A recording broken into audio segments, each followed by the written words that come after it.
Hello everyone, how's it going? I know it's loud. Wow, I turned the microphone on. Sam and I are here. I should probably do that thing where I turn the camera on. Hello there. Hello there. Hello everyone, how's it going? We're here in the G2 office again. I'm in my colors. I am not. I don't own colours. Yeah. Well, I went out and got them, Sam. Is what happened. A while ago. So we figured, folks, while we were here, we may as well do some fraud wall in the last 20 minutes. Indeed, so for those of you who were not here yesterday or haven't seen us on social media, we have a thing called the fraud wall. I need to set up a video ninja link. I guess I can do it on this phone for now. That'll be fine. Yes. I'm actually going to do that, like... I think I can do that now. In fact, did I keep that tab open? That would be very helpful. You might have done, actually. But hello, various chats. I see you Onivia's chat. I see you YouTube chat. I see you Twitch chat. Hello, hello, hello. Some fighter... Fluffy, Viano, Via. Hang on, we speak. Get this right. Vian. Let me just see if this Vionre. Is this the? Did it change the link? Check. There. Oh, so it is. Okay, cool. That's there. Sam, I'm gonna go set this up on a tripod. Okay. Then. And I'm gonna leave Sam to bait. I'm actually gonna, go do that. That's fine. I can babysit that, and then we'll figure that out. But it looks like we've got. Honestly, tech stuff has been working surprisingly smoothly. Scarily well, Sam. Yeah, I know. It tends to not. You know. Yeah, there's always something that goes wrong. It's right. God. We can't go there. Oh, did I put it up? Yeah. Oh, I didn't realize your headphones are off. Sorry, for some reason I thought they were on. Sam, I gotta. I know. I just need to put this down. Cool. That's fantastic. There we go. Hello, Devils. Did we do our regions proud at Masters? Hell yes, you did. Good win rate, guys. Good win rate. I'm well impressed.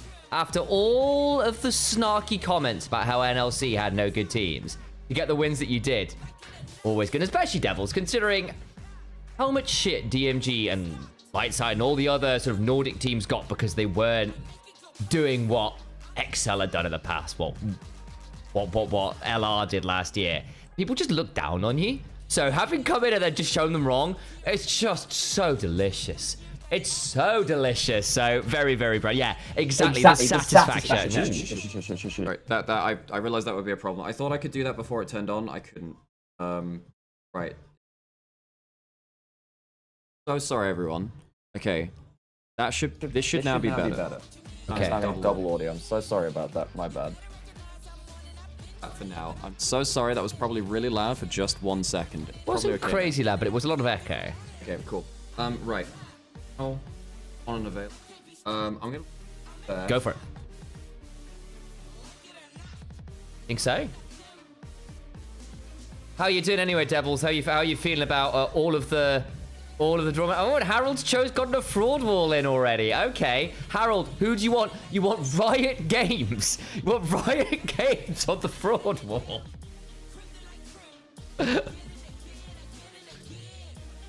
Dangerous. I'll have to confer with my compatriot on that one. Mainly because I would like to work with said company again.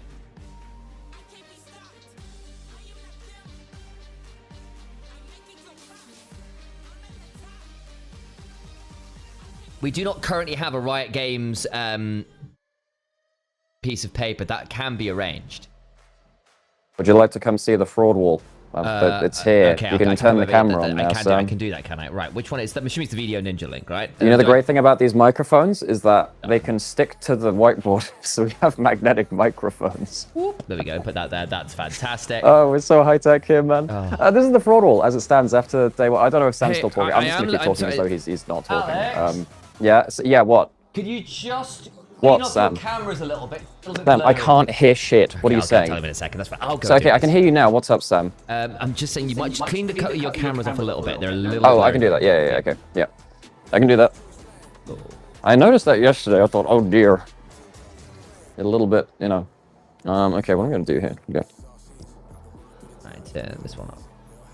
JDG is so clean, they can clean your cameras with their jerseys. That's what they can do. Right, chat. I'm going to go hopefully over. That's fine now. I think that's better, Sam. That means that we can, okay, we'll put the fraud wall here. Put it here. That works. Cool, that works. Okay. Sam, should we... So, first off, we should probably get someone to, we should get some people to nominate things. I figure we should move some people around, Sam, too. Because I had some issues, Sam. I had issues with how people were judging people yesterday. Sam, the microphone, is attached to the whiteboard. It has a magnet on it, so it can it can just stick there, Sam. It can just stick there, Sam. Yes. Oh, why is it so loud? What the hell?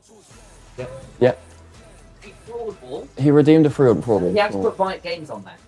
Put Riot Games. Oh, gee, Sam, does he?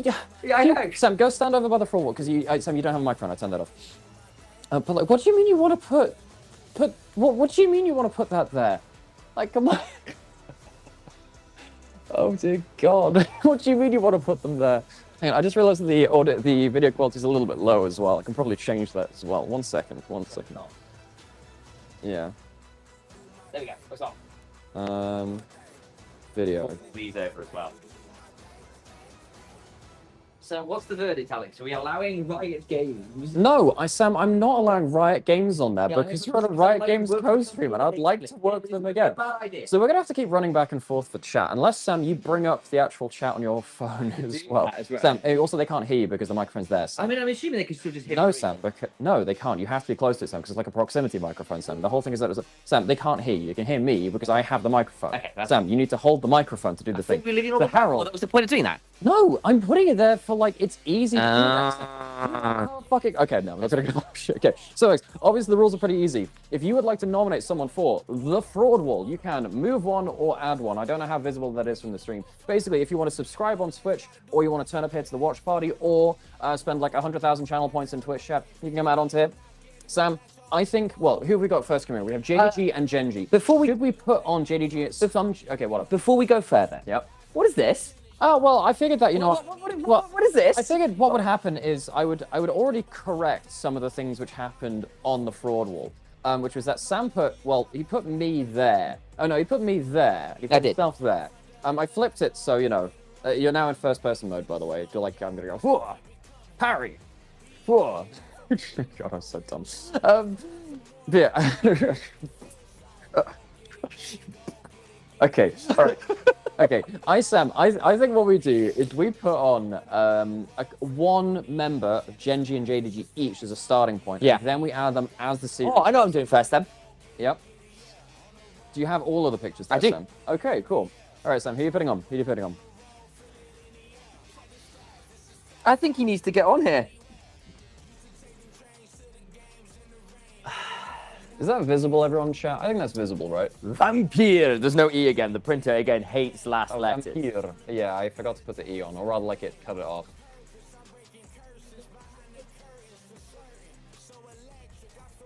It's putting it... No, Sam. No. There is no way it's not in purgatory. That's where he's going. Nah. That's it. Nah. No, Sam. There is no...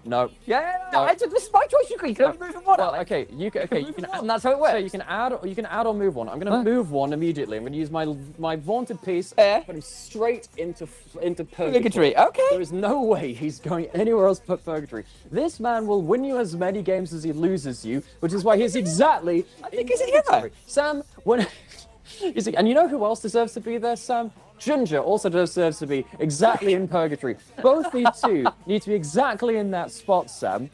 That's just how, Sam. Have we not watched the same JDG? Both this man and Ginger have been entirely flipping the entire game, Sam. Both of these two are exactly where they need to be. They are both in exactly purgatory. In fact, I would say they are the poster children for purgatory, Sam. Dare I say it? Did you not see Tabe's interview with Hotspawn? Wow, he learns so quickly, Sam. He needs to learn more. He's a great player with great potential. I think that Tabe and Xiaobai are great. They're really good support coaches. We're probably actually just out of frame, actually, unless we're down here. Yeah, Okay. But basically, the problem with a player like Vampire is that he doesn't have that leadership quality when Ginger goes down. Okay. And what happens is when Ginger starts to fail on the engage, things start to get really, really rocky for him particularly. Now, Ginger tends to be the first port of call for where things go wrong. Yeah. Vampire follows suit after that. So I think both of these two, for now, International has a strange way of dealing with things. Right, for now, they're in there. Sam, I think we should put some Genji members I in there. agree. I also need to remember Harold asked for someone on the fraud wall. Yes. Has he given us a I will new go ahead and person? check. That's Harold, fine. I'm sorry for the sake of our career. We We can't put put Riot Games on. So you are going to pick someone else. And we also need to check for any subs and stuff, which would be important to check.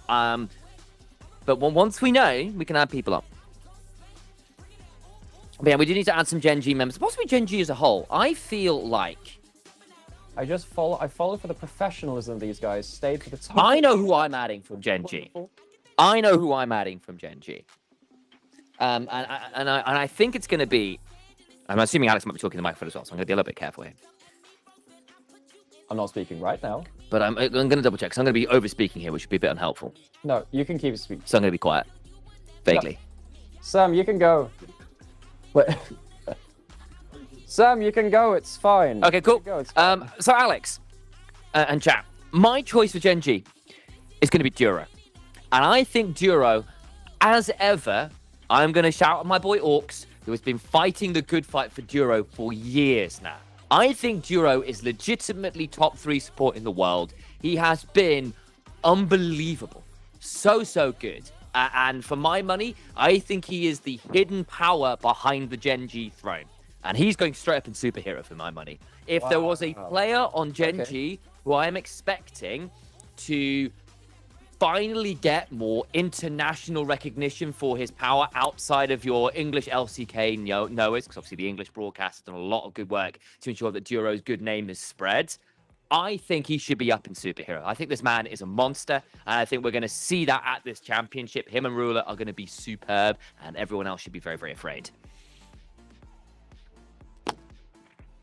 I'm still waiting for Harold's answer. Harold said, as you can see, we've also added team, and neither Ultra Prime Saber, an incredible player that everyone should know, obviously, from the LPL. And if you don't know, then what have you been doing? Why are you not an LPL now?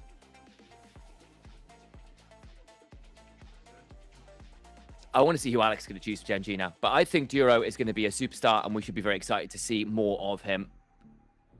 If you don't already consider him a superstar, which I very much do. Can you put Vampire? I want to see who Alex is going to choose now. As in, like, the game Vampire is free. You know when Vampire was free all those times on Epic Games? I'm assuming it will be relatively shortly. Woo. Leaning back. Not a flat-footed squat. Hang on.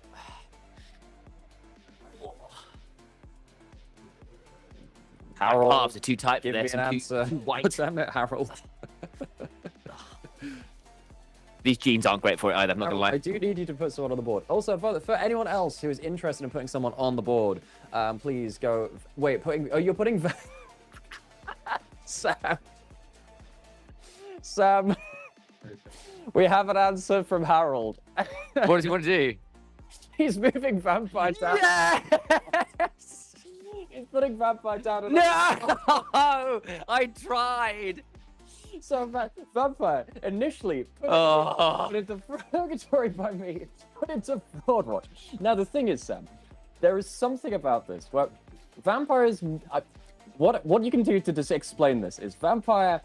He has been covered by the fact that they've been drafted dominant 2v2s the entirety of their time on JDG. If this man ever gets into a losing lane, perhaps we'll see more of this. I don't think he deserves to be in here. I think he should be in Purgatory. But Harold put it there. It's fun. We're about to have Aragon drop a 5 gift sub just to move him like 3 spaces. Hey, Sam, I'm an analyst first and foremost, but if you pay me, Yeah, no, my morals are flexible to a good price tag. Have a price. Alex, who are you choosing for Gen G? For Gen G, I put Duro up in superhero. Whoa. Okay. Because I think I'm following my boy Orcs and him, and I'm spreading the good word of Duro because I think this guy is a legend in the making. Well, I'll go to the opposite end of the map then. Let's put Keen right up by there. Okay. You can put him up on the magnet there. Keen's going straight into superhero as well. This guy has been the best top laner in the world on average for probably about. Well, definitely the last two and a half years. This guy's absolutely insane. Sam, I think that should do is pretty much for I agree. Fraud War for now. Unless we get paid. Unless we get paid. Tune in. Basically tune in to Twitch.tv/Nymaera to go get more to get more people on here. If you subscribe or you buy a sub, we can add stuff to that. Okay, do you want to head back to the thing? I will do. I've got an audio thing here real quick again. The game really needs to be changed again here, actually. Okay, I'm gonna drop out just the...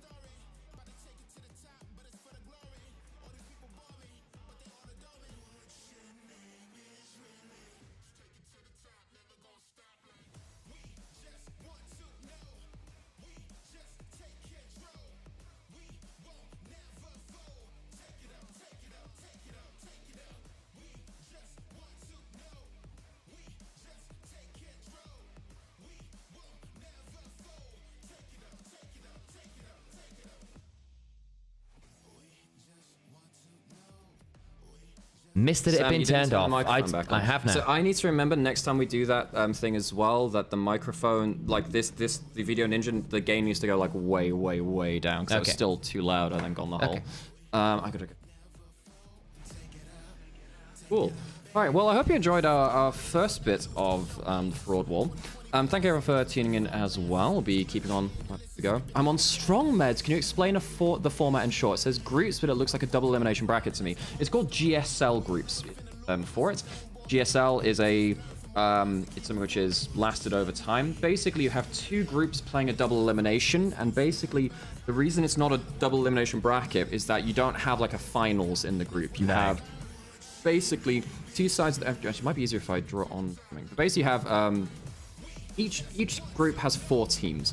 2 groups face off against each other. Winners play each other. Winner goes through, and then you have a deciding match for the other 2. For the last team to go through. 2 teams go out from each group out of 4. So you basically have winners versus winners. First goes on. The loser drops down to face off against the other players which made it through the other teams which made it through the lower bracket. Fun little rendition of the Fraud Wall, Sam. It was. There you go. Move the camera around. Partly so it sees you. Partly so it's not quite so staring it. Yeah, are you actually gay? No, we're actually brothers, if you've listened here before. But also, would it matter? That is my younger brother. Yeah. Imagine how silly, how stupid you feel now. Haha. I did have a very good friend. I I did have a very good friend of mine from Japan when I posted pictures of moving into our place going, "Oh my god, you're gay?" I was like, "No, that's my But brother." like, I mean, like, am I queer? Yes, but like, this is my brother, so they're barking up the wrong tree here, folks. Yeah. If Sam moves a vampire up again, I'll spend another 100,000 to move it back down.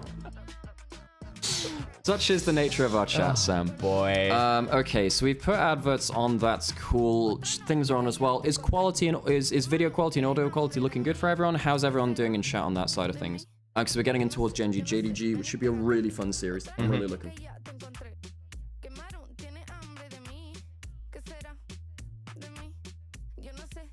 That's headphones, right? Well, I think that's fine.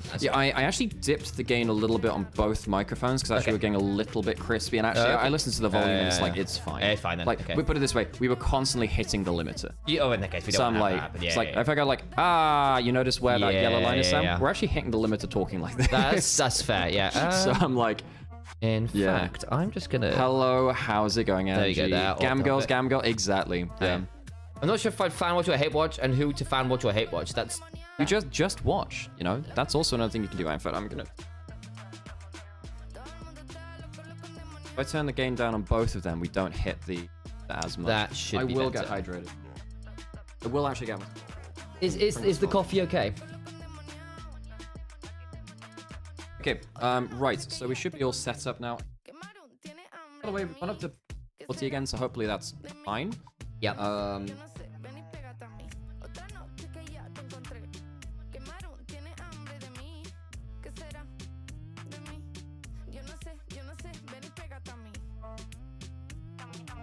Bitrate, is it here that the issue is from?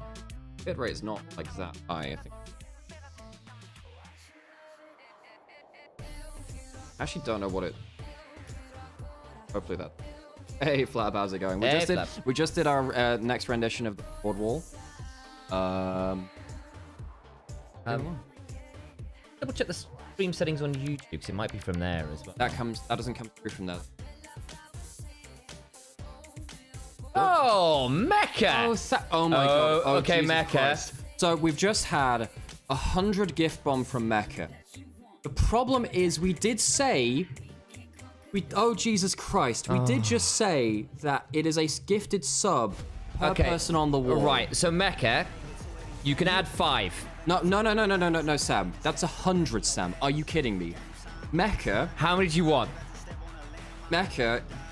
You will have to send me this in Discord. Send me the list.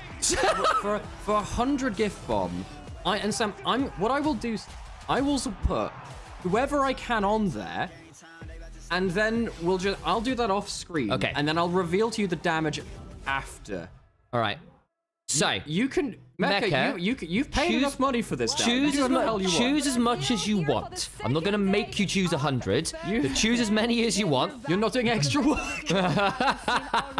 So choose as many as you. Just throw them on. Okay. Insane yesterday. Go for it. 5 games on the first series. G2 won the second one, so I'm pretty happy about this one. Thank you again, Mecca, for that. That's actually crazy. Ready, signing the mirror as usual. Excited for this one. I think JDG is who can cause an upset to Gen G. I think there's some truth to that. I think Gen G and JDG are a smart team with some very smart players around the team fight. Everybody, Tudu Bang, how are you doing, guys? Amazing. Good morning. Bright and early. I know. I'm a little bit more nervous than you. You guys got your 3-0 yesterday. I'm hoping that we North American fans also are going to get some wins because it didn't go so well for us in America's Cup. Look at my boys. They did so Look at how well. good they did. Oh And how my well he goodness. did yesterday. Cap's So- expression in that is just amazing. Yeah, Wait. he's a man to be feared. But Caps is Jordan, right? They're both Back on. playing really well right Yeah, now. I mean, that's something Who's we've seen during Pippin? playoffs. Who's Pippin? That's a good question. Ruff, maybe? Yeah, I don't know. Okay. But yeah, they've been Okay. playing super well. G2 coming with the 3-0 yesterday. All the EMEA fans love this. Yeah, I bet you're happy. We're hoping to share in some of that joy today. What else did Thank you, check Alex. My sense, so what it is, it's just a very directional mic, Amber. And the mic basically is very, very directional. So if Alex turns his face like that, the mic doesn't pick it up very well at all. It's just to deal with the mic. I'll make sure Alex knows and make sure he pulls the mic really close to his mouth. Interesting. So it is a mic thing, not a settings thing.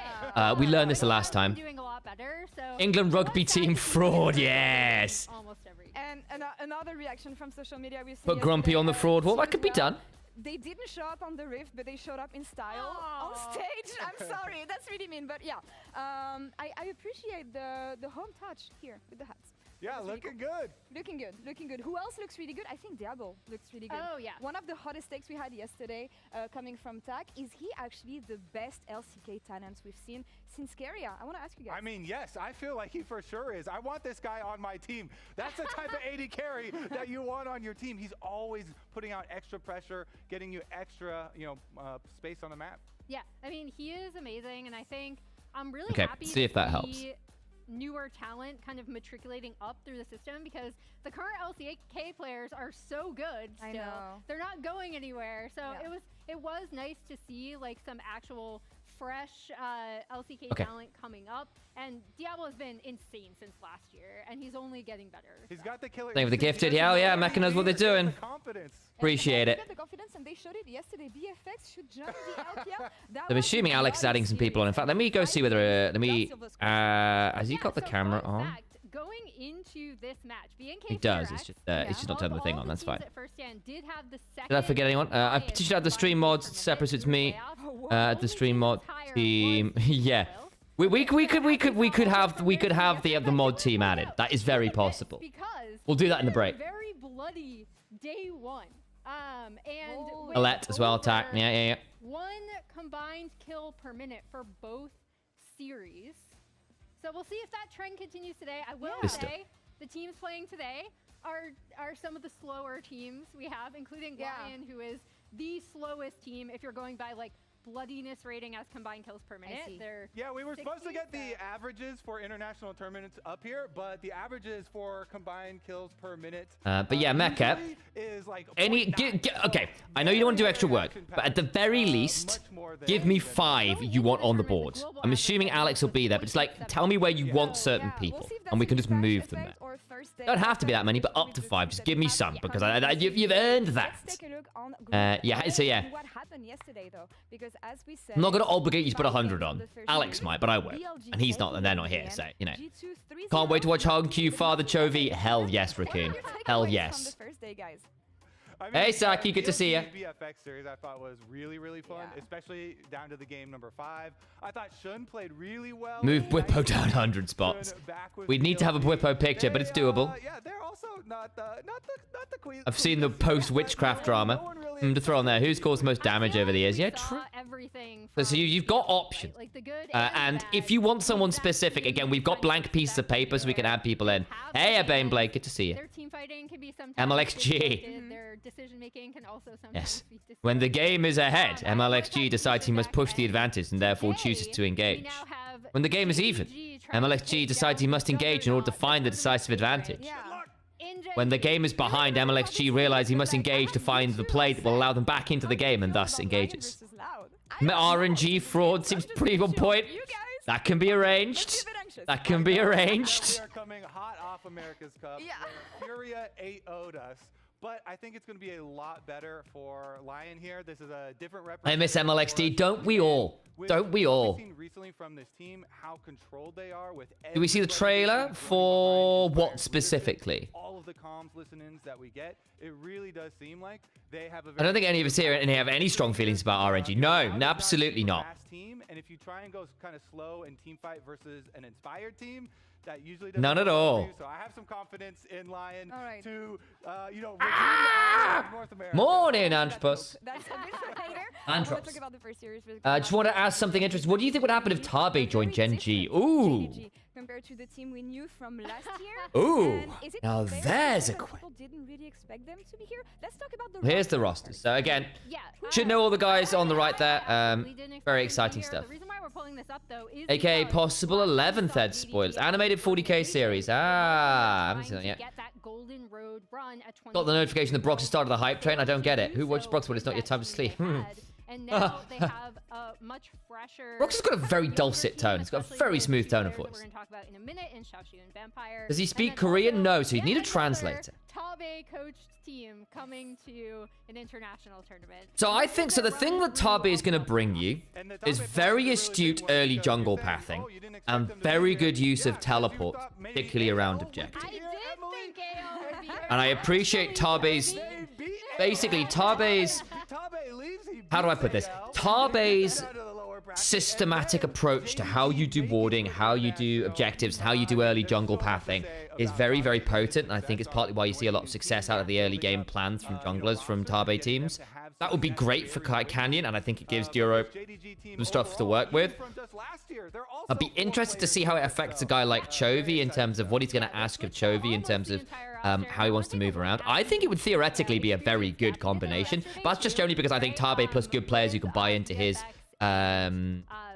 vision for the game tends to be quite strong.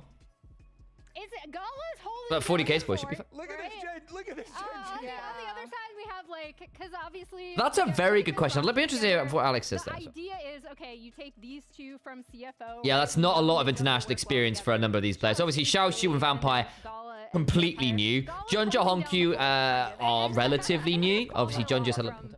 So, Mecca's asked us to put RNG on the fraud wall, which I think is very valid. Also, there was an interesting question from Antrops over in Onivia's chat saying, you know, what would happen if Tabe joined Gen G? Assuming communication's not a barrier. I agree. The thing about Gen G is, Tabe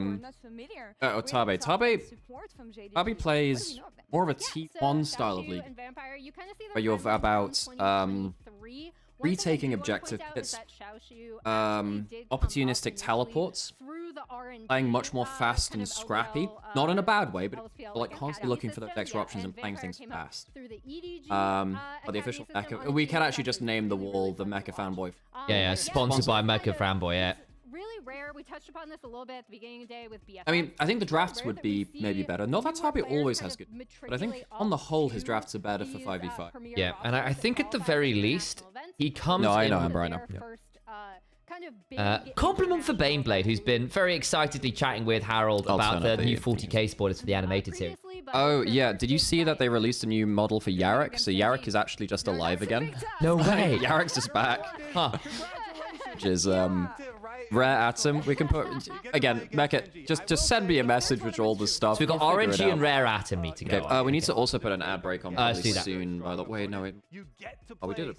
5 minutes. We should get it on now, actually. Yeah. Yeah, Yarrick's alive. Baby, compliment Tao. I fucking love Tao. Tao are great. I think their battle suits are some of the coolest models in 40k. They're just awesome. I think also they managed to look. They obviously drew a lot of inspiration from like Gundam, but I think they're actually distinct from that. Which is Yeah, they've got a really cool design philosophy, which I think is really cool. Absolute juggernaut this year, and I think the main difference. Okay. For me starts in the jungle, oh no, it's because Rare Atom is on a Xiaoxu's ult teams. That's true. Yeah. In fact, I'm pretty sure I cast Xiaoxu's First ever game. On the ward here that BFX actually There's a lot of heresy in this chat. Look, if you're going to come in here and talk 40k, you must understand we are not Imperium players. In fact, I'm going to go out and say this. Imperium is my least favorite part of the 40k Eldar and universe. Drukhari with a Harlequin contingent. I played Eldar and Tyranids. Sam played Eldar and Drukhari. I bought up my friend's Drukhari army and traded them out for... What did I trade them out for? My dwarves I had. No, the Skaven I had. No, for my Skaven's from Island of Underblood. Blood or something like that. You're a guard player? Well, guard's cool. See, guard's cool. I just don't like Marines. Guard, like, I can accept the guard. I'm like, look, raging against the dying of the light as just a regular human in the grim darkness of the 40k, that's cool as hell. Which is the weak link for JDG? Honku against Chovy or maybe top diff? Well, Keen is the best top laner in the world, and Xiaoshu... He's got 0 minutes international. Xiaoshu is not played internationally. Well, this is the thing. You have Xiaoshu and you have Vampire who are not at international, who have not been at international before, so that is a worry. That is a worry. Now, I think that they can do well. I just think that, realistically, JDG need to draft hard-winning bot lane to have a chance there. And I think that Xiaoxi needs specific champions. He needs Renekton, he needs Ambassa, he needs Sion, he needs Zarhan. Those 4 champions are the ones I'm like, and maybe the Jax, but that one's a little bit more matchup dependent.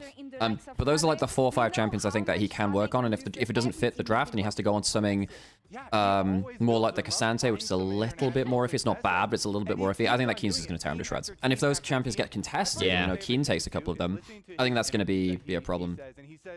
This is, I believe, the 4th time that the 4th team that Tabe has qualified internationally. So he's in RNG, BLG, Anyone's Legend, JDG. So that's 4 teams he's qualified. There's also an LMS team he has there back in 2017. And that's also with him being a world's finalist from 2013 as well, because he was Uzi's support in 2013. People. Yeah, so they had a little note there in 2017 about him going with an LMS team as well. Shit, is that 5 teams then? Yeah, it might be. Crazy. Crazy. Thanks for the sub. Yeah, Mecha dropped 100 gift bomb. Yeah, so thank you for that, Mecha. Yeah, Mecha keeps our lights. Legitimately, Mecha has been on. a significant portion of our income for the last, like, 2 years now, so... Yes! I'm not saying we have, like, a bigger relationship, but it's feeling pretty sweet. But yeah, stick around. Now the trick, Hybrid, is to keep I'm sure Angie would understand. Keen Rise would be crazy into that pool. Rise is a bit hard to play in top lane unless you're playing into cannon. It is Keen there. Hey, Avarice, great to see you. Good to see you. Hope you're doing well. This is probably a better time zone for you, right? Yeah, probably is. Because I miss seeing you in chat, Avarice. But obviously, NA time zones for LPL is Is a thing, yeah. Yeah. I'm trying to keep up with everything that's happening in chat. Ask the question because, in my opinion, the only thing that Genji was missing was a masterful cook of a coach, and I do think that Helper and the coaches before. Look, realistically, when Genji lost games in the last year or the year before that, a lot of those losses were draft diff. You think about that game 3 versus HLE or whatever it was, and it was literally Keen saying the draft was unplayable afterwards. Now, I think Ryu is better at that point. I haven't seen as many unplayable drafts from Genji. In fact, I don't think that's so much I've noticed at all. I'm not going to say they're going to have, like, crazy drafts, but yeah. Their losses were disgusting, looked like they never had any prep. This is the thing. I think that the players are so consistently good, especially domestically. If they were going to lose games, it was kind of through draft. Hey, Raccoon, by the way. So I've been hitting Raccoon up for Taishin rats in Uma because Taishin is really, really hard to run. But the thing is, the next Champions Meet is so good for Taishin because it's a straightaway spurt thing and she gets inherent gold skill straightaway spurt. But getting her through the Trackblazer scenario is just a pain in the bottom. She's just, Hey, thanks for the gift subs. Who do you want to add to the fraud? Well, right, we'll do it after the game, I think, at this point. Okay, so we're going to have to keep track of all this stuff. So we've got Rare Atom RNG from Mecha. Plus whoever else they really want, to be honest, at this point. Yeah. You could pick any coach for Genji. Who would it be and why? Amber or Harold, do you mind pinning to the top of the chat, by the way, the rules for the fraud wall? So gift a sub, add or move someone, basically. On the add one, move one per sub or channel point. We appreciate it. Yep. I'm trying to think who would be the best coach for Genji. That's a really good question. Oh yeah, you might not have seen the fraud wall, Baneblade, because you're a bit later. We got a wall a la Top Gear. You can check in the Discord. You can add players and teams to the fraud wall, basically with the category. Are they a superhero? I didn't Are they frauds? I can write something in chat, Harold. Don't you worry about that. gifting because Mecha reminded us frauding my LPL support. Okay. Do we do predictions? Yes, there will be predictions. I personally think this will be... It's a 3-0 or a 3-1 to Gen.G. I think the problem is JDG are a more fragile version of JDG or a more fragile version of Gen.G. I think that they're actually not a bad team. You have the hottest take for a fraud? Well, Raccoon, if you were to sub or gift a sub, you may place someone, or place one or move one on the wall. You'll see what's on the wall next time we go to it.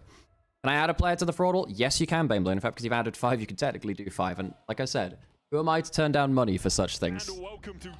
Oh, hey, hello, medic. But Dom on Gen.G, they're winning worlds? Hell yeah. Who's the caster duo? Is Vedi hit me up for some info on Chinese teams? I wonder if it's a Vedi cast. It is. Vedi. Nice. So, I've given Vedi like a shit ton of info on LPL. I'll probably send him like a good 7 or 8 paragraphs. Yep. Have you considered that I would like JDG to win? Would that change the prediction? Eri, that's it. Hey, Eri, by the way, how's it going? Well, I am wearing the shirt. I'm not. I am.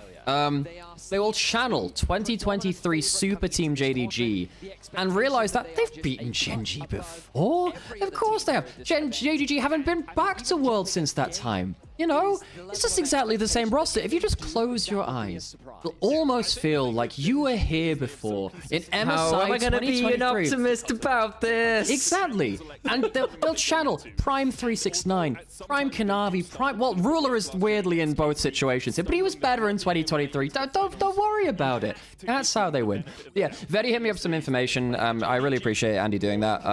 Vedi will be dropping the hot knowledge bombs, I assure you. I'm going to put this out there. Vedi is one of the best casters at prepping.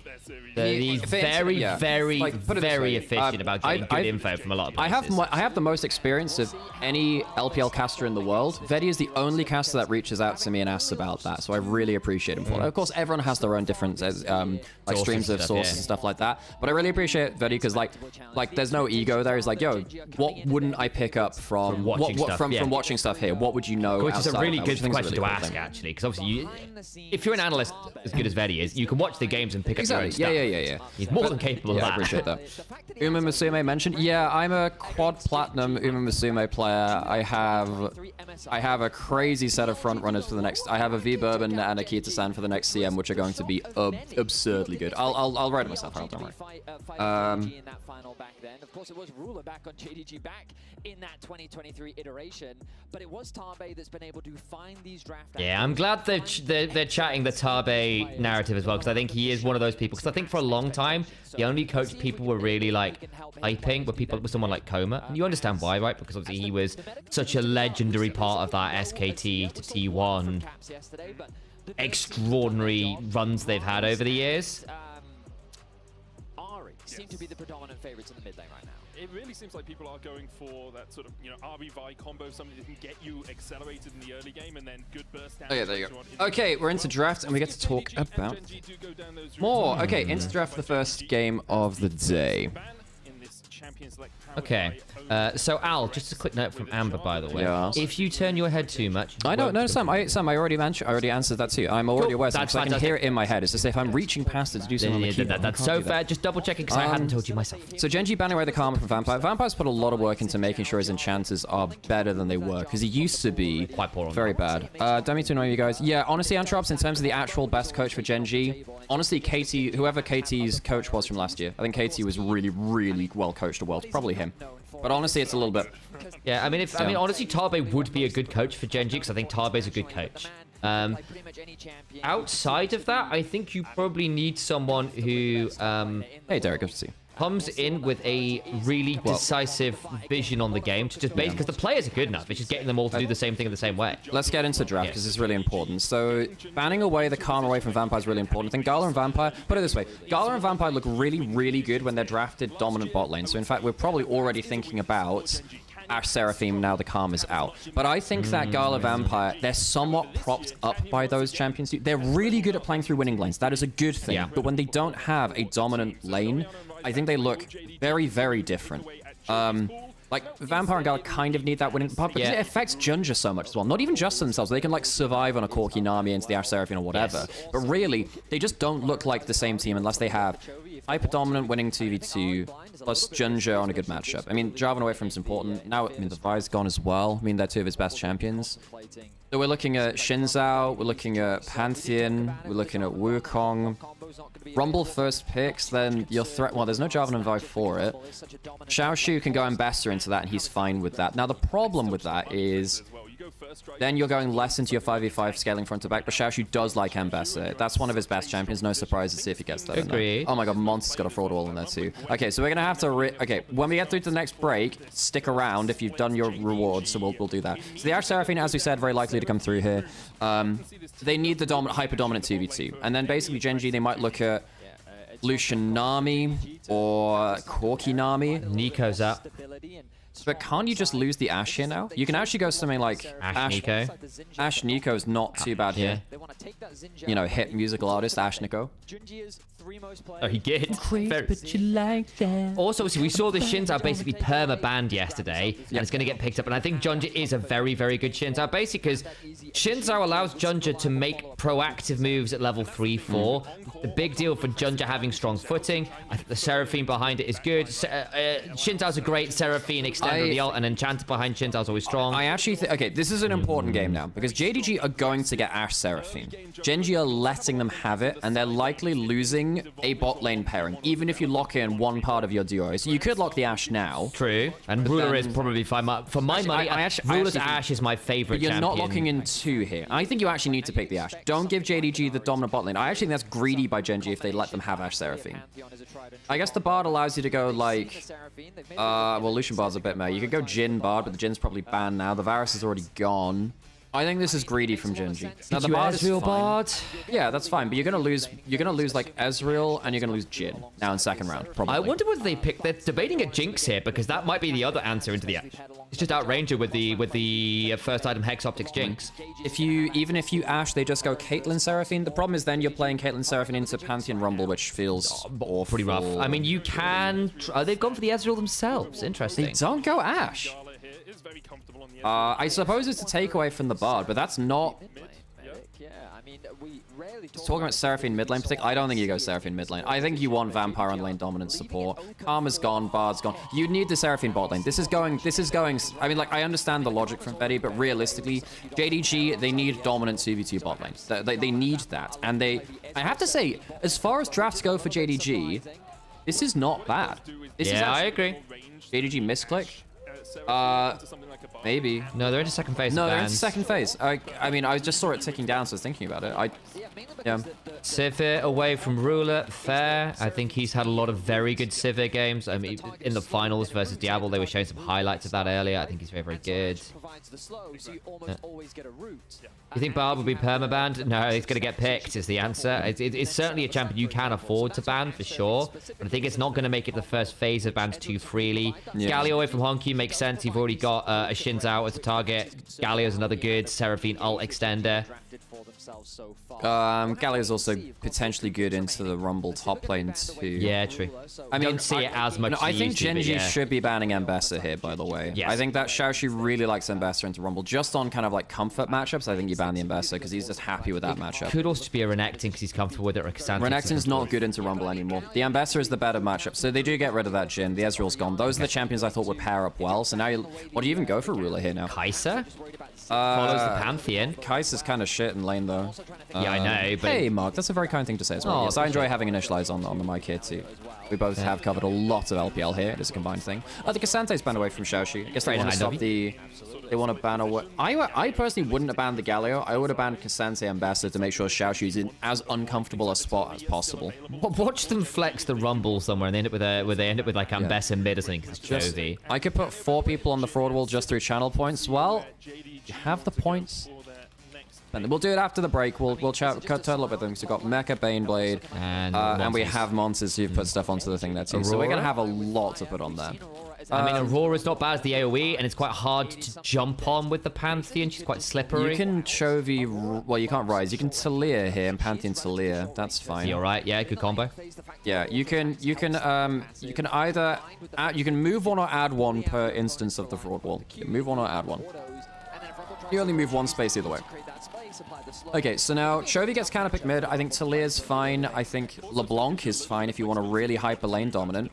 Caitlyn Bard would be very lane dominant. It's fighting the 2v2. There isn't... Well, the Aurora's your backline access, occasional Seraphine. I don't mind this, actually. I mean, a Xin Zhao's better than most at getting in there, but of course you can 90 caliber net as the Xin Zhao comes in, but you have to be quick and have it up. And if he comes in with a Q, he's often through his auto attack as he goes in. Swana, thank you so much for the sub. Hey, good to see you again. Good to see you. Twisted Fate, I don't mind this. Because it's a really squishy comp. And Chovy is so good at farming that he gets so much use out of the Twisted Fate passive, he just gets a gold. And it's another global, right? So Pantheon Talia is part of the global base. Now your double point and click CC to set up the... also, Swana, you can now add someone to the fraud wall. Remember you better thank Flab for reposting the Twitch stream. Hey, thank you, Flab. Thank you, Flab. We appreciate you. So what's the last pick? Now, Xiaoshu has played Ornn before. It's just not what I would say his comfort matchup is. It's not a bad comp to have an Ornn ult into. It's just that if Keen gets to just kind of roast you for crazy amounts of damage and gets ahead in a lane, that's a problem. Now, I think Gen G have comfortable enough lanes. JDG do have Death Ball front to back with a strong bot lane and aggressive jungler. This is, besides the top lane matchup, which I think Xiaoshu could get a little bit roasted in, I think this is actually pretty good for JDG. One of my problems in LPL finals was Tabe gave BLG 2 free games at the start of finals playing their style, and that's not good. But they basically said, we're just going to play scrappy everything all the time, and that was not really very good. Where can I back my suggestion for the fraud wall in general so you don't forget? Because you subbed, just when it comes, so just let us know at the end of the game, we'll total up everything. So just be around then. I'll keep it in mind because it's on our activity feed. We'll know it's you, and then we'll figure it out from there. Other option, mods, if you wouldn't mind keeping an eye on it, because we're going to be locked in on the game, we'd really appreciate that. Technically, I can check your chat messages as well. Yeah. Okay, we're going to get into game. What's our pre-roll looking like? Roll a minute. We'll do a 1 minute thing. We want that. Anyway. We want that ad rev. I need to really check. Okay, and I gotta change, I think. Look, honestly, I think this is a fairly comfortable draft for JDG. I think it's a fairly comfortable draft. Yeah. You know, they have playmaking. They have aggressive jungler with a bot lane that can make some problems, make some inroads for them. Now, I really don't like the Ezreal pick. It was a takeaway from Ezreal Bard, which would have hurt them more in the 2v2. Now, the Caitlyn does still give some of that lane value. Yeah, but as an LPL fan, I look at this and I'm like, this feels like them. Yeah, this feels like JDG. That's an important thing. Okay, I think I'm also going to put this out there. I'm looking at Gen G's comp. Very, very single target pick reliant. You need that TF and that Pantheon combo to be lethal.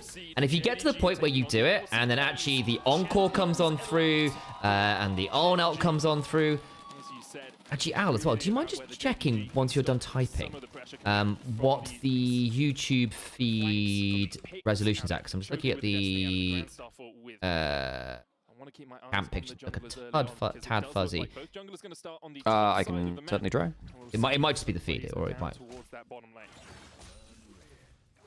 Have a look. It's 40-40. Okay, fair enough. Yep, there you go.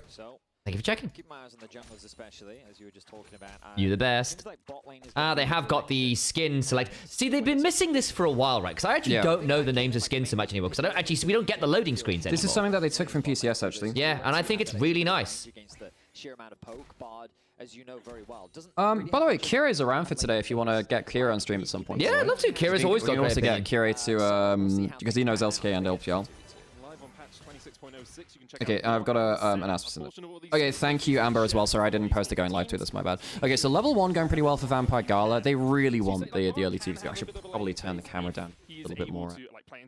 What I've been typically doing is just make it slightly larger than mini-map, and that worked pretty well, just because I don't want to overrule the gameplay. Thank you, Amber, appreciate you. Vampire will have to watch his positioning. Yeah, there's a lot which can punish him. That's right there. You know, losing HP like that to the Bard Caitlyn combo is really annoying. I mean, look, the Ezreal was a takeaway from the God Seraphine. That's pretty good. That's good, though. That's nice. Good stuff. So actually trading back well. This is what we need to see from them. The 2v2's good from Flash them. heal's gone for that as well. That's That being good. said, Vampire did lose his heal before that, and they've lost the push. So actually, if mission was... Oh, thank you, buddy. Surrounding JDG and this roster's gone through Just shout you out. many iterations. They've tried a plethora of different coaches. They've tried a plethora of different players. They've tried so many different things to return back to success. And this roster is the one that's been able to do it. And Junjia is the one looking to make things happen in the early That was fantastic. Andy. Andy's the And Junja comes in and he does it. Yes! Fucking great, Vedi. We appreciate you. That is. Oh. Oh, clip it. Vedi's a goat. There we go. That's exactly what I would have said there too. Yeah. JDG, first time back internationally for the first time since 2023. And that's... Oh, he just solo killed him! Holy shit! So Junja's off the ground. Honky solo kills Chovy. First time back in 3 years internationally. And JDG, this is the roster that's doing it. There you go, Vedi. That's a banger. Good stuff. Hey, nice stuff. And this draft feels like JDG. If you can stop the recall, this is actually fine for Chovy. Okay, so he's gonna get double scuttle from this. So that is still Canyon ahead. So there's a kill for Junja. Bot lane is... Well, it was a kill onto Dura, not onto Ruler, and Ruler kept his summon, and they keep the push. So JDG have only half achieved their goals, which is getting lanes, getting Junja active. They haven't actually got Junja ahead, though, because Canyon's ahead and XP got double scuttle, and he's back out onto the map with some... Well, I suppose, actually, no, there's a tunneler for Junja. He's happy with that. But Canyon's still ahead in terms of XP for now. Junja can look top. Okay, Junja... I mean, it is Junja Dice Gaming. Really Duro good. just got rooted. He's going to be really, really low. There's a flash of it. He has to back off. And Oh, it's close to Oh, my sick. bloody It's close to hell. sick. Hang on. Can Ruler threaten it? Keen's just dead. Keen's just dead. Yeah, he is. Junja's... I mean, Junja's doing his thing, man. This Junja's doing Beautiful. his thing. It's Junja Dice Gaming, baby. And now he's got his camps respawning, so he doesn't even have to wait that much time because his camps are still just respawning. Because he didn't have to waste any time on Scuttle Crabs, right? So his camps are a bit later to respawn anyway. So yeah, he's going to be down 2 camps, but he's up 2 kills. But like I was saying, like, Vedi's really good at reaching out for info, and I'm really glad that he chose the right point to make there too, which is, look, JDG, this is their first international game back since Worlds 23 when the super team lost to T1. You know, this is a very important moment for JDG as a legendary organization. Hey, we appreciate that, and Baneblade, appreciate They that. actually had a little sidebar with a zoom in on the disaster moment of Ruler getting caught by Faker. It was Well, you have to. really That's cool. the last time they were there. It's the last time And of they course, Ruler's on the other team as well, so you've kind of got like, actually, this is Ruler versus old team when it was that whole thing. What with Hey, the sub? Good to see you, mate. Appreciate you, appreciate you.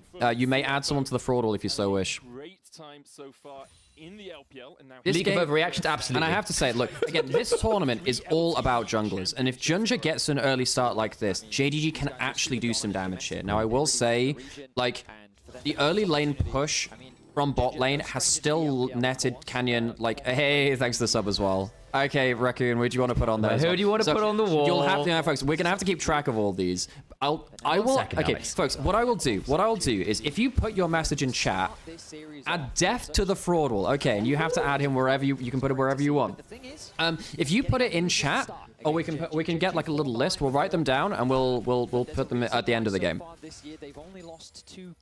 Tarbay difference incoming. It's a good draft for them. They know what they want from this draft. It's really important. You know, Keen's not ahead of Xiaoshu. Junja has 2 kills, looking pretty good there.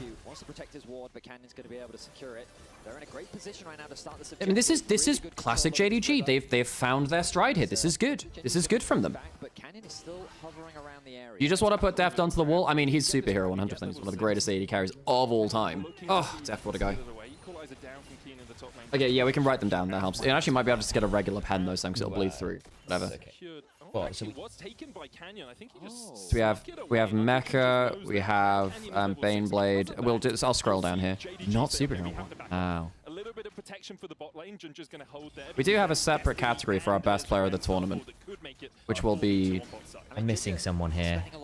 Add Inspired to Fraud Watch after... Well, we shall see what happens after that series. Corey. Yeah. Chovy is still up in gold, by the way, despite getting killed in lane. That's just Chovy div. I mean, it's also TF. Yep. It's TF, but also he's 10 CS up despite getting killed early on. going to be secured by Genji. You know your iconic... Yes, the Korean national football team did use Deft's quote. I think it's really quite impressive. I mean, it's Ruler and Duro. But they have actually managed to not fall apart in bot lane despite... like, Vampire and Gala did a really good job of punishing Duro. But it hasn't really led to that much in bot lane. I have to say, you know, Canyon is still ahead in CS. He's still ahead in terms of XP. But he's down 500 gold, so that's the trade. We have seen a fair number of LPL junglers decide to trade gold for XP, to be fair. Which is not a bad trade to make, but that's what it is. And I will also say, I feel JDG's comp is one of those comps that's going to be better later on, whereas I do need Genji's comp to work level 6 to 11... First couple items. I think if it does come down to 5v5 death balls, Genji's comp is hard to play. Itch your nose after cutting Chili. Well, let us know which morgue you want to be sent to. Well, Sam, the gold lead's completely evened up. It's only 100 gold in it now. Yeah, I mean, and the vision control's starting to get opened up by both supports. That's first strike value from Keen. And also, Vampire just uses Sweeper and Jiro put down his wards, so they can't clear them. That's actually really annoying. They have to like start investing in control wards for that now, then, which is a pain in the butt. Do Aurora's max E normally No. So, okay, so some matchups you match E because it's easier to hit, but it's Q for the higher damage. Q also gives you better wave clear as well. Slightly. It's pretty similar, honestly. There have been some moments where you go for the E because it's easier to land, though. Because it comes out faster, you can't dodge it so much against TF. No, it's a wider skill shot. That's why. Wider skill shot. Slightly longer as well. I can see that. But if you're good, you just... And you saw there was a Q max anyway. Yeah. But yeah. And in fairness, basically, a lot of this is just TF passive, right? Which is a little bit fake in terms of gold. It's like, it's how the TF is balanced, so... Ezreal hit Duro, didn't hit Ruler. NCS lead in bot lane. I mean, Caitlyn behind doesn't feel great. And now you have Caitlyn who's behind into an Ornn Seraphine, which can have multiple ways to... I think once Vampire gets to Mikhail's, you're going to have a cleanse Mikhail's on Gala. And there's a lot of ways to help disengage for JDG, and the key targets are quite slippery. Oh, that's a Pantheon ult. That's a Pantheon ult. They have flashes. They want to go on Vampire if they can. Oh, that's... Okay, they just get a flash and that's it. That's actually completely fine for JDG. Yeah. There might be a response of a TF ult soon-ish. Hey, JC. How's it going? Hey. Not the JC. Who knows? Perhaps. Honestly, I would believe that JC is an esports fan. Going to taking grubs, okay. I mean, JDG, they didn't get the first dragon. I will say, I mean, if it comes to a back-to-front 5v5, JDG have a really good comp for that. Just saying, guys, we've got a hype train rolling. So you want to get more people onto the broad wall, make it happen. 3 grubs, actually, and that's going to be 3 grubs with a pushing Ezreal Seraphine. I mean, the laning phase has been good from Vampire. He's playing well from here. Yeah. This is JDG comfort. This is what they want to do. You know, Junja's confident. They have a clear game plan. Because he's ahead, Vampire doesn't start falling off as well, because realistically, the domino is Junja doesn't get a good early game. Vampire doesn't know what to do. Both of them fail. That tends to be the things. Of course, Gala has his mid-game missteps, which is a problem to watch out for as well. They spot him there. Keen's not crazy far ahead of Xiaoshu at all, actually. Ad is about to start. Why? We'll just have to let that happen. I have no idea what that happened. We put on... Well, we'll just have to let it run. Sorry, folks. We'll just have to let that run. I don't know what happened with the ads there. The answer is to escape, subscribe. Yeah, true. Although, I mean, the gift bomb did help. Yeah, it's true. Okay, minutes till Dragon. I think JDG are getting to the point where they're happy to fight now. I think they're getting to the point where they're happy to fight. 1 item on Shinzao, Aurora, Ezreal, Seraphine first ult, so the game's pretty big. Yeah. Tried to do something similar, and he did get punished a couple times. But Duro seems to be hyper aware of where the enemy jungler is. Maybe he's got disco summoners. You know, he's got tutorial summoners. Yeah, that would be Ghost Cleanse for disco. I will say as well, look, you kind of expected. I have to say, I actually think Gala and Vampire maybe could have done... I expected a little more from the late phase from them. I know they got the kill, but like, I feel like when you're locking in Seraphine Ezreal, you want more from that. I guess it is against Caitlyn. K-Bard is still a very strong lane, to be fair. So I think that in some ways this is about okay. The only thing I'll say is we've got Dragon coming up. I think we are going to have a fight here. Vampire's got passive stacked. He's got There's level a teleport 6. from Keen if he wants to make his way down to it, but there's a chance he can get cancelled by Ornn. We're pretty much all summoners bar Vampire's Flash. And double teleport Which is actually down. quite important. If the Seraphine dies before she can ult, that's a problem. So Xiaoshu's actually walking down. Rumble's going to recall, get first item before coming in because he didn't have that before. This is going to be a fight. Yeah, this is going to be a fight. And Vampire doesn't have flash ults. So teleport coming in from Keen, TF's coming in as well. Where do they want to go to this? I actually don't know if they should do this. Okay, TF's joined. Oh, they forced them off the dragon. Okay. Just reset. Yeah, they forced them off the dragon. That's not... I mean, and now it's a front to back, though, with the Seraphine. Yeah, It's better I know. for JDG, no? And Gala's half HP. Probably because of Caitlyn. Caitlyn got a good hit onto Vampire. That's Equalizes. not bad, actually. Junja's got a very good smite key. Oh, he's dead. Ah. Okay, well, that's not bad onto Ruler, but he gets out of the full play there. I mean, it was a really good equalizer. This is a problem. Oh, that was really close with the Bard Q. Oh, Pantheon. Pantheon. Oh, shit, there's no flash. Boy. They're going to chase Gala. That's... Folks, okay. The problem now is, we were just talking about all of this early game. This is comfort JDG, with a good early game for Junja, and a good composition for the team fights. If this doesn't work out, this is as good as it's going to get, folks. That is a problem. Genji just turned up and just... Yeah, look, they destroyed him. have no cleanse available for Junja, and he doesn't have Merc Treads yet, so the moment he gets hit by that first bit of CC, he's blasted. He's forced to use the arcane shift early. The poke from TF combined with an early Rumble ultimate. Yeah, he just gets blasted. Don't give him a chance. I wonder whether if the Encore was a little earlier, it might have denied some of the damage, but basically the moment Junja doesn't get to press R, it's kind of doomed. I think we can start the chase. Chovy's ready. They have the Pantheon ult too. They get the flashes out and they pick JDG apart. By the way, folks, if you've added someone to the fraud wall, just put it in chat and I'll figure it out from your chat messages if at worst case scenario. So if you just say like fraud wall and then just put like player on. If it's outlandish, please give a reason. I don't want to just be like, what the hell are you talking about? I mean, I can do that, but yeah. But yes, if it's a new player, tell me which category as well. And this where is do you want them? Also in that team fight, a lot of people are pointing at Junja, right? This is the whole point in terms of Junja might not always be JDG's best player, but he's their most important player. Yeah. If there's a big play or misplay on JDG, it's often Junja first, and then you have players like Vampire or Gala falling after. Typically, that's how it works. It's a real shame to see it happen in a game where the early game is as green light as it's going to go. That's a problem. Right. Okay. I love the way that they were playing, but now they find themselves in an awkward spot. Oh, Raccoon also wanted Def, by the way, so we have two people who wanted Def. So that's going to be... I thought it was Suana who wanted... No, wait, Raccoon wanted Def. Suana, it was Deft, wasn't it? Even worse for JDG. Because the lanes are kind of still predominantly intact. We haven't seen a first tower fall. We haven't really opened up the map entirely. You can just keep watching the game. So Yeah, I'll it's figure fine. it out. Just to be in multiple lanes at once. Mid. So Okay, hard. so... It was inspired. For, Inspired. Ruler, the only one who needs to deal with him right now. And we talked about the Pantheon Apologies. and Twisted Fate as these We have a picture of him. threats. We do. Bard does the same thing.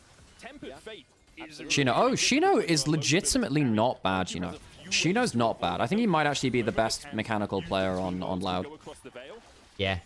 It is going to be very tricky for JDG to escape. Move Saber up above superhero, my guy. Pull the trigger on one of these plays. Okay, so Harold started. Are we fighting this? We might be. Look at this vision. Genji with the Junji, you need to ult, mate. Oh, boy. The follow-up's just Encore? crazy. It's not enough. All it does is just make the Rumble walk towards Oh, you with this the flame. TP's gonna suck, He man. he might not even live now, actually. Canyon doesn't have flash. It's not bad, actually. Oh, he's stunned for forever. What the heck is that CC It's chain? gold card into, and Canyon chases it. Bloody hell, they're 5,000 gold up. Genji are too good, man. They are so Genji are good. too Junja. This is what I'm saying. JDG are Junja Dice Gaming. Yeah. It doesn't. Junja Dice Gaming. Junja may not be the best player on them, but he is the most important player on them. If something is going to go well or poorly, it's probably Junja. Yeah. Yeah. I said this in the lead up to the event. It's happening in game one here. This is before 16 minutes. They had this happen versus BLG and won, though, Alex. I'll put that out, remember? You had a good start. You got 3 kills early doors. Junja was 1,000 gold ahead in the early game, but then Genji just took a fight that you started, that you went for around that second Drake. Correct, medic. From there, have just been able to close everything out. A lot of Hex Optics first. For JDG. Caitlin's got as many. In fact, as Caitlyn can abuse it very well. I think partly it's just a very cheap spike for first item. And it comes online faster than Yuntal does. A lot of the guys who used to go Yuntal, it's a good option. And if you don't want Storm Razor, it's a nice sort of cheaper option. And it means you don't have to go collect it with the Dirk, which is nice. Junja just, I mean, he's there. The thing is that the Seraphine ult is a charm, right? So you still keep walking forwards as the Rumble there. So you still end up doing a load of damage, and then it's just, yeah, Comet Spear. Can't get safe under the turret. When's the next cooldown? Yeah. He doesn't have his flash. Just accuse him. Eat Comet Spear, baby. Easy kill secure once again. Gen.G find themselves in a dominant position here in game 1. And the problem is as well, like, I know there's not a lot of tanky, quote-unquote, members on the side of Gen.G, but they do build just a lot of HP, Rod of Ages, very obnoxious for burst classes. Like Aurora, early laning phase, yeah, she was having a great time. You don't have any damage to trade back against me. But now, at this point in the game, you don't have the burst to just get through the raw. Turret's just going to fall. There we go. Yeah, not a lot. Oh, no, doesn't quite. Now they're going to look to secure. Could just go down. Okay, Equalizer after. Junja's dead now. Junja's getting caught out of a million places. It's just so... and like, the Encore is just there to try and, like... They tried to punish the turret not falling to the Herald initially, but Keen had made a really good roam, so the Equalizer comes on down, and Junja's attempted punish ends up getting punished in turn. That's a really nice roam from Keen. That early game looked optimistic, but Gen.G quickly silenced any semblance of doubt. The way they navigate... Afternoon, Simi. Very clean. Dragon on the docket. Tower as well. Pushing out the bot wave, getting deeper vision control. We're 18 minutes in. Forge Guard has been called. On to Chovy, who does still have the flash and the hang on. Can we get anything? Ah, can't get the knockup. If they gotten that knockup, then maybe. TF even just using the ult to go up to the side lane as well. It's a bad sign if you can use TF ult to just like push a tower. He's got... This is just... Guys, Gen.G are really good at League of Legends. They are. They're really good at League of Legends. I think like... No, JDG, their frontline to backline spacing has been poor. I think Junja has not realized when he's been under crazy amounts of... That's fine. Slightly. So basically, they saw that the turret hadn't fallen to the Herald. They think they got a window to punish. And then Keen's got to roam into the Raptor Pit, off vision, equalizes behind Junja, and Junja suddenly split off and dies. And look, credit to Tabe. Tabe ended up like creating... Well, Tabe ended up giving literally the best draft to JDG which they played with this year. Yeah. This in terms of this is their style of draft. We have aggressive jungle, front to back death ball.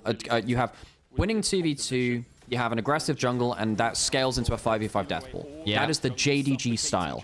If they get the good early game, and then potentially rock up to a first objective and make things work that way, and it doesn't work, this is looking very, very bad. Can you make hang on, yeah, Temper Fate just went down, and Jura's been left really low. That Equalizer is decent. They get out. They don't have the damage. They don't have the Canyon damage. is incredibly tanky. And they didn't have Aurora there at the time. Yeah, I mean, look, the 2v2 laning phase, and look, the laning phase is where it went well, and then just suddenly Gen.G were like, now it's my turn. Unspeakable violence. Yeah, the team fights have just been better.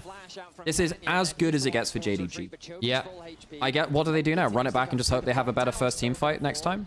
Honestly, yes. Because the problem is for JDG is like, do you just say, oh, we'll just scale up some more and we won't take that first fight? Well, you were ready to fight then. That was just, honestly, Junja... Hang on, they're going for play. They are... Oh, okay. I don't Can we call the Forge God? 3 seconds? They didn't have one ult. Do now. And Chevy has gold card. Oh, God. This is going into a front to back. Oh, my God. The CC! Oh, my God. What did Junja do? Wait, hang on. Does Vampire not have Mikhail's? Or is it on cooldown? Oh, he doesn't have it. Hell. He's not bought it. He bought Helios, didn't he? Oh, that's not bad. Ah, not enough damage. It doesn't matter. He dies for it. Damage. He dies for it. Yeah. They don't have the damage. I actually wonder whether Vampire needed first set of Mikhail's. Yeah. I'm surprised he didn't. Yeah, he's got Helios. It's bad because, look, Seraphine wants Helios. I think it's a mistake to not go Mikhail's because as soon... Yeah, okay. Because you can't keep Junja alive. Looking back at it now, I know it's bad to not go Helios on Seraphine early. You need Mikhail's. Yeah. Just the more we look at this game, the more you need like Mikhail's. 1, 2, 3. That's 3 seconds. And I get that they're pulling the combo so much that Mikhail's only saves you so many times.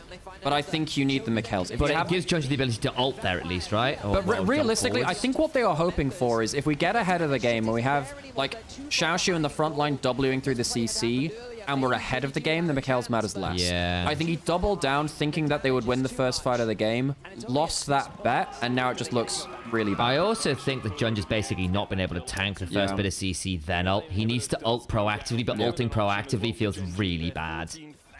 Because you want to be able to save it for something. And obviously, like that's an actual tangible thing we can reach onto. I want to make this very clear. The biggest concern for JDG this game is Junja. Yeah. Junja is the biggest concern. Like he's been making some. If he doesn't get into position at the right time and actually positions his ult well, what happens? And I is do this get game, that right? it's not easy as the Shins are this game. Especially that first fight, he had no Merc treads, so it's like, what do you do? Just sit there and die? And you have to. And basically, the Orm was behind him and couldn't be the front line. Oh, Junja's coming. He's got Flash and a Dream, Tempered Fate. I think he might just die here. Does get the ult, but the gold cards. 2, 3. Finally gets to move. Canyon uses a good either. Honky's going to get over the wall, probably. It's pretty yeah. close. Oh, Yeah. Golds! Oh my god, Kobe! Who needs this 2025 champ BS? I've got one from 2009! Oh, Genji is so fucking good, man. Oh, they're so good. 25 minutes. I mean, look, folks, my measure for success for JDG this game was get your rookies settled, get a comfort in the draft, and don't get smashed. I don't think they've succeeded in not getting smashed things, Sam. Genji are really, really good. Okay, we're going to start up some fraud wall stuff again, folks. Yeah. So we're going to start up some fraud wall, and then we're going to get. I think we're going to get Kyrie in for the next games. Question: Baneblade, Wub, and Corey. Who do you want added? Tuano wants Inspired, Raccoon wanted Deft, Mecha and RNG, Mecha wanted RNG and Rare Atom. Also, where do you want them placed, Gerd? Was Inspired and where did you want Inspired? Was he in Fraud? Or Fraud Watch? Tell me where you want these. That is legit. Oh, I need to. Baytron and Purgatory? Okay. Well, that's kind of like... Okay, let's make the camera a bit low. It was good until it You mind if I just... Yeah. I want to say... All of the mouse mint? I mean, we got a lot of what the early stuff that we wanted for. Okay, we're going to go on to fraud wall soon. Crazy. Put Baytron in Purgatory. Done that one. Wub, where do you want someone? But we also got Hong Q solo killing Chovy. That was lit. Yeah. Didn't even ask for that, and they got a really big. Baneblade, who did you want where? I'm hoping that you're seeing the B-roll at the moment of those plays.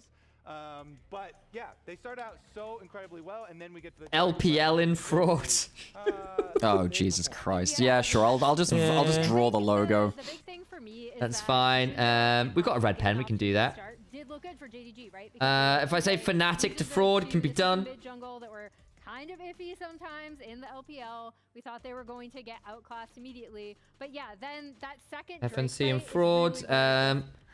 Absolutely all falls apart, and Genji takes over. After that, I believe Raccoon that LO doesn't give me any info. Minimal Unless lead that's- to 3K almost immediately. Okay, so what happened there? Yeah, let's bring up the fight because they play their range really well. Watch Genji. Keen starts it out with this equalizer, basically cut them in half, and then you have the gold card. The precision with which they take out the enemy jungler here is so beautiful. You know, Xin doesn't even get his ult off. Like, I was thinking, oh, maybe he's gonna defensive Xin ult as soon as. And Wub, are you're still there? I need to stun him, but they don't, and they just get annihilated, Emma. Yeah, and you see that they're Add just you in. so well coordinated. They knew exactly how they wanted to play this composition out with especially the Used to live like literally 3 minutes in the G2 office. combo. And then my big star in that fight was Keen with the equalizer because JDG were already Yes, I really like- separated. I really like Y'all that having to equalizer kinda too. Take a route around immediately over a ward. Yeah, 23 minutes. It was a bit slower too. Until What? It wasn't. I'm sorry, what? Combined kills per minute. Okay, fair enough. Got that. Mecha, where did you want RNG and Slower game, but it's a Genji thing. RA, by the way? And Swana, Inspired, where did you want them again? Remind me. I have it down as Fraud, but I can't remember. These players against them. What do we think? I think the big difference is you look at that team fight. The team fight encapsulates a lot of it. Gala is the only real like ranged threat that they have on JDG. Yeah, it's a very directional mic. Yeah, for sure. Before and on on the bottom side. My one's directional. The Mike, yeah. subscribe was Fraud Watch. Ah, Okay, cool. We can figure that out now. yeah, Okay, that I gotta go. makes sense. Should we put on some adverts now? Actually, Do it. No, we got 34 minutes. We can actually do. We can do fraud wall and then we can figure it out. That's fine. Okay. You may as well do it. It's more Okay. ad-heavy. We'll do fraud wall and then we'll get Kyrian. Okay. If you turn the camera on, Alex, I'll go put them on. I've got the list, so I'll go put them Well, on. I gotta go get my camera to put on it. Okay, so let me sort that out. You sort some things out and I'll figure That's it fine. out. In a second. Any more for any more fraud wall enjoyers? Go for the big engage, but Gen.G are not giving them RNG and fraud, RA and purgatory. Yep, fine. with their team comp, and so after you get that big lead, since they already got the first dragon from Canyon getting crab and then getting first dragon, this is second dragon plus a bunch of gold, and they're able to play. Yeah, that's the trade, right? Canyon got the crabs and stuff. It was really valuable. For me, it came down to not that JDG didn't necessarily have windows, but they. Would Gen.G having any result but winning mean they should be best purgatory? There's some truth to that, Filthy Pheasant. Also, the power of the Keen's a hero of this game. Hell yeah, I agreed. To spread the map, right? You have multiple. Yeah, exactly. They got Vampire out. It was like 4 for none. How was the game? Good start for JDG, but gave up some early objectives and then went to go fight the second dragon, got absolutely blasted alive, and it all fell apart from there. Basically what we expected. JDG can get an early start, but they give one mistake back, and generally Gen.G are at an 8,000 gold lead. This champion doesn't have a lot of escapes, even if you do get Fraud ball bin into fraud watch or fraud. Ooh. You know how you gotta do it. You gotta get that, give that sub. There we go. Getting added slowly. Hang on. Hang on. I mean, I voted for Canyon. I would be okay with multiple votes What on do this you guys Gen.G think? team. Alex probably can't hear me, but it needs to go horizontal, which I'm assuming will be happening shortly. Canyon, as a jungler, when the enemy jungler Yeah, I'll turn this off for a successful second. game Okay. early game, Okay. I mean, obviously, Ruler. ruler. Okay, fan here. Who was the Whoa, next no, one wrong for thing. Gen.G? Canyon. Canyon. I want to check on Okay. the other side. Who Is was it this one? Ruler. So, okay, so that's what we were Yes, saying. It's a it's- collective effort here. Yeah. You guys chose Canyon, but yeah, Ruler. What is that? That's... Go to AD carry. Because Oh, it's just... jungle's getting off successful games, Roll up a bit, that's fine. sometimes you can crumble under pressure. People are There we go. All right, we got it. Fantastic.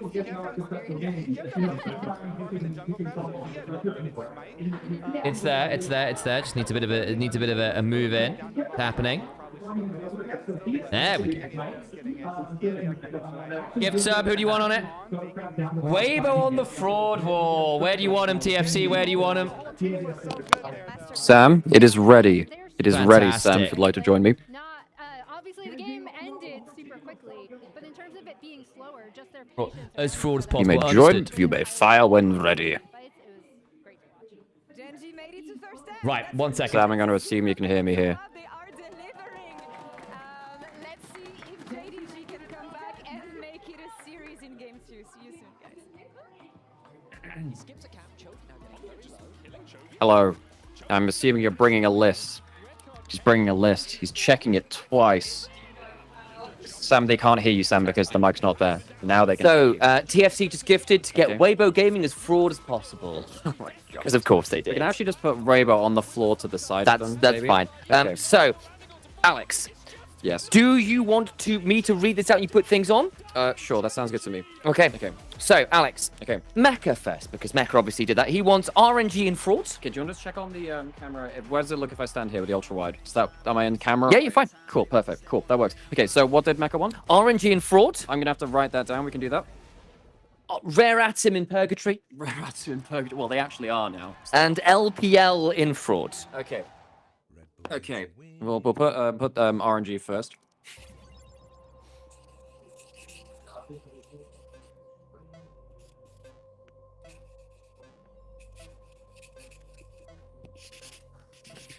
I've got the black marker here as well if you want that.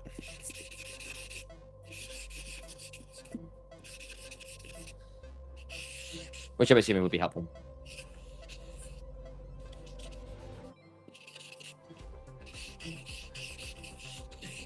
Okay. Well, there's Okay. your RNG. Yeah. Okay. Let's go let's put in Rare Atom, was it? Yeah, Rare Atom in Purgatory. Okay, we can do that. I gotta go find another magnet. We're gonna have to write that down here. Oh my gosh, I'm gonna have to get right down here.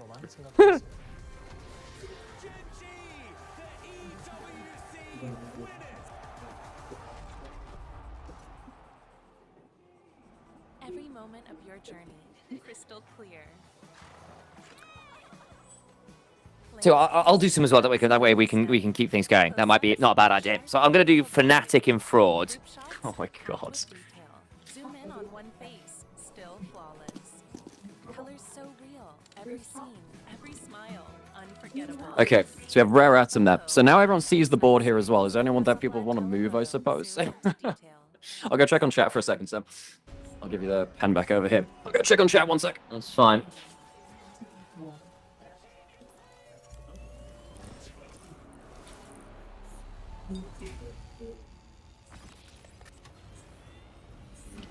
Is that visible enough for everyone? Why is it so low res? So low res for some reason. I don't know why. Right, Fnatic in Fraud. Are we out of magnets, or we're getting close to being out of magnets? I'm gonna start getting some tape out. Points redeem. You can With only the G2 magnet. Okay, Oh, yes. so Pinciless, you can only move someone one. You can only move someone one spot. Pinciless, you can only move someone one spot. So you can only move them up. You can only put Vampire from Fraud Watch down to Fraud or into Purgatory. You can only move them one spot once. So Pinciless, we can move them up one. We can move them up one. Sure. Yeah, cool. We can do that. I'll go check on that. I don't get why this is so low res. I don't know why.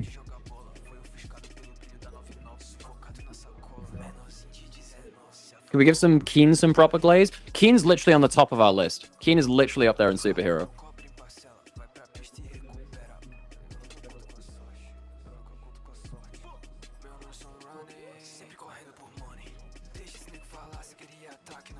Pendulous redeemed to put Vampire back up into Purgatory. This guy's gonna be ping-ponging. Ping-ponging about the entire time, you know? We're out of magnets, Alex, so I use the G2 man to put Fnatic on. Okay, cool. We're gonna have to just put like multiple people under the same magnet, basically. In fact, actually, that'll hold them both there. We can save one that way. Death can be in Hero. Cool. Well, there's your magnet there if you need it. I'll go check on chat again. See? There we go. I need to add Baitron into Purgatory. I don't know how to get this higher res. It's not that high res on the stream. Maybe just the How are lighting. you exporting it on... Sam, it's a video link, you Sam. can change it. How? Settings. I can't Sam on there. On the OBS. No, on Yeah, settings, yeah. What about it? There's a... Is it like this? 1920? Yep. Yeah. Zoom 1, frame rate. Where would it be then? I think you probably up the frame rate, I think. Or Frame rate doesn't change anything. Ratio and stuff can help too. But...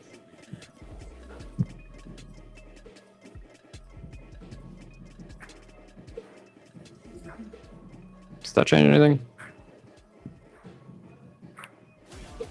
I don't know how that's going to work. Hang on. Does that work? No, that doesn't work at all. Wait, I can do it like this. That doesn't help at all. Well, that doesn't help at all. Well, let me check how this was done to the stream. Oh my god. Your reaction to winning wars. Best pentakill announcement. Does that actually make it better or worse? That's actually made it somewhat better, I think. I'm not sure. It does look clearer than before. Well, we'll just work with that then. It helped a bit. Cool. Yeah, we can work with that. Okay, does anyone... No one else rewarded anything?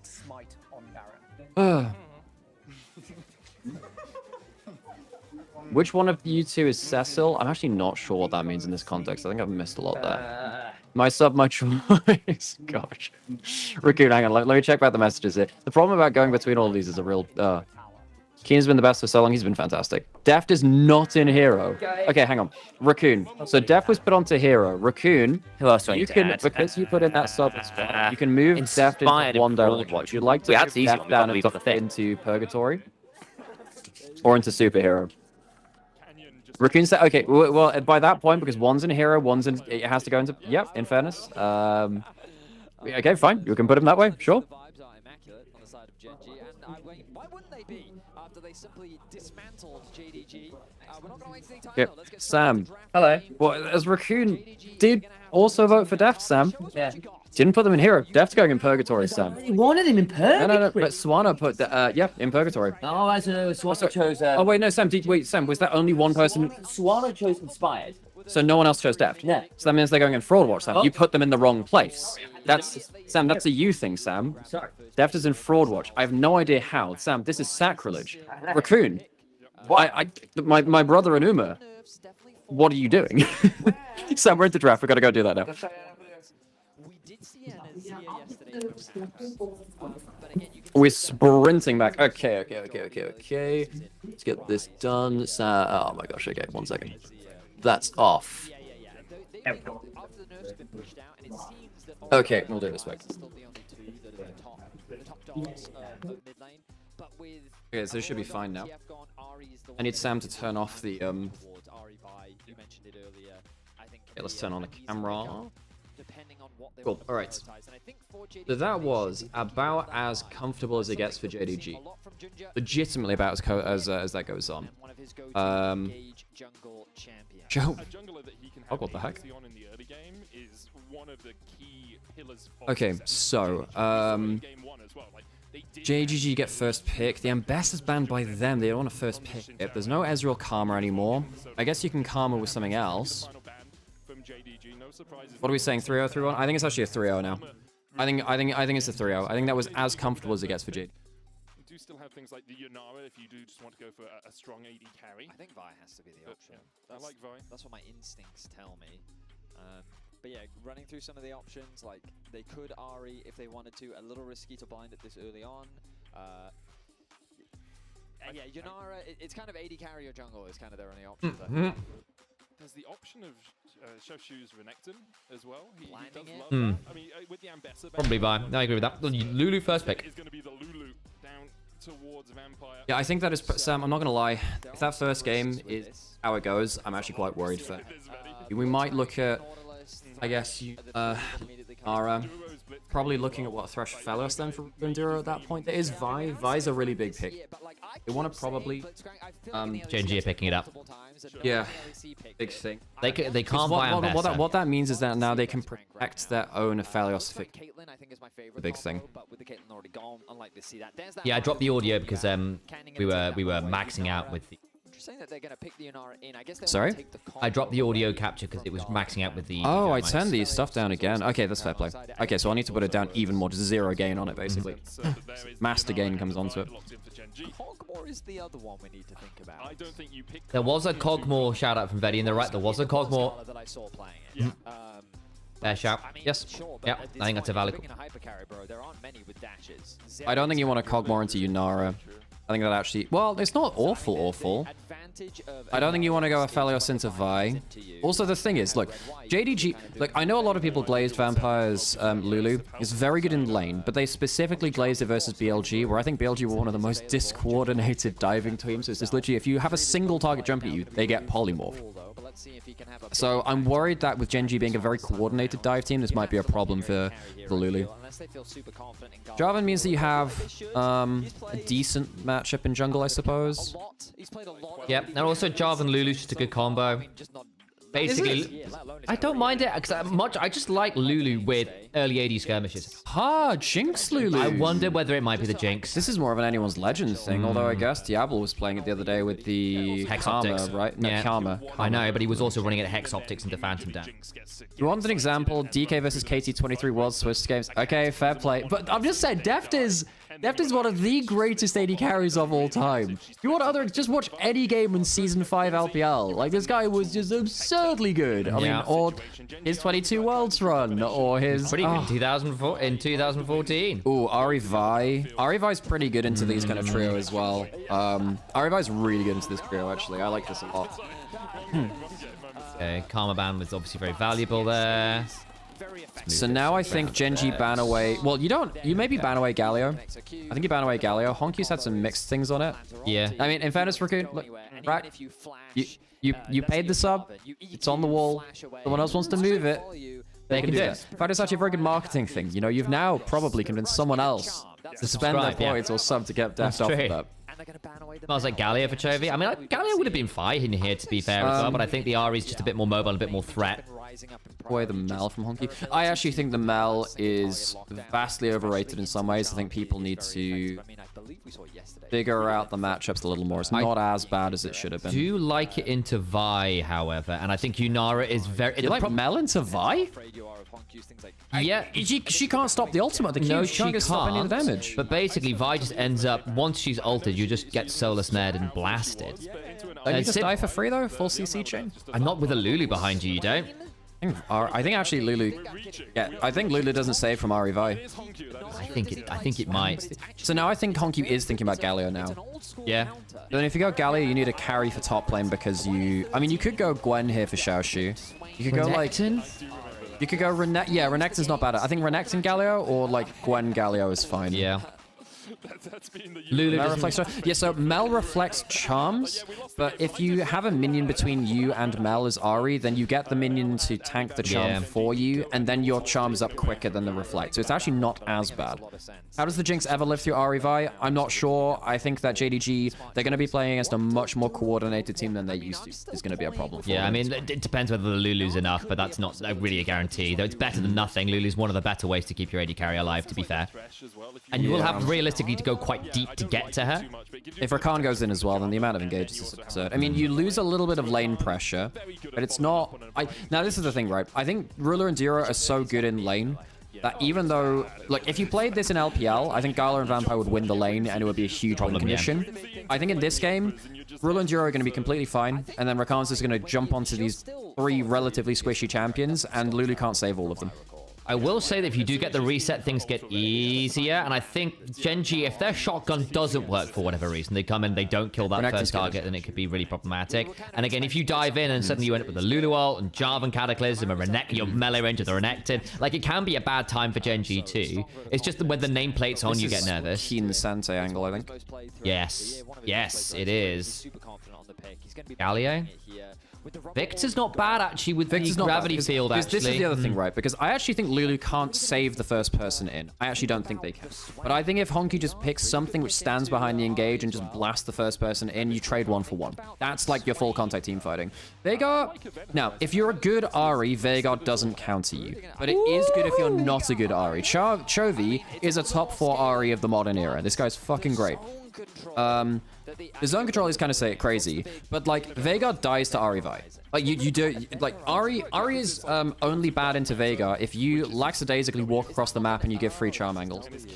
Yeah, I will say that basically there is a world where in the 5v5s, Vi Ahri have a harder time getting forward, or even if you do land, you immediately end up in Event Horizon, into Jinx traps. That's what it does. I think side lane is going to be a nightmare for Honky, and he's not a good side lane to begin with. You try and play side lane as this Veigar, you will die every time. Okay, I'm gonna go put on some adverts. No, we didn't put on an ad break, did we? I can't remember. No, we didn't. Good, not bad. It's because we're doing the fraud wall. It changes. We're doing the fraud wall. It changes the way that we do our things. Okay, so I think that Gen G. Look, there's a lot of turnaround from JDG. JDG are hoping that Gen G aren't good at engaging Sam. They're hoping they're not good at engaging so they can punish with Lulu save, Veigar turnaround. If Gen G are good at engaging, and they are, I think probably the damage and the initial shotgun is going to blast what are 5 relatively squishy members. And Nidhogg, you're right. If JDG ever get flanked, it's very, very, very hard. I agree. Like again, and you've got a lot of very scary flankers. Ahri, Vi, Gnar, all very dangerous for that. Yes, is the answer. I'm not Rakan, actually, on that point as well. If one of them slips off vision, it's going to be very tricky. I do think JDG are one of our better vision game teams from the LPL. I probably only put Weibo ahead of them, and I really like Weibo's vision game. And there is a world to say that actually if JDG do manage to get themselves in a solid 5v5, it's not going to be the easiest for Gen G. They're just very strong at that. And I also think the moment it is skirmishes or side laning, Gen G have so many more options in those side lane scenarios, like Gnar, Ahri, with a Vi behind them, with a Rakan behind them, will threaten particularly that Veigar every time. There's only so much an Event Horizon can do. Yeah, I mean, look, if Gen G get lazy and engage onto a target within range of Lulu Vega, they deserve to lose the fight. Yep. Oh, I need to. In his professional career, as far as we can see, and perhaps it's what JDG Can get myself a rebel. Do you want one now? Yes, I'd love one, thank you. Any particular flavour? With sugar in it, Sam. Can And be can you grab me one of the pastries or something like that too? yeah. Nice. JDG got off to a great start in game 1. Okay. I quite like the comp idea from JDG. Using the heal to get... Oh, well, that's actually a lot of auto attacks down onto them. That's a lot of auto attacks down there. Jovi's starting Q. Yeah, oddly... Well, Q's pretty good against Vega because you slightly outranged the... Oh, Dura missing the Q. There's actually a problem. So now you're missing push and the things. Oh, Little Lance missing is a bit of a problem. That means that Ruler gets access to the wave and can get the bounce across. Because it helps you just stick onto your target and get those extra Yeah, no Paddy's skin for the holiday. So, By the way, it's Paddy and not Patty. By the way, do not say that. It's Paddy. By the way, yeah, just so you're aware. Keep an eye on Xiaoshu as well, and he's already finding some nice trades into the Gnar matchup. Typically, Gnar favored. Usually, it's very difficult. Hey, there you go. If Dura hits those Qs, it really changes the laning phase. I mean, you really want bot lane to be pushing up and getting value. Honku and Jovi just going to be farming up in the early game. Jovi will be waiting for Canyon's ability to come across and really harass. Also, another thing you can do as well is you can do Banshee's Ari into Veigar, and you can dash into the cage, which means that you're kind of, you're not getting stunned by it, because it tanks that kind of instance of the CC. Early back from Duro. Oh, good pathing from Ginger again. It's a quick clear from him. It's a 3-cam from Ginger. He knows that the Krugs are going down. They don't have enough information for this. Duro's coming over. Do they spot him from this? If Duro walked slightly further north, he would have spotted that. Ginger did a really good job. Oh, he gets it. He gets it. Oh, well, no, he doesn't. No, he doesn't. He doesn't get it. He doesn't get it. Canyon got it. Oh, that's so sad. Oh, Ginger didn't get the red buff. That's so close. If he gets that, that's a huge win for them. Jovi out trading Honku early, forcing him out of lane. The early matchup for Veigar into Ari is really nasty if Ari just hits the skill shots. His jungle clear now heavily slowed down. Canyon losing out on a camp sucks for him, but that bot Scuttle Crab now open for taking could be a double crab situation. It could also be an invade. Like Genji have the push coming out from bot side, Garden and Vampire a little bit risky, low. Though. There's no point risky, really. But I think for you just. Is this double scuttle now from Canyon? He loses a Krug camp. Reminder that, I mean, Ginger is still a camp up, but it should have been such a huge win and ends up being meh. Waves pushed in. Shovi has teleport. Should come back with a Dark Seal. He should go Dark Seal this game, by the way. If you need to go Dark Seal here, Chovy. If you go Dark Seal, you can afford to go into Banshees with a Medjai's, and you can be really, really high damage and also very hard to kill. Big draft win for JDG here now. If it was played in LPL, I would say it's a big draft win because it's being played against Gen G. I think that realistically, the engage combo from Gen G is going to kill them. I think that Gen G are too coordinated on the engage. I wanted to talk earlier about how for Veigar, we often see Rod of Ages. And I think, again, for the same reasons, it just makes you more durable. Yeah. And remember that the thing Rod of Ages Veigar is normally fine, but against a Vi Ari, it's not enough HP. You still die. So that when you do get those last hits, Maybe just using the W to get back towards his wave. You wanted to make sure he wasn't there for a free Q. The way this lane goes badly for Ari is if you eat too many just random free Qs from Veigar, because they're quite low cooldown when you get to max rank. Hey, how was the first game of Stomp? Yeah, it was a massive Stomp. Oh, that's nasty in the 2v2. Yeah, the 2v2 is not going as well for them. Look, yeah, Dodo, I think on the whole, I would have said JDG's draft was fine, but they only have one real engage piece, which is the Jarvan, unless the Renekton gets a really good angle.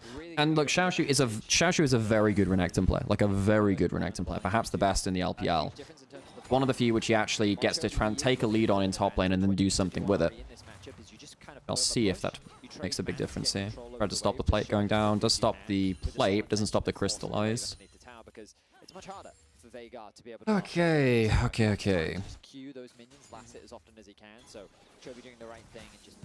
Hey, Sam, thank you. Action. Recommendation. Oh, nice. Which ones are those? Minty Blackberry? That sounds great. Yo. Oh, cool. Game. Oh, that's really cool. I appreciate this, and that's cool. So that way they have an idea about what's going on. Okay, sounds good. And indeed, to anyone watching on stream who is in Berlin or can make it to Berlin, the G2 Watch Party's happening all of the tournament. If you want to come and do the fraud wall in person, come do it in person. Cool. How are we feeling about the early game so far, Al? kind of expected this.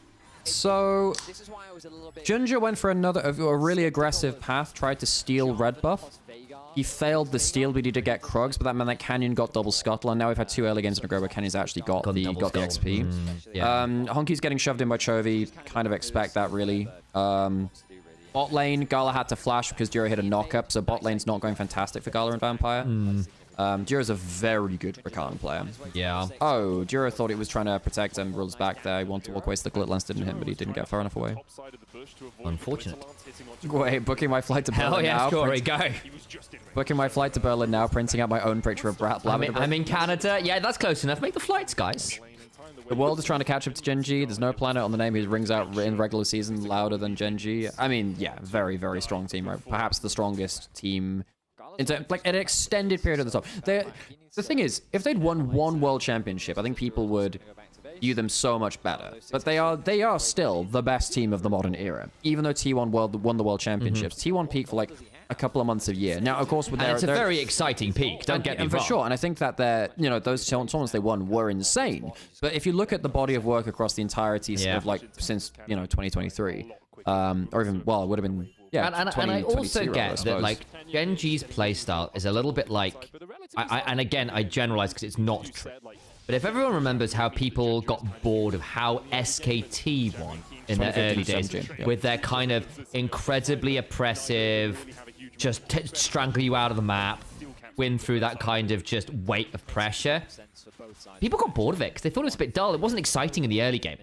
The way T1 wins games, or have won games particularly for their championship, off those kind of crazy plays from Carrier and Baker on the Silas and stuff, where it's all flashy playmaking.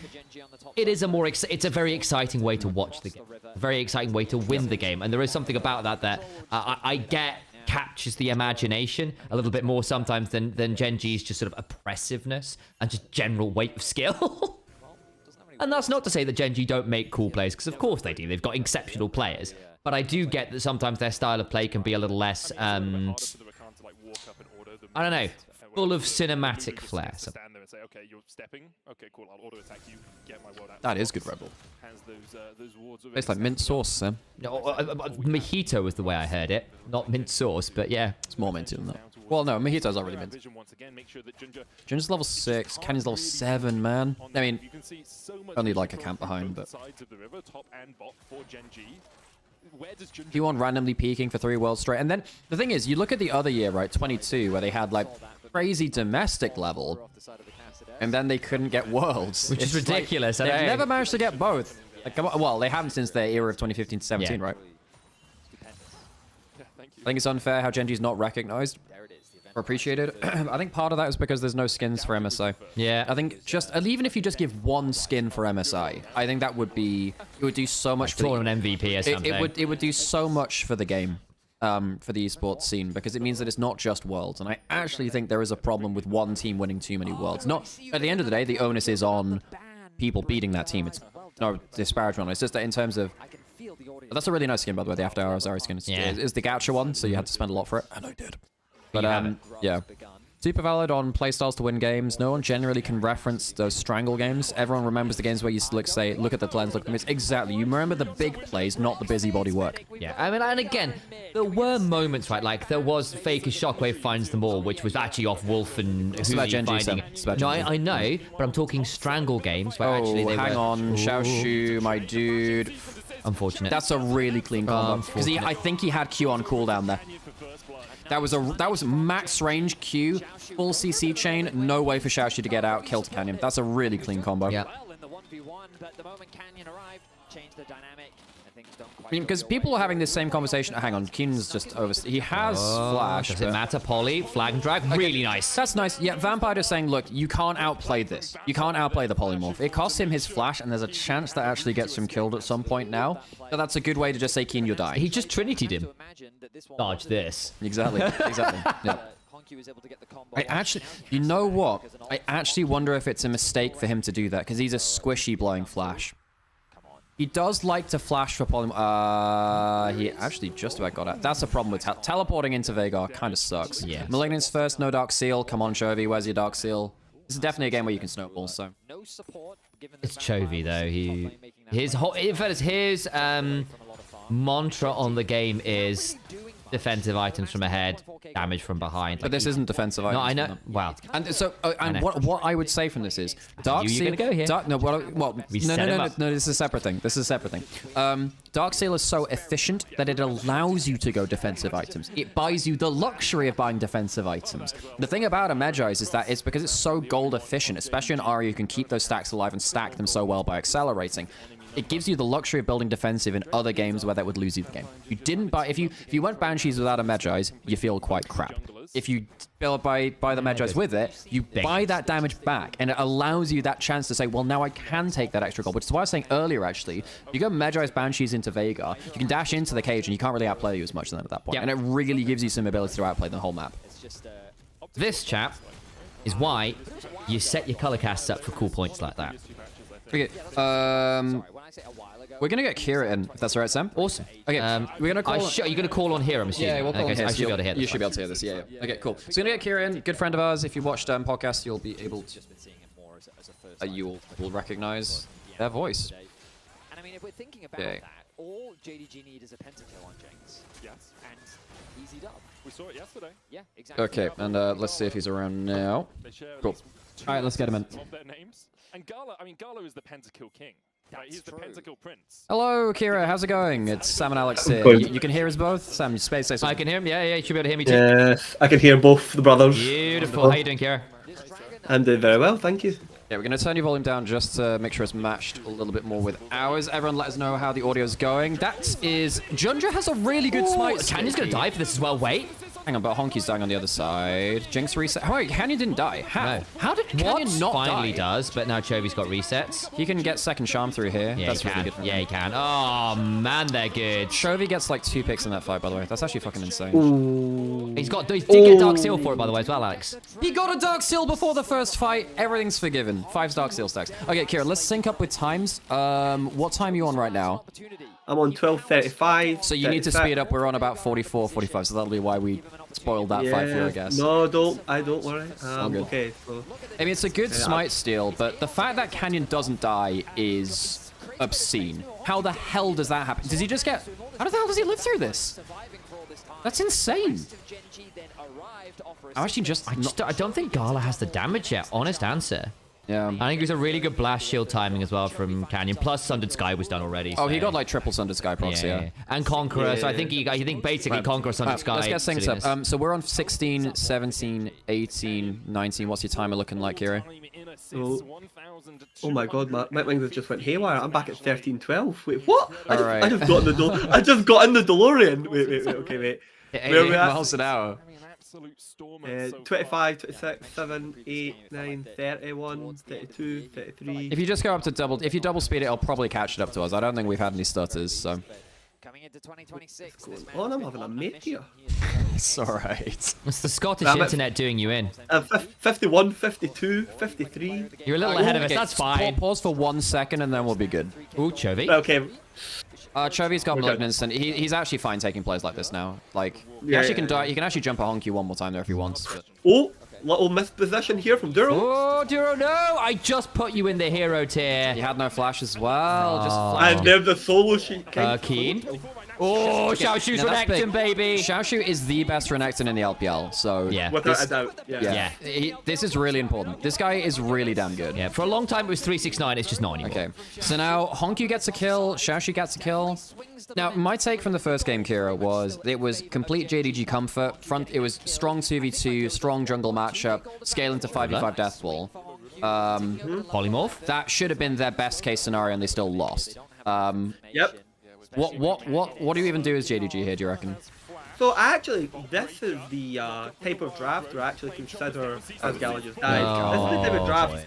This is the type of draft where I actually think Jarvan is like a takeaway. That's pretty good because you at least have some targets that you can tie up. Yeah, I know you have the technical double mobility or triple mobility, but you also take it away from the Veigar and the Jinx. Yeah. But also, you know, you're getting the like the ability to have something to bridge in the Renekton pick. You know what I mean? Right, right. It didn't work out. That didn't work out this game just because of the nature of like how Keep you behind. you know the games went. I don't think that matters, does it? Chevy has all. Doesn't matter. Yep. And now they're going to lose this objective. But my big concern here is just how poorly some of the early lanes have went, particularly Right. this bot lane. This is not good enough, yeah. Yeah. Gala made a lot of mistakes, I think. And unfortunately, that's just completely like pivots the entire like draft to a different location. What's the numbers in your name? Kyrie 157 is it? What is it? Yeah, Kyrie 157. Yeah. Spell that right. I hope I spelled that right. AEIRE 157. Oh, Imran. Okay, we've got a bit of club. Xiaoshu from behind. He's on Ruler. He's peeling Lear away. Ruler.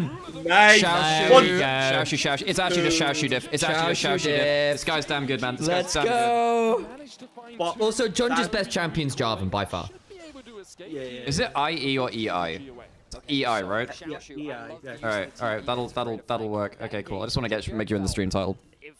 Cool. Okay, so I mean, Xiaoxi Renekton's pretty damn good. It actually says a lot. First turret or get another turret here as well. I was gonna say, He does. For JDG. Yeah. Genji, you've already got to. Yeah. I mean, look. Xiaoxi. Yeah, this is basically just on whether Xiaoxi can get like crazy angles like that, because the engage is Jarvan or Renekton flank, and they actually get both here, which is okay. That's a really good flash over the charm, actually. That is a really good angle from Xiaoxi. That's good. That's good. Xiaoxi Renekton is powerful as heck.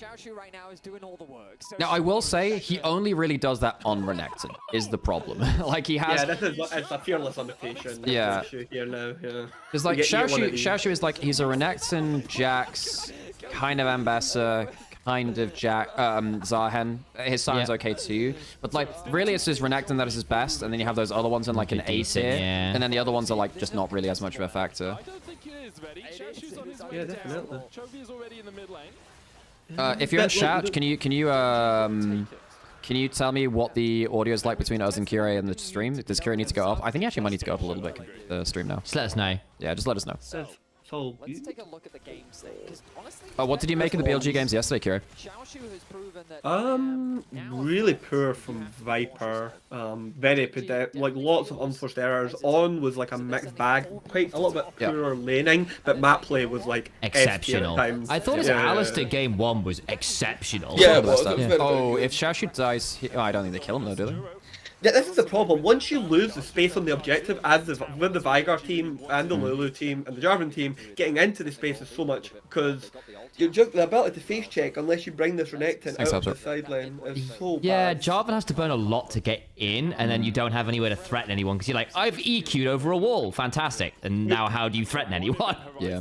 You can scout with the banner, but the problem is like, if you're strong enough, you can just stand on top next to the banner and be like, yeah, take it if you want, because if you do take it, we're going to just blow you up. Get charmed twice. And my take on the draft from JDG is, oh dear, Vampire actually dies here, I think. That's the positioning's just way off there. This is why I'm like, oh, that's nasty as hell. Someone's getting charmed here. Oh, so now, good. This is why I think Chovy is perhaps top, like... Oh, no! Zero! Oh. This is why I think Chovy is, like, top... Like, I don't like his builds a lot of the time. This one's actually better. In this game, it's fine, actually, because you have so much damage on the team. He's fine. I think he's genuinely locked. Oh, Duro. He's got a battle dance. Actually die here. Anyway, I was going to say, this is why I think Chovy is legitimately, like, top 3 Aries in the world. He doesn't play it as often anymore, but, like, I have a lot of issues with the way that he builds, but I can't argue with the way that he plays the damn champion. He's really good at figuring out those ways to kind of, like, explosively reset in team fights. The guy's insane at that. I actually want him to hit the rocket belt this game, because it basically means there's no way these immobile carries are ever going to be truly safe. Wait, they picked up a curse word from Genji from the replay? Are you kidding me? Oh, I like it. I like it a lot. Nice. I feel sorry a little bit for JDG, because I feel like a lot of their positives are going to be hidden in the fact of just like how dominant the early game to mid game transition is from Genji, right? Yeah. Like early game can go awry for Genji, and it has went awry. You've seen it here, the full kills. Yeah, like okay, but it's that early game into mid game transition. It's seamless. They know exactly how to pivot their first level 6 spike, their first item spike. Everything, and no matter who's got it. If Canyon's the person with the lead, he knows what he needs to do to transition a bit. If it's Trophy that's got the lead, he knows what he needs to do with it. If it's Ruler's got the lead, he just got, ow.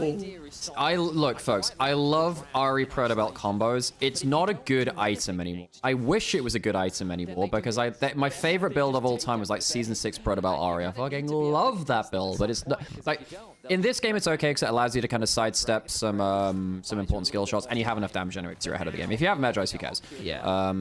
Anyway, I was going to say, so question chat, apart from Knight, who's better at Ari? Well, I think Knight is the best Ari, and then I think you have, well, I think it rotates between about 4 odd people. I think you have Knight, Faker, Chovy, depending on who's playing it at the time, and then you have, like, Rookie and Care dipping into the top 5 as well. Care being NIP's mid laner. He was an Ari main before he went pro. Those are the ones which, like, go crazy. Showmaker's also up there. He's really, really good. Yeah, he's just at the minute very inconsistent, partly because I think he sometimes feels panicked to make things happen. I think Ginger maybe dies here. Got Gala behind. That's not bad. Oh, he's going back. Oh, Ginger! We're putting him in Fraud Watch! We're putting him in Fraud Watch! Oh, God, Ginger! No, say it so much. Say it, no. Oh, Jesus Christ! What did I just watch on my screen? It's okay, it's a miscommunication. It's Ginger Dice Gaming! It's Ginger Dice Gaming! I think I'm mispronouncing dies, Alex. Maybe, Sam, maybe. It's not good. Jun Jail! Put him straight into Jun Jail! And now Chovy's got Oh, that's sick! He gets over the wall. Chovy gets got to a reset. I mean, he can jump into the poly. Yeah. He can jump into the poly. This is just not okay. Okay, I think Gala's had a weird series. I was not impressed with his first death this game. Junja is feeling forced to overplay. And I really appreciate what Kira said earlier. I know it's something Alex said before, something I said before. But basically, whoever has a lead on Genji are incredibly competent at playing through them. There is no player on Genji you can't play through, which is partly what makes them so damn scary. And they're just very astute at going, okay, here's where our point of power is. We're going to leverage it in this way in the game. Is that around a dragon fight? Is that around an invade? Is that around a dive? And Chovy got a superb angle. That's absurd. Oh, that's the sweet spot, because at that point, like, your skill shots just don't come out quick enough to stop someone dying. Oh, it's so cool. And here's the thing, Keen's probably been the best top laner in the world. Many people would argue the most consistent player in Gen G. I agree. He can be pedestrian in this game. He literally, like, doesn't need to link into fights, because how well the other 4 members will just, like, play into the situation. But he'll not lose by a degree to which Zhao Zhu can blow the game open. Yeah, that's the problem. So, well, like, which member of Genji actually loses you a game? Yeah, that's the problem. Like, do you ever have a loss condition? Well, it used to be Lahens, right? And that's no longer the case. I mean, at the very start it was Pays, and then obviously... Yeah. But now that's obviously gone, right? And even then, that was a little bit overblown, and they destroyed MSI 24. Yeah. I really appreciate that Chovy's using his ult on cooldown here. It really forced out some nasty cooldowns. I mean, vampires... Yeah. I like that. Again, you have like 10 seconds to use your... He has flash, right? He's fine. If he has flash, he has flash. Ruler? Okay, now Ruler's had to flash as well. But the boys are over. Here. Rocket. Yeah. Reset. No! Oh, Jesus Christ! Dude! Call him a banana the way they slipped on that peel. Yeah. Fuck me, man. That was insane! I mean, I think Genji, if they lose this series, like not this series, you know what? Lose this tournament, it's something that's gone horrible. I'm gonna make a hot take. Yeah. I don't think Genji are gonna lose a game. Oh no, they'll lose a game. They'll Surely they'll lose a game. Okay, Sam, we'll clip it. Sam says they won't lose a game. I think they won't lose a game. Wait, hang on. So what happened here? So we've got a couple of fraud wall things on there. So we had fraud wall from Vid Student. What did you say? LPL on fraud watch. Okay, did we already put LPL on fraud watch already, didn't we? Yeah, they're there. Vid Student, LPL already on fraud watch. Harold's put Vampire down again. Okay, Kira, because you're a guest here, have you seen our fraud wall? Oh yes, I have. Okay, we're gonna be doing something for our guests here. And anyone who comes on as a guest can also put someone on the fraud. Alex. Kira, would you like to nominate someone, whether they're at this event or not, a team, a player, a coach? Would you like to put someone on the fraud wall or move someone that's already there on there? What are you feeling, Kira? Genji is here That's harsh. That's harsh even for me. I don't think I could do Sunday at this event. Okay, it goes everywhere from hero down to fraud, right? So there are good ones as well. So it's the whole thing. It's called the fraud wall because it sounds funny. But I'm trying to think if we need some. I'm trying to think maybe some heroes right now. We've not got many Gen G players on yet. We've got Keen and Duro on. We put Skewbond was in hero, wasn't He was it? a That was superhero. that. We had him right at the top. Yeah. Superhero. Yeah. But because he is by far the best player on G2 right now. You know what might be best, Sam? I mean, I actually best if I just set up the camera and then like we just talk on here for now, and then we can just go back and forth. So I'm gonna set up the I just want to camera go prep some of the crowd as well to see whether they want to get involved. Oh, that's true. Okay, we can do that. So we've got Harold's moving down. Vidsu needs to pick someone new. Pintalus, who did you want to do? So LPL is lit. Okay, LPL needs to go down into fraud. We need to put a shopping list on here again. Yeah. So I've got one for you. Yeah, what do you want? What's his name? What do you call it? Vedius from Cast. From the Cast. He's going on hero. Yes, that's good. We can put Vedi in. That's fine. Vedi's going on hero because he first of all shouted out the Nymaera. He did a very good. He did it so well as well. Beautiful read. There we go. And second of all, what do you call it? He actually like seamlessly like slipped into the transition, like the narrative points and all that. It was So so good. It was very clean. He actually did read the advice, and it was a real pleasure because I think, particularly in this cast today, he was doing like a lot of the heavy lifting in terms of making people understand that yes, these might not be names that you're familiar with all the time, that Gen G are up against, you know what I mean? But these are like names to like, be respected, somewhat, you know what I mean? And yes, they are up against like Gen G, who can sometimes make a mockery of them. But you know, for example, Xiaoju here, the Vampire, and obviously the guys from Oysters last year. Yeah. Okay. So, yeah. Our shopping list right now. So Vidserum was LPL in fraud tier. Kira's gonna put Vedi in hero, and Harold is putting Vampire down another rung back into fraud watch. What did Pintalus want? Pintalus put that earlier, right? That was 43 minutes ago, so that was before the last game. We're gonna go put on an ad break, folks, and we're gonna start doing the fraud wall. If you would like to put someone onto the fraud wall, subscribe or spend 100,000 channel points, or turn up to Berlin and actually do it in person. We're gonna grab some people from there. I'm gonna go prep that. Cool. You can go do that. Sam, do you want to use your Yes. Buy that vision, buy that lane priority. And cool. That sounds great. That sounds great. What do you mean by put things on, Sam? What does that mean? What does he want to? I don't know what he wants. Yeah, the thing I want to highlight there is how Gosh. early Gen G set up such good. No. Oh, sorry. We have no coaches so far right now. Duro goes.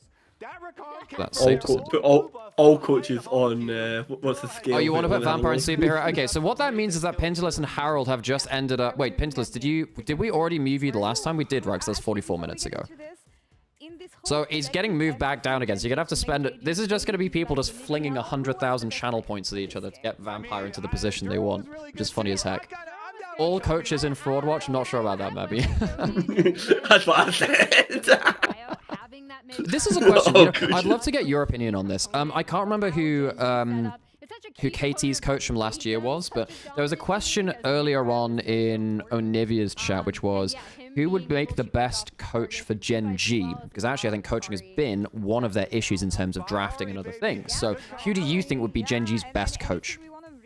Score was KT's coach. I would say that Score would be the best coach for Gen G. That's an interesting one. See, I think a lot of it is, I think Gen G actually do like a pretty good job up until like Worlds. I think a lot of they lose. They have like an identity crisis at Worlds. I think primarily, from the sounds of it, it's mainly, even if Chovy himself isn't actually like playing bad, because he's such like a large way of how the team like plays. You know what I mean? Like Gen G used to like not show up for like 3 objectives, just sit and scale, and at Worlds they're like skirmishing, accelerating their own disadvantage, and it's like it's like 2 different teams. So I'm trying to think of like who would trying to think of like teams that would maybe help them. Funnily enough, I actually think like it could possibly be someone, and this is gonna sound like crazy, like Coma, who because the reason being is just because it's someone. Well, he's a player facilitator rather than someone leads it in that sense, and it allows them to use their own. Yeah, and he's just won so much. You know what I mean? Yeah. In terms like that. Yeah. He's like managed like player-driven teams in terms of like Faker like runs T1. I don't know. It's so hard because obviously what the Korean coaches are actually like is somewhat of a mystery to us. Yeah, well, it depends on the team because basically the head coach is actually more like an authority figure. It's not necessarily. Yeah, and they're not always gameplay specialists actually. Head coaches tend to be more facilitators, and then you have like a strategist or whatever, which does your drafting and blah blah blah. Thing in chat, Warhorse is actually a really solid coach. So funnily enough, he was part of the revolving door of JDG coaches, and he really bombed out with JDG in 2024 when they failed to make Worlds. But they had something like 7 head coaches in about 2 years. After left the Super Team 2023, you had what? You had Warhorse, you had Viod, you had Sin, you had Clearlove for a while too. There were like 7. I actually can't remember all of them. They had a crazy amount. We have Kira. Can we have Kira as superhero? Sure. If you sub Verbicon. Wait, did you nominate someone before? I can't remember when you subbed, but I mean you could put Kira on there if you want. I wouldn't even want Home to. I wouldn't even want Home to coach Gen G. That's the thing. I think that would be a really bad fit. Yeah. 24 JDG was cursed by Freak's season meta. I gotta wait. What was the meta in 24? That was really bursty mids. It was lane pressure bots that came out of the Werewolf kicker. We had. No, wait, I mean, 24 was. 24 wasn't that bad. 24 meta of LCK LCK Spring 24 was like one of the craziest metas because it was like Chovia and Aurelion Sol and the Corki all the Corki picks and stuff. But like the big one was like Senna bot was like the Senna thing was also like the biggest problem in draft. So I was trying to think what was getting played mid lane. It was Tali as well. Tali was like Talia, Azir, Ari, Oriana, right? There was some Zeri mid at some point. Yeah, I do remember that actually. Yeah, and then of course, hang on, wait, we had the AD carry mids, right? Yeah, we had AD carry mids up until Corki was there. Corki, Tristana. Yeah, I remember it now. We had the Corki, Tristana. Yeah. And then once you got to summer, only basically Chover was still playing the ADCs. Wait, 369 said Hom can be a bit pressuring. He also won all of his titles with Hom, so perhaps that's what he needs. So, I'm just saying. Maybe that's what he needs. Yeah, because Holmes, the thing is Holmes, I can imagine him being a bit pressuring, but also Holmes has massive expectations on him, in terms of his the organization. Most of his team spent a lot of money on the players. He was basically expected to attempt to win every single split that he played. Yes. At one point in time, the expectation of the JDG super team was to never lose BO5s. Yeah. You know what I mean? I can imagine. They only lost 1 best of 5 the entire year, which. Yeah, that was kind of crazy, actually. You've also got to understand that this is someone who was the older brother. People need to think of how Faker is thought of and idolized in Korea by many of the people now.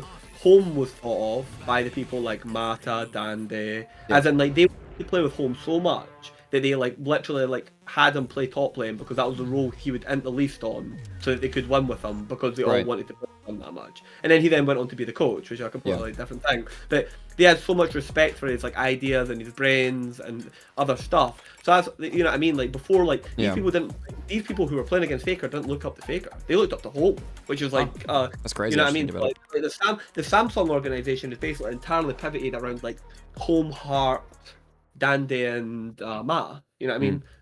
With a lot bit of Daddy, in terms of in-game leadership, less so game ideas. Yeah, he was doing well in TES. The thing is 369 and TES is a very, very, very, very, very different player. the 369 of like TEF days was very subservient to like what Carcel wanted to be doing, Jackulov wanted to be doing, Knight wanted to be doing. Yeah. Really kind of found his own shell. I'd probably say when he went to JDG, that was when he kind of like broke out for me. That 2022 season where he beats Knight and Jackulov in the final. Oh yeah, fun fact that I guess we can say this at some point. So we actually might be doing some I might be doing some in-person content with Kira at some point up in Scotland. So for those of you who've been watching some of the stuff we've been doing on Last Free Nation Gaming, we're doing some game reviews. We're hoping to go to the place which is inspiring the next Silent Hill game, Silent Hill Townfall. A place called St. Monans, which is not too far from off of Kira's field, really. So we might be doing a little trip, a weekend trip up to go see the Ha and go do some Silent Hill content. So be like Rich, Kira himself, maybe get Sam in there, get Daniel. Daniel. Anyone else we can as well. So wait, Silent Hill Glasgow when? How would Silent Hill Glasgow go? Would it just what would that go like here? You're in the middle of Mary Hill. All you can see is fog for everything, and then in the distance you see it. You hear moaning, shambling figures. Oh, it's just the drunks. you're outside the job centre. Oh god. No, but the thing is, I know it's very funny about what do you call it? Glasgow, as much as it's like memed on, right, depending on what your art like associations are, it's a very architecturally what do you call it, significant city because of like when it was like built and stuff like that. Because there's a lot of like listed buildings that were built during like a certain like era, and they tried to like keep it all that way. So you know what I mean? Like people like to mock or like make fun of like Glasgow, but you could take like the history of like some players like Glasgow, and you could make a very like great, like a very very cool like horror game like about it. Edinburgh would probably. I mean, it's a very, and I think honestly there are a bunch of historic cities in the UK which you can kind of do that with, both in England, Wales, and Scotland, a bunch of different places, right? You kind of just got like that. I have no idea what Sam's doing. I guess we're not going to have time to do Fraud Wall this break because I think there was a miscommunication. I'm actually not sure what I was meant to be doing. It's my stream and I didn't know what I was meant to do. So we'll figure that out last time. I guess we'll just stick around and wait for draft then. Get into it. I'm not going to lie. I think without Xiaoxi's Renekton, with already failing on like the comfort draft of game 1, I think this one's pretty dead and buried. I actually don't see how this goes better for them. Junja's not on good form. Or rather, his early game is, and then just his decision-making in mid-game has just been disastrously bad for them. So I don't know what they do now, mate. I don't know what they do. So I guess we're into draft. JDG first pick again. Don't think it'll change much for them, really. To be fair, I feel like in Fearless, Tabby is way less equipped to deal with JDG than Can you think of any specific examples with that? I mean, like, obviously with the players they have. I mean, Xiaoxu has a limited champion pool. That's the big one, really.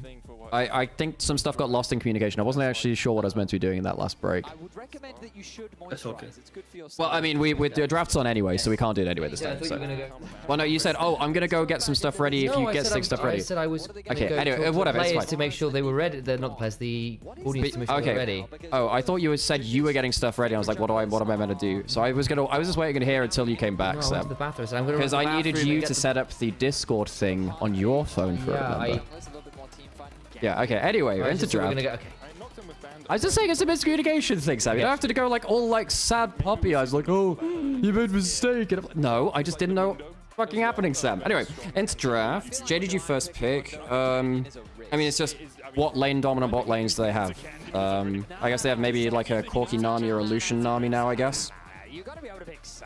There's no Ezreal, no Yunara, no Lulu, maybe an Aphelios Thresh angle. Ash, Seraphine's gone. Seraphine's gone. They used it with Ezreal Seraphine game 1. Yeah, so they did. Oh, what a waste. Yeah, exactly, yeah. Because they took the Seraphine, like, I can't even remember what they picked it with in that game, but they took, like, the Seraphine very early. Seraphine Ezreal, because they didn't want to give Ezreal but Seraphine Shin's our first round. They saw the Bard locked in, and they took the Ezreal to deny Ezreal Bard. They picked Caitlyn anyway. They did fine in TV2. But then they didn't have an Ashe Seraphine to do crazy stuff. So and best is allowed through draft because Vi's gone. What and best is allowed because there's no Renekton. There's no Renekton counter in lane now too. Yeah. So now Xiaoxu is like he kind of has to go like Jax, I think, now into this. He could go Cassandra, I suppose. But I mean, he doesn't get to play the Ambassador, which is a problem. Yeah. Could be a very short day, guys. Well, first series. See if you can maybe try and get bait them onto keen onto Cassante and try and get like a Janna pair. Well, Annie hates this matchup because you're outranged the entire game.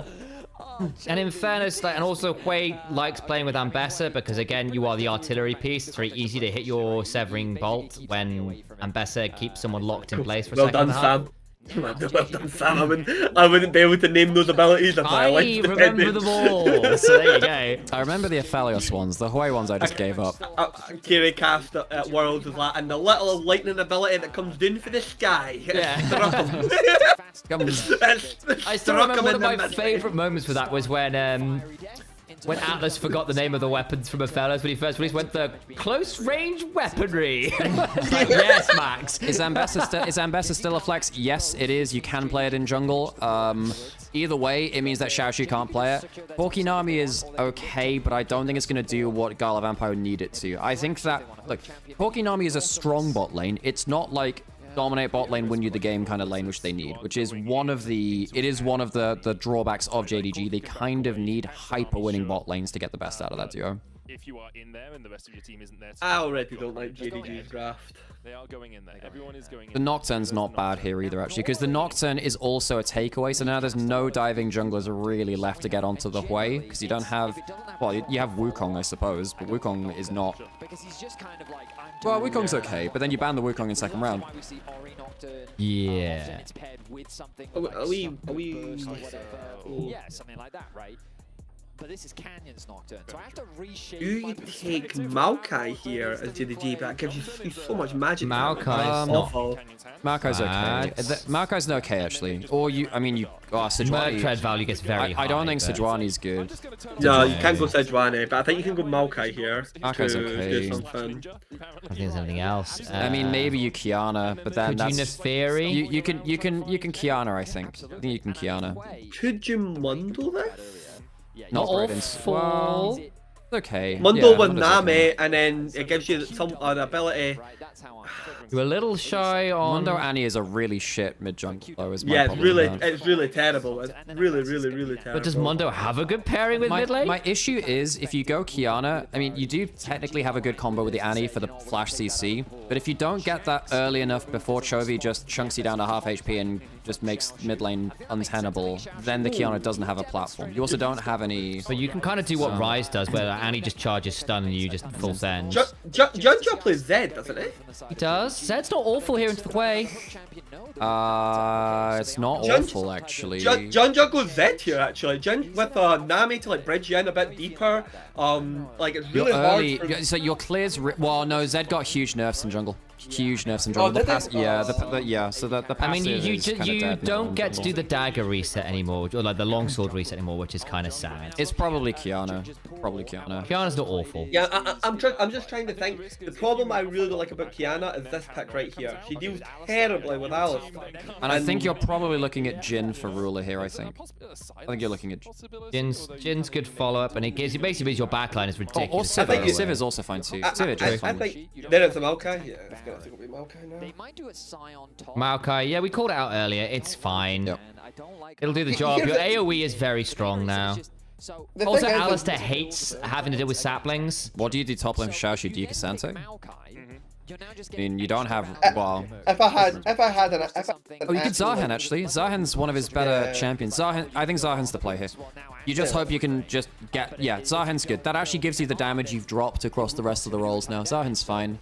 Harriet with the killer comment of what I like about Kiana is her hips and that she would be mean to me, which is an extraordinary statement. And it followed up by who typed that on my computer. Okay, last pick for ruler. To which Kieran at times I did. Don't worry. But don't worry, dear. you definitely haven't just announced that, you know, several hundred people on the internet, you know. Jin's It's good okay. here. So there's, yeah, I think the Jin's pretty good here. You can just stand at range. Your traps make it harder for people to walk into the play. This is not, the Maokai saves the draft. The Maokai Zion is actually a pretty good, Maokai's higher damage than people think he is these days, because he is like, he goes Leandri's bloodletters and is very obnoxious with it. Yeah. But this is the type of draft where I don't like this at all. Please don't do this. I have to say, I do think Zion picks up a good amount of damage, but Xiaoshu now has to get through Keen Ambassador, which is a problem. Okay, there we go. It's Sivir or Jin, a natural spell shield builder. Now it's like borderline impossible. This is really hard. The issue is, okay, you can't really, with this specific draft and in Bessa Nocturne, it's really hard to go like a traditional split pusher of any variety. Obviously, Zahin is the best, one of the better, not traditional split pushers, but can even 2v1 this if you play it correctly. Yeah, once you get to a certain point, it's very hard to take Zahin out before he gets his passive, and that makes a lot of your 2v2 plays quite risky. It's a bit like, oh, who's another good person? It's a bit like diving on and stuff. Like, it's very possible to do it and realize I shouldn't have been here. The cool thing is the Maokai can really overplay the bot dive, because when the Alistar goes to commit the pulverized combo, you lock him he can... Yeah, you can either lock him in, or you can actually flash and move onto the ADC, or just click onto a minion and you know what I mean, the O-lane use a series of abilities to like just completely miss, and then you'll be behind them sometimes and you can knock them in because of like how the displacement works. But this is just not an iconic, but this is a draft that for me Gen.G is very comfortable at playing. Yep. And the left, not so much. Yeah, I mean, I look at time, we're at 59, 1 minute, 101, 102, by the way. I think you're a couple of seconds ahead. Okay, you're basically using your headbutt as a ranged auto attack, whatever. Quick heads up there that Medic was calling out from the stats team as well. If this is 23:07 or less, it would be the fastest international best of 5 of all time. I don't know, but well, that's the stats. That's the stats. I'm just wondering if it's no, I'm not questioning the stats. I'm just like I don't know whether that can happen with this, you know. Gen.G, it can always happen. What's the time for everyone? 28, 29, oh, we're perfect. 30. Cool, perfect. Yeah, Sounds perfect.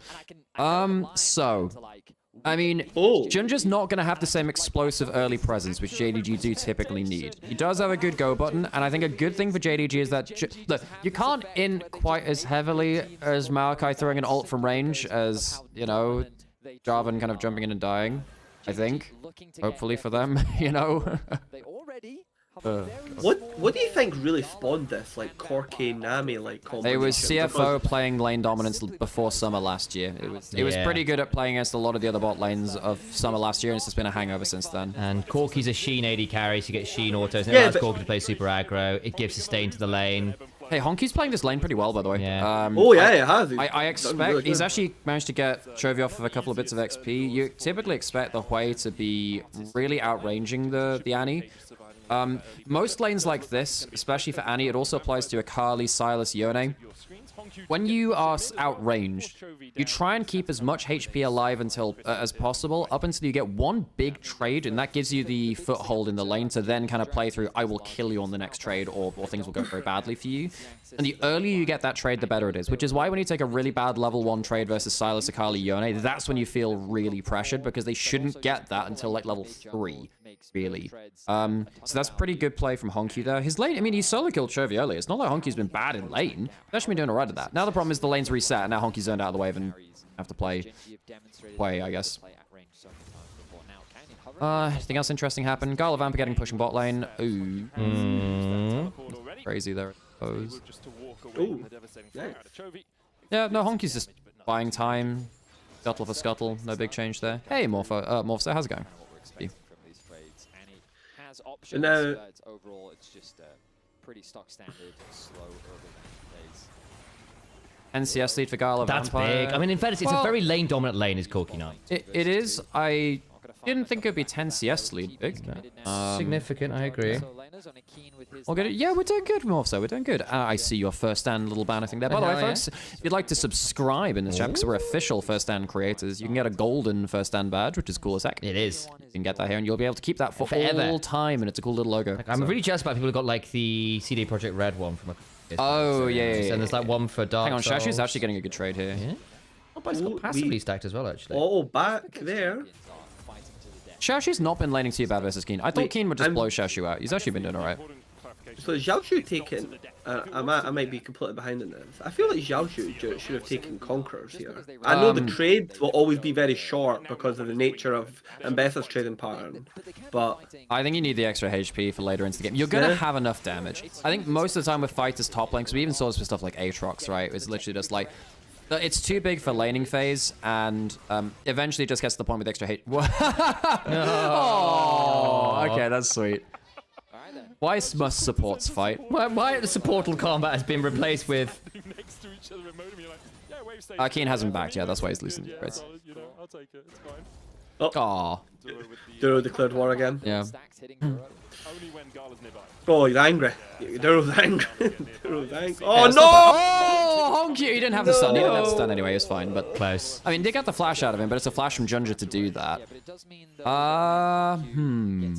Well, it now means at level 6, there's a chance of Tidal Wave, Zahen, Maokai kind of orchestrating places which a flashless way can't really play. That's okay. Siestly's now even up between bot lane and mid lane. I think the wave's crashing into bot lane, so it'll open up a little. Yeah. Oh no, we'll do. So it hasn't even up at all. I'm actually just lying. Oh, big health combo. Obviously, they've got the sustain, and there's the barrier. Hey, Angie. Yeah, Ruler is perhaps the best Jhin of all time. This guy He's is... very, very, very good at this. He actually makes the champion look like he does damage in ways that other people don't. I mean, Jhin does damage in ways that people don't expect anyway, but Ruler just manages to get way more out of him. I like Azael had a really good conversation about it yesterday. And like actually, there's a kind of like weird spike where like his first item's really strong, and then there's like Yeah, but the there G3 are is really awkward. there are some ways you can get damage out of this. This is the level 6 Scuttle where he's not here. You need to back off here, Canyon. I mean, I don't know, Canyon. I'm not so sure about that. Honku does have flash. He doesn't have ult though, because he used it on mid lane for the failed kill. So that's gonna be level 6 for Junja first. Now there's a flashless wave pushed against it. I mean, you're probably not jumping on this. Walk away with one of his many skills, which gives him movement speed for some reason. Here it comes. Can't Canyon walk down here? Oh. There's no flash on Junja to force the play. I mean, you get a decent chunk, you get a summoner. Can you move to Dragon It's from okay. this? Yeah, probably. Canyon has no camp stick farm. Or his camps are on top, so Canyon's actually been forced out into a bad spot. Can he get 6 from the bot wave? Yeah, No, but I think okay. Canyon should have just accepted like his lot, right, and known that like what do you call it, Ruler was going to cleanse it, right, and been farming these top camps already. Have This is 6 an and 5 over- for Dragon, yeah. Yeah, this is it's not even the play for Dragon. Just make the play onto whilst the Dragon's happening, make the tempo play either onto mid or onto top lane. Or just farm your camps top. Yeah, Or yeah. Just farm keep the your- camps, He's yeah. 3 camps down because he just... Really- Yeah, go. He could have stolen what- Raptors. Really, what he should have done here, these camps should already be dead, and they should already have top side warded to then know where the best place for the Nocturne play is. Because on the reset of the Maokai, so now they would see Maokai entering top jungle, You'd know they could Nocturne play would then somewhere. pivot, pivot bottom or pivot mid, and instantly kill the target, right? Now he can't do that because he has no certainty on whether or not Maokai's on reset and going back bottom. So, rare mistake from Canyon in terms of like the big picture here. Yeah. I think he's lost his team probably 1 or 2. Oh, that was a much needed flash from Honku. Annoying to lose the flash on the Annie, though. Yeah. If Annie's flash is down, hang on a second. That's a good flash from Keen. He's gonna get his passive. So now the question is, he's used his flash already. Cooldown's coming back up. Maokai's not in range. Honky's dead. Good And run this from Ruler. Shashi gets killed. No, he doesn't. Shit, so close. Disaster. So both our lanes get blasted there. Oh, it's so annoying. And that was, look, that's actually just individual mistakes from Shashi and Honky, right? Yeah. I didn't see the setup for mid lane, but Honky just used flash. You don't have your mark out for that, and Canyon obviously has ult there. That's a mistake. So I here's the thing, don't know what, he has flash, so he should die, but... Keen. Okay, he's dead at least. So, but another weird one here. I would need to see the exact weight, the exact frame. Root. Barrier. Yeah. the exact framing. But you What could did maybe Duro just do? argue that Gala has to follow Ruler into River there. Maybe.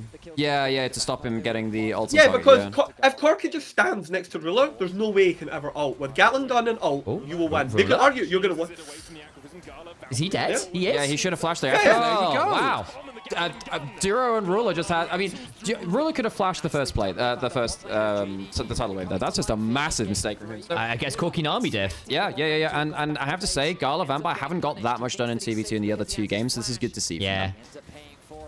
They No. got a couple plates. Is Duro gonna get the turn it And off? I'll also say as well, you know, I used to grouse a lot about Vampire on Enchanters. He has actually gotten a lot better at them because he's at least using them to win lane. Yeah. Like his Lulu and his Nami, you go back a year ago, they would have been like instant lose. They were hang-esque. Yeah, That's it. hung when he would just like, yeah. Don't remind me. Yeah. They were hang-esque. By the way, that guy's just completely dropped off the face of the planet. What the heck's he even doing? Because like he was like at Worlds. I mean, his Worlds run was awful. Top Poor. esports. Yeah. But you know, his summer was actually really good. I'm surprised to see him just get dropped cold turkey. I'm pretty sure he's just sitting inside top esports like player coaching. Really? So he's not even just I guess they don't want him, but yeah. No, as I'm saying, I'm pretty sure he's literally just sitting inside the team like player coaching, as in like didn't win his spot. Did Vampire sat play on Karma bench. yet? No, he's had that banned against It's him. been His banned Karma's the actually been entire very lane time, dominant. He's been pretty good at that. Yeah, Oh, you Karma's know, just hanging yeah, around. Very good, Mabby. Yeah. Oh, Can actually kill Xiaoshu. Oh, they just kill him in general, actually. Well, what? Oh, good ult for ult. Canyon's here as well, though. Keen used that to make sure he didn't get the extra damage from the ult Oh, and the dear. healing. So if Xiaoshu gets the ult damage onto him, he maybe dies. Yeah. Keen's Ambessa has been pretty damn good, actually, across the regular season. I mean, like, he did get a little bit rattled by Xiaoshu early, but not crazy. Kovi's now up in CS, which is very annoying off the I early mean, wave. look, I think the good takeaway from JDG is actually their laning on the whole has been pretty good. It's basically until 10 minutes, and then we start raising questions again. Yeah, it's when you have to move out of lane for the first time. Genji are better at that, but no surprise, because they're really good at moving around the map, right? As Kira was saying, it's like the transition from early game to mid game. yeah, like the Genji on the aggregate will make the best first 3 players in the world. Okay, I'm just saying, Yeah. this replay client, it plays every sound effect again every frame. The replay client is completely balked. You hear that? It was like you heard like 15 Maokai Qs. Interesting little spike here, by the way. Where Yeah. if Honku can just get Maokai really should. You really want to get Honku back here as quick as possible so that he can come back with his like malignant and you can actually fight this Drake. Because at this Drake specifically, you will actually be stronger as JDG. With the ultimates down, yeah, for sure. Yeah, with Cannon, no like- ult, yeah, for sure. Yeah, you're actually going to be a lot stronger at this specific You Drake. have Leandri's Maokai, he's very happy Yeah. with ult, yeah, for sure. Yeah, you need to hold position here. You need these two need to hold here, and they need to get Honku out of this lane, but they've not done it. Yeah. Like, Honk, I don't know if he has item. Maybe he's communicated that he Oh, doesn't I actually, have it. maybe I was, okay, early lane was good from Honky. I did just realize that 1,000 gold has spawned into Chovy's account out of nowhere, again. It was the death and the death. It was death into on the- plates, into CS. That's gotten out of hand very, very But quickly. again, I'm telling you, Genji at Worlds would be at this Drake and they would all die, right? Genji's not even bothered their bum, right? The to way go you're to not this. even wrong. Right, bro, they've not even bought. This is when you know Genji are in the like Zen state, right? Where they don't even show up to them. They don't even pretend. You know what I mean? Like they're just doing everything but the look. And this is like Canyon's already moved in. Yeah. Janja is now going to be tracked for the next minute and a half, so he can't go anywhere now with them knowing exactly what to do. So we're going to see this, and Duro's going to pull off a bot lane. So Duro is going to assure push, and then he's going to instantly pull off the bot lane because they know where the Maokai is. And then the other things which are really problematic for JDG now is because Keen got top lane quests so much quicker. And here 'cause it comes. The XP lead is... Oh, he even stops that. No way! But this goes even worse, right? Because Xiaoshu still hasn't got his top lane quest. If he has to lose this wave now, again, it stops it by another 2 or 3 minions, which it doesn't seem that much. But it does mean that he's just... Well, hang on a second. He gets it now, actually. He's given it. But it means that he's just losing out on little bits and more bits of XP. So now he's now a full level down on Xiaoshu. By the way, he's going to fake them out here. They think that he's not going to make the play mid because he lost his ultimate, but he'll just hover Chovy here. Because if Honku overextends, he'll use his flash, pulverize knockup. I don't think they have damage with Chovy's ult being down, though. Nah, it's fine. No, I just think, in 10 sense of like... Duro is sitting on, he knows where they don't have vision, and they're, I'm not saying it's like pinged out in terms of his retreat, because they see him burning the ult, but they had like real strength there to like get wards into the bot side, and they've not done it again. Tell you what, this is another thing, this is a side factor. If Maokai is actually back in jungle meta, which he was kind of out of it for a lot of, well, no, EU played him a lot last year. In spring, and then it kind of fell off in summer. If Maokai comes back into meta, that is actually a buff to EU, by the way. Yeah, EU is a much better Maokai region than, like, comparative to the rest of the world, compared to... I will say Inspired's next than Maokai. The funny thing is you go to say, like, LPL, and they probably are better than the LPL, but the best Maokai player in the world is in the LPL. Yeah, it's true. The 9,000 damage team fight off a sapling, baby! And I will say, Shun had a magnificent Maokai game yesterday. He was so good. Oh, Ginger, keep in your little pocket. I mean, Gull has about 1,000 gold lead. It's a Ghost Blade first from... Well, I mean, in this game, there's no heavy armor builders, but... And the Ghost Blade is better from... What's up? I would really like to see them try and move somewhere to get probably about 2 minutes, sorry, not 2 minutes, about 1:30, try and force something to get Canyon to press some buttons. Yeah, I mean, this is only 1,000 gold lead, and I actually do think JDG have got a better 5v5 on average, with the notable exception that the Nocturne Ambessa with the very long-range artillery of Jin and Hui will be able to hit someone in the backline. Like, the front line is kind of, you can ignore the front line, you can bypass it to some extent. Honku isn't going to be able to surprise people with the Tibbers ult. He flashes away from the... They don't kill him. They don't kill him. Oh, I know they do. They do now, actually. He has ult. He can ignore something. He misses ult. Oh! Okay, I'm going to say it was sidestep, Sam. Honky's clearly stepped to the side on it. I think that was good from Honky. Again, there's a difference between missing and dodging. I think that was dodge. Dodge, dip, duck, dive, and dodge. Yeah, Keen had to hit his ult. Not bad. Yeah, he had to. The thing is like, even a loss is a win because you're now losing the tier 2. Your bot lane wards is now just like impossible to move into. You're now going to be triple face checking. You've not gotten best at ult, but I don't think they all care that. Do you think anyone can deal with Hui now, though? I don't think. No. As long as Duro sits next to him. Yeah. Yeah, as long as, like, if Maokai is hitting anyone in range of Hui, which is a very long range, pretty much dead. He flashes out from the... What else can you do? Well, he can't really take the damage, can he? It's a good side step from Honku. If he hits that, can't. Maybe... This is the team fight that decides the game. Like, can they get... The Maokai ult is just going to come up in time. The Tibbers ult is just going to come up in time. They're going to preserve TP on their top laner with the Mega Shield. They have to get they have to get some semblance of control, right? And I think the Nami and the Maokai need to be working right now to try and like control this area every single time Honku has passive. Yeah. Like, I think Benny's saying the exact same thing as you, so, you know, they were all aligned on that one. I will note that hilariously, Genji's gold lead went up after that play. JDG have finally had like a cult. They just got in a turret something. Hang on, what's happening in the picture-in-picture? Xiaoshu is killing him. Okay, nice. Now start. Ginger needs to you're gonna need to pull because if you allow Chovy to slowly play your poke game, there's not gonna be much left. Does he get the W? No, it's a good survival by Keen. Look, Xiaoshu, credits to him. He's on his comfort champion pool and he's laning well versus Keen. I thought this would be like an instant loss matchup. Come on, guys, this is the game. You've let them come into the Drake. Mao's coming in, but Duro gets to tank a tendril here, right? They've got a spell shield. Spell shields, yeah, they still that's Herald, right? I'm thinking, okay. Duro gets his ult early. Very good. Oh, the wild sword! Yeah, the whale. Hang on, look at Xiaoshu. Xiaoshu's in the back line, but Chovy can flash over the back. But look at Xiaoshu can just jump follow after. Oh, go on, Gala! Gala! Okay, but they lose Ginger. No Keen ult, though. That's not a bad fight. It's not. It's pretty good. He knocked back. Curtain call. Oh! Curtain call. Nice. Oh, Nice. that's a good fight from JDG. That's a good fight. They've got a gold lead. They've got a gold lead. Honestly, the times when they've looked good have actually just been Xiaoshu managing to get an angle. Yeah. That's actually been the difference maker. Credit to Xiaoshu, especially after he had kind of like a really, really bad finals, and this is his first international series ever. He's actually had a really good time of getting into the back line. I'm not the biggest fan of Jinja's angle, of his ult approach. Yeah. But they layered the CC pretty well. Hongkyu gets a nice 3 or 2.5 man ult. We'll see it in the replay. I don't even think it's that bad an angle from Junja's ult. It's fine because it gets both the spell shield and the Alistar. No, it's one. It's only one from the Tibbers ult. And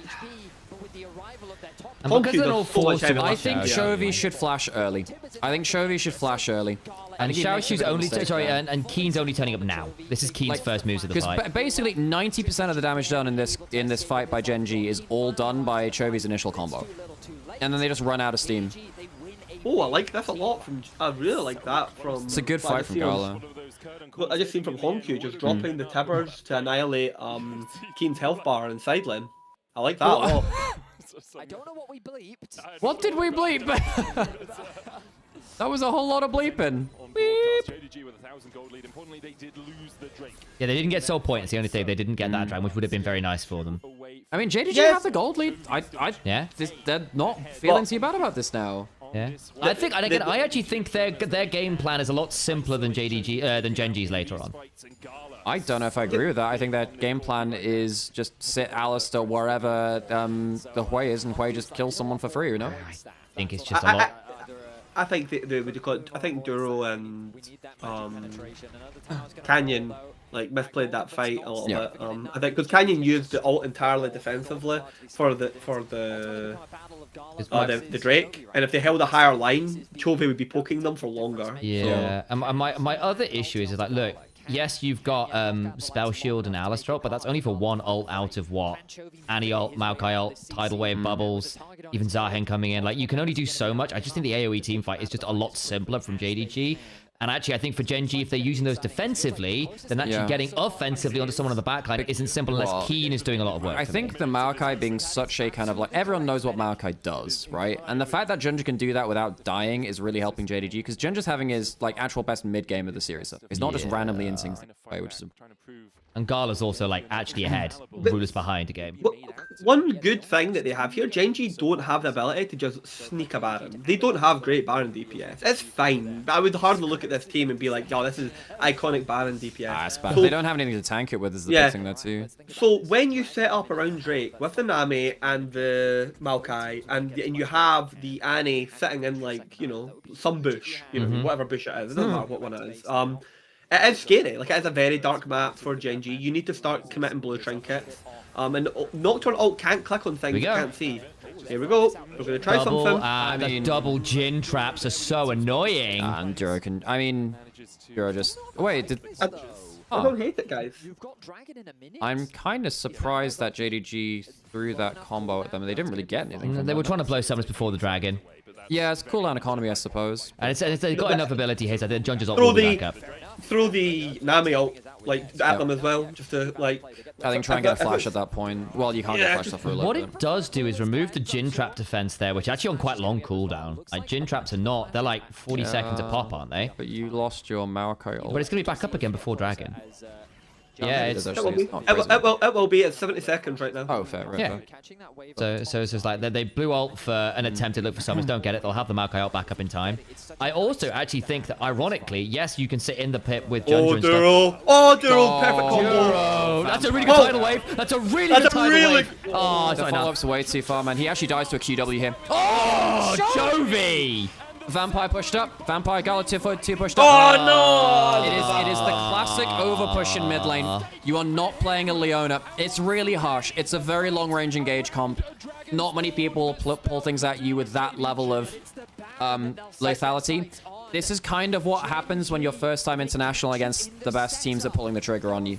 Gala Vampire just, well, I mean, it's only for Vampire there, right? But I'm pretty sure Duro just found a hole in the vision line. Yeah, because they basically didn't have control of that mid lane line bush. And everything falls apart. Everything falls apart now.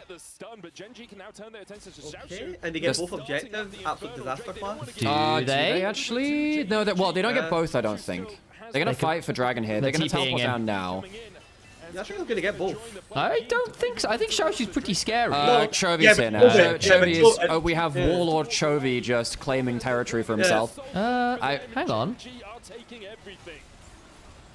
Junja's here. Okay. Yeah, okay. Hang on. They've greeded for this. Chovy gets out. Oh, Chovy's just too much damage. Sam, they have not Chovy. Oh my god. Sam, they have not greeted for this. Chovy is Warlord Chovy is on the march, Sam. Can you not hear the battle horns? My lord, the way. And that's just with a Blackfire and a Horizon Focus, by the way. That's not even like the highest damage build of all time, is it? That's nuts. Chovy just fucking breaks their ankles, man. That was insane. Really, again, real shame. Kira's Seraphine never gets caught there. I've never seen Kira's Seraphine get caught there. I've actually never seen a Seraphine, so I can't tell you if that's ever happened. Who typed that in? Light. Daniel. As I see, someone's just ask Daniel about my herald just like one day. That's all I'm going to say. Not many teams in the world engage. Well, Gala and Vampire should never be pushing up there. I mean, he dies putting a ward down. He dies putting a ward down. I do get the dragon's about to spawn. I get that people want to move in there, but that's just not it. You can't do that as a Nami. No. If you do that as an Alistair, you're fine. Maybe even, well, even actually, I don't know. I think even as any support, you die there. That's just let the Maokai walk in first, and you can heal the Maokai. Deadly. Oh, hang on, Chovy, he's dead. Vampire's dead. They killed Chovy though. They have. Where's the? Zarhan's over the wall. He's about to get past. Yeah, this is they flashed out the ambassador roll, so Keen now has to jump away. Xiaoxu lost his passive stack. He's gonna get him back again. Canyon can get his healing maybe. Junja, it's close as hell. How is Canyon alive? Of course he is. Look at Keen. Junja is alive. Yep. Junja lives. Okay, they catch Chovy. That's not bad. It's only Vampire down. That's not bad. They get both solo laners. You take that. It kind of sucks for Vampire because like his laning phase is actually good again. But he makes like realistically, it's him and Gala that make the mistake to lose the game. Yeah. But they've actually done a pretty good level of like work in this game so far. Can't catch Ruler. That is fine. No, it's Stormraiser. Oh, 7's fang for Gala. Oh shit, yeah, that's a player. That's a building of all time. So it's cheap. It's good into Ambessa. There's a Locket Shield from Duro. You do get Ruler. Dude, like, I mean, he just does it himself, baby. Chovy also will bring shield to the table with his AoE shield, which he does tend to do in teamfights. So why is Chovy laning into this person? That's a great question. He also doesn't have flash. There's no world in which he should be there. The fact that he turns around and kills shows you how fed he is, but like, why are they there? I think the only thing which saves that is literally Canyon flying in with the Alta face tank. That's the only way they can win that play after that point, which is crazy. Yeah. What a curious. Yeah, that's wild as heck. That's actually a little bit, like, sloppy from Gen G. Also, Keen didn't have to die here. He actually could have walked out there. Yeah. He thought he had damage, he didn't quite.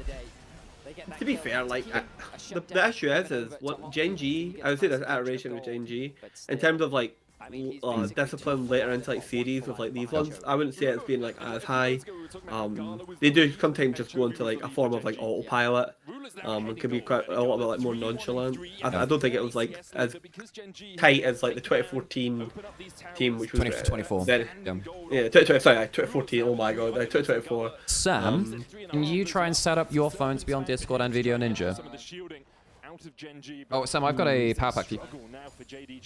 This is like a portal. I don't like this from Gala because he's now deleted his armor pen item. I mean, there's a lot of AP. There's a little bit of armor on the other side, not a crazy amount. Giant Slayer is so I think that Serpent's Fang is just really cheap. I don't think. It's a lethality item which is really cheap.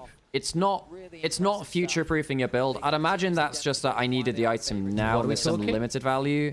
The Serpent's Fang. So I mean, there's Locket, there's Ambessa Repudiate. There is Chovy AoE shield. But it's not. It's. I don't think it's enough to justify personally. Because like, if you had a crit item think now, about this- if you yeah, went Lord exactly. Doms now into the HP, but well, even though they're not crazy, but I think Lord Doms probably was more efficient. So. Does spell shield activate it? Does it count? I'm assuming No. it doesn't. It No, doesn't of count as course it. Yeah. not. Because I assumed it did, but if that was the case, then The maybe. only it was thing gonna which the only thing which I'm not sure about is whether it activates some magic and physical damage shields. Yes, like it does. But I don't actually know. Yes, if it that's does. the Yes, case. for sure it does. Oh, Junja just getting W. By the way, there is a non-zero chance they can get in here. They might actually get access Oh to my this god, objective. Rilla's actually putting out some pretty like Malachi is actually oh my god, that's actually a serious amount of damage. Well, it's because he's got no. He's got steel caps. That's it. Well, he's got an abyssal mask. He's But that's trying. not good into ruler, though, is it? He's got steel caps. Gabriel. Steel caps are fine, you know. They're going to get in, by the way. Like, they are going to get in some Yeah, form. yeah, they're actually going the long way around. But I mean, isn't Hui the best champion at holding Tribush in the Junja, game? here we go. Junja's going to get to do his ult. But look how much he's just done with his QE there. Isn't that crazy? I got Chovy somehow. Okay, they lose dragon. Okay, they've clicked all their buttons. Canyon. Okay, He's actually okay to do this. Tidal wave. Oh, Chovy's Oh, damage! Chovy. It's just Lord Chovy! Almighty. Chovy's too good, man. Chovy's too fucking good. Honk, you can't beat Keen. Oh, Chovy. God. This game is just Chovy, actually. Fucking hell, that was nuts.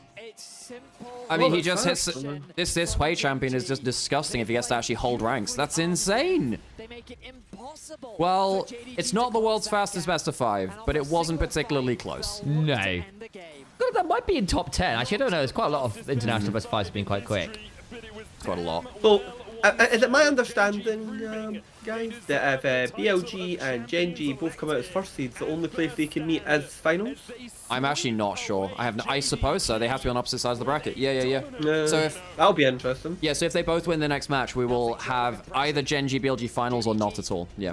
Wow. Yep. Okay.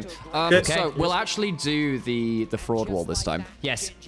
So reminder, folks, the rules for the fraud wall are as follows: if you drop 100,000 channel points, or you gift a sub, or you're a guest on the stream, or in Berlin in person as well, and can come do it to us in person, you can put a person onto the fraud wall, or you can move someone one spot in either direction. We'll show you in a little bit.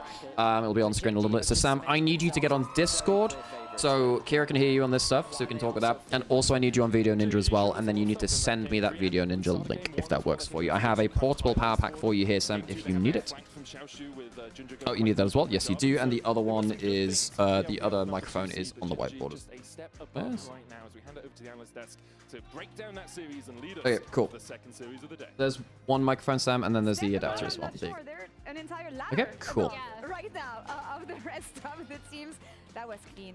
Yeah, and I mean, like, the big thing is, Kobe and I were preparing because we're like, wait. Damn. I mean, that mid lane overextension just completely blew the game apart. It was somewhat even, and then Gala Vampire overpush, and they just immediately got blasted. That sucks. It sucks that a single game kind of like determines their game like that, but that's just the nature of League of Legends sometimes.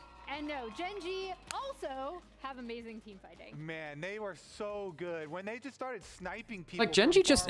This is what I think will happen to BLG as well, by the way. I think this will happen to every team in the world, but realistically, you make a single mistake versus Genji at an important part in the game just ends. As soon as they get into control of the game around objectives, it does feel kind of very unfair. I want to bring your attention to a sign that didn't age well, sadly, for JDG. I don't know if you can see it. Don't throw them too hard. Don't throw them too hard, please. Yeah. Oh, God. No, but as you said, Yeah. they had some good things going on for them, but Do you it think wasn't Genji even drops a game, Kira? Because Sam was saying that earlier. Do you think they actually lose a game? Drop a game? Yeah, they'll drop it. They'll drop a game. I know, Sam. I know. Okay, I'm gonna add Sam to the call. No worries. Add friends to DM. Team was playing so well on Ambessa. He was kind of like dancing around. Oh, might have to do it here then. I'll just call in that group then. Hang on 1 second. 1 second. He was so rich. Okay, so Sam will get called in that now, and Kira will get called in there. Hello, Sam, you there too? I believe so. It's not what audio I'm coming in through. I think you're using the phone mic, not the DJI right now. Is this one working now? That one sounds better. That sounds a lot better, Sam, yes. Okay, if you can copy paste the video and over, we can figure things out then from there, Sam. Do the fraud wall. I'll stay in here and I'll let you orchestrate things. But I don't think I can have different microphone and audio input settings on here. difference for me, honestly, is like I don't know what that means. I mean, you don't need any in audio on Video Ninja, Sam. Just have it on here. for Canyon last year in some of their games, right? In terms of vision setup. Oh, he's got a mic cracker in the background. And this year, not only is Duro still really good, but Canyon has been Okay, I'm gonna... phenomenal. He's back. Unfortunately, I can't change. Yeah, not on mobile, unfortunately. Okay, we'll go to plan B then, Sam, which is you'll log into Discord on my laptop. We'll put the mic into the laptop, and we'll just use video from that. Okay. Okay, let me set that up for a second. We'll get that between series. Okay, I gotta do some tech stuff. 1 second, folks. We don't even have the CS on that one. Yeah, and that's what matters here. He creates resources on the map. It's actually insane. He keeps on doing it. And oh my god! Wait! I don't want to spoil, but like, please don't fall. We have Genrang, Genji mascot, joining us. Honestly, this is amazing. You know what? You can come in the middle. You can come in the middle. The star of the show. I mean, 3-0. Do you think they're gonna drop a game? Nah. Okay. Do we actually think they're gonna drop a game? All this tech stuff will be way over my head. We've basically been doing this for like 6 years, so we've... I mean, do we make mistakes with it? Yes, but you know, we figure some stuff out along the way. One game at Dan is yelling from the crowd. It doesn't look good for now. And first... Okay, hold on to that cope for the next series. Player of the series. Oh, look at the Genji mascot. Look at him. Oh my god, they have the whole mascot. That's so funny. Look at the mascot with the fat head. Oh. Did you see that one where they had to like hit the mascot to get them to start dancing when the camera went onto them? It was so funny. Oh no, we're not Canyon committing player of the violence. series? Who would I say was player of the series? I mean, Canyon was... Boren. Huh? It's usually Boren, but the answer is 99% of the time it's just Chome. It's so Boren though. Yeah, I mean, I think it was... Well, Chovy died, and the thing is, when you die in a solo kill, is that it, Sam? Chovy also in really good Okay, form. do you have the receiver for the... Oh, it's in here. So I need to take it's just this... like paying attention to each lane that needed it, and then getting there for the objective setups, really nicely done. Also being patient when necessary, right? Like especially around said objective setup. So, congrats to Canyon. Congrats to Genji. Congrats to Genji. Congrats to Amazing. It is Genji's world, and we're living it. Alright, For now, we're gonna here be we back go. after the break for Loud versus Lion. Stay tuned.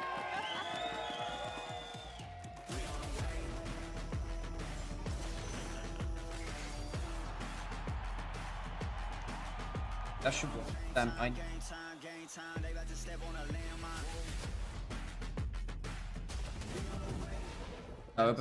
because you need to get the microphone from the laptop, Sam. Can I help you, sir? Here's the bill from the dealership where I got my car. You need to log into Discord on here because I can't be on Discord on this PC and the laptop at the same time.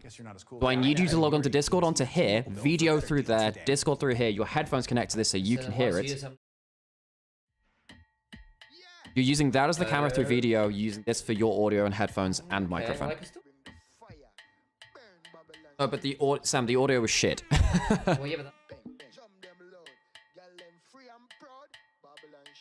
I can't get, Sam, the audio from this to the stream without you logging into the Discord here!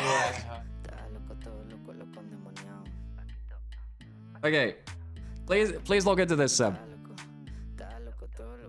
Trust us, folks. We're really figuring this stuff out.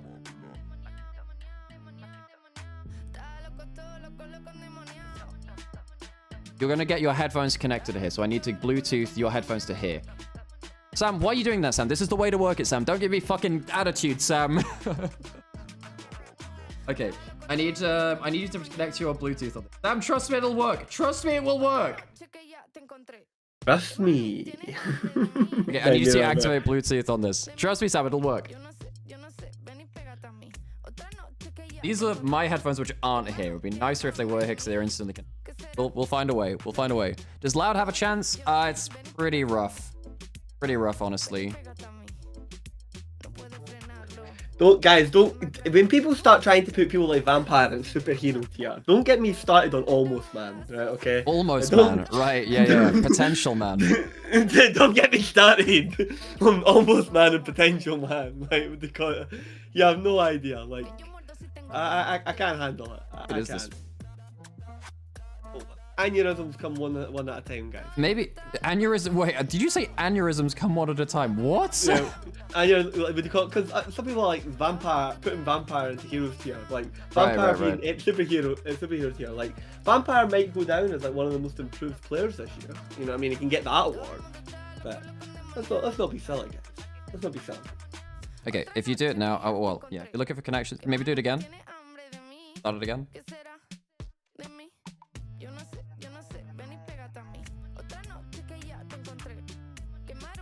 Gotcha. It's not showing up. I think you might need to disconnect it from your other. I mean, I guess yeah. Okay. Okay. We can still be a little silly, I suppose. I can suppose. And Vampire's in the correct team for being a little bit silly. Yeah.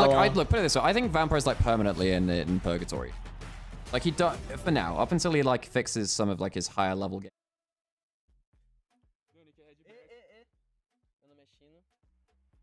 Eu sou Envy e eu jogo pela Loud. Oh, Envy joined midway through playoffs because their last mid laner literally walked out mid-playoffs. Very funny. Yes, Envy, their other mid laner literally just walked out midway through playoffs. Crazy. They have a different name and it'll just be this. I've not got to use that in a long time, Amber. E foi uma mudança que fez muito bem pro nosso time, eu acho. O first stage pra mim That will be my half. toda a minha dedicação, tava botando desde que eu estava no circuito, almejando voltar ao CBLOL. Do nada, cheguei na final, ganhei ela, que é grato por tudo que aconteceu no split, entendendo que é só Okay, so your device isn't showing up. chegar num lugar maior. And I don't know why. It might be.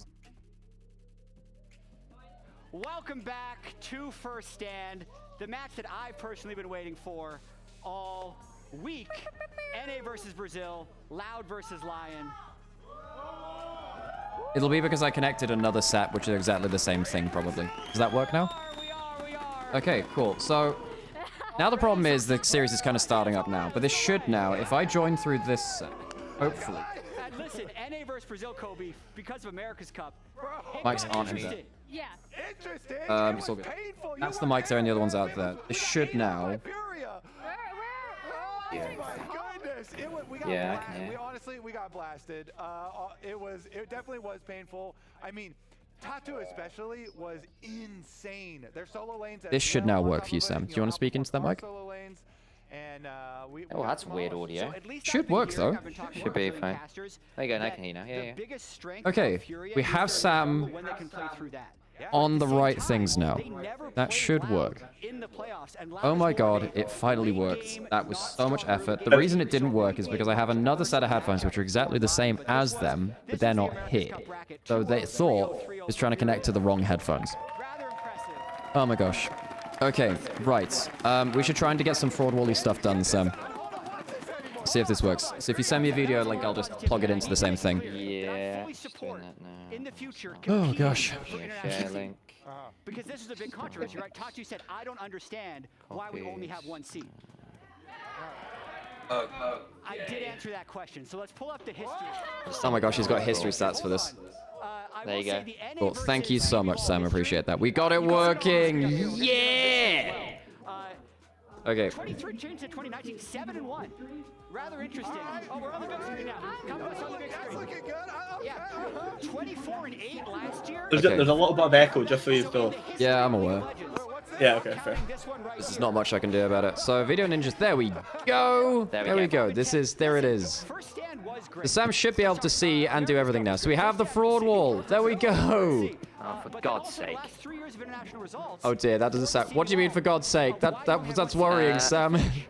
The mounting thing is on the camera press button, so it's opening my camera. Oh, it does do that. Yeah. They were 10th of 10th. So basically, because there's a side button on it. There we go. So we have the fraud wall. This is actually... Wait, Sam's camera's working better than mine right now. Okay, we have it, Sam. Can you hear us at the same time? I can, yeah. Cool, perfect. Okay. Beautiful. Cool, perfect. All right. Okay, Sam, we have a folks, shopping we're not list, Sam. playing. We have a Do couple you we want need to to add add on someone? the road. So we have 3 I've already. got some fans, Alex. Oh, we have some fans. Okay, let's talk some fans first. Get then, over Sam. here. Right. So, come on over here and say hello to stream. We're gonna get over here. We're gonna crash down a little bit. Can you see us, guys? Yes, we can see you. All right, add sort of the damn fraud wall. Nice to meet you. Who would you like to add or move to the fraud wall? Sam, use the other microphone. What did you guys see in America's Cup that makes you think Loud can take this? But maybe the better decision is just to put entire GDG there. I think it's more. Ooh, you can only choose one, but we do have all the JDG members. So we've got 1, 2. So you've got 1, 2 Sam, already. keep the Hold on, microphone by there you your go. mouth.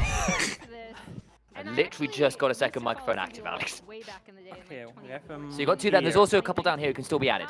Alright. So if you go to the left-hand side there, mate, there's that pile just behind you. I'll go grab them for you. Was not the expected team to be here. I actually Which thought player would you like to add and or move? Or you can have JDG as a squad. In fact, there is JDG the team. Is there? There is JDG the team. If you want to add JDG the team, you can add them where you want. Okay, I will probably get hated for that. Do it. But it's fine. You can do it. This is the wherever time you to do want. it. So this is the best red superhero. Okay, teams to make so it here, right? Like I kind of watched Lion kind LPL of figured out and C9's I was game. kind of happy C9 GDG being here, this early but game where I they're was like, really we're gonna disappointed fight over that about today. bubble, Maybe it's we're better going to attack top tomorrow. lane. I mean, against Gen G. Like, a lot of teams look silly against Gen G. True. Had a little bit of a mid lane But for now, people can change it. I would put it on Fraud Watch. Fraud watch. Oh my god, wow. A harsh taskmaster, harsh but fair. Harsh but fair. Was really disappointing. Right.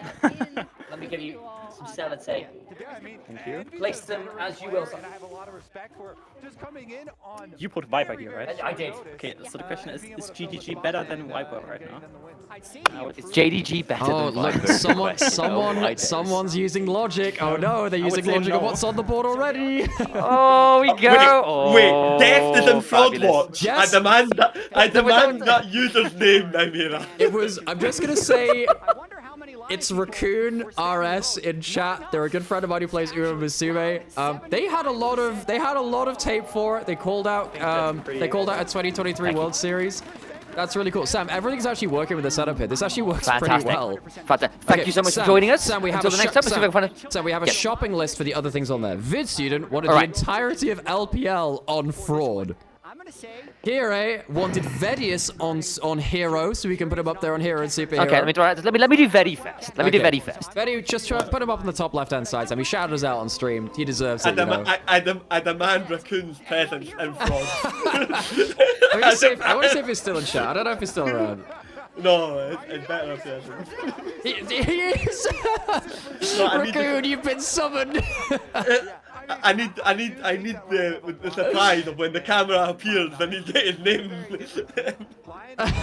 Wait. That's funny as heck. Bro, I was hard. Don't worry, you can't hurt Raccoon more than losing at his own tournament he runs every couple of days. Don't worry about it. That's a speciality. Actually, he's got a really high win rate now, so we can't even like flame him for that anymore. Vedi and Hero. Vedi and Hero. Just put him up on the left-hand side, Sam. Put him on Superhero. Hell yeah. That's a man who researched LPL for his LPL faithful, Sam. We appreciate a guy like that. Wonderful. Your dedication to your craft is rewarded in hell. Who else do I need to add the LPL, do I? Where's the LPL going? Sam, it's going straight in Fraud, according to whoever. It was Vid Student who put that on there. Reminder, folks, if you have problems with the wall, you can move something once per subscription and or 100,000 channel points over in Twitch, or you're a guest on the stream, or you're actually in Berlin yourself. So you can actually change the wall as you see fit, folks. You can change the wall if you don't like it. Do I disagree with things on the wall? Yes, a lot, turns out. But that do be the way of things. That do be the way of things. Okay, we're actually getting pretty close to the draft, Sam. So what I'm gonna do, Sam, because oh, by the way, Harold. Okay. So Vedi's in hero, Vampire down to Fraud Watch. Vedi down to Fraud Watch. And then that's all we've got on the list right now. So not Vedi, you mean Vampire, I'm assuming. Vampires and Fraud Watch, Vedi's and Hero, Superheroes. Sorry, yes, I misspoke that. Yeah, I misspoke that. Okay, Sam, we're actually getting pretty close to game. I'm going to leave you on that, Sam, so I'm actually going to mute you on this, and we'll figure that out in just a second. Bye, chat! Okay.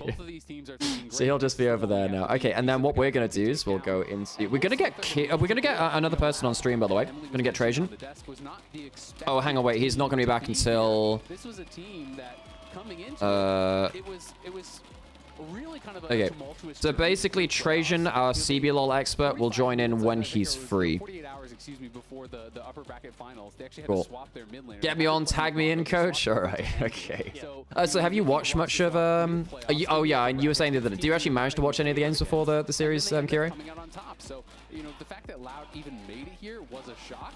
And I think it's going to be exciting to see what they can get done. Which also makes you think as well, because they managed to win that region. Oh, is Kiri dead? Maybe he's AFK. Whatever. Okay, into this. So we're going to get Trajan in when he's actually free. We need a Nim equivalent to the sack. I mean, we can make it happen. We need to get rich on one of these things at some point. The tails. Yeah, maybe. We'll see though, because LYON Cool. here obviously inspired no. And thanks for the prediction there as well. Okay, so you're gonna know a lot of these players, the problem that Loud are going to have is their early game is very, very quiet. They are not. That worked really well on the tech side of things. The tech side of things are really cool.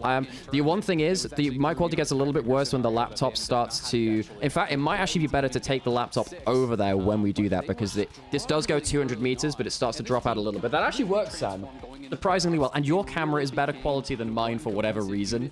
So it might be just smudge on it. So the camera looks pretty good there. And that will look pretty well. And they just looked leaps and bounds Oh? better.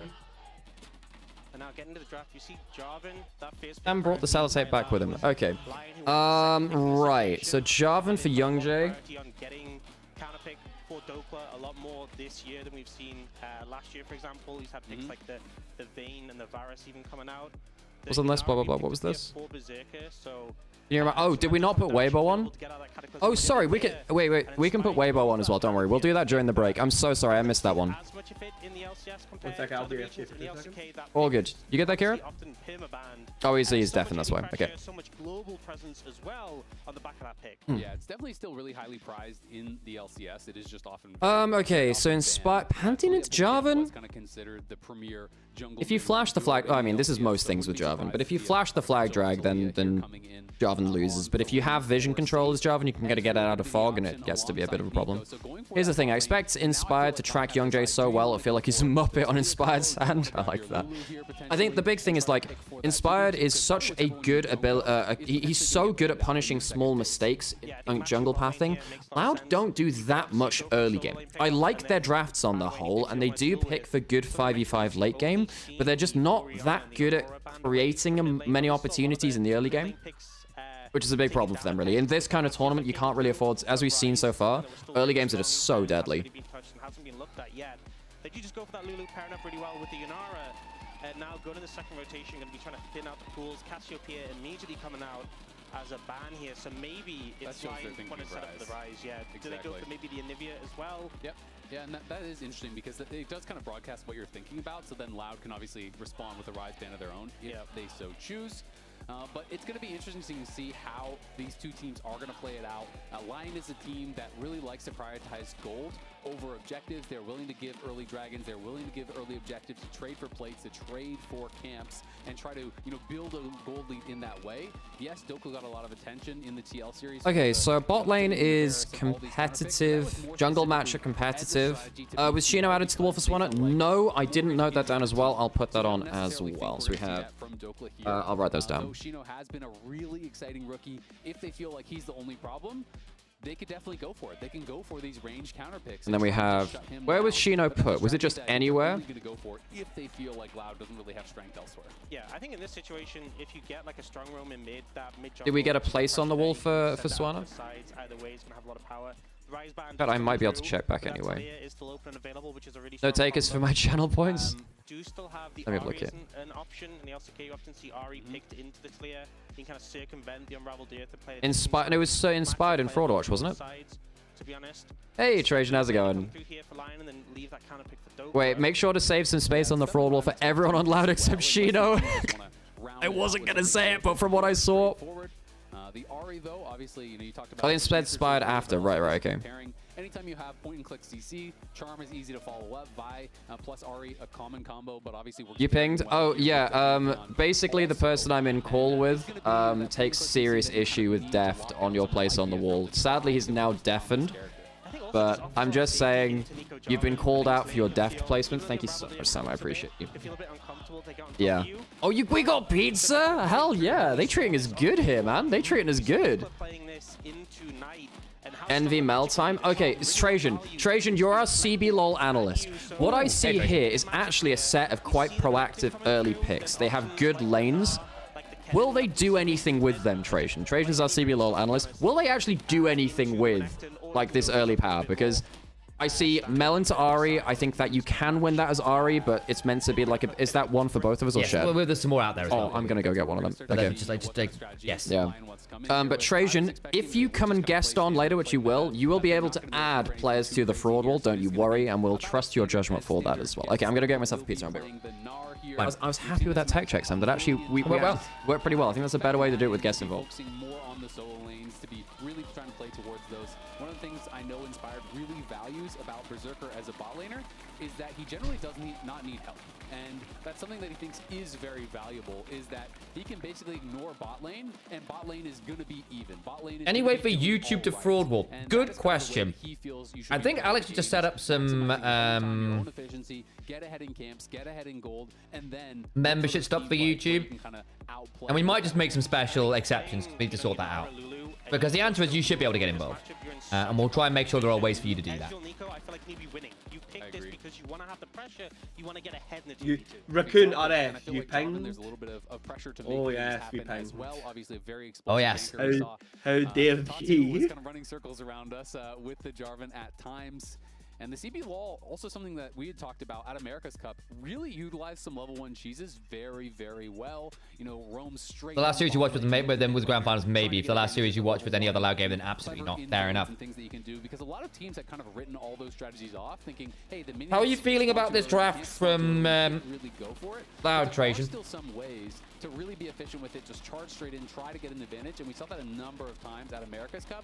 So I'm going to be really interested to see if Loud tries to take I have receipts, I stand my ground. Do you know how receipts ink is technically toxic, Raccoon, right? I would eat your receipts, that's how much I love this. Garrett, you're the most receipt-heavy analyst I know in the game. I think bot lane, you know, yeah, I've just got a very good I've got a very good memory. So I know why people like Death are actual like killers. Bro, don't worry, I have anti-death receipts if somebody goes too far. Like I've got plenty of anti-death receipts. Like when he didn't buy enough fucking crit for IE and he bought like 1.5 other items and he was just left with an IE that wasn't doing anything. Like I know the guy that can't read, but as an ADC player, he's exceptional. Oh my god, what is this draft? Wait, what is this absolute pile of garbage? Which draft you're not a fan of? The right one. What is that? The Trajan says that's pretty standard for them. I mean, Ezreal and Nico should be lane dominant enough. Mel, I think Mel can make Yunara's life quite tricky because her active damage range is just straight in Mel catch range, which can be scary. Is it that bad? I feel like it's not perfect, but there's enough AoE teamfight stuff here and enough mobility that I think the Ari's not going to have the easiest target, so I grant you the side lanes aren't going to be. I look at this draft and I'm like, okay, this is like, this is your best, remember, this is your best draft. This is your fearless, you know, the draft that you're coming in with. And also remember, this is the draft that you're coming in with because you want to take these certain champions out of the draft, like, later on. I just do not think, like, for me, Ezreal, Jarvan, and Mel something is all up here there, right I'm gonna now. push in, Just way too and early. I assume my Way too topside early. jungle is gone at this point. Yep, Inspired, very intelligent jungler. I can see that, but I mean, Bull is a very confident Ezreal player, and I know Trajan really rates Envy's. I think you were saying you quite like Envy's Mel. Envy's Mel can be, it could be, Mel is so sharp in terms of like, you can get a Mel draft where she is the best champion in the game, where in this draft she's like the 4th best champ. I mean, I still think she's quite. I think she's not bad. I don't mind Mel into Ari. I think it's a skill matchup, but you know, it's a decent one. I also think Pantheon, Yunara hate it. Lulu can really struggle to keep people outside of execute threshold. Does Berlin have Greg's? Alas, no. Is going to be able to mitigate a bit of the camps that were taken away by Young Jay in this situation. I don't know. I don't know. Like, I just look at the synergies on the left and the synergies on the right. I mean, AoE Java and Nico combo's always been good. Yeah, but like, how does anyone follow like the Nico engage? You don't have like a Kaisa, like you know, you don't have something as quick as like a Kaisa to like burst down. And the longer a fight is allowed to go on, the more every rotation of spec. Okay, apart from the initial rotation. Nico's initial rotation is more effective than Lulu's. But after that, every spell rotation after that, Lulu's is better. Yeah. I agree with that. However, what I will say is, this is assuming that Loud are going forward. I think if you are counter-punching, like having the Nico counter-engage or the Jarvan counter-engage on Pantheon, yeah, but this reminds me of the, forwards, it can be very tricky. This reminds me of the JDG thing, where it's like, your comp is reliant on the other team not knowing how to engage. Or not getting an engage is good enough, and that is risky, I agree. Yeah, but this is what really scares me here. It's like, I'm looking at this, okay, and I'm looking, okay, let's just talk, not even in terms of like the synergies, which I think is already concerning, but let's just talk about like the certain like... Oh, it's doomed. It's so doomed. It's so doomed. Yeah, like that. Like, yeah. You can reflect one bit of CC, you can't reflect both, like... By the way, Trajan, I have your own account just up on the side, so if you message stuff, we'll have like a hotline to you. Trajan's our CB lol guy. My worry is, because I watched through like 2 series of theirs on stream, and Trajan was kind of talking to me about them. Very funny how their last mid laner did just up and leave. Envy came in to replace them, and I was like, okay, that's just very funny. But they don't really do much early, is the thing. And that's a real worry. I think they're actually quite a slow team. They're actually quite good at drafting for 5v5 and quite good at playing late game team fights on the whole. I just think in this tournament, I said this on Twitter, Kieran, I'd love to get your opinion on this. I think this tournament is going to be a jungler's tournament. It is about who gets jungle, because not even just because the jungler's the best player on the team, but everyone kind of plays for jungle impact, or at least that's the easiest way to flip games between these teams I see at this event. You've got like players like Junja, you got a bunch of people who are just like really jungle reliant, and I just don't think being a slow early game team flies at this tournament really. Yeah, I can agree. Like, here's the problem. Like, the way I always like, and not even just in any given period of time, the way that most top teams are shaped is how they use support jungle, right? And at this tournament, I think teams that have like built up, like, you know what I mean, I think the teams that have built up the more not so much reliance, but the enabling of their junglers are going to really get an execute. Oh, nice, yeah. Does he die for No, it? Young Jay's here. No, okay, well, Saint doesn't know the matchup, folks. He just threw a charm blind. I don't know, man.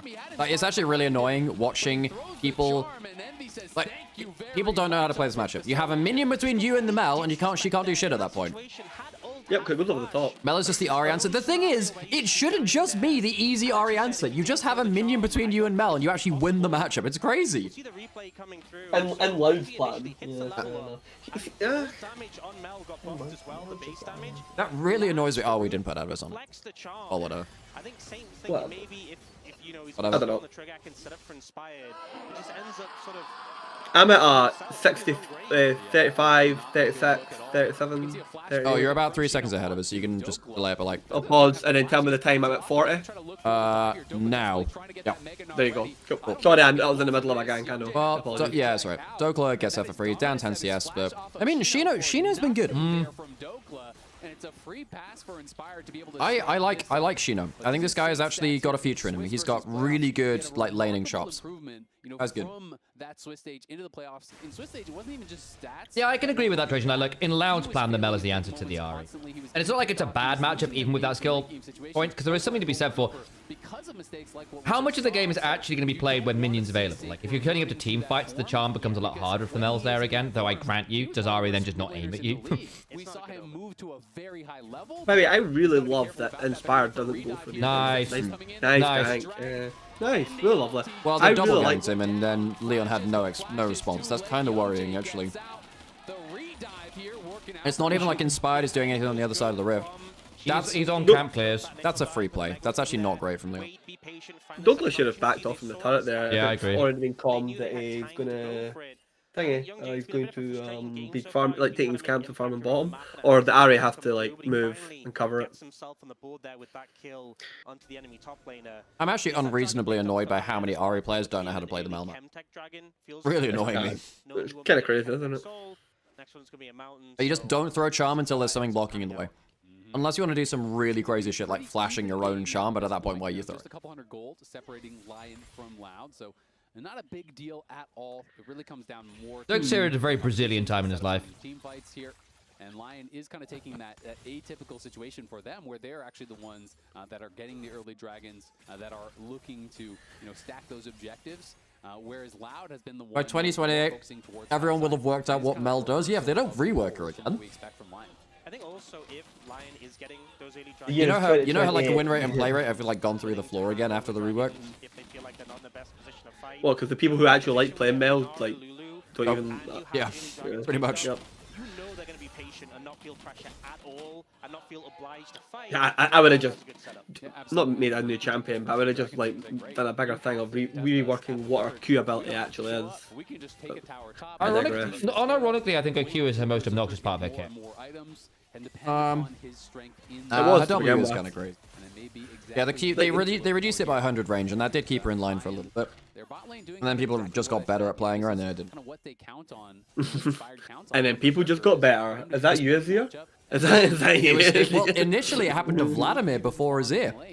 Vladimir, it happened, and then they nerfed him like 10 patches in a row, and he was still being played because everyone had learned how to play him at that point.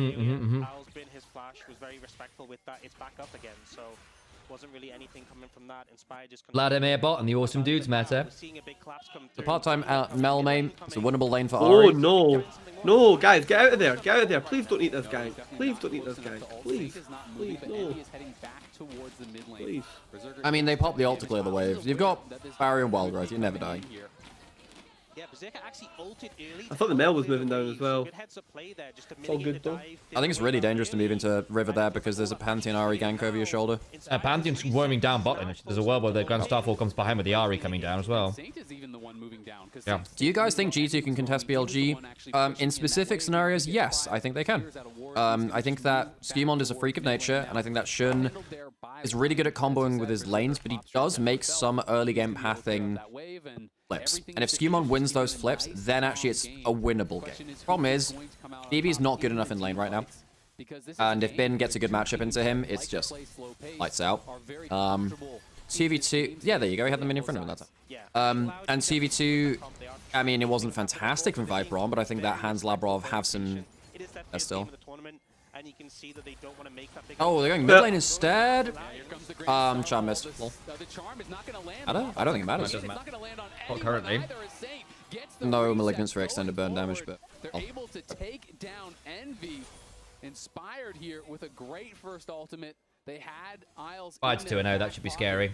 And are able to kill off Envy. And no response really from Loud. As Mel, I just hold on to Reflect until she casts Charm.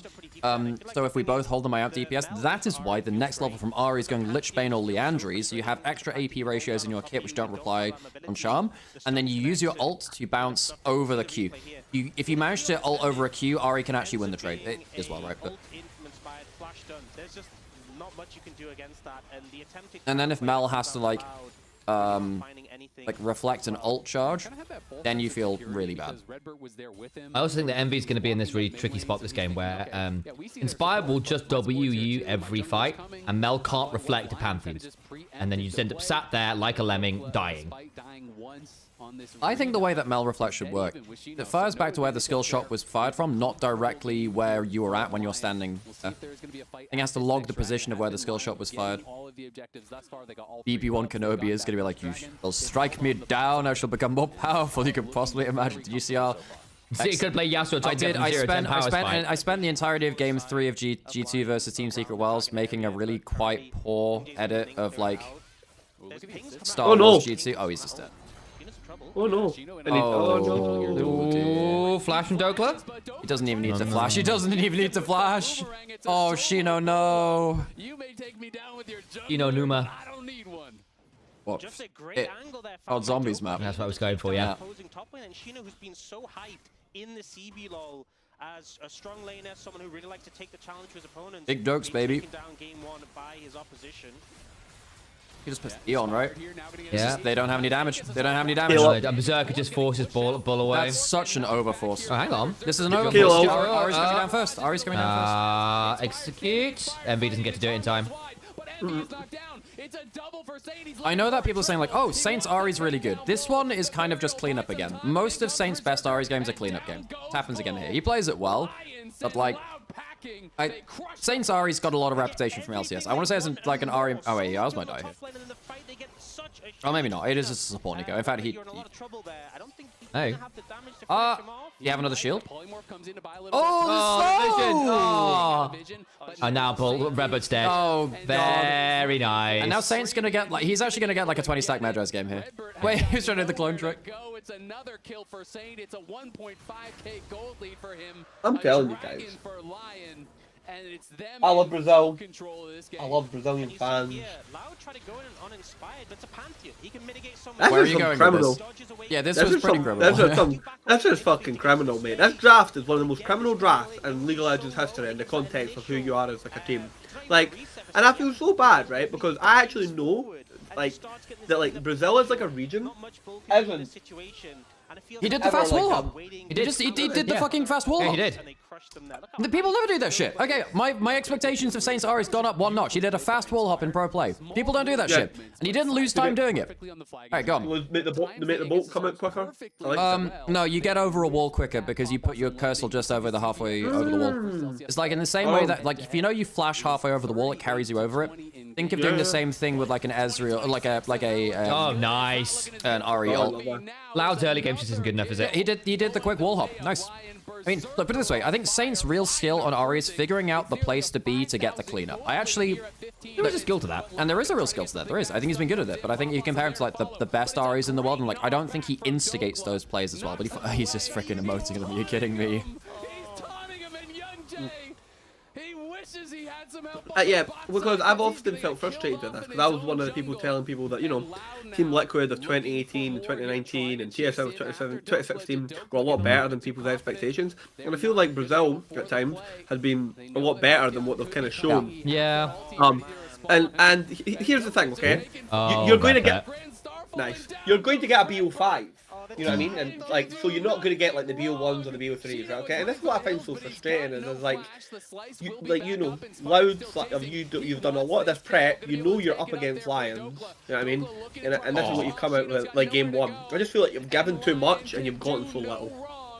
Trajan was saying in chat earlier, which I'm going to go back to, which is, yeah, they don't win through tricky draft angles is one of the things which makes me worried for Loud at this event, since they have to outperform on the Rift against such strong competition, and that typically when you do win as a minor, well, as an underdog team, it's no longer a minor region team, you tend to do it through crazy early game plans, crazy drafts. Yeah, tends to be. And I do get that Loud are just not a fast team.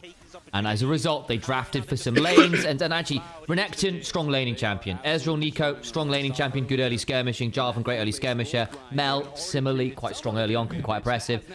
The combos are okay. I know we've had some conversation about the ability to actually follow up with the Jarvan being a little, or the Nico being a little bit lackluster, but hey, it is what it is. Oh, wonderful interrupt, Saint.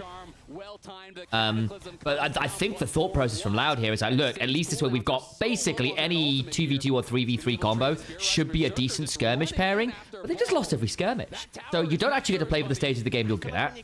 You aren't managing to paper over the early game cracks particularly well either, and that is proving problematic against LYON now. Is it LYON or Lion? Did we decide which one? I think it's Lion, isn't it? I'm not sure. But the fact that LYON are basically now 7,000 gold up pretty happily. Solo kills have abounded. You've got a 1,500 gold lead mid, a 1,600 gold lead jungle. Berserk is now quietly 2,000 gold up as well with his cull cashed in, all the rest of it going. Dokla's winning games at international events and Bwebbo is being knocked out of EMEA Masters. The long plan works out, folks. Not bad, not bad. You know what I mean? For me, I'm a little bit, again, a little bit frustrated, and I found this frustration with Young Jay when he was playing in Tier 2, of like, not in the execution of the play that he's making, but in the selection. Why is he using, you're behind in this game massively, it is not worth it to trade your Jarvan ult for the Ahri ult in side lane. Yeah, especially with Malignance, right? Like, the Ahri ult cooldown's going to be on no cooldown at all, realistically. Yeah, you need to be using it to try and like catch out mid section, you know what I mean? With the Nico, you know what I mean? You catch like Isles, like just kill the Lulu if you have to. Now, yes. Like if that's what you have to do to get back into this. They're trying to play towards the Renekton lane. It's not going to happen. Wait, they can actually kill the Young Jay. Yeah, they can. The boomerang's just wide. Oh, Rocket Bell combo, not bad actually. Yeah, that's my favorite thing about it, because you can cancel the Ahri dash with the Proto Belt. The Bolt still comes out, but it means that the animation looks different, so people don't expect you. Now, when Proto Belt actually used to do damage, you'd ult and then kind of like Proto Belt into 2 people at melee range, and you kind of obliterate 2 people. That was when it was really, really fun. I kind of want them to make Proto Belt like an actual damage item again. You know, it feels like it's too utility. There's a question from Onam as well about specifically Ahri v Annie in Low Master, saying actually it feels like he destroys Ahri as Annie all the time. Yeah, it's a hard matchup for Ahri. It's one of the ones which you can't be disrespectful. If you get 3 long-range Qs and charms, obviously it looks a lot better. Annie can force you off the wave pretty well if you misuse skill shots. Basically, the first time that Ahri misuses a skill shot in lane, you start to lose ACS or 2. Things get... yeah, rough. Yeah, helps taking bone plating second, but then what happens is Annie then also takes bone plating, so she has the same combat opportunity, basically. Same thing happened with Vex, same thing happened with LeBlanc. If Ahri takes bone plating and the other laner doesn't, then she has a lot more ability to walk up and like auto W auto for the Archduke.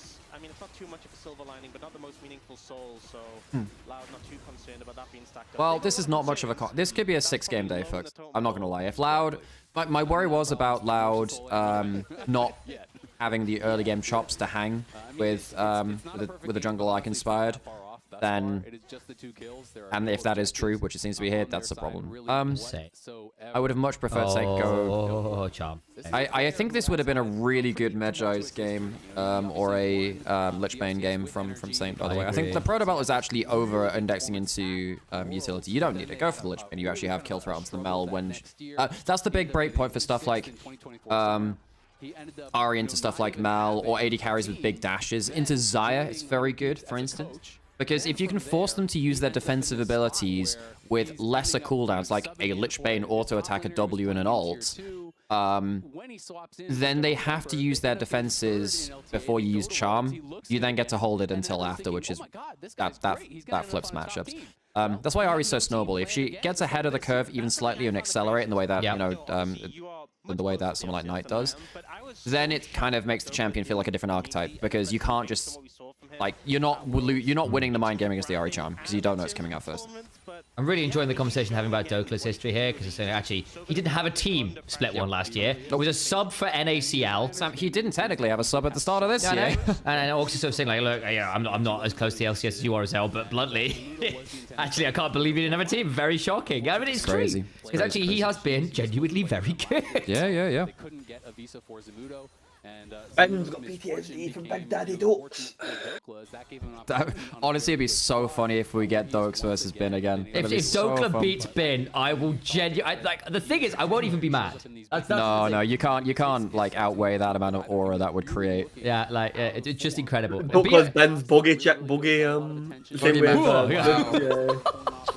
Well, it used to be 369 for a bit. Yeah, it was 369 for a bit. When Bin was going into individual lane matchups, 369 was just playing tanks, and now... Oh, Shino. He's 2 levels down, man. He actually just kills him, pretty much. He's nearly got Mega at. He might win the 1v3 here. I'm not sure about that one. Mega? He just wants to clear the wave. Oh, okay, clear wave, fine. It does take 4 people, but... Yeah. But look at where the rest of the map is. It's the Yep. tier 2 mid getting knocked down. It's Saint Again. You got 3 grubs. I think Saint's going to get a decent chunk here on this bot side. Derek, as Reminder, well. folks, if Leon wins this, they have to play against Jinji. Leon. He knows what he's. I mean, he's got a big farm lead still. Go on, Kira. No, it's fine. Again, not the Jarvan ult and the Nico ult have not been pressed. Minion. Again, why are we doing? Why have we done it here? Why have we clicked our They don't have enough burst. Like you need the Renekton with ult to do that. Yeah. Like, that's why just not, dry break. You don't have kill. Why is it not? Why is it not being dropped on mid lane? The trees these people to kill by far. Yes, they're mobile, but in terms of the defensive stats, I mean, Mikhail's Lulu ult. Well, Berserker just almost just put a full clip into Young Jay. Yeah. Crazy. I'm not sure that's true, you know, Kieran. I mean, they're squishy, but I think I think there's more turnaround threat. On who? There's more turnaround, but Jarvan and Nico ult together, like, just to try and do something. But the Jarvan ult's already gone, though, to be fair. They used it top. No, I mean in terms of, like, we are now getting to the stage of 22 minutes and neither ult has been used simultaneously on mid section. I'm sorry, I'm with you. Yes, I agree now. Yeah. That's what's frustrating. The game's gone now. Like the itemization, the damage, the return damage threat, the stats, like box is gone. I'm just talking about why we've ended. Yeah, game's gone. It's really hard to why we've ended up at this point. point. Yeah. You go for that big engagement, and then you go for the Jarvan, and they just flash out of it, and then they just one-shot you with the damage. Yeah, no one can. Credit to Dokla. He actually tanked a fair amount of stuff topside, and he is just treading this. I mean, yeah. I'm glad that Dokla's doing well. Oh my god! I don't know, what else do you want to say about this game? You know, basically, we're just going to invite Trajan onto the call, and it's going to be like, well, explain yourself, and explain yourself, Trajan. Oh no, he was very sober about this. I think he did quite an astute job of giving us what Loud are as a team. Yeah. No, I appreciate Trajan a lot. Quite astute Inspired versus Gen G round 2. I didn't hear no bell. Hey, I mean, realistically, the reason why I'm like, my ears are perked up about LYON is that they have Inspired, right? You know, and this is a junglers tournament. Now, so for instance, if this group comes down to LYON versus JDG, there is a world in which Junja has another bad series, Inspired gets ahead of him, and JDG don't know what to do. Because this time, Junja actually had good early games today. He had good early games. What happens if Inspired gets better of him in the early game? Then actually, I think that's a winnable series for Leon. LYON. I'm gonna keep what's name. Like, is it a crazy likelihood? Well, I think the laners from JDG are much better. He can't even kill Mininar, folks. He can't even kill Mininar. Oh, there's the deco. Oh, he flashed it. Oh, no. Great timing. Great timing. Oh, Saint, nice idea. That's actually really dangerous. Saint kills, I think. Oh, you know, if he had the Lich Bane, he kills them. If he has the Leander, he's a Lich Bane, but he if he kills didn't them. have the rocket belt, he would have had the cool combat. No, that went into the shield, didn't it? Yeah, you did. That's not the point, but it was a cool combat. I'm just saying, if you build a Lich Bane or a Shadow Flame, I know he gets it now, or a Magi's, he just kills there. That's really annoying me, Sam. What was cooler, Alex? Come on, Big Daddy. The cool thing is hitting the massive clip of damage. These residents, they're evil. Oh my god, it's Leon Kennedy. Leon, no! Lion Kennedy, that's it. Oh, Leon! That's great. Did you see my clip, G, about there was I was playing Resi 9 and I saw like an eviction notice on one of the things on the city. It's just like resident eviction, the real evil residents of the landlords we met along the way.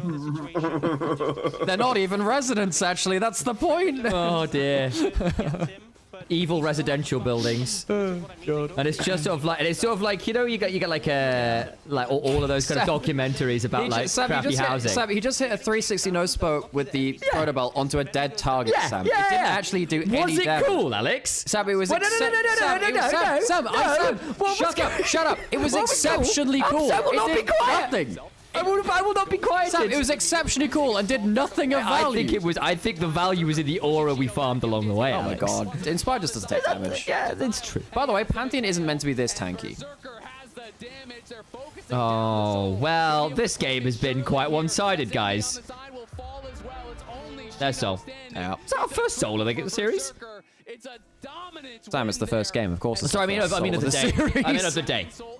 I'm not sure Genji ever got to Seoul, did they? No, I don't think they did, actually. I think they ended it before No, that. didn't even need it, man. Yeah. Sheena's just dead, no? Unfortunately, LYON just too crisp this game. Should have worn jeans. Maybe able to survive longer than the Nexus. We'll see. No one? I don't get it, Sam. Chino. Alex. Chino. Oh, Chino. Right, I get it. I get it. Yeah, baby. Well, that wasn't close. I thought that lad would put up more of a fight. No, he didn't really. Wait, where did Spud go? Oh, he just killed Renekton. He just ulted into the enemy jungle to kill Renekton again. I was like, where's he going? He's booking a flight home already.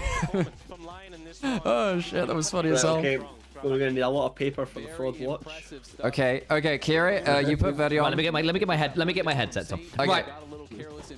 Yeah, we'll do that. Sam, you can take the laptop with. What? Take it and just put it by the fraud wall. Okay, you happy to have it there? I think I'm gonna leave it on a table nearby, Alex. So while you're there, just keep it there. I'm okay. Because the thing is, it loses connection to the microphones a little, so it needs to be there. Okay, that's so you fine. just carry it with you, put it down by the side of the fraud wall, just so it keeps, and then bring it back when you're I'm gonna done leave it on the with table, just like yeah. So I'm gonna be a bit careful because there are some confidential Discord messages. Oh yeah, true. Yeah. That's like I can't leave it unattended. That's true. I mean, you can just leave there. You can just like spin it down, right? But yes. Especially the mid lane matchup, which only Okay, well let's get back to the fraud wall. Fraud wall. Yay!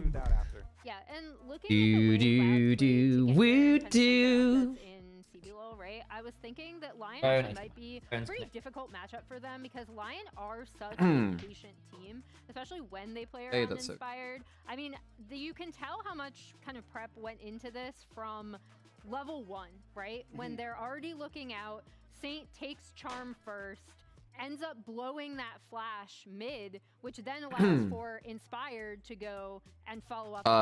We have our fan results as well. Azael said it was going to be Dokla for the, the damage and the solo kills. We all voted for voted Inspired, so Inspired. we control the vote here in the analyst area. But the fan vote does say that it's Dokla because they were listening. Okay. I Yep. know. Big Casters, dose. Everybody loves big dose. Casters You do love always a top lane. gave Yeah, Sam should be working that. Should be working. Does that work, Sam? Can you hear it? What you were talking about. Okay, cool. Right, do you want to take this with... set up, right? Because it was set up from level 1. I felt like CBLOL teams overall in America's Cup Okay, this did such a great job with their level 1s, right? And it was awesome to see out of them. Here, Yeah, I can't actually hear him on the call right now. Oh, I muted him on here. That's why. Okay, cool. That's unfortunate. Well, I can hear you now, Sam. Let me put. Well, that's good news. Let me put this somewhere. Oh, put this proof. Put some bit over here, out of the camera shot. That would be fine. Cool. Right, and then we need to get the fraud watch on. I don't think his fraud watch is on just yet.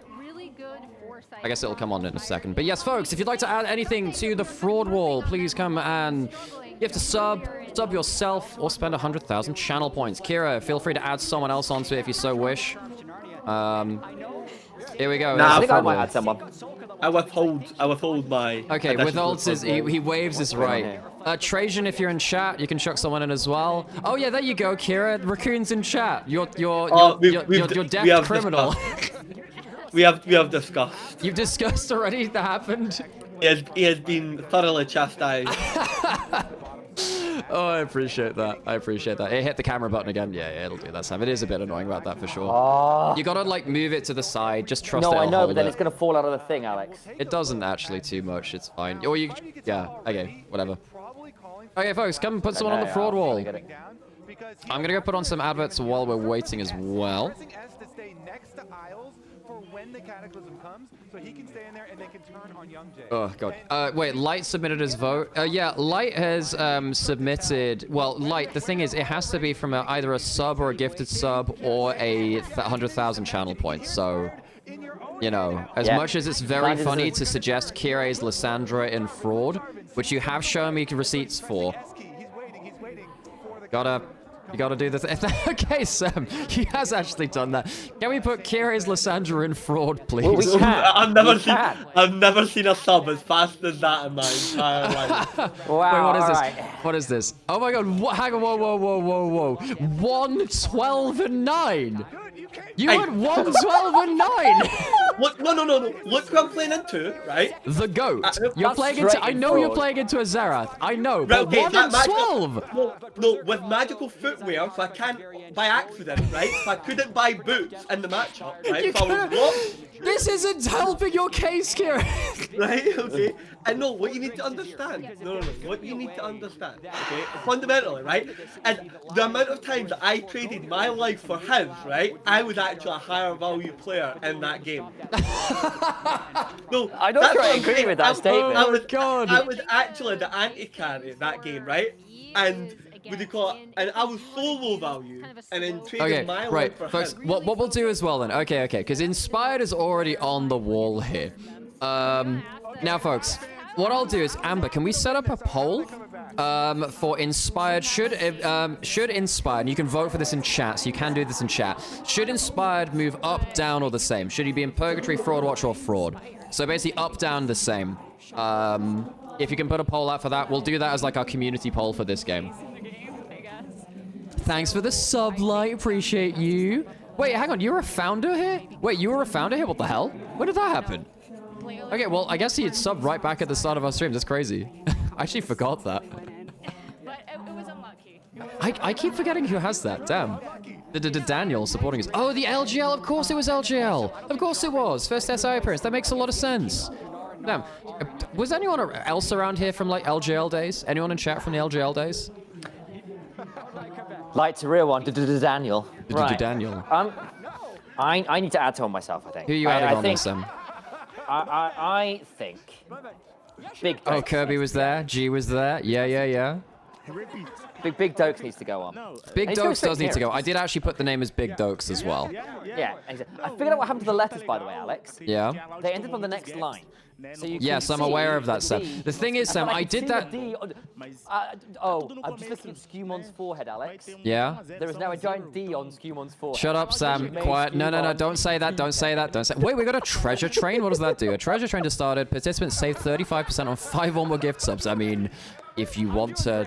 Well, I love it. Yeah. Okay, so you can gift subs now if you want. I'm a broke uni student when LGL was going on. To be honest, so was I. Well, was I? No, actually, no. I wasn't like broke. I was doing alright at that point. And it's gonna come back strong. We just right, who else are we adding, guys? Who else are we adding? Okay. I think we have to put Young J on there. Kire, where would you nominate putting Young J? Do we put him straight into Fraud for that game? No, he goes all the way to the bottom. Like, all the way to the bottom. I think we put Young J on the right-hand side, Sam, for that game, sadly. Okay. Hey, mate, he's got plenty of game left to move up the... Yeah.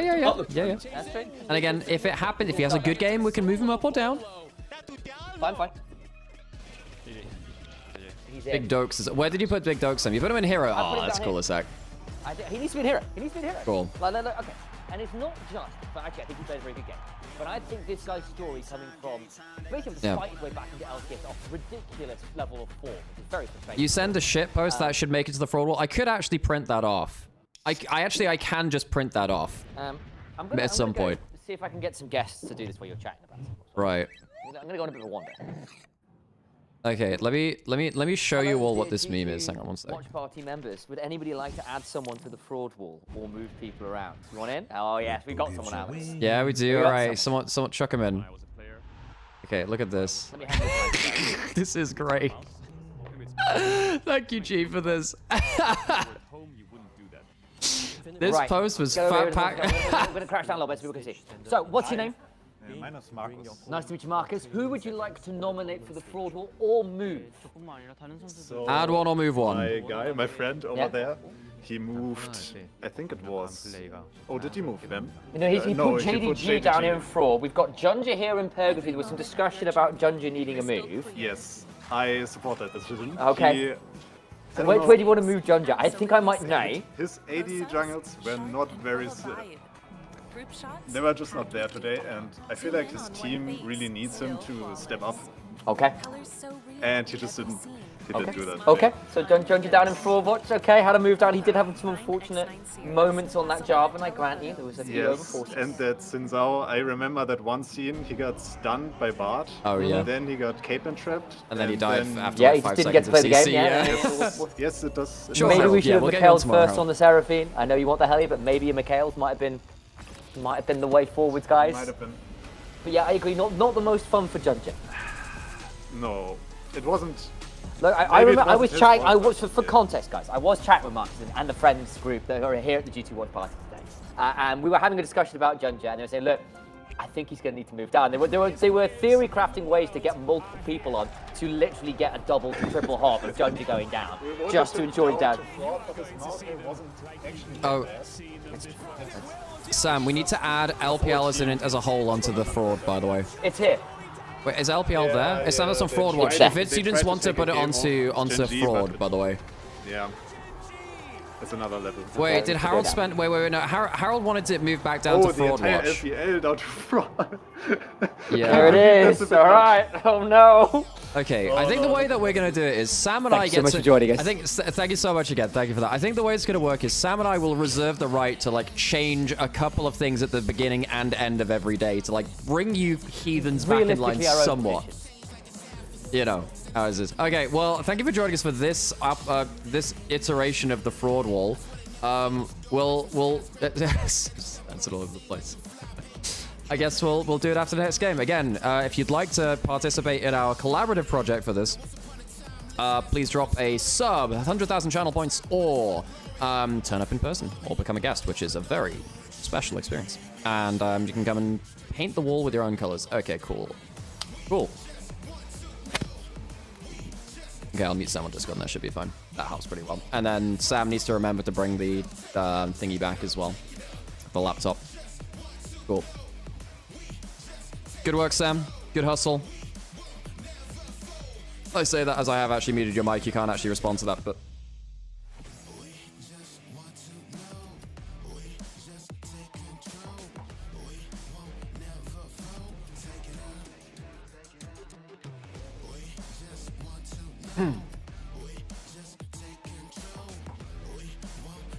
Wait, Sam moved vamp. Wait, no, but Harold already did that.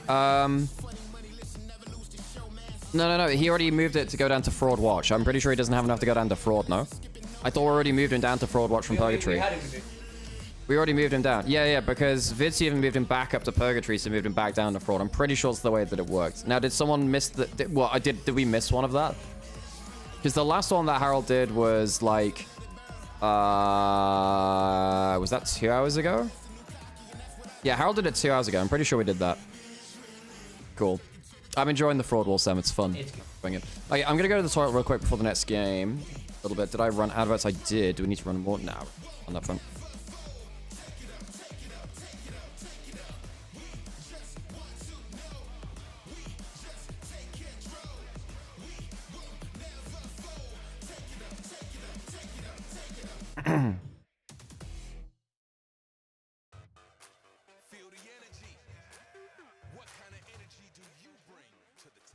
So what do you reckon? Just straight 3-0? Don't think there's much that Loud showed there, right? I think the draft is very limiting. I think they could win a game. I think they could win a game. I don't know. I'm not sure. I'm just not sure where a win comes from them.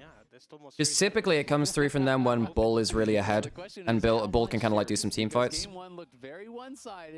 I just don't think that's going to happen comfortably in this team. I just don't think they're ever going to survive through to 2 items, which they need to get to, I suppose, for their team. I think it comes down to how you reset. In some ways, it's pretty sad because basically Loud had the kind of like mental advantage over Furia, even though Furia are a much better team. Yeah. They just can't beat Loud. Yeah. Oh no, or was it the other one? Anyway, there was this basic. I can't. Trajan will have to explain it. Trajan will have to explain when he gets here because I think he'll be here in about like 10-20 minutes. He might make it halfway through this game. But basically, there was a lot of like rock paper scissors, despite the fact that Furia are just a much better team. Yeah.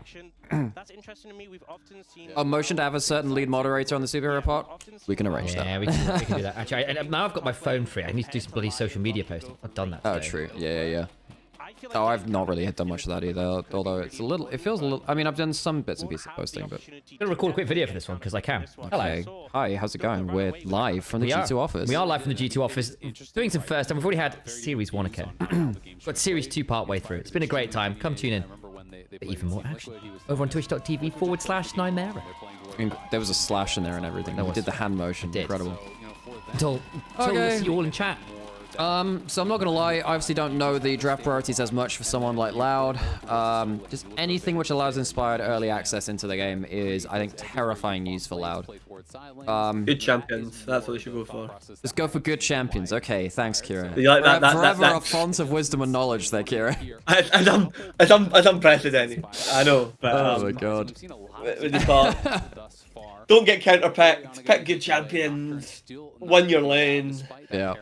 There's a reason they have to keep me away from coaching Nymaera. Yeah, That's all you'd be too powerful. Too powerful, of course, of course. Just win. Why don't they just draft champions that would exactly? I have to say, one of the things which upset me a little bit about the G2 Team Secret Wells things, I actually thought that we got Kira. Yeah, we have Kira in here. We have Kira. We need to, like, someone was suggesting we need to kind of get, like, a Dom version of the sack, but for us, but I don't know. I don't know how we do that. I mean, honestly, I'm pretty happy to just, like, I mean, if we ever get LEC co-streamers, I'm pretty happy to just get the crew. It would be very fun, yeah. Wait, okay, I've just had okay, Loud have picked Rise. Oh, think that's a good champion. Oh my god, they're picking the champions that can win the game, Kira. They've listened to you. Okay, I'm going to put this out there as well. I want to see, I think there's a very real world where Doka drafts something very funny top lane. Oh, wait, okay, it's fine actually. Okay. Ash Seraphine? They self-banned them. Seraphine here or not, I'll probably grab it on 3, I would assume. Because I don't think that anyone's going to... You go Ash Seraphine here.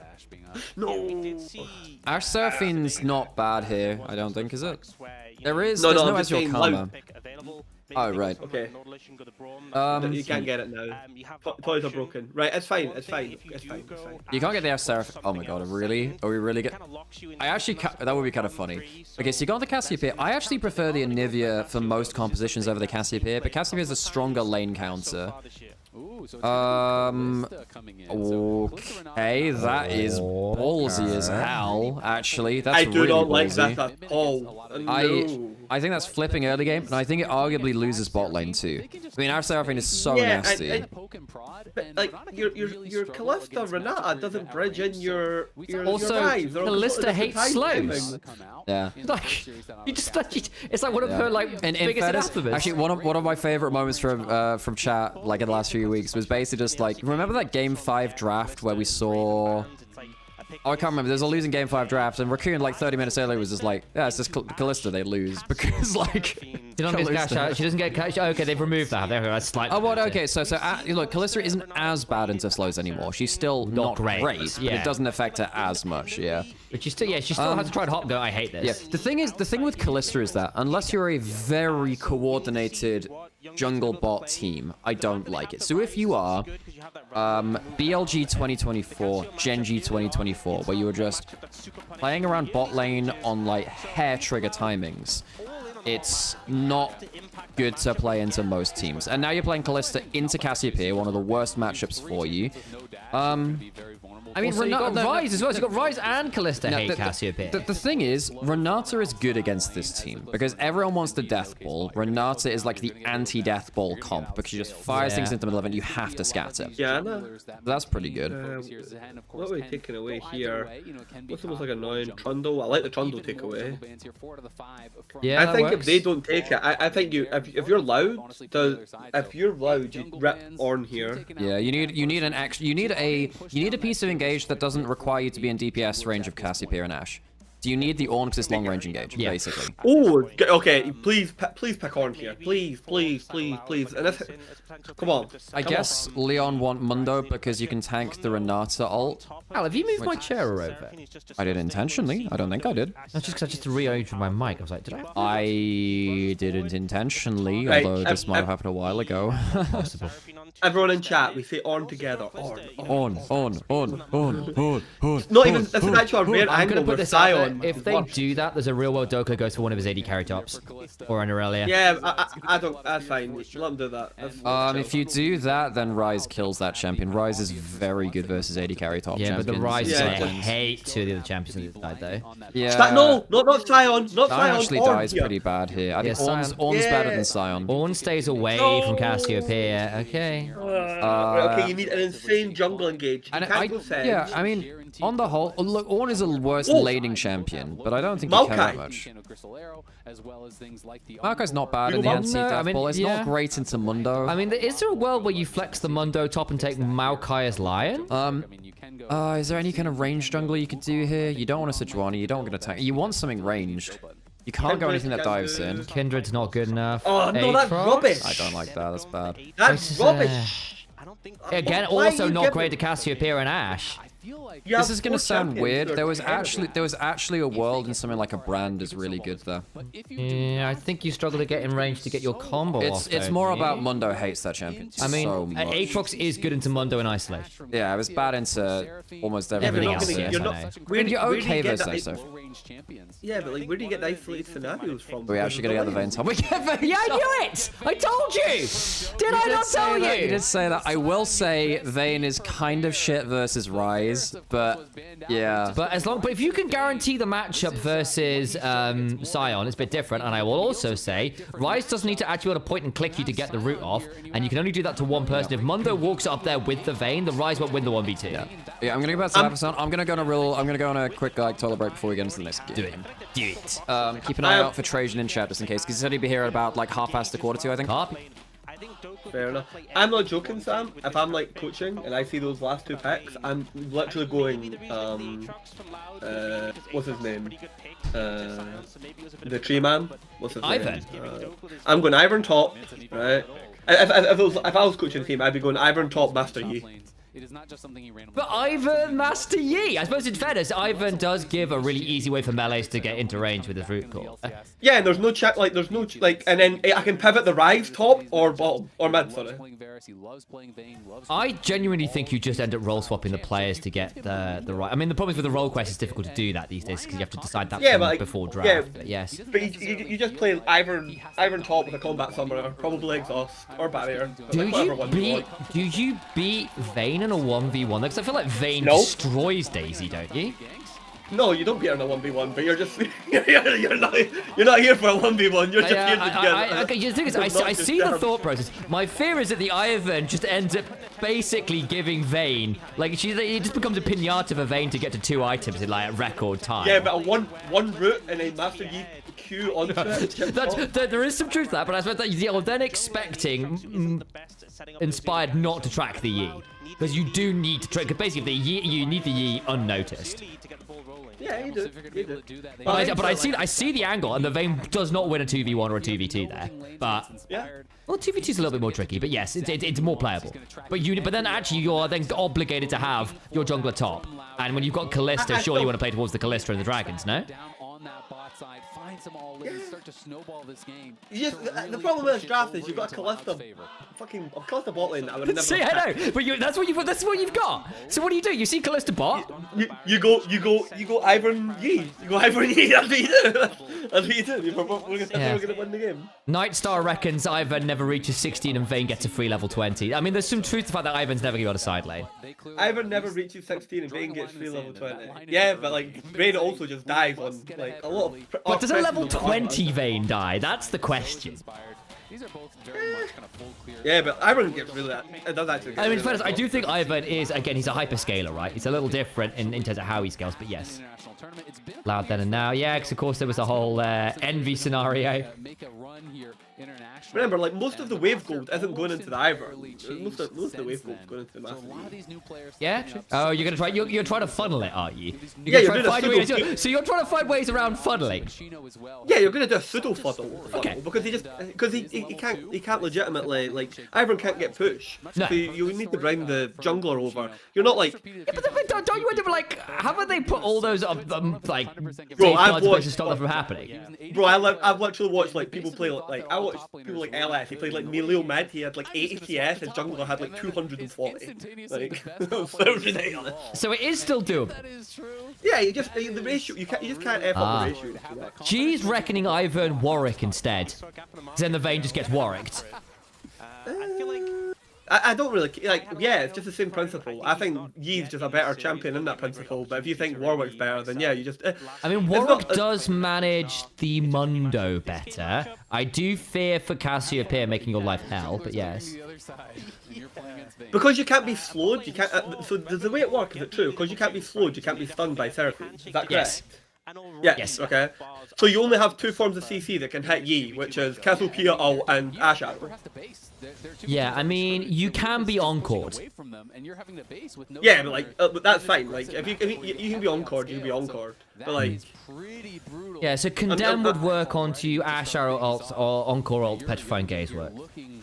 Yeah, okay, fair enough. So there's a fair amount in there, though I grant you. Yes, I mean you'd have to Alpha Strike really well. Yeah, well, Dokla's making it. Oh, Shino. Trying to knock down Shino will force a flash of his own. And I think that's a great. I mean, that wave's not in a great spot. Young Jay. He's gonna try. You just kill yourself here. You just kill yourself here. Why are you dying away from the? Gino should just kill himself, by the way, on the wave, so that this can't happen to Young Jay. Yeah, legitimately. Yeah. So now. And then Dokla gets the kill anyway. Yeah. And a blue buff. Oh, God. Yeah, it's just what? Just die away. At which point, Vayne can stay in lane another, like, 2 waves with a blue buff. Just perma-spam Q. Just die in the wave, kill it with your passive, make sure the wave crash happens. It's not the end of the world. Does Sion ever get to Q, by the way? Because I feel like, basically, you're going to get condemned every time. Doesn't matter. Like the big one in here is you've lost all the XP, you've lost your flash now. Yeah. You've killed Young Jay, like just because for 300, like for a longsword. On a lane you're already going to be losing. This game is yeah, Harriet is correct. In context, it's in game. No, don't just die to the wave. Yeah, of course. I mean, for top laners, in those 1v1s was doing so well. Yeah, of course. You would be one of those football coaches that would like get done in once the dawn of social media came around, and all of the horrible things you said to your players when they play badly would get you done in. I feel like he's going to be Nah. I know what coaches actually say to their players, and I'd actually be polite compared to them. It's true. I would a coach or two who are a little impolite. Already. Yeah, that is going to be really tough for Shino. Young Jay. All right, hello Trajan. Do you need me to add you to the Discord call, mate? Zane has no TP, so they could look to set it up here with the Rune Prison. You might be looking at LYON going down here. Has a level 6, but he's just going to kite back. They don't know. Oh, they can't get him, really? Yeah, let me in. Right, give me 2 seconds. I'm surprised they didn't continue to chase with the Realm Warp, at least try to get a flash, because I think they spotted Inspired. I saw red pings on that Tri-Brush. So I don't know if they were just saying maybe he's here or what happened, but they don't commit to the play. I think Saint loses nothing. Not willing to run into the potential Petrifying Gaze, right? Envy was already level 5. You're in. Did you not hit level 6 on the minion set? Oh, well then, I don't know. Hello. Hello. Greetings. Well, how are you feeling? A need to get ahead early. I mean, this is like...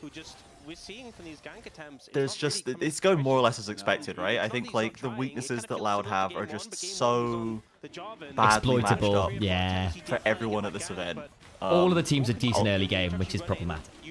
Are they even the best Brazilian team? No, I don't think so. It's Furia, isn't it? Are they the third best Brazilian team? Given more time, yeah, I think they average out to third or fourth. VKS probably gets back up to top 3. Okay, before we go too much further, CJ, do you mind introducing yourself and why we brought you in? Because obviously you are, in fact, a Why are you here? specialist. No, we want you here. How's it going? Hello. My name is Trajan. I've been on the CBLOL unofficial English and for one split official English broadcast since 2022-ish, covering this region for a long time now. And oh dear, I'm sorry. It's not a fun time to be introducing yourself. No, Trajan, battle through the pain. Yeah, there's not too much coverage of the CBLOL. There was a little bit more when they went for the LTA experiment, let's call it. But ultimately, I think like the region has definitely been improving across the board. There's a greater sense of macro. There's always a great talent factory through there. There are individual players that can absolutely contend against better regions. But there are still a couple of key flaws, I think, that let teams like Loud steal championships. Loud is an org that has a history of stealing championships from probably better teams over the last few years, and historically underperforming internationally. And I think we're probably in for a repeat this time around. As Alex has said before, their early game is pretty boring. They're not really draft innovators, and having these two weaknesses, I think. Oh, he gets ran down now, by the way. He does, He can actually get ran down now. His Ghost still rolling. Leaves them vulnerable to plays like this. I really don't think we should be making Shino blind pick. Oh, valiant effort, valiant effort. Good from Envy, good from Envy. Can you quickly explain whatever the hell happened with Envy? Yes, what is that story? So, their mid laner used to be a guy called Mago, who was a solo queue, prodigy, potential man kind of player, who came in and was very, very bad. He was an anchor in the mid lane for them, though Loud were managing to kind of cheese their way through, just steal wins where they shouldn't get them, and got to the upper bracket playoffs. And they just started to turn it around when Margot left the team voluntarily. He walked out of practice and never came back, and said, "Who does my coach think he is? Faker?" Was basically the exact quote, and just left. They had a terrible relationship with the coaching staff, and so they brought Envy in, who is a very storied player who was on the INTZ Exodia squad. We're cooking, I guess. That's good. What timestamp are you on, Trojan? I was currently just watching the stream, the external stream. That's perfectly fine. Which was 45.6. Okay, you're about 3 seconds behind us, yeah. Okay, that's oh dear. Keep your eyes on bot. Misses the first Q though. Well, is going to be able to hit the he actually gets another kill here now. Oh boy. Well, that undoes a lot of the hard work. That's really frustrating. Yeah. Yeah, I didn't mind their drafting game one. I thought it was like what I'd expect Loud to do, but as I was watching this one unfold, I was like, okay, Loud are literally not considering what their opponents do at all. Our friend Kira here said that it was one of the worst drafts in the history of League of Legends. Which I somewhat disagree with, because I think he was over-exaggerating. However, it's just very funny hearing it like that. Oh, yeah. It's one of the worst modern drafts like this year. It's one of the worst modern drafts. It's just like it's exactly how Loud play and draft. They just like don't look to gain advantage in this stage of the game, in the draft stage of the game. And I think they're kind of unreasonably allowed to do so domestically. Yeah. But I was in and out on the train, so missed some of the Mel discussion. But yeah, I think it's like it was 5 what they did. But I like cut out, and then about 10 minutes later rejoined, and LYON had gone from like 3-2 to flipping 14-2, and I was like, yeah, it was a mess. Yeah. That's fine. Here's the issue, right? I understand that it's like a hallmark, and maybe not forgetting who you are when you go internationally. There is something to be said of that, right? Okay, but was Loud genuinely picking Mel like draft 1, like in games in Brazil? They weren't B1ing it or R1ing it. They used it purely as an RA counter. That was the only time they used it. Right. Tell you what, Loud's actually got this is their best early game that I've seen in any of the games that you've shown me. Yes. They've actually, they're only 300 gold down. Hey, they've got 4 kills before 10 minutes. That's good going for them. Pretty good. I'm not going to knock them too hard for that. Can I just say, they've got 2.5 losing lanes here, and they're only down 400 gold, and they've got the dragon. This is big W's right now. I think it's the problem is, and one of the problems is that Saint has kind of leaving lane to do stuff, and that's meant that Envy has also been able to leave lane to do stuff, and that just inherently favors the Rise. Yes, because Rise has Realm Warp, which is genuinely a good thing. Rune Warp, Sam. Don't you stop! You stop this. He has genuinely managed to get my brain fried on this. What do you mean? It's obviously the Realm Prison. Is it the same as good old Toyn Cost? Yes, Toyn Cost. Yeah, love that one. Good old. Oh, we're flipping it, boys. We're tossing a coin. Yeah. Gotta cost those toins. It took me a second to get that one as well. That's genuinely got me. Yep. That's another one. Throw it on the list. I'm dyslexic enough that genuinely will fry in my brain. What I've realized is that my dyslexia only really shows when I'm really tired. The problem is, since working in esports, I am quite tired. Yes, very tired. I'm tired, mister. I'm tired. I'm tired, Captain. Captain, it's only Wednesday. Ah, what a week. Captain, it's Tuesday. I quite like this actually. If they can keep this, a nice little bit of macro here. Pushing Dokla. Actually, a little bit sad. If Youngjae's a little bit further south, they might still look for this, you know. Why are they? Youngjae's pretty strong. They've got everyone coming. This is they need doable. Redbird needs to move down quicker. Like, yep, there's Arrow. Ooh, it lands on. Don't worry about it. Don't worry about it. Okay, we're gonna back Don't worry about that. Okay, well they don't get the blue buff, do they? Nah, mate, I would have flipped the whole game on that blue buff, just on principle. That's just not the loud way. You must understand. Furia would have flipped the whole game on that blue buff. I'm just gonna put this out there. Shino just had a full 2 waves on bot lane and now has a gold lead. Oh, I saw there were the new April Fool skills announced. They have Gromp Kench or Chonk Tench. So it's like Tom Kench, but it's from TFT. Nice. Are we Fnatic pushing? They have like Money Miser Mordekaiser. We're cooking a bit too hard here. Money Miser. No, we're not. We've not cooked enough. No, we're cooking. We're cooking. Don't. No, guys, we keep kicking. We keep kicking. They're still doing it. They're doing it anyway. I mean, fair play, fair play. They actually they cooked him. The game was Tartar. It was supposed to be raw. What can I say? Shut up. Where's the lamb sauce? Yeah. We've got it, boys. We've got it. Lambs to the slaughter. Oh yeah, CJ was Kira and I perhaps we're not sure exactly who the full roster are going to be. We might head up to Scotland not crazy long from now, because we're going to be trying to visit the. Do you know St. Monan's place that inspired the next Silent Hill game? So we're going to maybe do like an in-person near St. Andrews. Yes, I believe so. Yes, I'm not sure, but we're going to maybe head up there for a weekend and get some shots and walk around and go like, wow, this on looks the camera, like Silent guys. Hill, and it's like camera. this is just like a regular town in Scotland. Yeah. Like wow, Silent Hill in Scotland. That's just regular Scotland. Yeah. If you want proper fog, you usually have to go further north up to Aberdeen. Is where like the proper rolling sea fog comes in. Or you can go to Edinburgh and go and do all like the flesh market creepy stuff there. I'm surprised they didn't use that as a setting, to be honest. I think it's just because it's a place close to where the devs live, basically. Legit, it's just like that's the local town to them. I think also because Silent Hill tends to towns over cities. I think Edinburgh might be a bit big for the general vibe. Yeah. I think they wanted to use. No, Kira and I were talking about it. 'Cause there's actually a lot of symbolism about the dates which they've chosen, and like and also kind of like coastal towns in the UK, or especially when it's slightly more up in the isolated north of Scotland too. They're kind of like dying a slow death as well. So I wonder if they'll play that into the game. That's true. There's a whole bunch of stuff, but anyway, we might be up around your time. Inspired's got heart steel. He needs to get stacks. Yes. If you need any recommendations for things to do when you're in Scotland, let me know. Yeah, sure. I'm sure Kira will probably provide those. Kill midges, drink whiskey. What flavor? What? Sorry. What flavor of Scotsman are you? What flavor? Where are you from? Oh, Glasgow. Oh, you're GG. Oh, okay. No true Scotsman. Hang on. By the way, oh dear, he has died horribly. He has died horribly. Kira, do you know a big man called Larry? Yeah, no. I know. Sorry. No. This conversation Do you know a big man called Larry? What do you mean? Every Scotsman know a big man named Larry. Oh yeah. No. I am very familiar with the big man named Larry. What do you mean? Big man Larry. Who is the big man? Okay, who is the big man called Larry?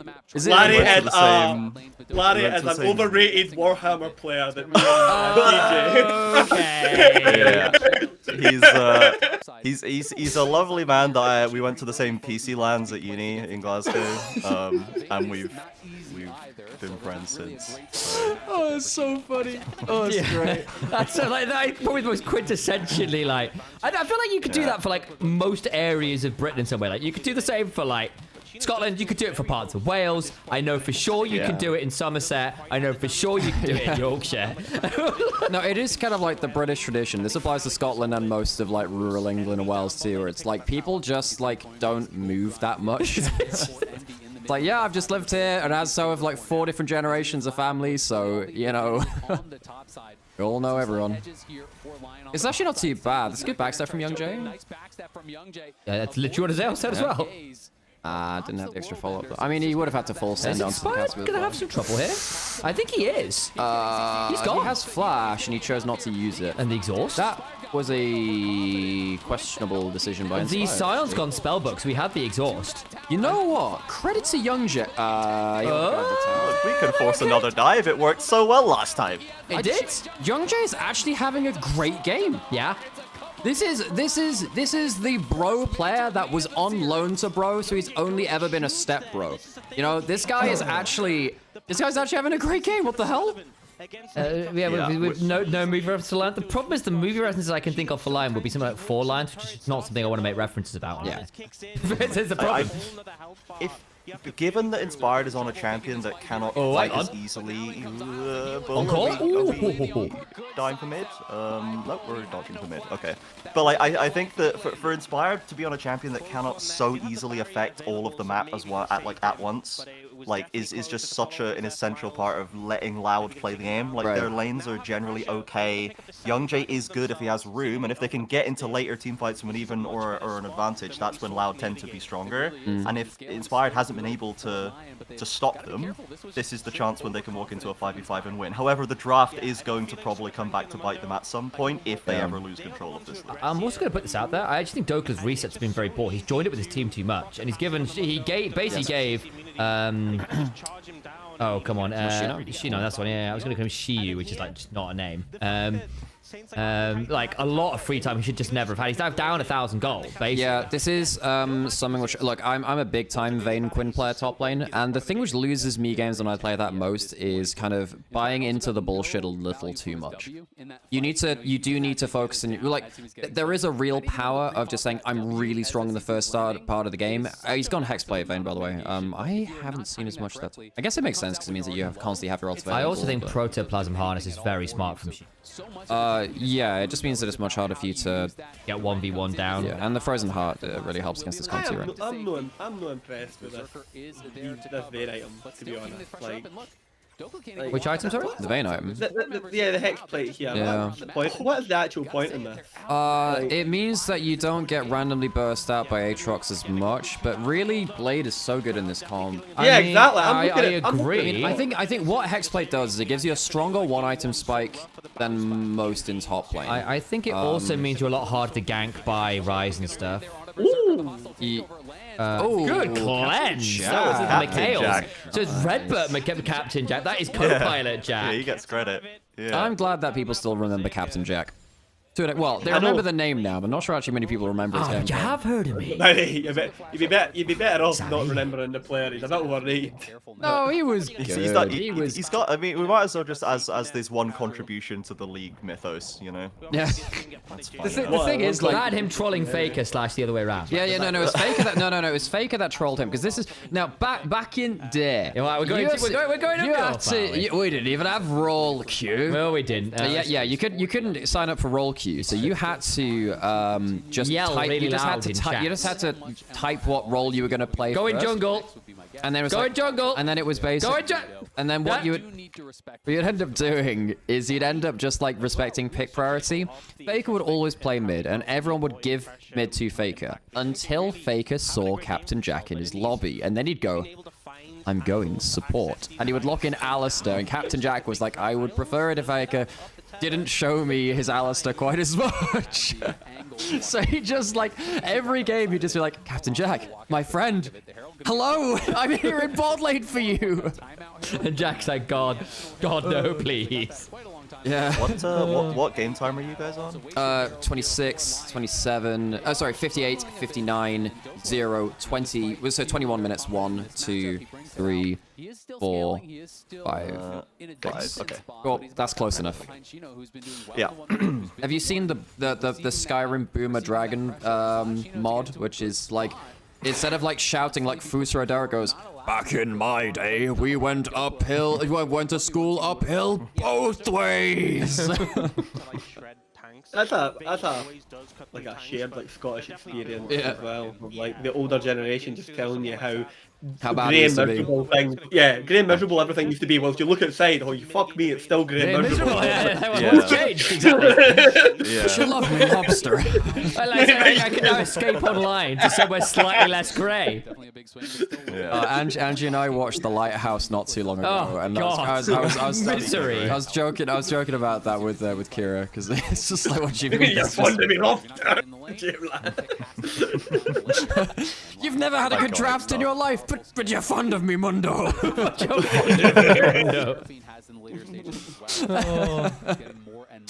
By the way, can I just say here, this is a rare, like, I do, like... Why does Dokla have Essence Reaver? Sorry, go on. Why does he have Essence? It means you can just stay in a side lane forever, I think is the idea, but... Doing what there, Sam? Doing farming! It's a peaceful life! Critting the backline! Yes! Orc Essence Reaver assures that you can stay in the back of the lane, because you've got lifesteal. Yeah. So much of it in the kit, right? I think Yeah, you have so much of that. Yeah. Oh, that was the thing. Oh, what is that? Wrong There's a with that? cholesterol, so you're never killing that either. Okay, that was a couple of just people. Yeah, the people just wanted to press R, guys. I'm just looking at Bull's items. I'm like, wow, I'd love Dokla to have that right now. On the next two items are devastating because the pop singer in the bot lane is going to finish her tier item. Yeah. And Berserker's going to get his pen. Mortal Reminder. Mortal Reminder. Yeah, thanks for the follow. And yeah, and then the you're going to get the Leandries, or not Leandries, but whatever item says. Oh, he actually might go. He might go Leandries. They get a soul point here for free, by the way. Yeah, but it doesn't matter. Every other Drake after this, they're going to get massacred. All it takes is them stealing one. And then I think they're in a good spot. Because that's the thing, right? You're technically right. They should be losing the other things. But as CJ was saying, you're now getting to like late game team fights, even or slightly ahead. And yes, the composition might come back to bite them because there's just so much damage on the other side. I actually think the Aatrox with a good enough flash Q3 can win a team fight now. Yeah. I'm also going to put this out there. Like, I know we've seen a lot of fumbled Callista Smite Rend combos, and people have done a very good job of forcing Callista to rend early. But you are still going to be obligated to force that mistake, right? Like, Rend Smite, when you've already at soul point, is not a fun thing to be going up against. And you can look to basically catch 22 around Baron/Dragon simultaneously. That is a lot of people running mid. Is Berserker just dead? It's a good handshake. He's the hostile takeover. Okay, power it is. Yeah, that's fine. Power's fine. Sate is a very speedy serpent. It's Speedy Snake, Sam. It's Speedy Snake again. Simply Snake! Snake! Snake! No. We simply walk Colonel, away. I'm trying to go down the mid lane, but the clap from my Leandries is too... keeps alerting Aatrox. Oh, he's still Guys, can I just say that this push doesn't stop here. Keep going. Yeah, this is like, oh my god, it is just Speedy Snake, the revival. What the hell? Benji, are you sure, mate? I've got to get my ghost. Let's go. I also like to press W and heal 1,800 health on like 3 champions. It's an honest life. That's actually game now. That's so sad. That's actually It's game. an honest life being right all the time. It's yeah. I mean, they don't think about what the opponent is drafting at all, and have walked themselves into. That's irrelevant to the ability to blind pick Sion into Dokla. I gotta get the two of you together on call more, because honestly, I'm enjoying this kind of. I'm enjoying the patrician takes, but also the slightly just like jadedness of CJ, who's seen a couple of years of CBLOL now. It's like, Dude, we like you know, we are got to bask in the riches of Furia, completely clowning on LCS for a week. But I really wish that we could go back to see the continuance of MSI Furia and not another LYON paycheck stolen by Loud, pushing the region back another split. God, that's a fast Cassiopeia. Yeah. At that point, just bug out. Just bug out. Just lose one. Just go. There's no point. Young Jay needs to just sack the Sion. Yeah, like, bro. That's they have chosen to die. You can look. You might give up 2 turrets anyway. You don't need to give up like every kill. That's not I'm good. telling you, by the way, like, the Ivan Mastery angle was unreal. You've got to let go of this Ivan top angle. In fairness, Master Yi into Mundo is kind of unplayable for Mundo. Mundo can't do anything against that. Because the problem is, because you get so much lifesteal and healing, which you can't... Well, Mundo can't stop the W from Master Yi. Mundo just Yi hits you, heals off of you, and you actually can't you can't out-damage him. He just kills you. That's actually a fair point. And then Seraphine can't ever stun you because she can never slow you because of the rules of your ult. So you only have to worry about like the 3 abilities. And then you've got like triple shield items and a Rise who can. Although I will say, like, Master Yi hates Vayne and Cassiopeia. They are two of his worst counters in the game. Yes.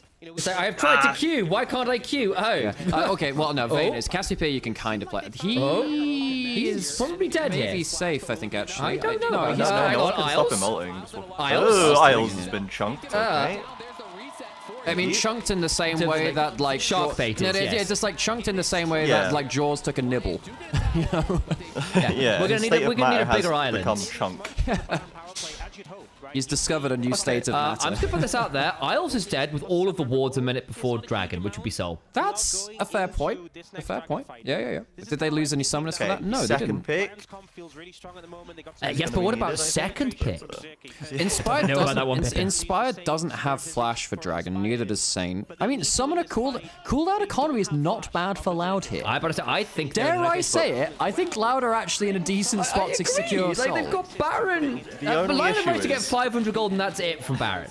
This is another 5v5, and we've seen one 5v5 so far this game, and they almost lost the game. The thing is, they don't have to win the fight, they just need to get Dragon. And then after that, we can have a chat again, basically. Maybe don't take every... Well, Sheena's got enough shields. It is all just about... I mean, they actually might just give up mid-inhib for Dragon if it comes to it as well. Envy's on an okay off angle here. Envy? I missed his finish. Oh, actualize. Actualize is pretty good. Watch, Red Butt, the hostile takeover sucks. Hostile takeover sucks. Straight through the uprights. It was not good. Hang on, can we kill Saint? Yes! Yes! Yes! Berserker, get it! Get it! Watch the Vayne! Yes! Vayne's gonna kill them all. No, 2 carries down, one left! Vayne can't do shit against Rise. Come on! Honestly, guys, this mid laner had to join at the start of playoffs after the old guy rage quit. This is literally. This is like an emergency sub mid laner who's beating NA in a game internationally. So this is the emergency sub mid laner who was part of the INTZ Exodia roster years ago. This is a guy who has been chilling in Div 2 for no good reason for a couple of years and still has it. I'm not sure if I'm watching First Stand or if I'm watching a show where they only pull off pop culture references. Both. But yes. Both. Yeah. Stono Devils is part of DMG over in the NLC. Do quite well at mid-match. I don't even think Hextech Drake's even good in their comp, to be honest. Like, sure. Yeah, man, Callista hates her, bro. Yeah. I don't even think it's good in them because actually I find forward in the Elder Drake win condition. So. Oh right, okay, I get it. Yeah. Oh my god. Oh, he hits the Vayne going mid-tumble. That's actually okay. But this is the problem with the Vayne with this kind of build. Because you don't have, like, crazy DPS. You actually can't damage the... You can't, like, run and gun against the Rise. Rise does not lose to this build. No. This is the wrong build from Dota. Have you seen that lethality build on Vayne? So if... Have you seen it? I haven't seen lethality Vayne. 2 shots Rise. Really? Yeah. Right. Yeah. Because the lethality applies to the Silver Bolt's true damage passive, right? Yeah. It's actually just your Q tumble into one auto is stupid. I mean, I know that full. I know you can get like Infinity Edge Essence Reaver stuff, which is really funny. But at that point, I don't think Rise cares about it too much. I mean, that's for just percent HP damage against the team. But at this point, like, you would have preferred anything but Hextech. Yeah, I mean, like, how does Vayne play against Hextech on this game, by the way? How does Vayne play against Hextech? I don't know, Sam. Probably not. She doesn't. With great amount of pain. I thought you were smart. I think just like eventually they still. This still feels like what is most likely delaying for Loud. I don't rely on them getting a fight that works that well every time. Yeah. If they get one more, they can turn it into Baron and they can win with the Baron. But I think they need to win the next one, otherwise we're still just going to... LYON with a lead is so reliable. LYON has a 100% win rate against Hex Tech Soul. This post was fact-checked by Real LOL Esports Patriots, aka G. Yeah, I mean, the last fight was actually won by Envy on the flank, really, because he got, like, everything onto Isles, who just exploded. LYON have never lost lane to a Hex Tech Soul, much like Alex has never lost lane to I've a Vel'Koz. never lost lane to a Vel'Koz. That is true. Fact checked and true. He missed the Hex Tech Soul. Let's get ult out. Let's get ult. Okay. Ult for ult's fine there. Ult for ult's fine. God. My flanking So rise. you've got Hex. Young J. He's fine. Yes, really she knows scary, that actually. flash out now. Don't put ult down. Don't put ult down. Envy's also just ghosted. Yeah, but he you was got so you got Hexplay. It's gonna be on You no got the cooldown. ult out of Vayne for that too. Yeah, but it's Hexplay. Yeah, At but that level means if 16. you fight now, you're okay. I mean, I get what CJ's saying, actually. Like, you know, LYON is still death balling. It's so hard. Yeah. No! If Bull gets bored, which he looks like he's about to get bored, Oh no, that's okay. That's actually fine. Hextech soul value, maybe. Redbird got bored! Redbird got bored! Young J, he's got backline, got backline! Where's Saint? Saint's gone? Envy just killed him? Dokler's about to get realm warped as well. Envy just bottled him? Get realm Let's go. prisoned. Okay, that was the fight we had to win. That was the actual important one. Now it's Baron. Now it's Baron. That actually might just be game. That might just be we game. win? I think there's 40-second death time. Is they just Saint Saint just he Saint just AFK'd! Oh! It doesn't matter. It doesn't matter that Redbird dies there. It doesn't matter. It means that Inspired doesn't get to back. That's at least in him, right?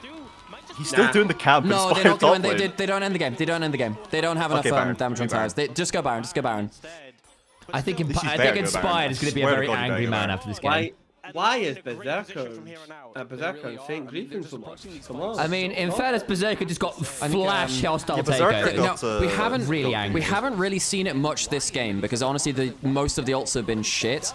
But Renata is good against death ball compositions. Shot coming in. No, okay, get out. Leave. If he'd gotten Young J, it could have Shino been has stealable. ult. He's safe. He's got ult. He can glide out if he wants to. But yeah, the thing about it's so funny they got a Zale player by playing NA like. Yeah, I know. But like, if you're playing a death ball comp, you hate playing against Renata. You hate it, man. It's like I have enchanted my AD carry, who is currently hitting me in the face. I feel like Saint's gonna get fined for that. It depends if Saint did it intentionally or not. If it was just, It might have just been a networking I issue. reckon it might have been a networking thing. If he actually did like go like If you had like all forward, yeah. I've been watching a friend play through the Metal Gear Solid games. It's been a blast listening to how they react to specific cutscenes or dialogue. The most freaked up, the Psycho Mantis thing. Yeah. Yes. The Psycho Mantis fight from Metal Gear Solid is one of the best bits of game design ever. Fantastic. Plugging it into the second controller port is one of the most genius concepts ever. Oh, so cool. Or just making you delete your save file. Or not your Yeah, save reading file, your memory card and stuff. Yeah. Oh, you like Spyro, do you? Yeah, as I said. You're collecting fire dragonflies, kid. I see you played Honey Bun 1.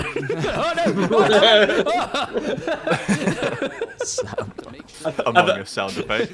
2,000 hours. 2,000 hours and beach ball. What's the game? Yeah, and Dead or Alive too. Yeah, Dead or Alive too. Beach edition. Kasumi special edition. No. Oh my god. Okay, now this is the Elder win condition that Yeah, that was like mentioned, everything's so been going well for them now. Here we go. Well, now actually Kira's actually look the little shit patrician in the back of the call is like all they have to do is take Elder now. Run from that Kiri's right eventually. Kira's about you. We want to see Inspired flash in with the Mondo. This is the thing. Like if Young J doesn't have flash, We are about to see a Michelangelo of a flash from Inspired. You know that scene? Like we're gonna see the roof of the Sistine Chapel. we're not safe here. No! Oh, what? Oh, the shotgun blast!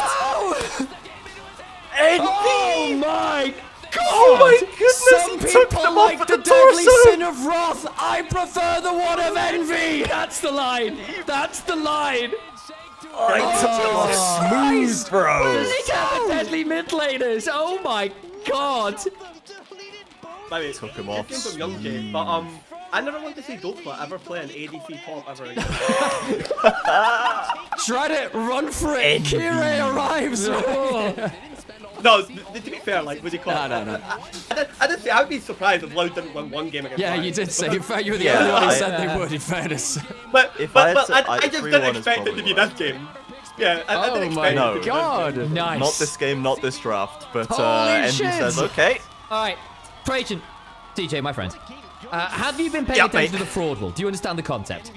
I'm familiar. Yeah, I'm familiar. So that's good. So just to remind people who are here in chat who've not been paying attention, we'll do this every time we start it up. Basically, we have brought back Top Gear's cool wall, but for League of Legends, and we've named it the Fraud. And you can choose to put a player or team of your choice onto the Fraud wall in any one of 5 different categories. And it is largely vibes-based. You get 30 seconds maximum to defend your choice, and you can either put a new nomination onto the board, or you can move someone who's already on the board or something that's already on the board 1 space up or down. CJ, do you have anybody or any team you would like to nominate for the Fraud wall? I mean, I think Envy needs to go into Exodia tier now. Okay, we put Envy onto. Okay, all right. Let's get it on there. Let's get it on there. All right, I'll you know what? I'll open up the laptop and you Sam, you get the thing started up and I'll bring it over to you. Okay, 1 second. Like he got hard camped in mid lane, but he still solo killed the Ahri. Like he picked the counter pick and then countered the pick and then got Pantheon camped and pushed out of the game. But this one is just unbelievable stuff. Dicey with some of the early plays. This is when it really started recovering. He came down here I was very prepared to have to nominate. If I was expecting to potentially have to nominate Bull or Redbird into the Fraud tier in this event, because I think their tendencies are very exploitable, but they have been incredibly buttoned up compared to usual.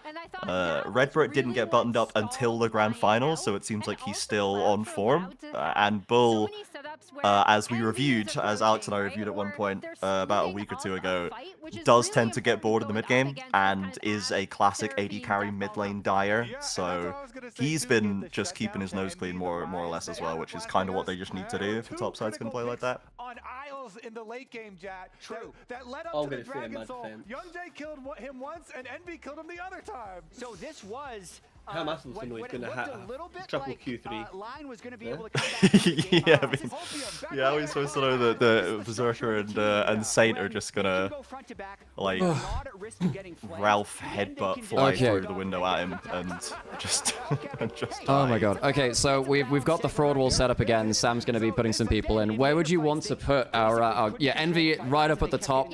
Holy crap, what a game from him. You're just saying this guy was just in Div 2? How? Yeah, like he was literally he used to be on Red Canids and was like top 4ing but not breaking through for a long time. He was on ITZ for years and years. Hello, can you hear me? Yes, we can hear you, Sam. Hello. Fabulous. So keep going, CJ. I was just making sure everyone could hear me. And then he kind of had like he didn't go out on top. Like he went on to Los Grandes, which is a team that has kind of been on and off and also been relegated and then re-promoted. Right. And it just seemed like he got pushed out of mid, but there was never really a good reason why, because the Brazilian mid pool is thin, bro. It's thin on the ground. It's not our strong They had a lot of pool. old guys that were around and then they... Yeah, like we were just betting on Tinones every time, and bro's just washed. I hate to say it for any Tinones fans in the audience, but bro is just washed up at this point. And Envy, I don't think ever really dropped off. I think his teams just kind of, he had good and bad teams and went with the tide and couldn't solo carry them. But he's just like so obviously experienced enough to be playing at this level, especially over players like Margot, who, attitude or not, just couldn't hack it. No idea where I put my phone. I gotta go find my phone. Right, I'm gonna have to jump. No worries, Kira. Thanks for stopping by, Kira. I guess we'll keep Trajan for the rest of it, as long as you're around for that. Yeah. But at least we're getting 2 more games. That's kind of crazy. Alex, do you have anyone you want to... Actually, Kira, last thing, do you want to nominate like anyone before you go? Yes. I want to nominate Isle to the Fraud Hell. I want to nominate who's the support on Loud again? Redbird. Redbert's going to Fraud Hell. Okay. Young Jay goes to Hero, temporarily for 1 game. And Right, we can only move in 1. He can only go to 4 blocks. That's we've got to follow the rules. Got to follow the rules.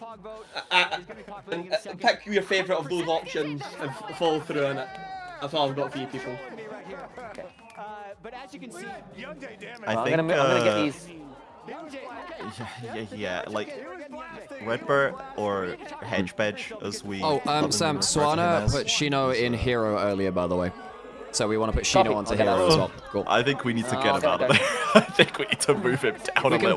Put him into. Okay. Okay. You want to put him down into. If you want to put him down to Purgatory, that is your purview. I think he needs to be in Purgatory for the time being. I don't think he's playing to level. I think like. He needs a lot of assistance in this series. He's playing Scion. He was serviceably Scioning, but ultimately, they are blinding him, and I really would love them to give him a little bit more agency into Dokla. I think he has the hands to challenge Dokla if they give him a matchup that's playable. Okay. Maybe just get him on the Ambessa into a decent lane, like give him something comfortable that he can actually play. 1.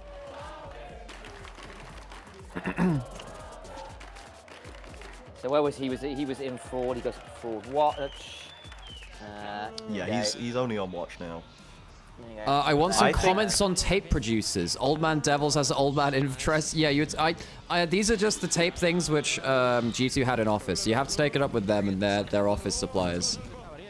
Holy shit, I haven't popped off at a play like that for a while. That was an insane one-shot by Envy. That was insane. Yeah, like just watching that happen, I was like, oh, it's the classic CBLOL dead in the side lane before the critical dragon play. Like if they spot him, he's gonna Baron Empower the wave, he's gonna give himself away, he's gonna get caught, but I guess it was all part of the plan. Yeah, crazy. Oh my god. We have a lot of the plan. Yeah, what's up, Sam? Because we didn't do this the other day. Raptor needs to go in the Hero. Raptor's in Hero, yeah, Raptor's great. That's my nomination for the day. Yeah. Banger tag, by the way. Raptor's fantastic. Yeah. The amount of times I want to say Clever Girl, I can't begin. Clever Girl. Oh my god. Well, I'm glad we at least get some fun games today, because I'm not going to lie. JDG just kind of got evaporated by Gen G. It wasn't I needed them to mount some sort of defense to let me get home on time, and they couldn't give me a game, bro. Did LYON lose to respect in the comp, or did LYON just goof up a lot of things? Bit of both, really. I think that I didn't like Dokla's build on the Vayne. You should... Look, Vayne into Scion is kind of unplayable for Scion anyway. He can ult at you, and it can be a little scary, but I don't think he had to go Hex play. I think that was a mistake. I think realistically, he just needed to just... I get that also Vayne is not great into Ryze either, but you can actually out-DPS Ryze at some point too. The way you play the team fight is you stack up your Rage Blade on Scion, and then you switch off of the Scion after he's dead onto one of the squishies with full stack Rage Blade. You just one-shot them. It is not close when you get like 3 Rage Blade autos. They're pretty much dead at that point. And that Dokla got dealt with by Young. I think Young Jay was fucking great in that game, by the way. I didn't like what he was doing before that, but he was actually pretty good. In fact, Sam, do you want to just take Young Jay and put him like smack dab in the middle of Purgatory because of that game? Can I fish my banana first? Oh, that's great, Sam. We've got He's the Energize. Yeah. He's the carb load. Gosh. Where's Young Jay go? Just put him straight in the middle of Purgatory. I know he's a little bit below that now, but that game deserves him a bump up. There's a pretty high chance we see Young Jay Kiana before the series is over. I think he's playing... He was banned last game. On the front foot. They're playing with him to lead. Like, they're letting him lead the game, and I think his Kiana is the best thing for him to do that. Yeah, unless it gets permabanned away, and LYON might just try to keep him off that for the rest of today just to make sure that he can't do that to them, because that's a thing you can really snowball on. Yeah. Holy moly. Well... I didn't expect LYON to be... I just didn't expect them to be losing games to... I thought Inspired would just be such a cheat code, but I have to say the Mundo was not proactive enough, I don't think. Yeah, it just doesn't affect the map in the right way for him, right? If they get him back on something that does, I think we probably go right back to game 1. But, yeah. Okay. Sam, I've turned the camera... I've turned the fraud wall off, Sam, so we can... Oh, I can put it back on. Like, okay, sure. Xin and Wukong, I guess? Right. Chat, how are we feeling about the fraud wall as it stands? Oh, yeah, anyone, well, I mean, I'm sad that Deft is in Fraud Watch as one of the best AD carries. That is crazy. What is my man doing down there? Because Rack pulled up a 2023 series, which apparently just... It's lived on in memory. Yeah, because the only thing, because what really defines him is that one series. Like, Rack, what happened to you in that series that really has you this, like, pressed about it? Did you get broken up with? Bro, I was about to say, bro definitely lost his job on the same day or something. Like, yeah, exactly. Like, what happened? This Like, is... did you get left at the altar? What's going on? Yeah. Who else is crazy there? I think that Knight and Shun, sure, both in hero for now. There's more. Wait, Rack's still in chat. He's still in chat. There's more. You've been watching him intently, and you say that. We summoned him. Oh. Mentioned death. Who should I put in comes out of the fraud? dark. I feel like I should put an Uma somewhere on there. Like, superhero, I'm gonna put, I don't know, I'm gonna put like my Kita-san Black for this next upcoming CM, you know? Yeah, you know what? I'm gonna put Kita-san Black on superhero. Okay, that's fine. You can do that yourself, Alex. I'll do that myself, CJ, yeah. CJ. Hello. I have got Loud as a team. this. I mean, Where they're are we putting on. Loud? They're on Mega Fraud Watch still. One game does Fraud not Watch, change that. They are Fraud still Watch it like is. Okay. deep in the depths of Fraud Watch. Border of fraud, understood. Yeah, like they need to show me more than that. I think LYON failed to use the draft advantages they got for themselves, and they specifically, Inspired didn't end up on a champion you could affect the game on. I think LYON just need to index into that, and they will be able to use that advantage, the cheat code, as Alex said. Like, that's going to be the way they win. Answer, CJ, and I won't accept that because we are only here for hot takes vibes, and that is neither. So. Yeah, I mean, I could go back to just screaming Vamo Pora if you want. Yeah. That's not like it. I think, yeah, I think I'm most pleasantly funny, surprised.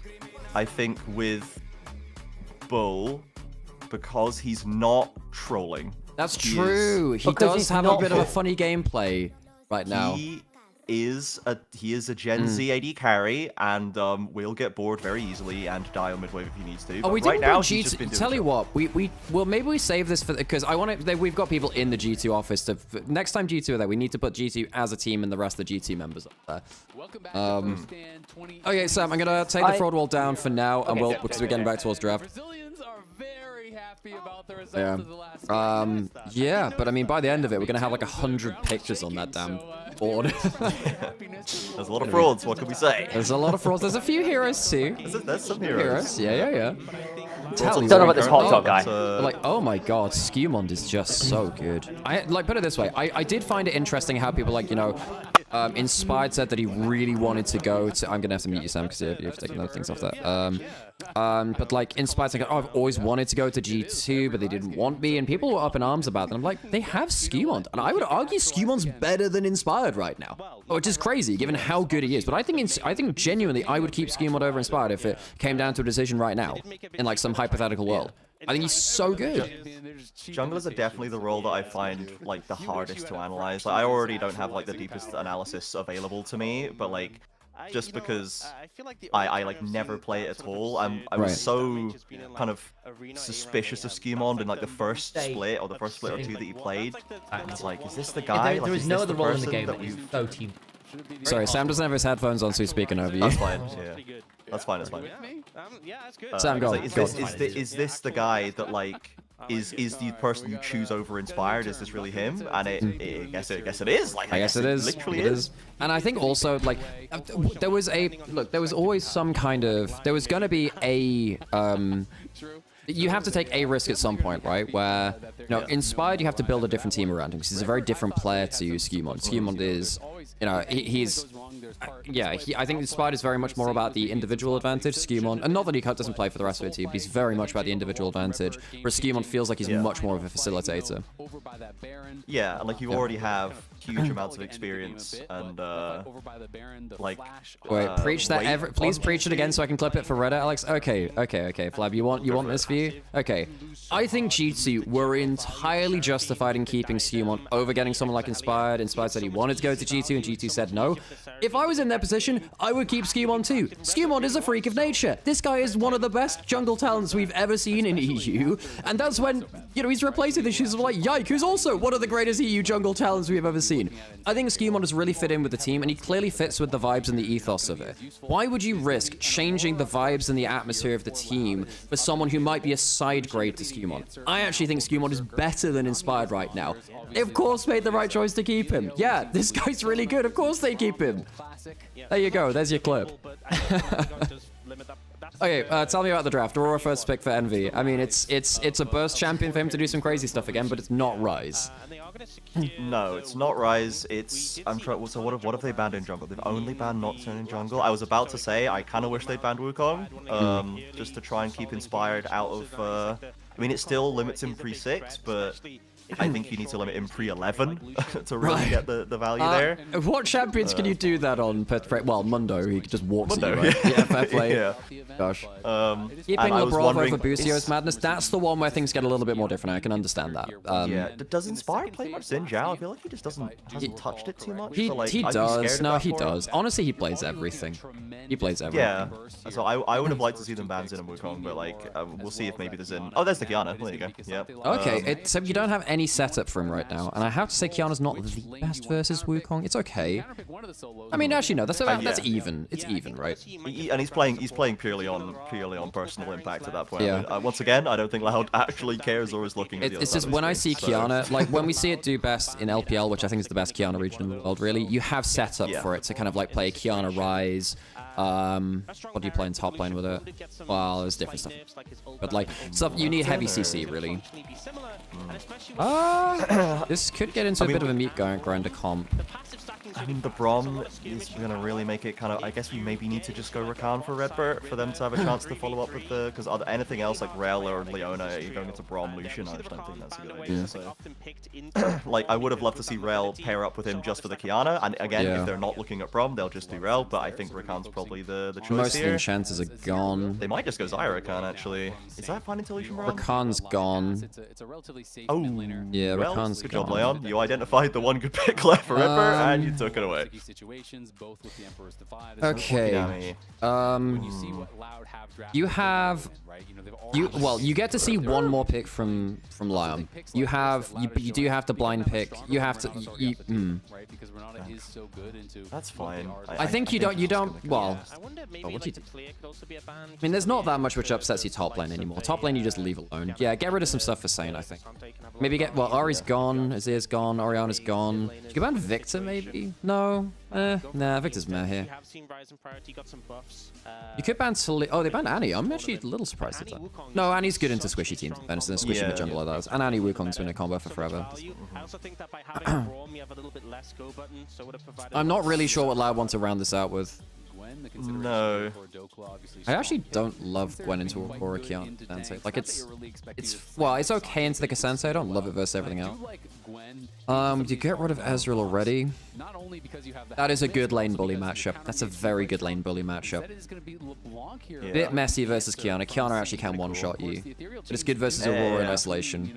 Envy, I think, is good at dealing with lane stompy, with lane stompy players. There's a lot of them in Brazil, so I think stylistically, I think he knows what he needs to do in this game. But obviously, yeah, it's still not the easiest for him. But that's just his life. This series, I think, is just dealing with. This is a fine Sivir Alistar, because this is a survive. Sivir carries the Alistar through lane. You do nothing in early lane. You scale up. So bot lane, you just don't. Bot lane, Loud don't want anything to happen. It's just chill. Then when it comes to top side. Envy needs to not fall 20 CS behind. 10 CS is fine, 20 CS is a problem. Especially if it's 20 CS and a kill. That's when it's like, okay, the game's actually over through lane. Garen? Into Cassante? Let's do it. Big Dokes. Big Yo, Dokes. Dokes feeling it today. I'd say this time, I mean, Garen into Civ is a bit spooky. You can spell shield the silence infer. Well, actually, hang on. There are some things which work weirdly with the. I'm not sure you stop the Q damage. It's an auto attack. Can anyone who's a Sivir player? The Q. For the Sivir spell shield, because I seem to remember playing against the Garen being surprised by his Q damage before. I don't think you stop all of Garen's Q damage, because it's an empowered auto attack is the thing. You can't stop, well, the E's a spell. You can spell shield the ult, but that's pretty tight timing. Does anyone in chat know whether Garen Q goes through spell shield? Or like the damage? I think you can stop the silence maybe, but I don't think you stop the damage. Yeah, I think it definitely stops the silence, but if he's already on top of you at that point and now your spell shield's down, I think you've got a bigger problem. Yeah, and also the reason why it's played into Cassante is if Cassante ever goes all out, technically he counts as like a third HP, which means Garen ult does more damage, because he basically deletes some of his own HP. So Garen has always been a Cassante counter. you can't really go for the 1-for-1, like trying to 1v1 a Garen unless you're egregiously ahead in HP. Yep. And silences are really good against spell spamming champions like Santo. So, you know. He can take over the Rift. Absolutely can. Young Jay looked really good on the Aatrox, and Envy strong in the late game. So we'll see if Loud can continue that momentum here. I mean, LYON are trying to cook in the draft still for Doppler. They're cooking decidedly burnt last game. Yeah. And they're also doing this they did in game 1 as well, which is just run at Envy level 1, which is well, it worked against Vikla. Yeah, and it worked against Envy game 1, right? They stole his flash and then killed him on cooldown before it came back. Okay, but this game is just about Young Jay. Like, it's Bull and Redbird are sleeping bot lane. He gets the Raptor steal. Envy and Shino are just trying to survive, but it's entirely about what Young Jay. God, he actually gets level 2 from that too. That's... Well, now what does he do? Does he cross over to his own bot side camps? I mean, it's easier to play... yeah, I think Young Jay needs to run across to enemy Raptors and see if he can get across there, but he's only level 1, so he can't clear it quick. He has to try and skirt vision, so he's going to go over the back of Dragon Pit to not get vision. I mean, it's not a bad way to respond. It's just how many camps can you get away from here before Inspired returns down to it. Douglas going to ignite, by the way, too, so he's really going... you good, Sam? I am, yes. Cool. We have a Garen. Took the opportunity. Cool. Oh, I made myself coffee. I'll get that in a second or two. And we did get the Kiana, right? We were expecting that. The lane stomp is getting a little out of hand, and the wave's now pushing away from him. Very scary for only 2 minutes in, actually. 400 gold lead at 2 minutes. Inspired got level 2 off of enemy Raptors because he won that steal. Young Jay's at least getting camps back. So if he gets all of these 3, it's actually exactly the same as if no camp steal had happened, pretty much. Well, no, he's actually going to make camp up on Inspired until another camp goes down on his side. Hey, do what you can. I've been playing some Kiana, and she's just a lot of fun. She's great. And there is something about the... I do get that actually, you know, like being on Sejuani duty is a bit of a chore sometimes. You know, there's that joke about it. But there is definitely something about being able to play champions that you actually just enjoy. I think does occasionally bring out more from you as a player. Like, actually, I get to play the cool champions. You have never felt dopamine like Kiana with the dashing augment in Arena, where every dash skill gets 200 ability haste. Oh, yes. So you just sat there like, I'm actually giving myself carpal tunnel in real time. But you're kind of flash EQWQ combos are some of the most delicious ganks of all time. When voice chat gets implemented, who of you two is more likely to receive a ban? I don't talk anymore. For good reason. It's probably me. Like, the thing is, I don't type in chat that I don't much, talk. But I am a vocal annoyed person. Oh, this is actually kind of dangerous then, though. Oh, he has flash. He should be safe. Oh, the roots! Not enough. Heal was good. Double summon us down is fine, though. And remember, this is meant to be a lane-dominant Lucian Braum, which is now no longer. You've just got 2 summoners for 1 and wave push. This is good for Lab. Really good for them, actually. Reminds me of Adam playing Garen before and not knowing, and not the enemy not knowing that Q stuns. Yeah, well, silences is what it does, but yes. And the silence is very obnoxious. Also, Garen is historically a very good matchup into Dante, basically. Yeah, we talked about the execution potential there. It means that, Gino once again can't really go for the 1-for-1. But again, I mean, they blinded him into the top laner. At some point, I believe, they'll just get him like Ambessa on a good matchup today, but it's not today. But I'm also just very, very appreciative of the fact that Loud and Dokla are very willing to say, yeah, if you blind pick top, I will have something. I will Vayne, I will Aurelia, I will Garen. I trust myself to play these champions to a level that will punish you for picking these champions blind. And I think that's very important for pro play, because actually if you're defaulting to things like Sion or Cassante blind or Gnar blind, I think there are top laners who are mechanically gifted enough that you should be able to punish that. You know, I had my issues with how the Vayne was built and played. I mean, even then, I don't hate the Hex plate, but then you have to play for what the Hex plate is giving you, which is basically permanent side lane pressure, and you can get that.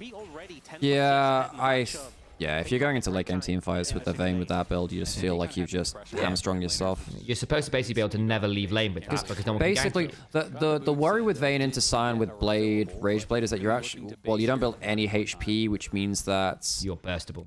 It means that Sion can ult you and potentially cause you to die. We got to Isles here. I mean, it's Braum. I think they don't have eyes on... Well, mid lane's backed, and they don't have eyes on Wukong, so there's a chance that Tribrush is pretty overpopular. Not that he should be there, because it camps the top side. But if you don't have full information, especially with the wave pushing away, you can play it slower, you know? Yeah, no need to flip the game in your silver lane. Where was Herrion about the Kiana statement earlier? Oh, there they are. Ooh, Kiana mommy. Right, there was a statement. I knew Herrion would say something. Yep. There we go. I had to go check. There we go. So the things I like about Kiana in this draft is that she has big thighs and she'd be mean to me. Yeah, she's got great hips and would be mean to me. It was just an incredible line. Oh, God. Oh, yeah, it was Kira, of course. It was the patrician himself. Yeah. You're a level 5 Kiana. Okay, Young J with some camp pickups here. Maybe Sam, do you mind grabbing me a coffee as well? Down at least a level. Yeah, he needs to get I mean, this is the risk. This is a bit of a pressure valve combo. Ooh, nice. There you go. That actually forces the flash. Yeah. So I have to say, one of the champions. I really enjoy LeBlanc Kiana as a matchup. It was like the Season 8 mid lane matchup. You know, that was like Season 8, Season 9. Like rookies, prime era of mid lane. But you're even saying that you're gay. That's kind of funny, man. That's actually really funny. I mean, base. Real respect's real, right? Yeah. Not quite getting what you want in the situation. It's like I've seen many a straight person talk about Leon Kennedy in certain ways, you know. Not quite, but almost there. Magnetic human. Just farming even with top lane's going fine here, actually. I mean, it's later on where it becomes a problem. Last game, you know, just kind of have that one good team fight, you know, in the mid game where they chase. Yeah, well, I mean, this is the optimal Loud early game. Yeah, not that much happening. I'm a little worried that Young Jay is falling a fair amount behind in Envy. Look, Envy's in that middle point where it's not. Look, it's worrying that it's over 10 CS. It's not quite at the point where it's kind of game over, but it's getting to the point where Aurora needs a big play to happen in their favor, otherwise this game falls apart, really. The Mundo, the Cassiopeia, big scaling components to composition. Yeah, that first dragon fight is going to have Wukong ult. It's probably going to have Lucian ult before we actually get there as well at this rate. They need to be accelerated. They need to be ahead. If your LeBlanc's behind, your Lucian's behind, your Garen's behind, they're never really going to hit the same. Yep, I agree, and I think Lion will probably agree as well. So wonder if Redbird brought his medals to this event. Wait, is CBLOL ones or what else? All of them, I guess. He only has CBLOL ones, though, I imagine. Right, yeah. They're CBLOL champions. I mean, he could bring his like high school gymnastics medals as well if he wants. Like, pull him out. Electrocute trade's a nasty, man. Didn't get the follow-up trade as well. W's back off cooldown soon. Yeah, it's hard to get the damage back in return, and the fact that you don't even get the proc on the sigil, and the electrocute doing something. At least Envy's kept it. Well, he's actually half a level down in XP as well. Yeah, this mid lane matchup's a real problem. Although I will say, like, if he actually gets out of this lane, it is a good Aurora comp. Like, the Braum Shield doesn't stop your it stops your Q, but it doesn't stop anything else in your combo. Though Envy's really happy at damaging people later. I actually think he shouldn't go for the burst combo. I actually think maybe Leandries is better for Envy in this game. But then I guess that doesn't work as well versus the LeBlanc in terms of your lane matchups. Some interesting questions about it. Yeah, I think there's an interesting conundrum about the Aurora itemization. Yeah, I see a lot of them going more like Protobelts Leandries as opposed to... I don't think you go Protobelt and Leandries. You go Protobelt and then you figure it out. Well, it's more like Bursty afterwards. But it used to be just like... Oh, damn. Okay, fair play. That's a good trade. That's a good trade. Yeah, I mean, he's going to teleport back anyway. That's why he allowed himself to kind of HP, I suppose. And because of the nature of Garen, there's never going to be an all-out on top side, basically. 20 CS as Dokla has been trying to get into proxy positions. Shino has defended well. Both early sets objectives to LYON. That's a bit worrying.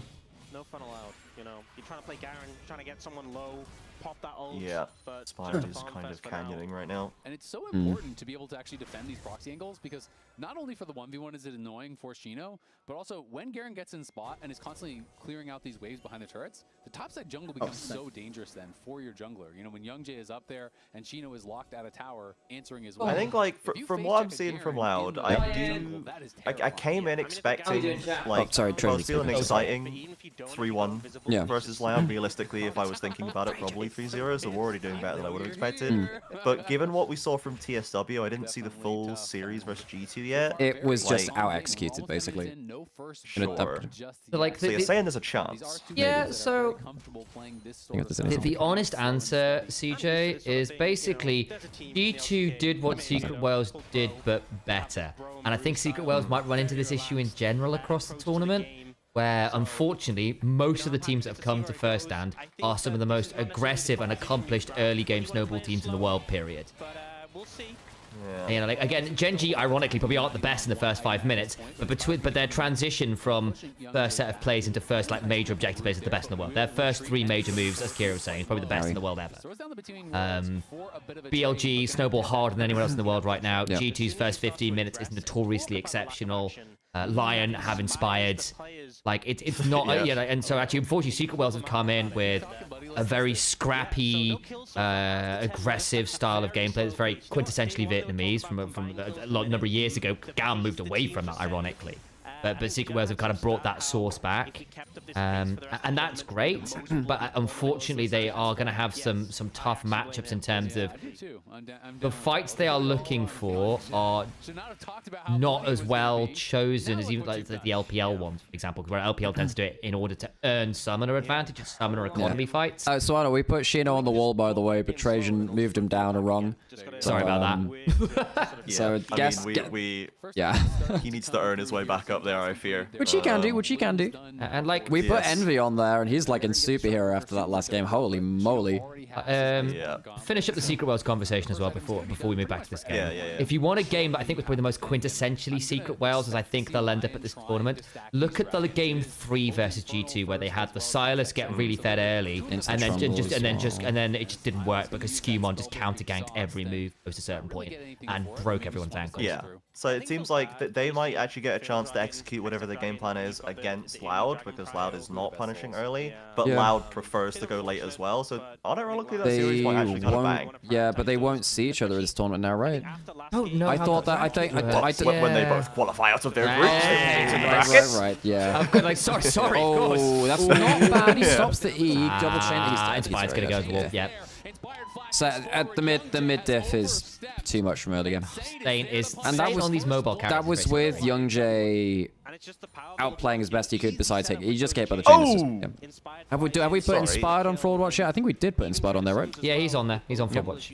Inspired on Fraud Watch, and I think after that last game, I was like, oh, it's definitely not there. And then I saw that last game, like, he did pick Mundo and do nothing. So, I mean, as soon as the chain hits you, you're dead. Yeah.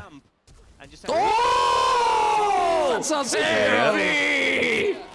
That's the boy. Jesus. Where are you at timer-wise, CJ? Just to double check. I just reset it back, so I've held it at that moment because I noticed that, and I was like, I'm gonna hear when they see this play. So that's so. That's very astute. That's someone with a degree right there. And now Young J has propane Hydra and propane accessories. So we're out of the mid game in a playable position. Yeah. And that's all I ask. That gold actually, that gold is really important for Envy. That means that he's not because it was getting to the point where it's over 20 CS, and I'm like, that's the point where I'm like, LeBlanc does actually take that lead and just out trade you for the rest of the game. Once you get 1 kill back and you get the summoner, you get just that 1 bit to kind of slip the noose of the LeBlanc laning phase, which is LeBlanc makes 1 mistake and the champion just doesn't feel the same for the rest of the game. I know there's been jokes about Western Lucian, but I do think Berserker's Lucian has generally been quite clean for the last couple of years, even when he was in LPA and anyway. Yeah, I think he had it. Even when he was on an ass team, yeah. So what happened here? He just got hit by everything. Okay, fair play. He did just get hit by everything. Just a little bit gapped in the mid lane there. He just flashed late, man. He's like, I'm up 20 CS. I can't possibly die in lane. I'm up 20 CS. When we put LLA versus CBLOL, this is what happens, man. This is how it goes, you know? True. Wait, is LYON technically the successor to Rainbow 7? They are, yes, kind of. They are the last remaining true LLA org in, because Leviathan is kind of like I guess like Leviathan counts in CBLOL, but I think they just lost a couple of their good players again. They're kind of getting looted for their prospects, so classic. I fear for the LYON ADHD is definitely the last tangent. remaining LRN option, like North and So you said Leviathan there. Yeah. The problem is that just sounds like an Uwuified version of Leviathan. Oh, Shino! Okay. Yo, Saint has just got... Whoa. Saint thought, it's not enough for me to die to 1 solo laner. I have to get solo killed by both just to make sure. Brother. That is not good, actually. Yeah, because like every time LeBlanc dies in early game, again, every time LeBlanc dies, the champion just doesn't feel the same. Which is why we used to have back in like Season 5, what was it, LeBlanc syndrome, where you feel so. Hang on, Envy. Ooh. Well, turns out the other side of this can Let happen it too. rip! But particularly with the LeBlanc, we used to have this thing called LeBlanc syndrome. Where you get ahead of the game, you're like, I'm invincible. You do more damage, Yeah. you're not actually harder to kill. So both top laners see these squishy like waifs of mage women coming into their lane. Like, okay, I will solo kill you. Oh wait, I hate this. Yeah, welcome shonen shonen anime protagonists. Get knocked down, eat ground. Okay, we're all just dying on side lanes. Yeah, Okay, I to guess get back we're up again, just- it's Shido. Yeah. It's Shido. Okay, Shido is trying to, for Sawana's sake, is trying to pitch himself back into hero tier, and I respect that. Right. What the hell? I mean, he is... Okay, that is actually a kill threat angle. I mean, whoa. That's quite funny, actually. That is... I'm not... Look, I'm sorry, Mr. CBLOL. That was actually quite funny. Yeah, no, it is. No one laughs at CBLOL faster than CBLOL fans. That's true. It's like, no one hates Scotsmen like other Scotsmen. They ruined the Scotland. It's like Englishmen and Scotsmen, or Welshmen and Scotsmen, Scotsmen and other Scotland. Damn Scots, they ruined Scotland. It's so true, though. Hey, people listen. The duality of Scotland is people make Glasgow, but Scotsmen ruin Scotland. So. Okay. But then you have to live in Glasgow, home of the worst cry on arteries, the fried curly whirly. So yeah, when you said, oh yeah, from that's not even the weirdest thing we fried this week, bro. Like, come on. I mean, imagine if you could. Yeah, I mean, right now, I mean, you know, your boys are frying LYON, so you know. Yeah, you walk into the wrong chippy, they'll fry you. Just watch out for that. Like, oh, it's just Sweeney Todd's, but that's what happens in St. Monans, bro. That's what happens in St. Monans. They do some weird stuff out there. Yeah, that's why they chose it for Silent Hill. It's actually we're gonna have like, instead of, you know, like the nurses from Silent Hill 2, it's just gonna be them, but just like with a crispy exterior. Fry shop angle. No, Dokka's gone. Okay, this game is devolving into solo queue, which is actually even more beneficial to Loud. Yeah, this is very pleasant for Loud. I'm actually really quite worried for LYON because typically I like to see Inspired being such a force of nature that everyone kind of follows suit. He's not actually being able... Look, I think everyone's getting bored because no one's able... Like, he's not doing enough to drive the team forward, so then everyone's getting bored and doing their own thing, and that just inherently favors the team. Also, Garen had no flash, no ignite. What does he do? Not be there, I guess. I don't know. Oh, why did he pop back there? He just lost all of his HP. It's another ult trade from Envy, by the way, and now he's only 10 CS down. He's completely fine with this. He's got TP. He can come straight back. Yeah. It's like these LYON, you know, cats. They are cats, I guess. They're pretty hard to herd, and Inspired just that's the way, is it? Yeah. Cannot quite get them in order. I knew we'd make a reference-based caster out of you. I knew we'd do it. We were reminiscing the other day, CJ. I need to get off this stream ASAP. Yeah, we were reminiscing the other day about an old practice cast you did with Alex. Oh God. Where basically you were like, I'm a bit scared of the Nymaera Hey catch. Where Alex goes, hey, then you would throw. You know, I very rarely get bored enough to do that anymore. Look, back in the day, like, it was such a cheat code for tier 2 because nothing interesting enough was actually happening that you'd kind of make your own entertainment. I couldn't do that in the games I do now. Just saying. Yeah, LPL has always got something to watch. Oh, you say that, but we still fill it with references. That's true. Come on now, still us. Oh, the best one we had recently was like we were talking about the team composition being a meat grinder, and anyone's legend lost. I was like, and anyone's legend becomes someone's sausage, and Sam was like, fucking lost it. What are you talking about? And then Amber, head moderator in the Discord chat group, creates anyone's sausage or someone's sausage as a logo. Oh my God. The delivery was so like wiggling eyebrows twirling. But yeah, legit, I genuinely twisted his chair to look at me. In the moment, I didn't think it was that bad, and then I listened back to him like that was kind of like reading it off as though it was like a Sillet Bang commercial. Bang! Hang on, the sausage is made. Redwood does have ults. That's okay.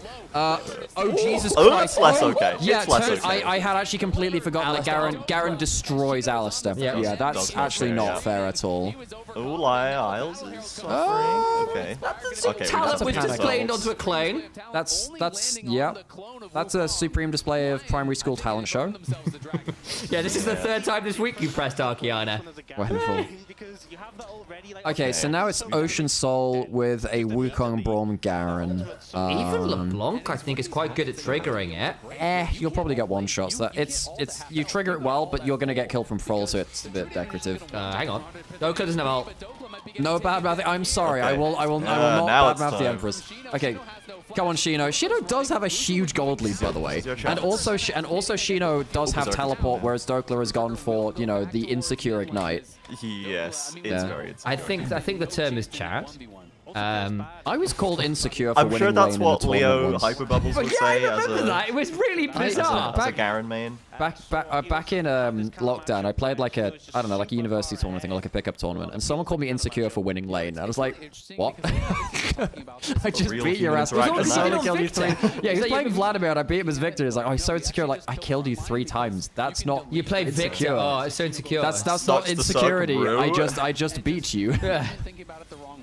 Oh, Dokla's got ult again. He can actually kill him here, by the way. Dokla can actually win you from the gold deficit now. Yeah. I say that. You just gotta respect it, Yeah. Just don't give him freebies. Don't give him freebies. Unending despair is a little silly in this scenario, is all I'll say. You're playing with like minus 1,000 health because of true damage, right? So sometimes. Yeah, in fact, Azael's phrasing it really well. Basically, saying you have to play it as though you're minus 1,000 health. So basically, you have to play as though you're down 1,000 health at all times, which I think is probably the right way to consider it. Yeah. And the game 1 was out of character for Shino. He doesn't tend to give away the freebies. That's why he's so reliable on that top side. First international. Passive. Garen passive. It's a Garen push! That's a good E. The E saves him. The E saves him. It means that Dokla doesn't get all of his E DPS. Wukong's here. We might 2v2 for this. Yeah, I'm going to say, here we go.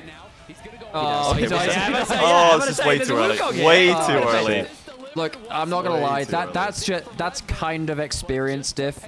Shino comes in as like, I am the laning top lane player. Dokla's like, I've been here for an eon and a day. I will stand in the brush and find an option. Oh, hang on. I think Saint might be in danger here. He can't go back to his recall spot very well. He doesn't have Protobell. If he had Protobell, he could have followed for that. So what Envy was doing there was like hold it. He used the ult and he died. I don't think so. He's got a heal behind him. He's gonna get Storm passive. He's got.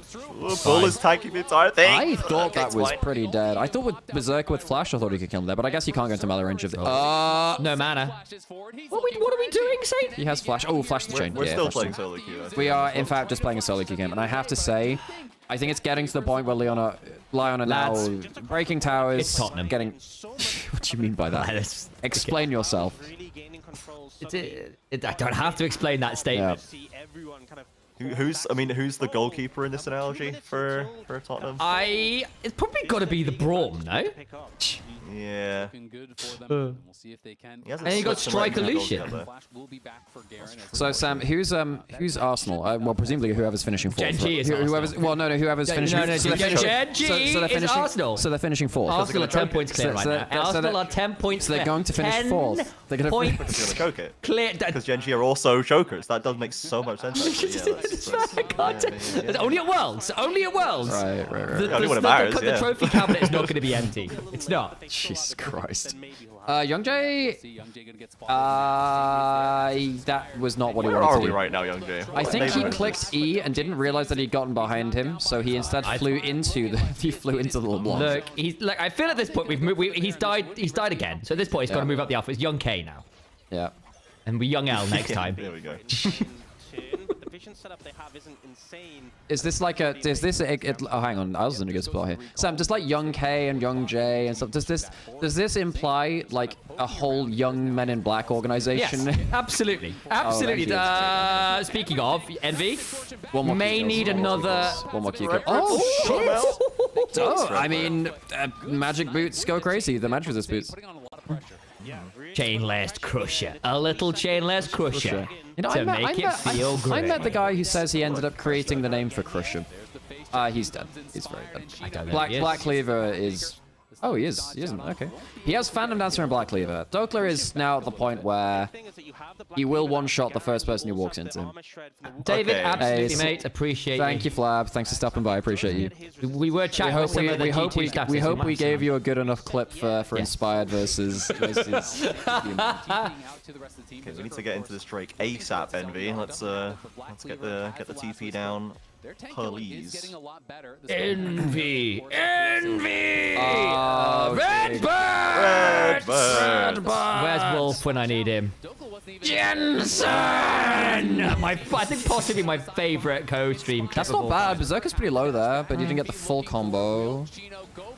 Okay, W. Fendi can get into range. I'm not sure I would go that close to a Cassante there, Berserker. I just think this Garen just I actually think Garen's really kind of Kino now because if Cassante goes in, he kills them himself with the Black Cleaver. Oh my god!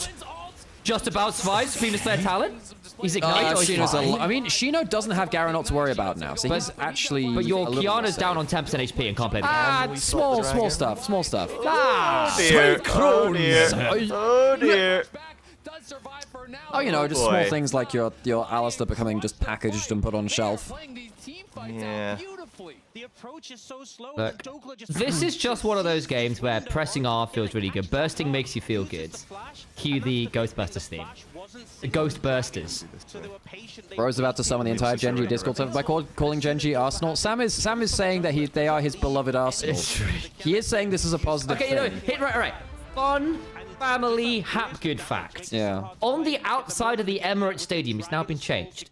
There was number 13 Eddie Hapgood, who was the Arsenal and England captain back in the 30s and 40s, was our great-great-grand uncle. Well, we don't actually know the exact relation, but he came from exactly the same part of the world with the same surname, so it's pretty easy to make connections. So Eddie Hapgood is like a former captain of Arsenal, was on the Emirates Stadium. So there you go. Yeah, no, it's like we actually have like an Arsenal and England captain from the 30s in the family somewhere. We're not actually sure of the exact thingy, but then again, you know, family trees get a bit weird. Get weird, yeah. I need to create a false version of the fact check. What's just a lie suggestion. Yeah. Like, I'm very happy to come up with lies. Oh, to counter any Genji slant. I mean, look, I'm putting this on record. If Genji lose first stand, it will be a historic level of meta throw. Like, there is no world in which they should lose this tournament. Not with the teams that are here right now. It just shouldn't happen. Every other team is too flawed to make it work. It's not actually true against this specific comp. And they have been right thus Okay, well, it stops them getting into the range of the turret. Yeah, okay, mid lane survives because of what I was doing. The thing is, they've got Ocean Soul at this point, which is just very obnoxious. Win out in the side lanes a little bit more now with this Ocean Soul. And you know, it's not the highest value Ocean Soul. I agree, Orcs, not the highest value. Yeah. I mean, look, eventually when you get to Lord Dom with regards to Bull, there is a world in which Redbird can peel for the Sivir against... Yeah. If Sivir hits the late game Promised Land, we win it's eventually, winnable. but yeah. we're not gonna get in there. But I mean, he's got 3 items. I think it's playable. That was the problem with the Shino's 2 freebies in the side lane, Envy's freebie, Young Jay's oversteps. That's the kind of thing which loses you this game, unfortunately. I'm gonna put it out there. If you do get to a 4th item on this Sivir, I think they're going to really struggle to consistently get on top of Sivir without something going wrong. I mean, if Alistair's in the right position, or Cassante's in the right position, we need Shino and Alistair to be peeling and Young Jay distracting, and Envy as well. Like, they can confuse them if Young Jay can get there. Oh, hang on, here we go. Young Jay's here. It's fine. Just all for all. 3 item Wukong's kind of scary. I mean, look, eventually, yeah, Sivir kills everyone on this team eventually, but you do need another item. I mean, even 3 items, I think the damage is there now. You just want a bit more, because you'd love a Lord Dom. LYON just need to force Baron play. Yeah. Yes, they do. The problem is doing it into Aurora ult, Sivir ricochets, Supreme Display of Talent is a pretty miserable space. Yes. And actually keeping Kiana out of the pit from red side is very tricky, because it's very easy for her to get over the wall. Oh, Isles. Okay. It's not. Stop Saint, it's fine. They're not. The thing is, this just feels like it's a 0-sum game. Well, not a 0-sum game. This is just to stop them from getting engaged on. It's not actually doing anything positive for them. Exactly. It feels like they're doing this to stop LYON, and now they get to go for Baron without those ultimates available. Yeah. So. Dokes is on a flank with he's gonna bush bait them. Young Jay's gonna face check a Garen. Oh, dash forward. Oh dear. Yeah. The problem is, if you lose Baron on this timing, which they will now, down. Baron's gone. Hang on. Baron's gone. Oh, Jesus. Oh. Okay. Yeah. Alright, Spider's quite good. Yeah. Spider's quite good. Just don't give him Mundo. Just don't put him on Mundo. Put him on anything which has a go button instead. Yeah. Much better. Much better. That's the first kill for Berserker this game. Yeah. That's game. That's game. Mid lane matchup at level 1. This is actually one of the biggest changes. If you take a chunk at level 1 against a lane bully, you can't reset anymore. Walking into a champion level 1 is actually disaster in pro play. If you do it against, Ahri in the right matchups, Orianna, even stuff like Akali Sylas, you can never reset that. Because you have to play a whole early phase of lane without being able to do anything else at that point now. It's... that's actually quite depressing. I think that I could see an angle in which they won that game without the freebies being given over. Hey, TM, appreciate the follow. Oh, come on in. All right. Chat. Right. Time for some fraud wall. Time for the fraud wall. There was a conversation earlier, Alex, yes. from our YouTube viewers about how they could get involved. Yes. As it stands, there's no easy way to do that. Okay, However, right. it's being what we will do. Okay, so if you're in YouTube chat, we're gonna give you. Anytime, Tian. Okay. Hey, cool. You're the opposite. Very cool. Great to see you. Okay, if you're in one of the YouTube chats, the way we'll do this is we'll allow you to vote collectively, same as Twitch chat. If you're in YouTube, we will give you the next 5 minutes, so that'll be until 58 on that. Yeah. And the most suggested option we'll put on there. So you have to put a name and then a rank. And if you don't put the rank, we'll just put them somewhere instead. So if you're on YouTube or you're on Onivia's chat, we will help you. We will get you involved. Just type a name and a rank. And the most suggested one will be put on. So we'll get until the hour, until 7. So you got 7 minutes to put it on, okay? I think the other thing is, Alex. Yes. It's time to get the YouTube memberships. It's time to get time to make that happen. So we can allow our YouTube members to get stuck in and support it.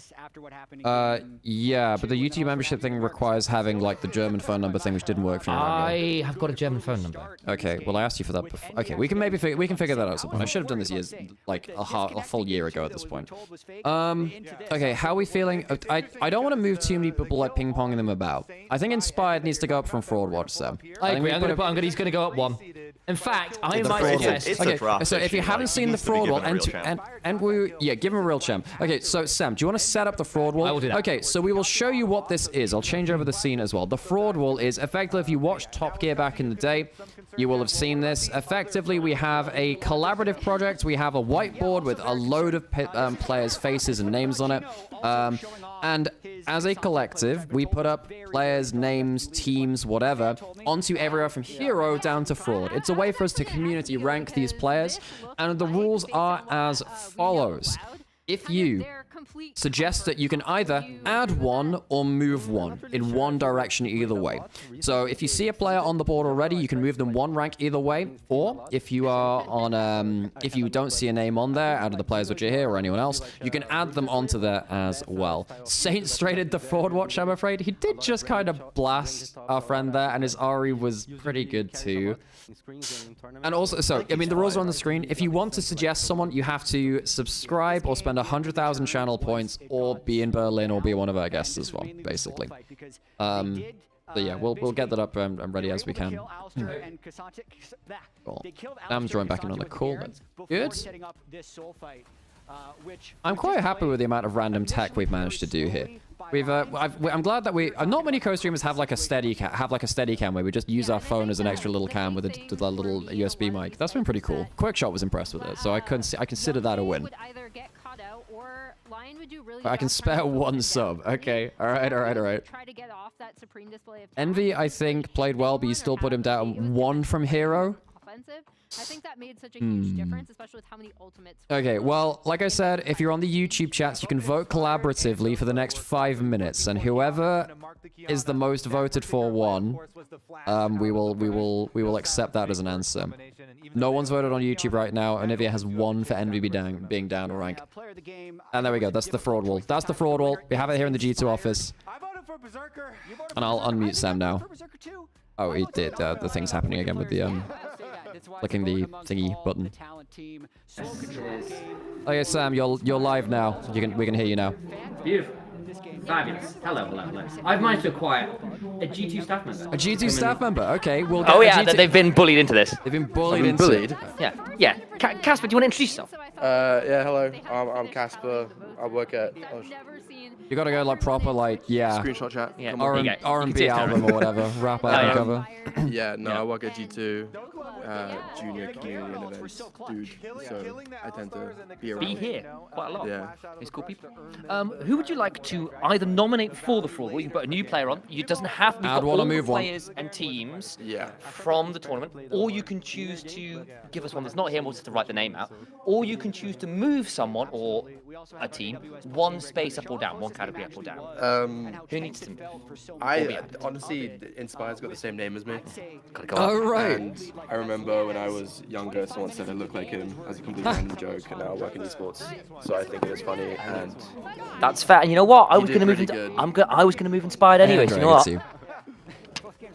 Go right there. Whoa! A double move between the two of us. The glorious double move. There we go. Hell yeah. Fantastic. There we go. Oh, yeah, Thank you very much. Yeah. You'll be able to peep that TFC. Weibo are in the fraud tier. You can see that. Yes. There you go.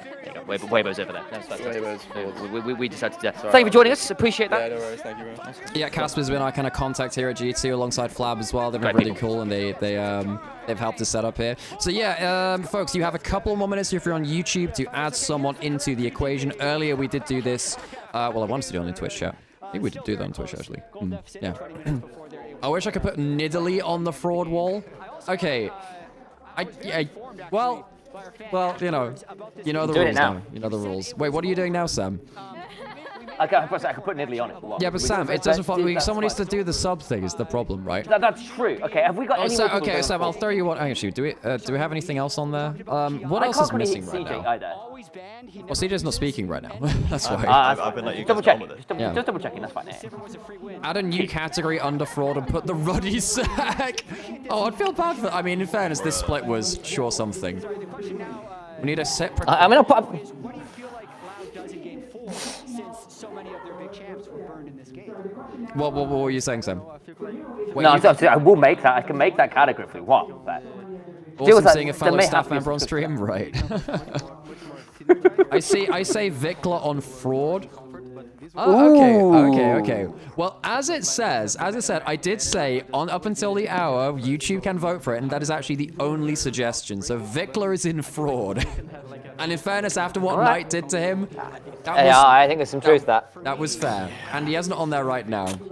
Did you catch much of the games yesterday, CJ? Yeah, I caught the Vikla experience. Yeah. He was Vikla in fraud or in fraud watch? Fraud.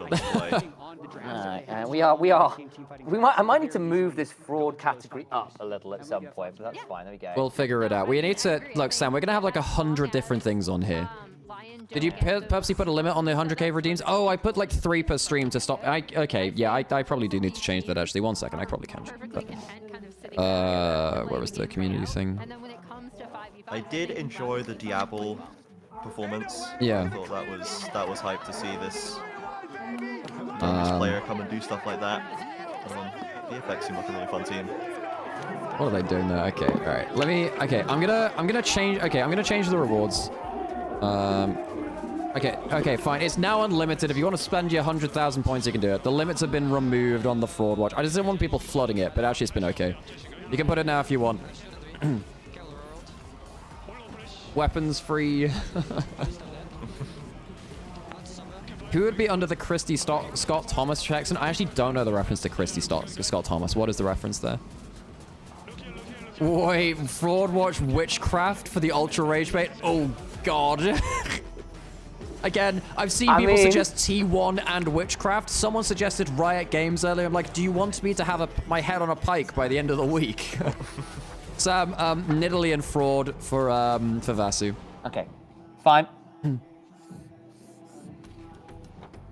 That's fair. Okay, did I put adverts on? I'm not sure if the I did. Nidalee? The Nidalee, yes. Definitely witchcraft on the fraud side. Well, you know the rules. You either got to pay up in the subs or pay up in the channel points. You head on a pike. Yeah, I'm actually just going to be a lethality support. That's me. You're on the list. Your name is This has been a fun little thing to do in the breaks. I've been enjoying this. We are running out of space. There you go. Yes. Yes, we are. Oh, Vasu's now redeemed it as well. Okay. Oh, Sam, can we put Amber in superhero? We can do Amber We can do and Amber superhero. That's great. I approve of this message. I'm Commander Nymaera, and this is my favorite mod on the Citadel. Am I spelling Amber? Why is Deft in there? It can be anyone. Yeah, if you want to put someone on there, look, I'm not going to stop you. If people look, in this case, Rack spent money to put Deft on there. I'm not above being bribed, so I'm just saying I'm not above being bribed. I've been very open about this, folks. And as much as I might grouse and Kira might complain and I might complain, it is a sub. It has been spent. Deft is staying there. Unless you want to spend money to then move him in one direction or the other. In that case, Rack's done an even better job and forced someone to spend money on it. So again, the marketing, it all comes around in circles, doesn't it? Oh, God. Oh, yeah, like Jezza, Jeremy Clarkson likes Kristen Scott Thomas. So she's the epitome of cool. There was also the ice cool zone, which was like an actual freezer at the edge of the wall where they put the DB9, the Aston Martin, which was crazy. Right, Amber with 2 A's at the end. Did we get that? Yes. Amber with 2 A's at the end, yes. Yes, this is. Okay, we're going to be pretty... I'm just going to check what the game's... Okay, so we're coming back on towards stage now. So this will be the last one, and then we'll do that. So I'll let you put that up, and then we'll get back onto here. Okay.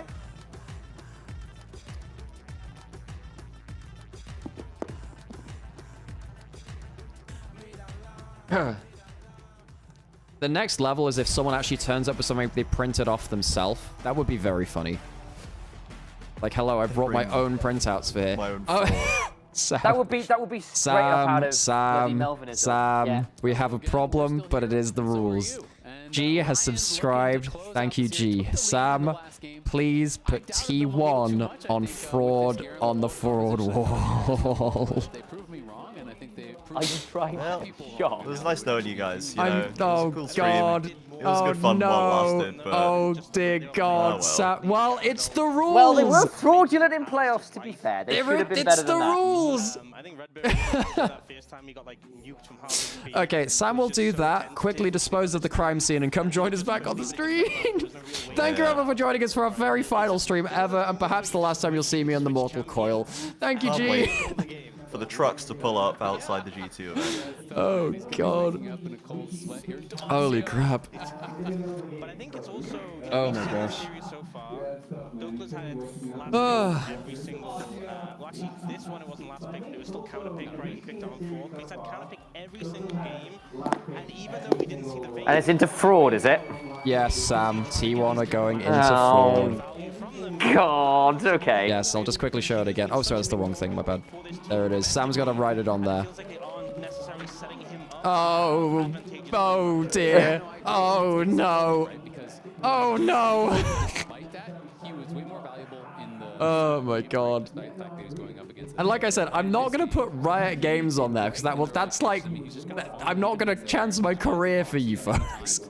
They did lose to D+K. Yes, they did. And they lost to BFX. They lost to both of them. Despite having like a generational meta read for them domestically. Which is in fairness quite fraudulent. It's true. It is. It's true. Okay, so it should have been better. so I'm gonna mute you now. We're gonna get into the draft. Join us 3 when you're done, Sam. Thanks for your hard work again. Okay, let's get into the draft. So, CJ, anything you're looking for? Kiana's gone now. What you feeling like? We don't really have that much depth in terms of junglers specifically. Like, I'm still surprised we haven't seen Xin anywhere yet in this series. Yeah. I think both of them, really, both junglers could probably do with a Xin game. Inspired can control the game with it, and Young J just needs something that he can scrap on. Yeah. Like, besides that, yeah, I'm happy the Vi stays banned. I don't want us to take it. Not a bad first pick, actually. No, that's fine. Yeah, that's okay, so now the Orianna's been banned, but what I'm expecting is we need to watch out for the Redbird Lulu for the Nocturne Lulu combo. Oh my God, yeah. Well, Lulu's been used, so we can't have that either. No, but what we're looking at now is probably a Kali from Envy, right? That's the. I mean, I know Shino plays it. But the thing is, you need to have a follow-up champion for the Nocturne. So what do they have? Okay, so you tell me, what do they have as follow-up champions for a Nocturne? What do you think?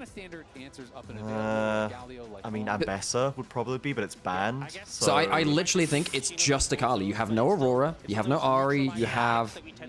I mean, I don't think you're going to be picking out stuff like Camille here, no? They really want to hold it to potentially as a Gwen counter, but they might be forced into dropping it early, which means maybe if this pushes to game 5, Dokla has a free Gwen angle. Look, okay, if they were really Kino, it's Camille Rakan. You know? Camille Rakan would be so... that would be the BLG comp now, you know? Redbird's been around a long time. He's probably turned his hand to Camille support once or twice. Do I want to see it now? Absolutely not. One's not bad. It's like turning it... Nocturne empowers any other kind of engage. So having on with like the lights off is really big. That's very helpful. Yeah. Into Jhin as well. Like Jhin is not going to have and Rumble's a fine matchup for it. I wouldn't say it's like a good matchup for Rumble, but it's like it's a fine one, you know. Is a phenomenal AD carry. And it's the Akali. There we go. There we go. It's the Akali. It's like in terms of the mid lane pool, that's it. So now you have Akali into double squishies. There's no top lane tank. Akali. I mean, this is a good Galio angle. It's a good Galio angle. As long as they can have a solution for Gwen in the potential game 5, then sure. But that's the only thing that might come back to bite them here. This is a very much an ADHD tangent. Oh, thank you, Katari. Appreciate it. Just like Caitlyn Carmain to just have like a solid strong bot lane that can ace in the hole and every time into Jhin. TJ, I suspect you don't have this problem, but Alex probably will understand. What do you mean? I see Reignover and Rigby, and I just immediately think of Eleanor Rigby from people. So every time I see that, like, Rigby. Yeah, exactly. Yeah, exactly. I just need someone to get where my brain goes. Exactly. A draft here has been. Exactly. See? That's fine. Yeah, that's fine. That's an acceptable problem to have. Yeah. You will not be judged on this. Just like if you want an insight to how my brain works. So this actually might be Jace top Rumble jungle now. Although I have to say, if you go Jace top, I'm pretty sure Nocturne on dives you. Do they have enough damage to kill you? I would much rather. I don't mind Jace jungle because it doesn't have as much agency necessarily. It relies on the lanes too much. It's also not awful into Nocturne, basically because what you can do is you smite the spell shield off, hammer away acceleration gate bait, and you can break the tether relatively well. But it's still interesting. There's a question in chat, and I think this one's valuable to dive into. Why do you think what is the value of Jhin in this fast-paced era? Well, it's precisely because it's fast-paced in some ways. There are only about 3 CC AD carries in the game. There's Varus, which is permaban. You have Ashe, which is very high priority with Ashe Seraphine, and then you're left with Jhin. Yeah. If you're playing something like a Rumble, Jhin, I've talked about this on stream before, but Rumble is someone you don't think about jungle top pairings with. You actually think about AD carry top pairings because, one, it's the physical damage to twin up with your magic damage, but also you're looking for a CC AD carry to bring CC, which you don't bring as a Rumble because you don't have any of that at all, and it will lock them into your equalizer. So having Rumble Ashe, Rumble Jhin, Rumble Varus is very, very powerful because it empowers your ultimate as well. So Jhin isn't doing the damage himself. He's setting up for the Rumble to do even more damage on the other side. Marco will do similar. It just means that you have to be even more afraid of a random Jhin W landing and then suddenly you take an extra 1,000 damage from the equalizer. There's one other thing that is worth noting, because Alex is completely right on that, is Jin's range on average is second to none, because his W is incredibly long range, his R is incredibly long range. Your ability to get involved with side lanes is ridiculous, because you sit in mid lane and you have to walk 5 meters one way or the other to get involved with a W or an R. And also, when you're into things like Nocturne and Akali, Jhin is one of the safest AD carries you can play because of his traps and his ability to play from a very long way. Okay, I'm hearing some sounds in the background, CJ. I actually quite like what Loud has. What are you feeling here? This is the thing. Like MF, on like the Simple English, MF is like our chat hates it. We kind of hate it, but it's the champion that for some reason doesn't lose after being bad and useless most of the time, and doesn't even get the big ult off. It just doesn't lose the game for some very unusual. Jace mid, by the way. Oh, that's Jace yeah, mid. I think, Yeah, I expected the Jace mid for sure. Okay, I think right, the sure, damn Maokai is crazy. definitely scary because it gives them. Again, I'm inspired as calling the shots this game, which is what he needs to do. I mean, Young can also call the shots in a big way, but Yes. like, I mean, the MF, I think it's fine. Yeah, like it's a Jin Poppy. I think you're fine. I will say, I think that the Misfortune goes pretty hard in this comp. I mean, so one of the other reasons why Jin is so valued is because you were talking about the fast pace of things. One of the things about fast-paced games is that it also means that winning lanes is important, so you can get to the play first. Jin and Misfortune are both really good lane-dominant champions, and then, of course, Jin having a regular ability, which is such long range with that W, means they can kind of always influence the play first. Pretty much always. There's very rare opportunities. I mean, if you win lane and you move first, right, it can happen, right? But Jin always has a way to influence the fight, which is pretty big. So this is an interesting thing. So it'll be interesting to see how it's played out in CBLOL. But generally speaking, myself and Alex's read on the Misfortune, I've generally been banging this drum for quite a while, is that a Misfortune is always lane dominant, which is useful in the current meta, and that's something. But at MF, where MF is at her best, where her ult is a bonus and not a requirement. If you are relying on an MF ult to win you a team fight, then you are not going to win. You get to market too much. It's too easy to interrupt. It's too easy to just have a bad ult and lose the fight. If the MF ult is a bonus and a win to win a fight, but not the required way, then I think you feel a lot happier. I think because you've got things like the Akali, the Nocturne, you've got a few other ways to win the fight that you're not absolutely reliant on the MF ult. So I don't hate it here, though I hear why it can be frustrating. But that's generally the way we view the MF as like, look, if you need the MF ult to be god tier to win the game, it's going to be such a hard game. Yeah, I like having it into Rumble ult freaks me out. I don't really mind the rest of it. I think like the rest of the team can body block Jace and like Maokai ult and stuff. I think that's fine. I think depending on what Dokla can do to try and stop Bull, or like if they're able to actually play vision, like and you're not going for like a massive like map crossing Nocturne ult, you're going for like a same screen Nocturne engage with Ornn and then MF ult. You're just trying to like snap 3 feet to the right and burst somebody with it. But maybe it works. Like I don't mind it if we get into the team fights and they can play, because I feel like LYON's mid game is very important. Yes. But the Inspire cheat code I think has been successfully like keyed in by LYON. They have a control tower pick for him. Yeah. And I'm with that with you. He's played the early games so well when he's got the right champ. I think if LYON end up in an objective first or end up with vision control, you are effectively running triple poke. Because Maokai saplings in the current meta, though interestingly he's gone blue trinket, not he's gone Ghost Walker, not Scorch Claw, which is a little unusual with Maokai at the minute, especially because Ghost Walker's seen some nerfs.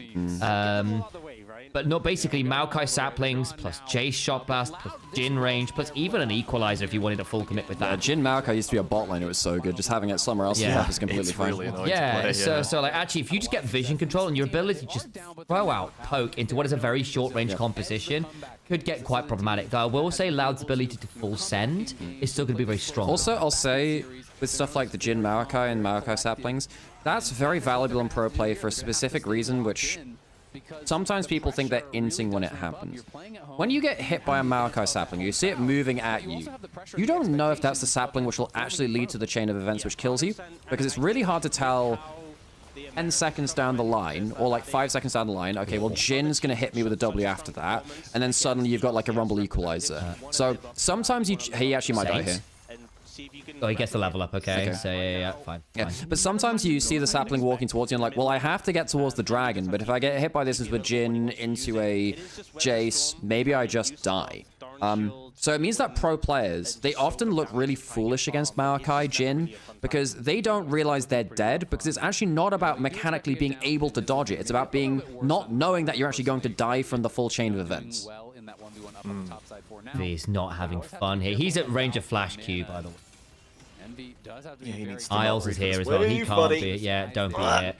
Dude, I mean, this is kind of what happened with Knight versus Vikler as well, where I have to, yeah, I think that, you know, I was saying this is kind of a jungler's tournament. This is kind of why, because the only way you fix a lane like this, and there are a couple of lanes like this in the tournament where you've got just, you know, your Chovies, your Knights, whatever, Caps versus Dire as well. But you only fix that with jungle having a good matchup and being able to flip that. Like, you only get to play like this as long as your lane is interrupted. Yeah. And if Saint can do this because Inspired just kind of keeps his lane isolated, it's so unplayable here. I think the other thing I'm noticing here as well is like, there is going to reach a point where Leona, Nocturne, Akali becomes a very scary core to play a side lane, where you can play towards an Akali in a side lane, or you can knock an Akali out on an Ornn side lane, or whatever the misfortune is. And realistically, whoever is dived should die, unless Inspired gets to counter-ult well. And if Inspired is in a good position, you can Maokai ult to make the dive trickier. But it does rely on Inspired being there with ult up in a good time. There's a question from chat. Is Jace Akali lane different in mid from top lane? Yes, because mid lane is so short, Jace always gets to run back to tower. Now, against tanks, Jace actually prefers a long lane a lot of the time because he can run them down. Akali does that to him in long lanes and top lane because you can kind of go through the shroud. As is often the case, ranged champions or like hybrid champions love it when they're the ones who get to do damage for free. If they go into another champion that can kind of do what they do, or close the distance like an Akali can, they have a lot less fun. I think Envy needs to be really careful. Oh, that flash! Level 6 can't be far from Envy. Can he wait? He's like 2 minions off. I mean, he blue flash. Oh! He needed that. He needed that. Jesus, man. Okay, Jace mid flex has been good. Yeah, it's definitely fine. Ultimately, this happens to Envy like every single game since he's been joined the CPLOL, so I don't feel like this is going to slow him down or stop him doing what he needs to do. It's just like he's just been allowed to have managed to get themselves counterpicked in like more lanes than not every single draft. The way that they go. It hasn't necessarily stopped them from getting into a place where they can play the game, so I don't mind it too much. But he's not died at the very least. Like, a lot of lesser mid laners in the CPLOL would have died twice by now. So. And in fairness, only 10 CS down on Akali is playable, to be fair. Yeah, I don't mind it for him. This is something that Carrix is saying about LCP/Vietnam as well, is that it's one of the things that really holds back a region like Vietnam or Brazil in this case too, where the mid lane talent just can't it can't hang with the best of them. One of the things which kind of helped LGL a little bit and PCS a little bit in the past was that they did have some very good import mid laners or one really good star player that came through, because obviously we had Syros for a while and DFM who was actually Aria was the import, and then obviously LCP had a bunch of very important players as well. Like they had people like Fofo and a bunch of others. Like it's very hard to play against the top teams in the world if your mid laner just gets blown out. You know, it's just not playable. Right. And like this is a statement I came up with years ago, but there is something about going to international. You just must be mechanically this tall to ride the international role. And if you don't have the hands in certain roles, particularly things like mid lane, particularly things even like AD carry, if you just aren't mechanically proficient enough, you will just get taken apart by opposite numbers, because they are just that good. People like Caps and Chovy and Knight are just more than good enough to win games by themselves if they are given an inch. And you get to the end and it's like, oh, you've done 36,000 damage. Just such like I think CPLOL in top and bot lane historically does have the hands for it. Mid lane is just, as I said, very thin on the ground here. And Envy is not a hands checker. He's like a very reliable. He's not gonna do something silly. You do have to put a lot of pressure on him to put him behind. He will gracefully lose as many times as he needs to. Whereas I think someone's got to do it. Sane across playoffs grew into the best laning mid laner in LCS, which is obviously what we're seeing here, right? Yeah, they're indexing for it. Jace mid is really underrated. Yeah, in certain matchups, Jace is really... And the problem is just he lost so many base stats in melee form that he loses a lot more melee matchups than, well, a lot more matchups than he used to back in 23. And the reason they had to do that is because people like Zeus were doing gore drink Jace that was wrecking people in melee form, and they had to go. And then we had, well, and the other thing was tank Jace after that. Yeah, tank Jace from Flandre. Yeah, Unending Spare. I've forgotten that build. Yeah, that's a fair point. Black Cleaver on Unending Spare. So they had to eventually just nuke the base stats of Jace because he was basically playing like a melee champ. Oh, owie. Well, that's 3 summoners down. All right, well, the CBLOL MF is doing some good work there. And look, Maokai's not that tanky. If that happens into a group team fight, I mean, you kill him. And like, there's a lot of routes, but there's not that many ways to actually stop the MF ult happening. Like, you've got Poppy. Everyone else only roots. Yeah, Maokai has to be on top of her and bump her or something. Yeah, exactly. And then you're going through the ult to get there. That's Charge of the Light Brigade material. But you can send Saint into Shino after he has that Kanik Rukin completed. He's got the level up, he's fine. But not really going to be an angle for a dive as he gets the level up. Yeah, not be able to take him down. But yeah, if you send the Jace into the Rumble, I'm not gonna miss. Why am I singing? What? It's that part of the day, guys. the avenue to do that. You can often bait Sam into singing something by saying the first line of a song, and you'll just go, hang on a second. That was actually not awful from Shi. Okay, gets the flash. And there's a shield. Oh, it's just okay. Our stream just resets. We're gonna have to. So we just lost a bit of time there. 1 sec. We're gonna have to. Do I speed it up again? Okay, we'll try and speed it up. on exact live. We just got pinged back like a bunch of times. So just everyone, we're gonna get like it's gonna be really weird for like the next 20 seconds. If you 2 times as well, Trajan, we should be about equal. Just 2 times, and we should hopefully be equal. Hopefully, no play is gonna happen after this. Just wait like 1 second. We're gonna catch back up to like 3 live. Yeah. Okay, there we go. So we're gonna be at about 9:54. 5, 6, 7, 8. Hopefully that'll be fine. For LYON, so them kind of getting pushed in, them being on the back foot is a bit of a I've got to it change. feels like in this series. I mean, you know, you're talking about how Inspired kind of views bot as you just leave it to play safe, leave it isolated.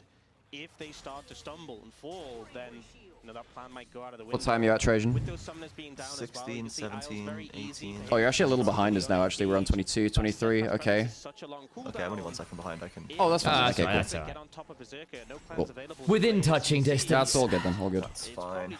Yeah.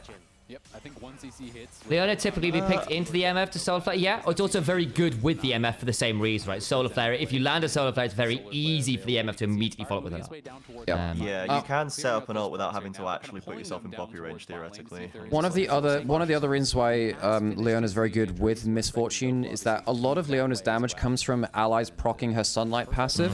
So any AD carry with some kind of damage over time and very quick kind of tick rate spell does very well. So it used to be Corki Leona was the big thing back in like season 3 because his Gatling gun, even if you did a very quick kind of like EQ combo, would end up proccing both parts of it because the Gatling gun's kind of constantly running. The same thing happens to the Make It Rain from Misfortune because it's like a very quick tick spell. Red, what you doing there, buddy? He's okay. What you doing there, buddy? You might be a little deep on this one, Bubby. I don't think he'd be chilling. Redbert? I don't think he'd be chilling at all. I think he'd be chilled. I think he's been put on ice, yes. He's chilling less now. Shino, why are we now here? Are we getting equalized? I think we might be. I think Loud might be getting quite quiet. Oh god. Okay, what? well we decided to flip and But like, we decided to flip with like a spatula and no frying pan. It's gone like splat on the cooker. Trying to flip with chopsticks, Sam. It's like, you know, it's like they've decided to call their burger product live on TikTok. Did you not see the McDonald's CEO? Oh yeah, I did. Called it our new this product is so great. Wow, I didn't actually see that bit of it. That's funny as hell. I heard about it, but I didn't see it. Called it product. Now, I don't think you can. Now, I'm actually realizing an issue here. One, I mean, you can't do this unless you're pulling absolutely everything on the trigger there. Oh, they're playing on mid. Oh. Do we have an execute? We don't. Oh, Young Jay, what are we doing? Okay. You know what? Probably worth. Blast code. Oh no! Oh, double pink ward for that though, by the way. Look, the double pick was. That's 150 gold off that. It wasn't a pink. It wasn't two pink ones. I thought it was one and then a regular one. Oh, just one. I thought maybe. I'm not sure if it's maybe it was. I don't know. Anyways, a lot of that. Okay. I'm starting to feel the problem with Loud's comp is that they actually, you know, we're talking about the Misfortune ult is only good when it's not luxury, when it's not like pivotal. It needs to be luxury. Yeah. I actually kind of feel like they need the Misfortune ult. Especially if the Akali's not a threat by herself. If the Akali was fed, I'd be having a different comp. I think it's hard though when you play into a Nocturne because you're trying to wait out the shield. So this is how it started. Oh yeah, Jace doesn't always like Leona because if you punt her, she goes behind you.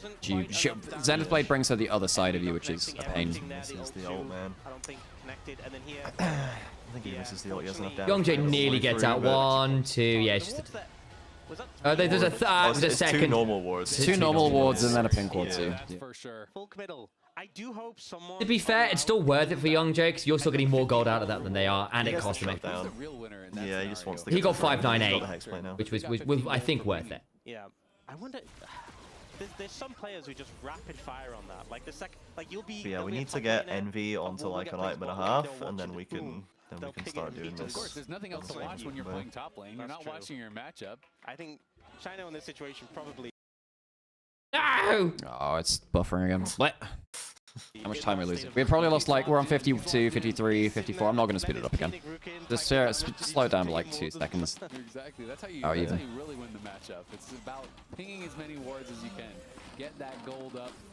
And Lion are over in the dragon area, but I've almost forgotten the first series of today, and that's probably good for me wearing the shirt I'm wearing right now. Yeah, JDG got... Think so, like, how much can you really criticize JDG because it's against JDG? I mean, I like that. Genji, Okay, I think most teams can be made to look incredibly foolish, lackluster, because Genji are just that good. I think we did see a little bit of the not understanding the macro game because of that. Like, realistically, that game 3, all being lost over an overpush mid from Gala and Vampire, that's one which, that feels bad, because I actually think that was playable up until... Because they don't do this against everyone. And that's the thing, right? Like, you can't afford that kind of mistake. That's a good poppy ult. Is that going to hit both? Oh, wait, Marco got the dragon. Yeah, oh, that's quite funny. Young Jay is quite deep. Oh, grounded on... Saint's dead. Envy? Kind of all over the place. I think Inspired might end up a little deep here. Inspired's going to die here, for sure. Bull is in a position of He's all fine. time. He's got barrier and bloodthirster. He's fine. I also can flash over. Help your boy out. Help your boy out. W's down. That means Envy can go in. Oh, a bit late on that now one. we just stick together. Now we just stick together. Nice. Yeah, okay. Well, that's fine. Lose dragon, but 3 for 1. Worth it. Also, guess who got the kills? Envy's now 2-0-2. Yeah. That's where they needed it. They really need to get him. So he's going to get first time. Oh, wow. Okay, not bad from Dokes. Not bad from Dokes. Hedge badge. Well, why hedge badge? Because in like if you pronounce his name through Brazilian Portuguese, it's like hedgebedge, really? which just kind of anglicizes to hedgebedge in like a right. Does he fall asleep in bushes? Is he Hachani? Yes, he absolutely is he falls Hachani? Does he asleep in fake lane. a lot more than he should do? Hey, Amber. He definitely does fall asleep sometimes. Dude, they did this. At the wheel. The biggest thing here is that they did it. They did this without a bullet time. That's the big thing here. Yeah. They actually managed to do that without it. Yeah, Bill just kind of walks up and absorbs pressure and then walks over to his team. I mean, he's got bloodthirst and barrier. He's actually, unless you full send, it's not actually that easy whoa, folks. He did just get punted out by Poppy first. Let's just remember that. but there is something to be said for the fact that actually Miss Fortune is one of the better champions standing and delivering for that reason. Yeah. Bloodthirst is a very strong first item for good reasons. It's going to go Essence Reaver second. Interesting. But it does allow her to just stay versus the Jhin and burn through spells. Don't like this. I think you need to have serious bullet time damage. I agree. I would have gone Infinity Edge. Though Essence Reaver is not an unknown item second on this board. It's in a very different game state. Yeah. I'm guessing Genji was 3-0. Yeah, it was the fastest best of 5 between an LCK and an LPL team ever. Genji, JDG. Wow. Oh boy. 2-0 to 2-3 by the way. Jesus Christ. You know, the fastest LCK LPL series before today was, I think, Knight's Top Esports in the Mid-Season Cup 2020 versus Genji, where they 3-0'd them. People forget that Knight actually has an international title from the COVID era, and that was the replacement for MSI that year. Yeah. So that people overlook it because it's COVID era, but like they did slaughter LCK in that tournament. Yeah, they did. Which people conveniently like to forget because it goes against their, narratives. Narrative! Yeah. To be fair, in more recent years, LPL has largely... Yeah, people forget what happened in like 2018 to 2020, That was nearly a decade ago, Alex. No, it was like 6 years. Okay, 2018 was, yeah. But like 2020 wasn't. 2018 was, yeah. 2018 there, guys, and just put it out there. God. It's like, we're all turning to dust, don't forget. Just oh, God. I will show you Fear and a Handful of Dust and other such wasteland references. Oh, my God. I've been planning a video, because, Sam, you've just yanked the headphones right on my head there. Thank you, appreciate that. Welcome. Do you watch Wolfie VGC at all, Trajan? Does Pokemon competitive Pokemon stuff? Wolfie VGC. I've seen Wolfie. I've seen Wolfie stuff. Yeah, you don't actually need to know stuff. It's just like specifically just him. Yeah. That's the only important thing. So he does like his best fire type Pokemon, best water type Pokemon, blah blah blah videos of all time. Oh my God, that's Dokes dies now. Big Dokes wants to play the game. I'm basically gonna do like that style of video, but for League in terms of best marksman of all time, etc., etc. And I was just realizing, wow, Aphelios has had some of the most games of any AD carry of all time. How? He was only released a couple of years ago, and I felt not great. Hang on. Oh dear. Yeah. Hang on. Shino's actually outplaying the heck out of this. What the hell? Yeah. Shino just outplays it. Gold lead. Once again, abandoned on top lane. But I mean, Saint doesn't have damage into Shino at all. He's got a Ghost Blade and a Core. Like, how do you do damage to Ornn here? I don't think LYON are that locked in. I think they don't exactly know. I think they're kind of vibing the 15 to 20 minute mark. And I don't think that they have a... Like, if Inspired is completely pulling the trigger all the time, I think that disappears. I think they... does he kill him? Got fair, he's fine. Exhaust. Douglas TP behind. There's a TP behind. Douglas no flash. There's no flash. Oh, the Jinru gets his spell shield. Yeah, he's just gone. Damn, all right, fair play, Isles. That was pretty good. Damn, Nice crazy. collapse. Greedy by Young Jay. Oh, yes, I know the 90s started 3.5 decades. I'm 30 this year. I'm aware. Would have killed Infinity Edge. Actually, wouldn't. But so. I would have thought. It will probably get the mid turret actually. Envy. It kind of feels to me like LYON. They've been picking for Saint to smash lane, which he usually wins lane and then doesn't really know what to do after that. Yeah. And Envy just goes, okay, I'll go down 10, 15 CS. That's fine, bro. And then he's gonna be actually more competent in the later play. Yes, it's better when it's actually someone else pulling the trigger. Oh, that equalizes. Ooh, this is a Foul. nice catch. Oh, that's tough for Bull. That's a 4v2 as well. There's not a lot the Bull gets to do there. That's just no. You can't flash that wall either because you're flashing into the rumble. It is a teleport and a 5-man rotation mid for 1 kill. Dragon. That's true. Yes. Just an Ocean Drake though, only number 2. Yeah, like it's like what happened in game 1 when like they started getting out rotated and suddenly they lost like 8 kills in 3 minutes or something, just getting like rotated on cooldown. And if Loud need to like get a hand, okay, we're TPing into this forcing. Okay, that's we're just forcing. That's the call of Forge going to the dark. Steals the dragon. This is good. This is good. Yep, get MB in there. Keep him alive though. Remember they don't have an AD carry. Remember they don't have an AD carry. Watch the Jin. So they get the dragon and they get 2 kills. If this actually ends as a 2-kill fight, they're actually okay with that. Remember they have no AD carry. They just won a fight in like a 4v5 and got dragon. That's a huge win for them, no? I am actually really liking Flash down from Berserker too, maybe? No, not quite. I really like Envy's build this game. I think Storm Surge, because it's the other lead balanced dev, not Freak, was chatting about Storm Surge, basically saying people think it's about the active proc. End step. And it's talking about the active proc, and it's like, it's just not anymore. And it's one of the really frustrating things about the item. One of the things he hates about the item is the visual vibes of the item do not match what it does anymore. The lightning strike is largely immaterial. Because actually what you're getting from it is really good stats. The move speed in particular is very, very nice. Between that and the rocket belt, this Akali is going to be such a nightmare to actually keep locked down. She'll have so much move speed that isn't tied to dashes, which is really nice. Jin, into Poppy, into all these people. I think it's really, really astute, and it's very cheap spike. Yeah. But like we've kind of stalled Saint now, which is nice, and we still have LYON and Ornult for Jin. We just need to get onto Berserker next time. Also, this is not going to be... So this is one of the issues with Jace, like in general in lane, is that you're actually... It doesn't matter how fed you are when you go Glass Cannon, you will always die. So when you're in lane, when you're not in jungle basically, would have like bulky laners to help you, you need to go for some kind of HP. So he's going for the Phage here against... It'll be a cleaver, I guess. Yeah, it'll be that, but it just feels a bit bad. Hang on a second. Dead. It doesn't have no stasis. Bam. I mean, Young Jace pulled the trigger pretty effectively. I'm actually fairly impressed with him. He plays the Nocturne very well. The first time he played it, it was a nightmare, and he went like 0-8 and every play failed. But the next time, Loud was like, hang on, we need to actually follow him. And then it works. That's how this plays. There's also something about Nocturne in general. Like, it's very possible to fall behind on Nocturne, and then what do? You are permanently Leroy Jenkinsing. There's nothing else you can do on the champion. Hey, I'll say that's why I think Ona is the best Nocturne in the world. Because actually, he never dies when he engages somehow, which is actually ridiculous. Very hard. He's hacking, I think like one of these main things that Envy is adding that Margot evidently didn't is actually being able to connect with Young Jay. Yes. Where mid jungle just didn't work at all before, and it left them both lesser for it. But as soon as Envy came in, well, you know, credit to Margot. You know, he managed to make his connection to his flight home at the facility. It might have been a bus. I'm not sure. He managed to connect onto the podcast to cry about it afterwards. Oh, you got him on the podcast? Oh my God, are you kidding me? No way, you got him on the podcast? Dude, Brazilian drummer is so funny. He didn't join us. He went to talk to Minerva, who was right, yeah. And like, to be fair, Goddess it sounds of wisdom, like good was name. not very nice to him, but, you know. Right. Yeah. I wasn't in the room, I can't speak.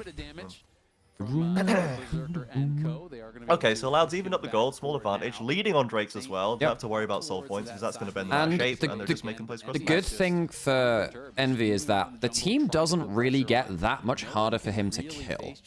No. I mean, Dokla's gone for anti-tank, he hasn't gone Zonya's. You can't Zonya's the Kaliar 2.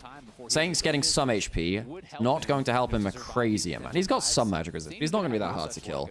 So we're actually at the point, but because of those early kills, he's 5-0-4. Like, Envy can actually be a win con. You were absolutely right, Trajan. As well. Like, I think he Shadow Flames because he wants the pen at this point for the squishy comp, but Medjai's would feel very good. It means he gets to clean up after a bullet time, which I think is completely fine.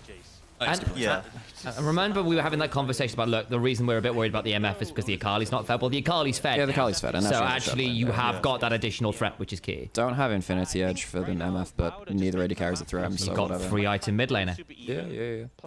And you can even give up a dragon if you want. I actually think Loud just win late game, though.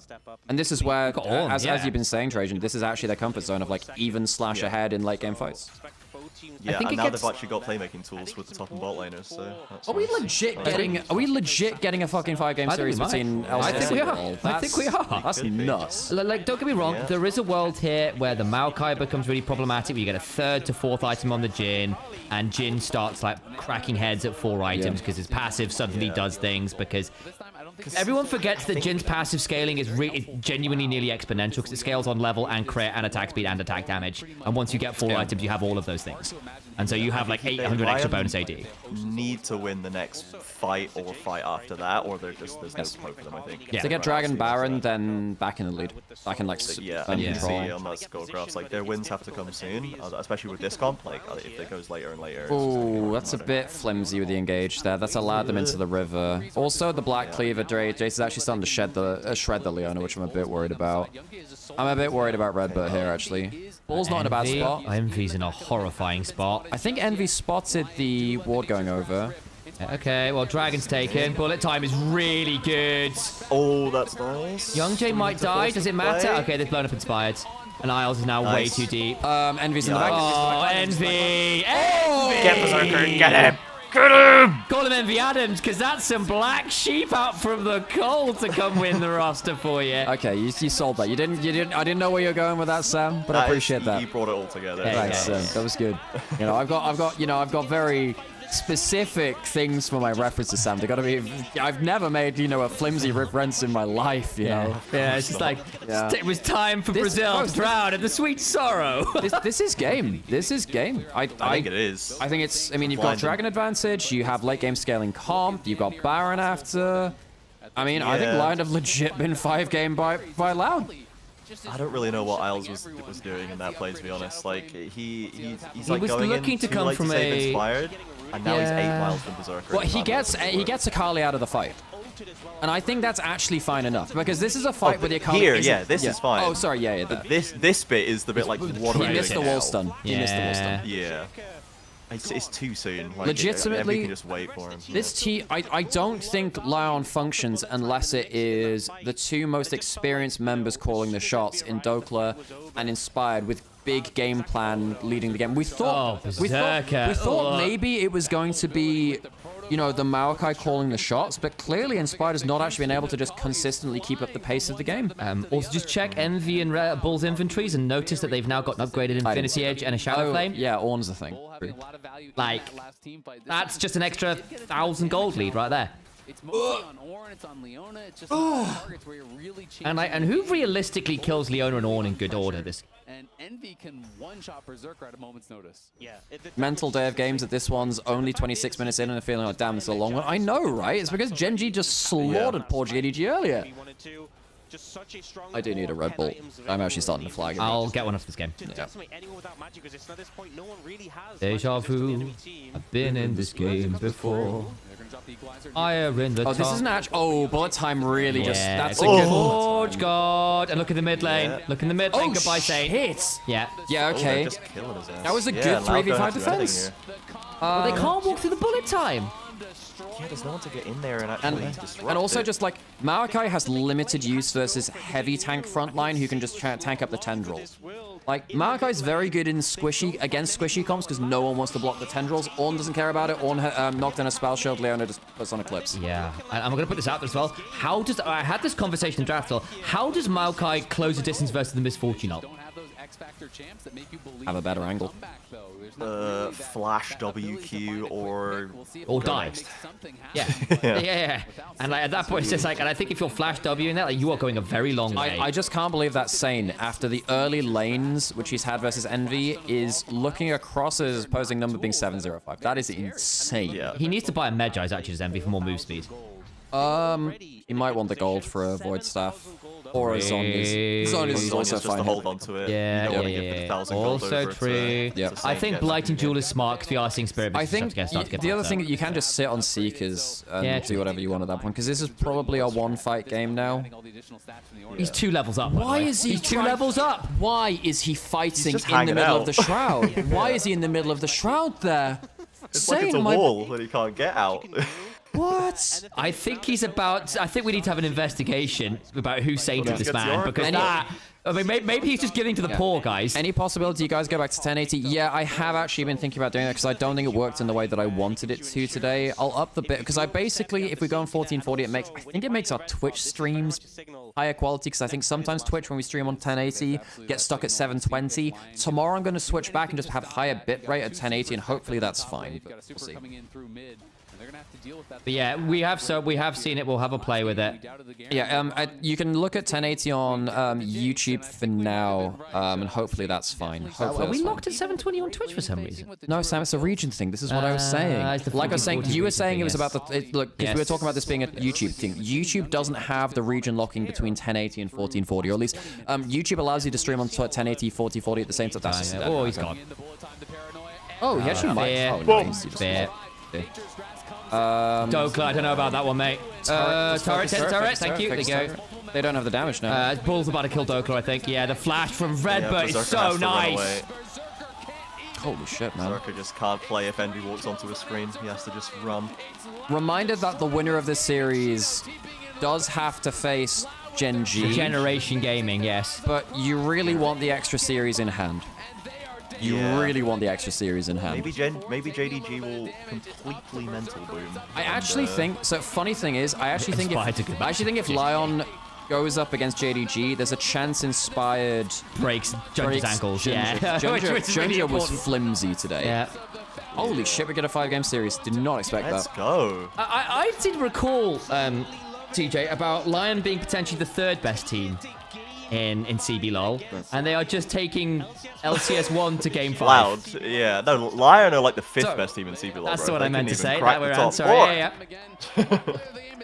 Yeah. But yeah, I mean, this is so for Loud. This it's kind of the entire way through the playoffs. We were like, well, surely they lose now.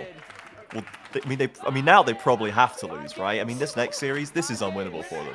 And they, you know, here we are. They're at first stand, and they just refuse to actually stop winning. Aren't they?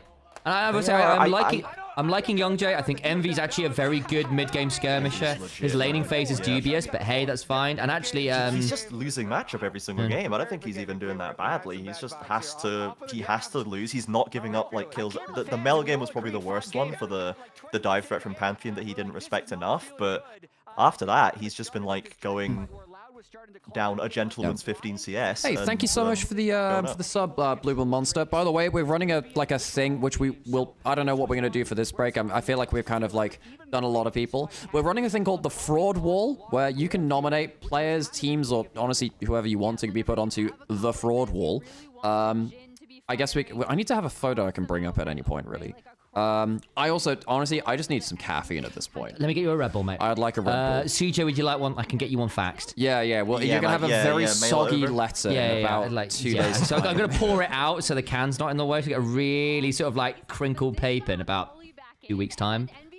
Yeah, I actually probably will just go and let my wife know that this series is going longer than it should. Yeah, she'll be late to dinner. Yeah. Tell your wife we've stolen you. You're ours now. Yeah. You're married to the game now. Yeah, exactly. I'm literally. It's like a sailor going out to sea. Yeah. A game in Spired every is port. the A game in CBL's every white port. whale. In every port. Are you kidding me? Oh gosh. Can I get a Red Bull to the Netherlands? Yeah, a Red Bull. Wait, I can't quite do it. Ich bin haben en serious Wir Red Bull. haben a big problem. What did they have about the Kochstuhl? Or whatever that damn shit was. That's so forced. Oh my god. Who would you like to put on the fraud wall? Exactly. Exactly. Well, we appreciate the sub either way. You can just sub, and that's a lovely thing to do. There was a very funny Twitter post which came about, like, with someone, like, posting about this. You know, like, when you're in the train carriage and there's, like, that one at random, like, odd chair out. It's just a chair on its own. Someone posted about that in, like, Dutch, and obviously it had those words in it. It's quite easy to tell what they're saying, despite it being a completely different language. Yeah. Alright, I'm gonna temporary BRB. No worries, no worries, no worries, no worries. Oh god, I'm tired. Oh, gonna get a good night's sleep tonight. Unexpected Silver Scrapesign? Yeah. That's the one. That's the one. That's the one. That's the one. Where do we go from here? It's the Kochstuhl, this nog fridge. Yeah, see, everyone in every chat knows about this post. I'm not insane. Roast for Xerath. Maybe Xerath doesn't know. Maybe Xerath isn't cool enough to know about the stool of the Koch variety. I know. The reason why the auto mod is so harsh is because I was on I kind of like took part in like the Pride, I think it was Pride Month last year for Twitch. As you don't know, I'm queer. But and it's like, to be on that, you needed to have very harsh auto mod because obviously people don't treat, you know, creators like that very well. So you needed that. So, and I just never turned it back, and I don't know why. Is Jin on the fraud wall yet? Hey, Jin. Wait, that's a fair point. Well, no, but Ruler was good enough. We do have Nidalee on there. We do have Nidalee. Hello, Sam. I would like the Jin. Oh gosh. I think that we give the fraud wall a rest for this one, and we do it after the series. Exactly, Zero. Exactly. I actually might just go quickly take headphones off and just quickly get some fresh air. Jin needs to be on the. That's a valid one. Okay, well, in fact, if someone wants to nominate Jin, it will be a valid one to put on there, but we know the rules. Valid first-time chat as well. I am not a Jin. Hey, X-Taurus, thanks for the first-time chat as well, yeah. And by the way, anyone who is lurking in there, we appreciate it all the same. Come say hi if you want to, but obviously feel free lurking as well. We are a place for everyone. Nymaera text. I'm not attempting Dutch. I'm intentionally butchering it, right? Right? Yeah. Okay, I'm gonna go take like a very quick break. Oh my god. Come together from that fight, how it just everything falls apart if it's not synchronized. And meanwhile, Envy just took over the game. This is the one that happened actually off screen while they were focused on Loud taking down the top side as well. But yeah, this Nocturne Akali combo and just a fantastic game from Envy, honestly. Yeah, I mean, Envy's been the standout of this series for me, because if we think about Lion's path from regular season LCS into playoffs, Saint was performing okay, and then had this massive glow up where he was easily the best in return. So we're kind of hoping that he just maintains that level throughout, but Envy is going toe-to-toe and besting him, especially in these team fights. So that makes me stressed, because I don't feel like Inspired plays well when his lanes ponder Loud's inevitable victory. In this game, when they did win with the counterpick Vayne in the earlier playoffs, and now with Envy popping off in this last game, it's more difficult, Emily. So I think it's interesting you say that, because it felt like they still had. If I shout loud enough, will Sam hear me? And then when I look if I just scream down the headset. Necessarily like this for Lion, maybe not.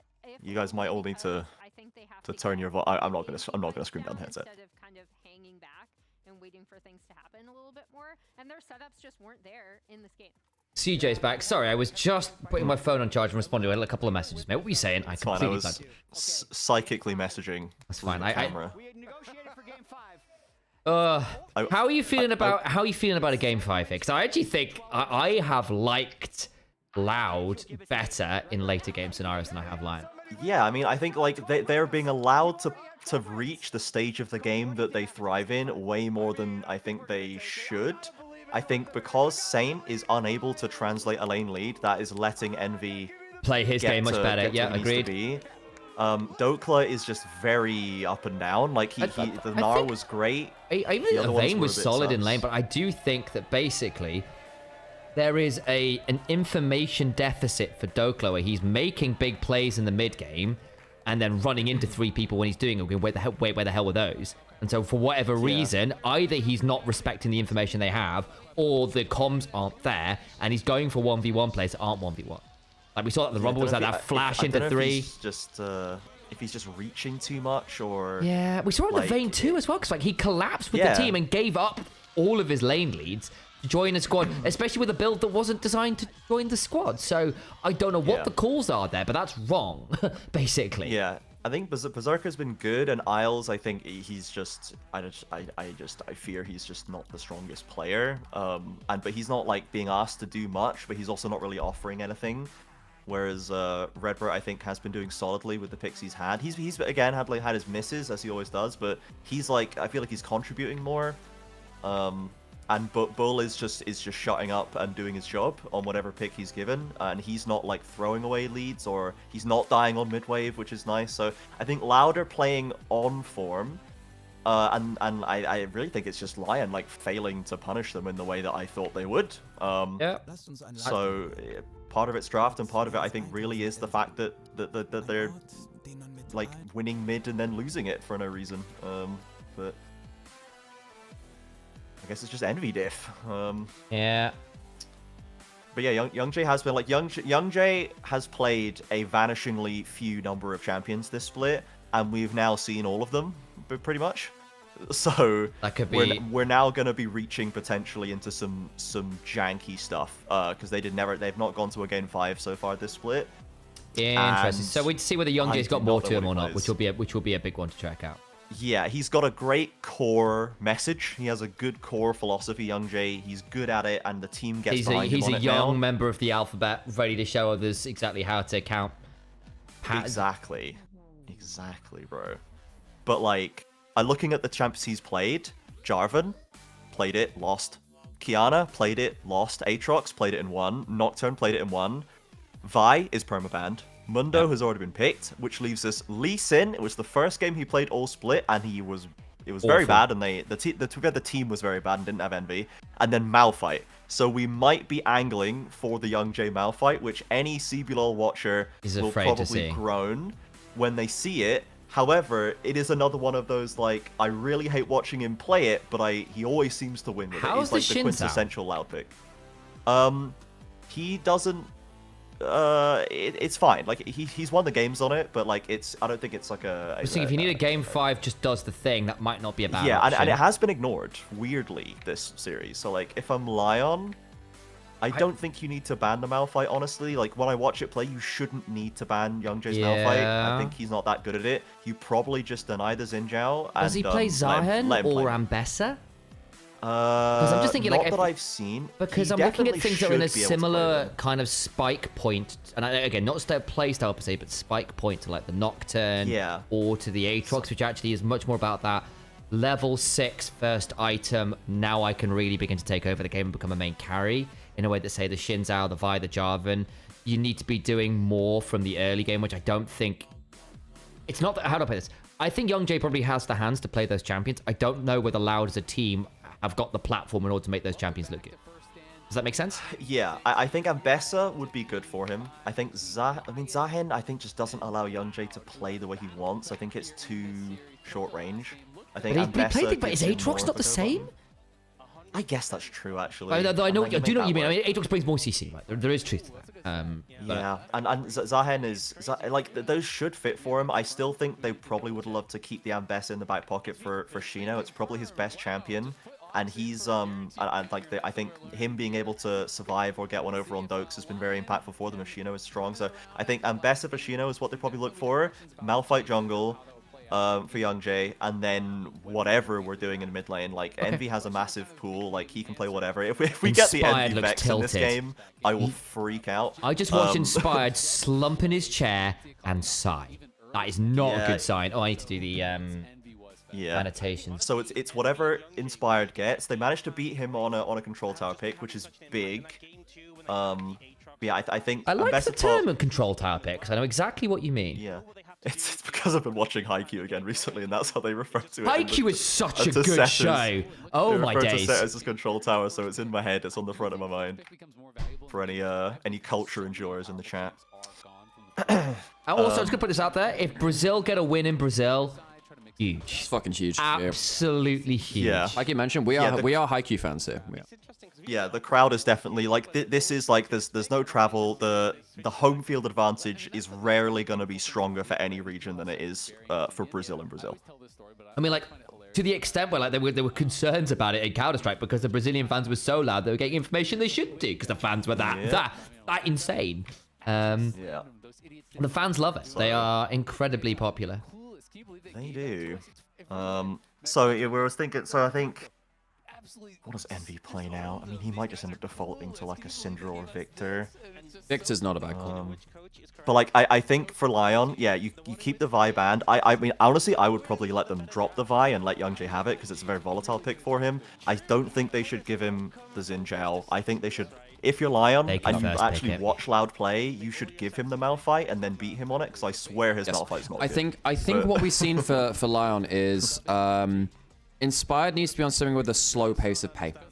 Just give him something that has like a minute and a half ult cooldown. Just don't let him play around something like a Xin Zhao that can just always jump at you. I think. Yeah. So basically, if Inspired can't win you the game, I think LYON is struggling. Is there a Viego somewhere here for Youngjae? That seems like something he might just. I mean, Inspired has a Penta on it. I don't think it'd be the worst thing for them either. I don't think you want it. I think Inspired. If Viego can't lead the game, other people need to. In his current, Viego got nerfed so many times that he is now basically something that you have to set up for and then he delivers. Disney Day.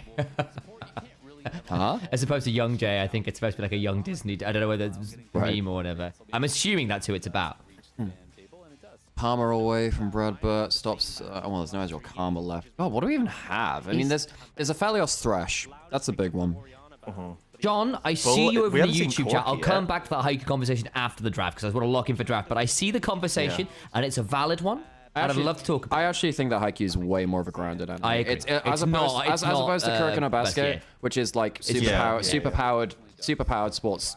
Like it's thinly veiled as a sports anime. It's a shonen. It's about the shonen. Haikyuu is actually largely just people being good at volleyball. It's good and it's genuinely very engaging. I liked it a lot. Hazir's gone. I mean, Saint wasn't dominant. Loud, like they just the fact that I can predict so many of their picks is because they draft incredibly simply and like they're just going down the flowchart. So it was gonna be Corki Nami if LYON didn't steal it. This is why I think it's gonna be Malphite and the Ambessa for Shino, which I said to Sam before. It's just like, what haven't we played yet? Are the champs that we've played? Okay, well I don't care what they're picking. I'm just going to pick all of them until we run out. So they picked the Corki away from the Corki Nami. Told you Inspired is fraudulent. I actually think Inspired is the one bit of LYON I'm like, he's the bit which saves them if anything. Well, no, I mean, what if we? Yeah. What if we cog mod? Is Lulu available? I think you need the Ambessa out first. Ambessa's good, and that means that Dokel's probably looking at Zahen, right? Yeah. Zahen's probably good here. There's the Nami. Take it away. But then what do you do with that? There's no Lucian. There's no Corki. Ezreal's been picked earlier in the series. So there's no Sivir. You don't want to go with Phalios. Jinx. It's not a great combo. You don't. Well, there's no Ballista. I don't think Jinx is bad. Varus has been permanent the whole series. Yunara Nami actually maybe. Right. No, Yunara's gone. Oh fuck! What even did you play? I think Jinx is fine. You could cog more Nami as they were saying, but I don't think that's great for the Xin Zhao. Yes. Tyson Nami's meh. Oh, so Inspired has, I don't know, the Inspired Xin Zhao's really worrying me. Yeah, that's fast. It's a fast champion. It's a fast champion. Yeah. But you also then can't give well, this is the problem, it's catch-22. You have to give something up here, right? You're either giving... Yeah, you're either giving Corki Nami or you're giving Ambessa, which dives onto your stuff, and that's good for Dokler, and that allows him to be the If you were a real Chad here, you Neela. The bull Neela. To be fair, the CBLOL has had a couple of Neelas. I'm just saying, Kate Nami's good here. No, you know what? Kate Nami's good here. That's actually not bad because now there's no way onto the Caitlyn. Like there's not even an On or a Rumble. That's actually not Yeah, she can bad. kite it out. No Ambessa. Yeah, that's actually pretty good. Yeah, I think it's solid. Corki doesn't love Caitlyn either, actually. No, because you 90 caliber that's his okay. Valkyrie and you outrange it. That's actually okay. I like that. No, I'd kind of forgotten about Caitlyn. Kate Nami's good. Rakan despises Kate Nami as well. Like, it's not fun. Yeah. Well, Rakan can occasionally flash and get in anyway, This is still a Malphite angle for Young Jay, by the way. Oh, it is, yeah. But I think nothing's gonna stop him. But I think it's not even a bad. It's not even a bad option here. Genuinely. Not yet. I think that's We'll fine. see what the last two picks are. Yeah, it's just the next one. Okay, we didn't run pre-roll. Oh, sorry, I didn't do we'll that. do that after. Is Saint gonna find a positive matchup again? And if he doesn't have one, is he just gonna get blown out from minute 1 as opposed to minute 15? I mean, Syndra might just be an okay option. Victor's good. Victor's good here for Envy, I think. Victor's more stable. I think because you can't Victor a Saint to get outranged horribly. Personally, I think you last pick for Envy to stop Saint from just having his have fun lane. I mean, you've already got the Ambassador. Yeah, because Young Jay doesn't care. Yeah, and you can also, I mean, I suppose you could save your flex of Ambassador between jungle and top lane, but it depends what else you have in jungle. Because you could bat Ambassador into jungle. It's not great versus Shinzao is the problem. You could go for the lesser seen Jax jungle into Shinzao, although that's a bit rough. I don't think you want to play them into Corki Rakan. Neferi. Neferi follows Hey, Ambassador Neferi's well. good. I actually think Neferi's good. It's good with Nami. Yeah. I actually like Neferi angle, Sam. That's pretty good. Could be. And it seems like it's in the scrim meta. Zahen. Zahen. Okay. So now you have a... So what you do now is it takes away the Zahen from Doklo. You know when I said I saw the Ambassador, I'm like, oh, well, Doklo's going to go for the Zahen. That takes it away from the top pool. And you can actually put either of those champions into jungle or top lane now. I'm just going to say, I said Zahen was a possibility for jungle, as did I say for the Ambassador. Yeah, we got into draft. We got him locked in. I quite like Loud's draft here at the minute. I need to see him lock it in, because I actually think Lion could end up with a very scary early The big thing is that they have range advantage and disengage. So if you try and break the range advantage, Nami can sometimes just disengage for you. What does Saint do in mid lane now? I mean... I think if Envy locks Victor, this gets really tough for Lion to close the distance on enough people. Zoe, sure. Zoe's okay. Now what this means, folks, I actually think if you go for Zoe, it would have actually been a last... I actually think you go last lock Morgana there. So Victor's a takeaway. What do you do into that? Syndra? Vex is... Envy Vex. Actually not bad into that. CBLOL enjoyers know. I mean, it's good with the Ambassador. Is that a meme? I don't know the context. He has like a really famous quadra kill clip off the Vex, like 1v4 quadra kill on the Also, Vex. I saw Phenomena followed earlier, so welcome fellow Uma Enjoyer, Phenomena. Hello. 20 subs on the line, don't let me down. That's true. MacMain did say that. There's the... Oh my god, wait. Does he know? Does he know the region? That's why we have you here. Oh my god, dude. What? Dude, Okay, the Loud drafts are so easy, bro. Tell us about Envy Vex. What's the story? Why does it matter? Let's go. Envy Vex, this is a pick that the CBLOL actually generally used to really enjoy a few years ago, back when Envy was on Red and on the kind of top tier teams and he was challenging for deep playoff runs. And we had a couple of players, Annie and Envy were the two best. And there is a very famous clip where anyone who kind of types in Envy Vex Quadra will be able to get to a mid lane 1v4, which to be honest, given how Vex works, it's a pretty normal Vex play. But because you see so little Vex here, it's like become quintessential for him. It's not even like a big like play kind of series moment from him, but like this pick has always been waiting, and Envy has always had one of the deepest pools in mid lane. He's played mid lane Aatrox in the CBLOL main stage and won. Like this guy has the options to select, and this is like, I don't know, bro. This is how CBLOL plays. This is how CBLOL drafts. They go for like the history, for the emotional connection above all when the back's against the wall. That was insane call, CJ. The fact there was like half a meme, and it was like, wait, actually, I mean, the thing is, in lane, Vex is better versus mobile champions. So this is actually still not bad for Same. Later on, great versus immobiles. Now, what this means is you have successfully drafted a losing lane so that Saint can get a lead and then... The funny thing is, I mean, there are 4 Dash champions on the rest of the map. Yeah. 4-dash champions. I mean, if you have your passive stacked up, Jax jumps in for a counter strike, you just get stunned before Jax hates Vex anyway. Because basically, as long as you hold your fear passive, like your personal space, Jax can't jump at you. I'm also going to put this out there that, like, I think there is going to be a real problem for the Rakan and the Xin Zhao jumping forwards through Nami, through 90 caliber net, through the personal space, through Darhen ult. Like, it's not going to be that easy to go forward. I think the skirmishing earlier is stronger for LYON. They have got a good team fight. The AoE is very strong. I think they do actually have that ability, especially if they get that first kill with the ult explosion from Saint getting larger and larger, with Jax running it, with Xin Zhao running at you. That's still very good. But I think there is a real risk of Ambessa Vex ulting someone and just blowing them up, and the range advantage being really tricky. Are we twins? No, we're brothers. He's older by a year. Although we were very similar as kids. Although we look less similar now. We had a whole routine telling people that we weren't twins. I wish I was joking, but it is true. We used to have very similar hair, very similar eyes, very similar height at the time. Okay. At the time. Well, now because there's that go on. Ultimately, Vex just has to clear waves against Victor. It doesn't have to kill her. Like, Vex gets a couple of points in queue, clears the backline wave without any issue at all. And if... So what wave's Youngjae even playing again? I forgot. He has the Zahen. Yeah, so, like, there is an angle for them to 2v1 onto mid lane if Saint is trying to win lane too hard. There is that. I think realistically, you're absolutely right. I think he just needs to... Oh, they're ghosting level 1. Just got some auto attacks down. That's actually pretty common. Envy's still got his passive. Or he's got his passive backup, rather. He's actually traded pretty well at level 1 there, you know?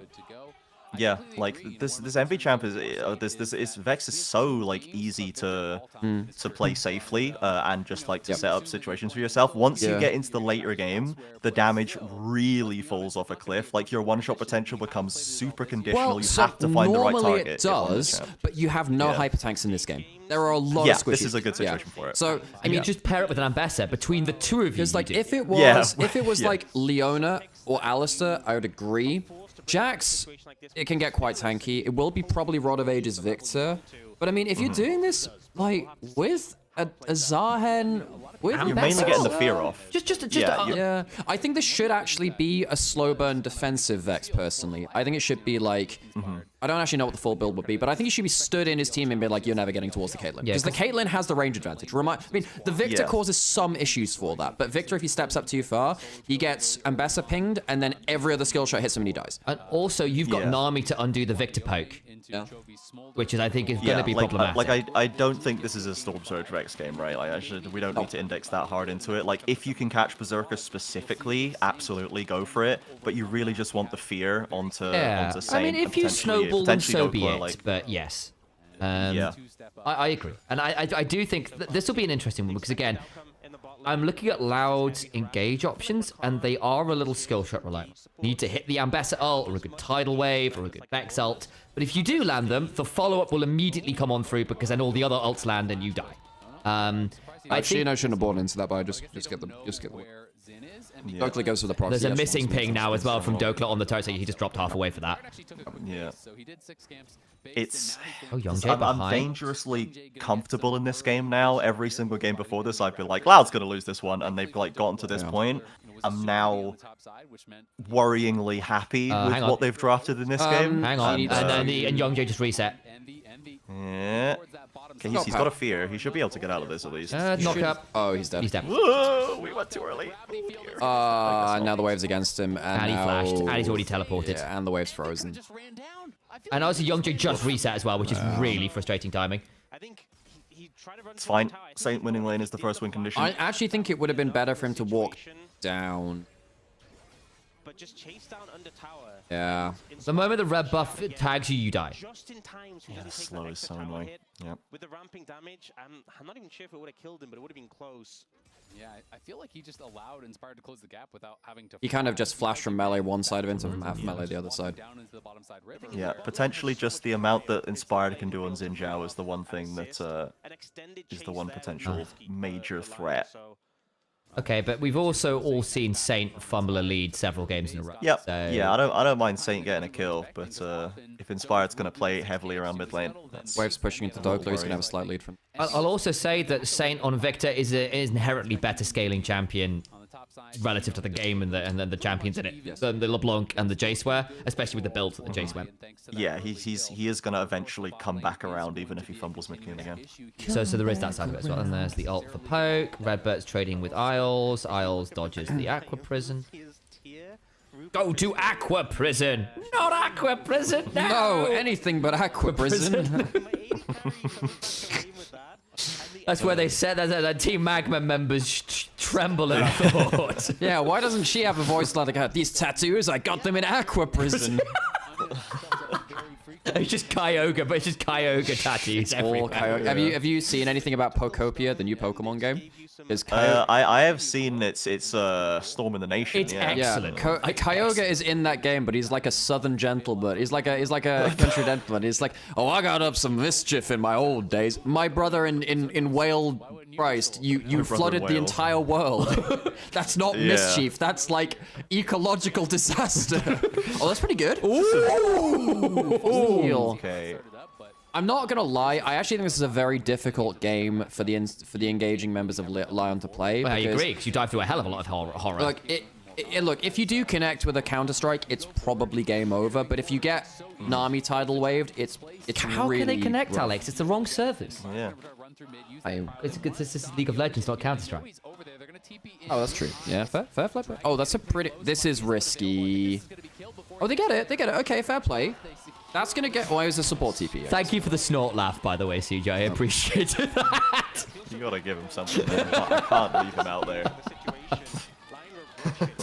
Rushing over to prevent that, and I think part of it is especially when you have so little control over. Yeah, when's Jack getting Counter-Strike 2? Yeah, well. He's got top lane offensive. You really would love to get that early dragon, or at least slow it down. That was genuinely good. Didn't get that first dragon, slowing Loud down. I have made that joke about Jax a number of times. It's a semi-regular one I pull out because it amuses me. And that's all I really need in a cast. Really high value soul, you know, Hextech still on the cards, Infernal still on the cards. Yep. Envy's like... Well, Envy's in an okay spot, I suppose. Again, just needs to clear waves. Ooh, dodges the... Actually, that's pretty good from Bull, you know? He's getting so much auto attack up time. And he stepped on a freaking trap. Oh. Hate Nami used to be a thing back in like season 4 exactly for this reason, by the way. The moment you get Imperial Mandate, it's going to get nasty. But it looks good. Like, the other thing, I'm going to put this out there, I think LYON rely on Berserker more than nearly any other member outside of Inspired to be a genuine threat, and if Berserker is going to be forced being into a difficult spot in this game, I'm not a fan of the Corki in this draft. You don't have the Nami to win lane. You've got the Rakan, which is good for the team fights, but we've already said it's not going to be the easiest engage angle. You can get through one a lot shot of stuff. by a bunch of people. And like, how does Corki go forwards into Vex, Zahen, and Bessa and get in range to hurt the Caitlyn? Like, you need other people to go forwards. I just don't know how easy that's going to be. For the... Tina's got to be able to. Even if he's behind, Corki still like can do a lot of damage. But again, it comes back to the range problem. Going into Caitlyn, going into... Yeah, and then if you do close a distance, there's a lot of very scary melee members who will counter engage. You Valkyrie forwards, there's an Ambassador ult, there's a Zahen W, there's Vex shadow surging you. I call the Vex ult Vex Press, by the way. The Vex Press, yes. The Vex Press, yeah. Flash. Destination backline. Oh, Sheena. Oh. Yep, fair enough. Okay, he's alive. I mean, he's alive. He's alive, so... I would actually say it's not Berserker who's kind of like rung number 2 on the ladder. I actually think Dokla has to be that because he's the guy with the actual experience like at this level. I just think this series... Oh, they're really going for a dive here, but they want the first Vex play. They actually... Because Youngjae, like, using his pet to finish the camp to get a potential angle bot lane. As long as they shield the bot lane first, I think if the bot lane wins passive, you're kind of okay here. I actually feel like Bull next reset, I want to see him get a cull. No, that's really good. Jack's teleporting for the Counter-Strike. Call that a global offensive. Yeah. Yeah. Oh, shit. Like that. That's good. That one gets a passing grade. I like that. It appears they're holding on. I mean, I think Loud are... I will say this for them, that a lot of teams in Brazil, like, once they've started a play, they cannot... It's impossible to stop it in their minds. They're like, well, I've already committed. That's a thing which happened so with LJL, with CCS. I mean, it happens with LPL, to be honest. So. And Loud aren't like that. They do go, like, if anything, really? potentially to their own detriment at times, they are like, okay... I don't like this, actually. I'm just not going to play this. We're going to walk away. He's going to get trapped. He has to flash out. Yeah. which can. I mean, help at least them Chaos times. Storms. He'll have enough HP to get the wave. Ooh, that was nearly a double Aqua Prison. Not enjoying this at all. And also, I like the fact that Bull is not going Collector. I think that you want to go, like... well, I mean, you can even go in Fetch first, if you really want. But I think you want to get, like, scaling Caitlyn build. I don't think you want to go early game. You want to actually have the threat to kill someone at, like, 2-3 items, like, as best as possible.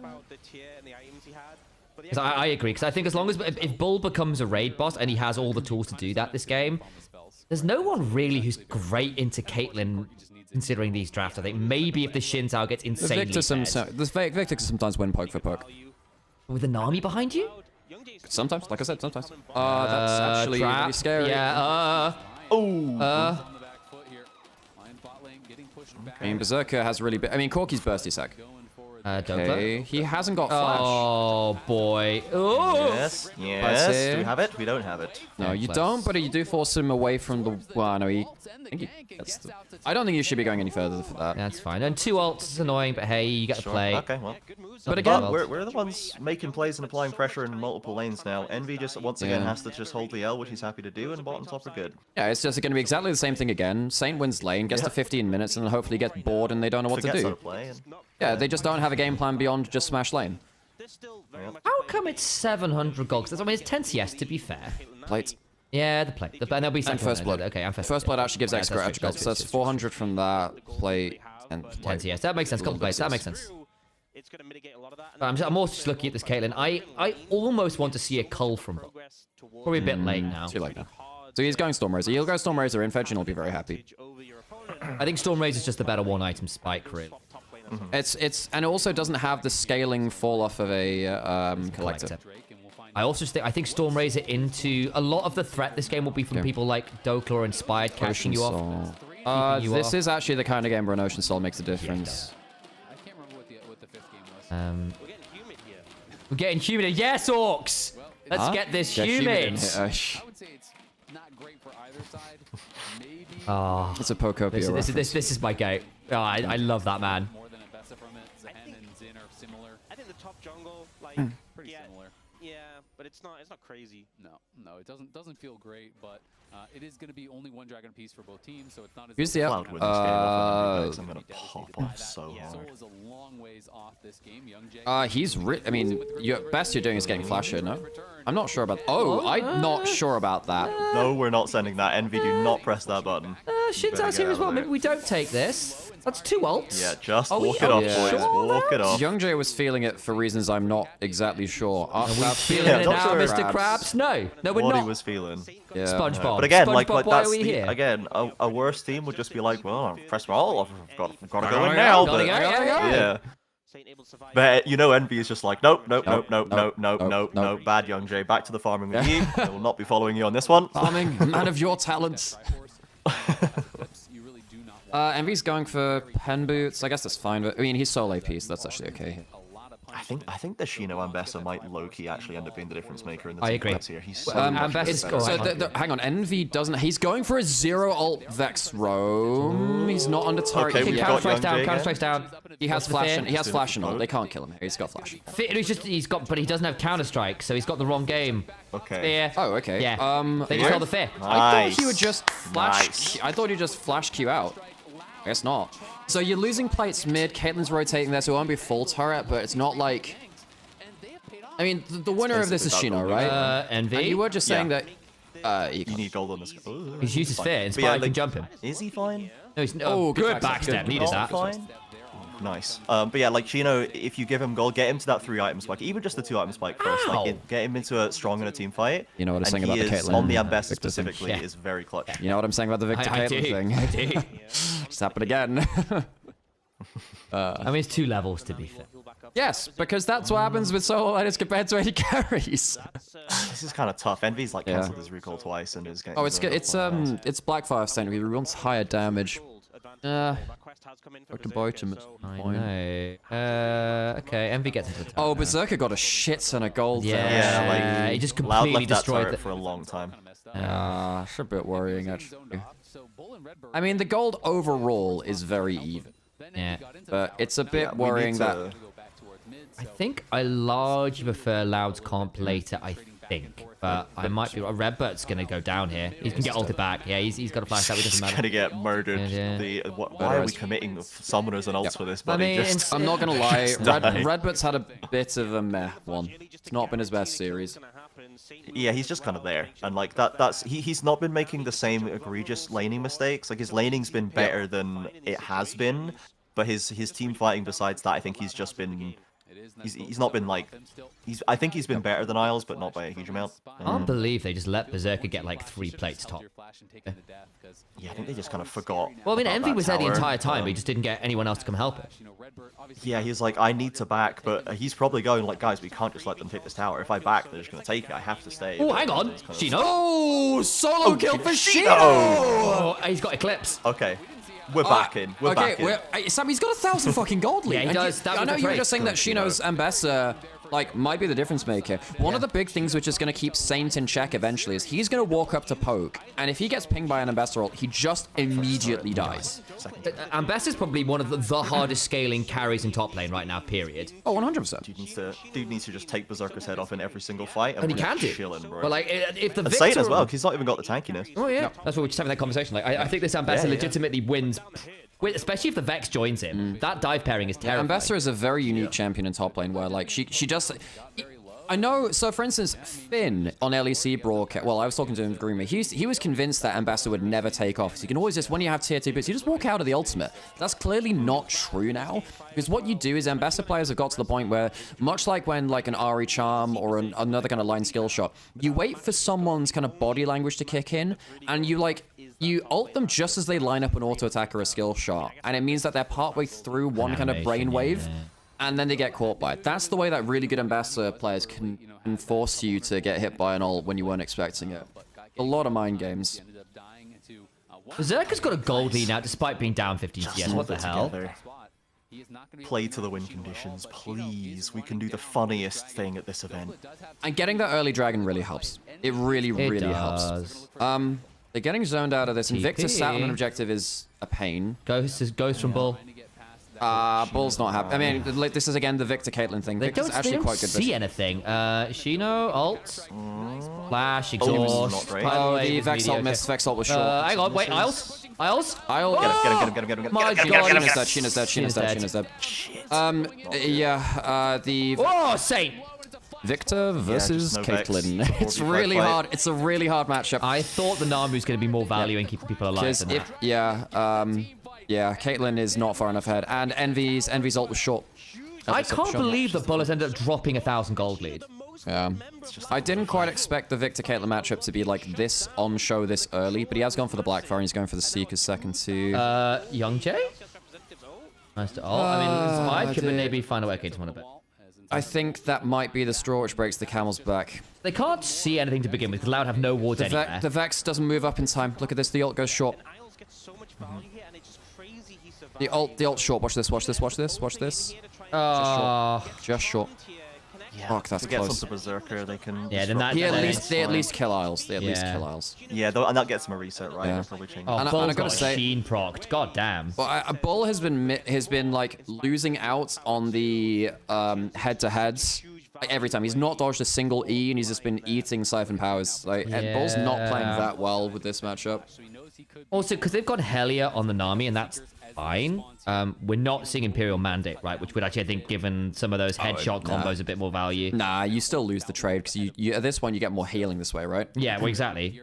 So this is still meant to be better for it. The problem with the Caitlyn, with something like an Imperial Mandate, is that you don't get the full value out of Nami's E anyway, so you're not really playing for burst Caitlyn. Why do you get full value of the E? Because you just don't quickly get through the 3 stacks. You only get like 1. Yeah, I think you auto E. Whereas Lucian auto double Q. tap gets through Lucian Nami passive pretty much instant. Yeah, true.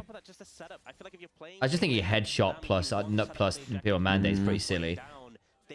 If Loud didn't get that early dragon, I think this would be completely lights out. Now you're just hoping that LYON just fall asleep at the wheel. It's possible. Yeah, we can still find them on sideways. The pick potential from Vex is still there. Envy needs to play a Caitlyn good game though, profits, and I think Envy's had a bit of a weird one so far. Oh, it's a very squishy team. If you catch someone, it's still. I mean, we didn't get to see the damage that last fight, so. Yeah, realistically, that was the first like team fight that he would have been able to play in, but the ult's like really easy to miss. It's very slow, especially from max range. You're kind of just hoping someone walks into it. Feels like Youngjae's low-key choking a bit too, actually. Yeah, he's been okay, but like there's been a few overforces, right? Like we saw, particularly in the mid lane, what was going on there. I don't think he's had like he had one good angle top lane, and that's all he's had this entire game so far. Berserker's starting to feel it now too. He's got Miramane. Berserker's strong as hell. Still, we've been down this much gold before in games. Yeah. And one turnaround team fight where we get on the right targets. I think we still can out execute. I'm sad to watch Game 5 of LTA Finals. Hell yeah. Oh, force flash. Okay. Dokla's not having a great time. No, he's not. I think Doka's had a relatively weak series, honestly. Yeah. Like, the Vayne was almost good, but then again didn't get to leverage the early lane. But it's kind of like what leads. happened with Saint, right? Where it's very exemplified in ranged top lane matchups in AD carry tops, where you look at them and say, well, you get to have this dopamine hit for the first 5 minutes of the game, and then after that, what do you do to actually have a game plan? Bloody hell, that's... I also had a couple of big missteps. I think it's Seraphine in game whatever it was game 2. That was a big poor point for LYON, and I think that a couple of his other games have left a lot to be desired actually. 1 minute till dragon, and Bull gets a second item. Ow. That helps delay some of the wards being put down. This better be Infinity Edge on reset. Yeah, he should have it. Yeah. Bull has the Infinity Edge now because if he doesn't... Yeah, Orcs having the same conversation. He's selling the Doran's Blade. Yes, he does. Okay, got it with the Doran's Blade. Sucks to sell that. But it has to be done. You can't not. Needs the big gun. The big sword, actually, but yes. Shino is really strong. Shino is very, yeah. Of course. It's like a Final Fantasy. Yeah, we fire the swords out of the gun. Yeah. Gun We've blade. got 2 items spike on the top side. Yeah, I mean, if Shino has a good fight, I don't think matters really. There's no flash on Saint. There's no flash on Saint. Berserker does, and he is really strong. That is a really scary Corki. It's a big gold lead. Saint also has the threat of just dumping the ult and going golden. If Loud don't stay on the objective first, it's really hard. Last fight, if Shino's in a flank. Hang on, Shino's gonna be able to. He spots this first. He spots that first, and he knows he's spotted too. I don't like this from Loud. All needs to be. No, Inspired is charging up Q on the dragon. They Nice get it. one, yeah. I think that's I mean, I suppose if they'd full center and lost, they would have felt shit about it. Envy? Yeah. They spot him now. They spot him now. Is Envy just not there, by the way? No, he was trying for the He's waiting on a flank. Yeah, he's got flash and he's got ult. For that. I think that's a bit far from Miles, no? It is a bit. Hang on. Oh, Grim Deliverance is carries? rough. Anyone on the carries? Inspired is alive. Anyone on the carries? No. Anyone on the carries? Fuck. Hang on, Saint's about to kill them all. Oh, that's game. That's game. Holy moly. Fuck, man. That's it. That's game. Yeah. And I mean, in fact, Inspired's in jail. I think Inspired giving the shins out to Inspired was perhaps the worst thing they could have done. Hedge bench. Yeah. Because they banned Varus, Orianna, Azir, and I think they just should have given Azir. Yeah. I think yes. I think Inspired should not have been given this agency. He needed something with a slower pace of game. I think Youngjae's had a bit of a wobble in this one. I think Envy, this time it was too much of a lane loss. Because this is actually a Victor which can actually just stand and fight with crazy scaling. Yeah, and he needed that like team fight at Dragon to be where he then gets the gold to keep himself relevant. He's now very irrelevant. Youngjae's got a flash and neither of the fights. Nah, okay. He's dead now. How are you feeling at a potential JDG matchup? Better than I did before this series, I'll be honest. Yeah, that's fair. I thought initially this would be okay. Yeah, I did too. But then I think basically, get past it. as CJ was saying, no one was on the Yeah. And if you're in a choke point against a Shinzai who actually manages to just be a frontline, that's what he does. Yeah, Shino just ends up having to ult the support and jungler who are on top of him, and again, there's just not a good way for Envy to go in, because he's not going to kill anyone by himself, and there's no one to follow up, so he's just going to go in and die. And Youngjae didn't get past, he got blasted before it came off, so he didn't even get the reset on that, and Besser isn't, tries to join him, but yeah, it's just rough. When do we get a Nymaera Sephiroth cosplay? I will never be just a man. He is going to be close to the GA. Tell me, where is Cloud? I guess I need to be more Genesis. Genesis is my jam. I've got the similar hair to him. Infinite in mystery, wisdom. I think honestly, Loud I used to know the quotes. But Loveless. That's the one. Yeah. Final Fantasy Crisis Core is one of my favorite games of all time. It's up there in like top 5. Love that game. Gotta do the Viego one first though, for Angie, if nothing else. Yeah,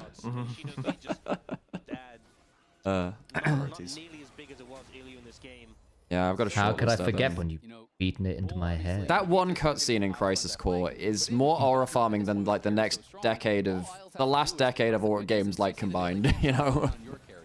Chopping up the Junon cannon was pretty ridiculous. Cool as hell. That is the scene which leads to like the degradation of all the soldiers, but the wound which Genesis gets. It kind of starts the whole chain of events of Final Fantasy VII.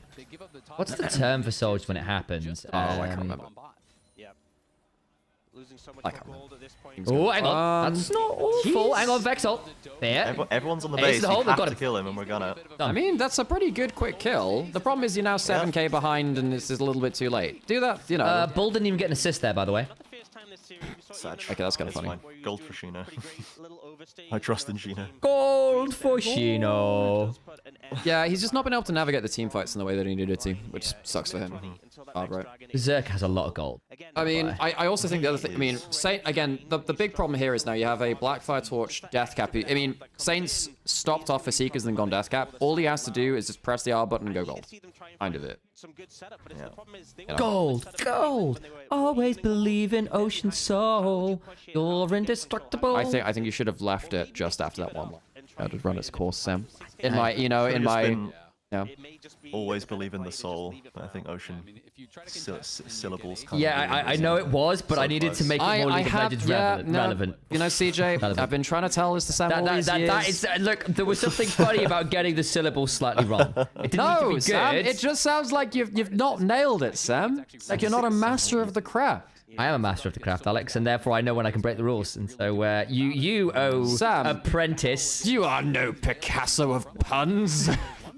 Picasso's a painter. He doesn't have anything to do with and puns, that's why Alex. I said a Picasso of puns. Yeah, that's incorrect, Alex. Sam, you made the quote about knowing the rules and then breaking them. That's Picasso. Yeah, that's why I said it. That's great. Okay, whatever. There's a flank hit. I mean, Dokler is fine. on the Loud's about to lose. Dokler might end up big doking all over them. He might. They just use. Passive. Is when he said big dokes and doked all over them. Doked all over them, yeah. It's doking time. It's doking time. Yeah, it's doking if time. we can just clip Berserker. Shino is 8 miles away from this fight. Shino is 8,000 miles away from this play, bro. The Caitlyn did not manage to play the game. Yeah, well, Inspired had a GA. Well, that was a really good angle by Dokes. Did they get someone? Yeah, they did manage to kill off Isles. Wow, they killed the Rakan! They killed a whole island, chat. Whoa. They've been trying to kill him. That's quite They've been trying to kill him all game. Global warming. Like, again, they set up, it's like they had it in, was it game 3 or 4, where they, like, set up for this, or where Red brought on the Leona sets up for this flank, and then, like, Leon just walks the other way, and then he's like, oh no, my genius flank has become a nightmare. It's become and awful. Shino has to, like, I think does he TP into that play to get into range? Like, he's just, like, so far away because they don't happen to path down. Well, there's Ocean Soul. Yeah. All Zonya's for Saint. He's still undied this game. And actually, Saint actually had a good game, in fairness to him. Saint the Undying. He has managed to hold it together. Yeah. Good from Dokes, actually. Isles had a good engage. Good engagement. He's been a little bit skew off on them. But basically, like, as soon as Caitlyn is on that HP, there's just nothing you can do at champion. Do you even kill him with a Q? Oh, a lot. The steps are true. Yeah. Okay, that's kind of funny, but yeah. Kind of goofy, man. I don't know. I think if Envy didn't just die for such an easy first blood, I think this game is so much more playable. I think that yeah. Or Saint won at Saint's pack trick. Okay, I think Saint goes like up 1 from this, but it's still, I don't know. Saint has been somewhat, like his laning phase has been great, and then everything else has been. Oh, Young Jay, buddy, you're 2 levels down. I actually think LYON as a team needs to go in Fraud Watch. The fact that this series on the eye test has not looked pretty. I agree. I don't think it looks pretty at all. And I actually think Dokla maybe gets chucked down into purgatory as well, because like, that's a shame. I look at this point. You are hunting for free comps. Yeah. You're looking for like the 10% play rather than the 90% one. Not bad actually. I mean, you've got a third item on Caitlyn and there's an Imperial Mandate. That's a bit more damage. The thing with the fire cannon is that it helps you win some of the Death Dance take down. I know a lot of Caitlyn mains really hate rapid fire cannon because it's like the normie item and it just loses you so much damage. I mean, basically it's like I think the logic is it is harder to play without fire cannon. But skill issue, basically. It's like skill issue. If you can get skill issue. If you went towards a LDR instead, you'd actually be taking people's heads off. Elder is your best chance of the game, right? Elder is kind of Oh, you get a tier 2. If you can steal it, yeah, I think Azale is right. It's Elder or bust, and Elder's in 3.5. If you can somehow steal an Elder, that's probably your only realistic angle back in. Yeah. Oh lol, you misplaced the ward. Because there's the burn plus the execute. But it's a lot of ifs. I think they haven't been able to find really any fights. Buts and maybes. Playing this correctly, the Elder never even gets below half HP. Yes, agreed, Dorks. But yeah, being described as a team mascot is wild. Wait, Dokla is the mascot of the team. Welcome to Big Dog's Lion Fan Club. See, me and my boy Inspired here are gonna do some business out back of your shop. Now, if you see him, you don't say anything. Why is Lion now like Tommy from Peaky Blinders? Do you mind if I smoke?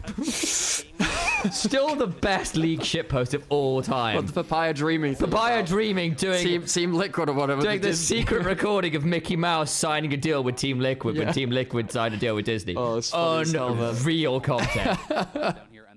Oh, I miss that era of Papaya Dreaming, man. We need Papaya I'm just Dreaming really upset that basically people got so tilted by the fact that they couldn't realize something was a shitpost until halfway through that they had to have a shitpost. Media literacy is dead. Like, I'm sorry, guys, if you are not literate enough to realize that something is a joke, then that's it's on like you. the same thing like the Ruddy thing about like all I asked you to do is play solo queue and eat 2 pieces of fruit.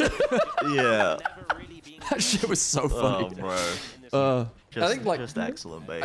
I think that the British dry sense of humor just didn't vibe with some more amenable senses of humor. That was fantastic, though. The tone of the whole thing was so authentically like disquieting that people didn't listen to the words. I think it's the British parody thing, right? Actually, where we play a lot of our parodies quite true to life because that's how you then mock it. It's by look. Yes, this is ridiculous. I can't believe this happens in real life, and the fact that you have to think about it is partly what makes it so uncomfortable. This is for our Shino here. Arshino. Oh, well, they got that in the picture as well. It's Caparshino. Caparshino. Oh, is Envy going to pull trigger at some point? Pull trigger. I think Bolt's going to go down pub early. Feels like he's feeling a bit shaky. Have to throw 5 ultimates onto an Ezreal and he'd still make it out on 10% HP. Redbert's a few pints deep. I ain't talking about the tidal wave to sell his stuff. I ain't talking about the HP source either. That's a whole different other problem. You got a problem with this HP source on your Summoner's Rift. Back in my day, they never would have allowed this derby to do this. That's why I used to call it Summoner's Ketchup. Summoner's Ketchup. HP sauce over Summoner's Ketchup. I only call it that in the south, though. 3v3 on the Twisted Tree line with HP sauce. Shino's flanked, but Envy's already Dokla does not. Bull! No, Bull! Oh, there, man. He's gone. He's gone. Back to tree lines where he's gone. It's fine, guys. We killed Isles again. W. Wow, yeah. Carry W's on. Kill. W's in chat. I feel like both Nymaera. I went to Sheffield for 4 years in uni, damn. Our entire family is from Yorkshire, from Rotherham. From Rotherham. Yeah, So you're actually completely wrong on that. We actually, yeah. All right, well, Loud gave it a really good shot. I didn't expect them to get any games here. Yep. Can't wait for the behind the scenes where Inspired said, lads, it's CP-LOL. Gee.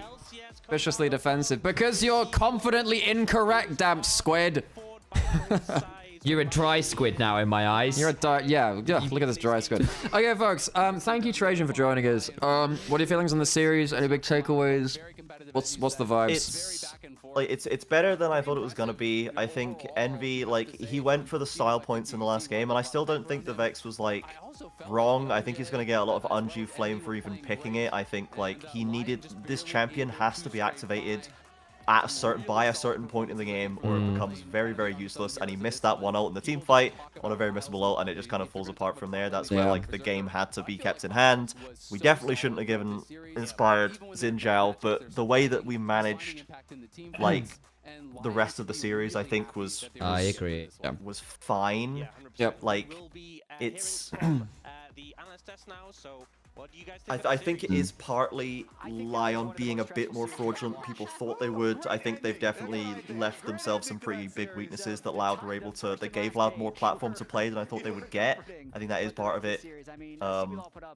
But like Loud is still demonstrating that unless you get to game 5, they will pick the same 5 champions in every role. That's funny until you make them not. That's really funny. So they're not. There again, is a they're not champion pool innovating issue. the Yes. Oh, thank you. Macmain, thank you so much for the gift subs. Man of words, man of Trajan, words. feel free to stick around for this if you want. Obviously, it's been a long day. We're going to do some fraud wall stuff, we'll end things off. I think the rules that we should have, Sam, for us two is we're allowed to change one person, both of us, at the beginning and end of the day. Okay. So we'll do that at the start of the stream tomorrow. We'll do that here as well, just get things rolling. So, Macmain, you've just gifted out a load of subs. So you can nominate or move some people on the fraud wall. For everyone else, we're going to be doing that. We'll stick around. We'll enjoy it. Sam, do you want to set up the camera for that? Trajan, obviously, feel free to stick around if you want. But yeah. I'm going to step out and go get some food. Thanks so No much worries. for having me, guys. It was a much more fun series than I expected. But it was honestly great having you here. Sure, it was really good getting your insight and your experience on them. And talk to you soon. All right, bye-bye. Yeah. Bye-bye now. Hey, Sam, we will need you to join the group. Cool. Although I'm going to walk through. It's just we got it set up on there now. I just need you to join this so we can get it onto the call. Oh my gosh. Okay. So we have this. So funny. This is so. Gee, that's great. Thank you for getting. Another 20 dropped on the chat. Okay, Macmain. Macmain, you know the rules. You gifted a load of subs in here. I don't have some. Okay, I'll unmute you when you get out of the room, just so the mics don't like overlap. I don't have it on there. That's fine.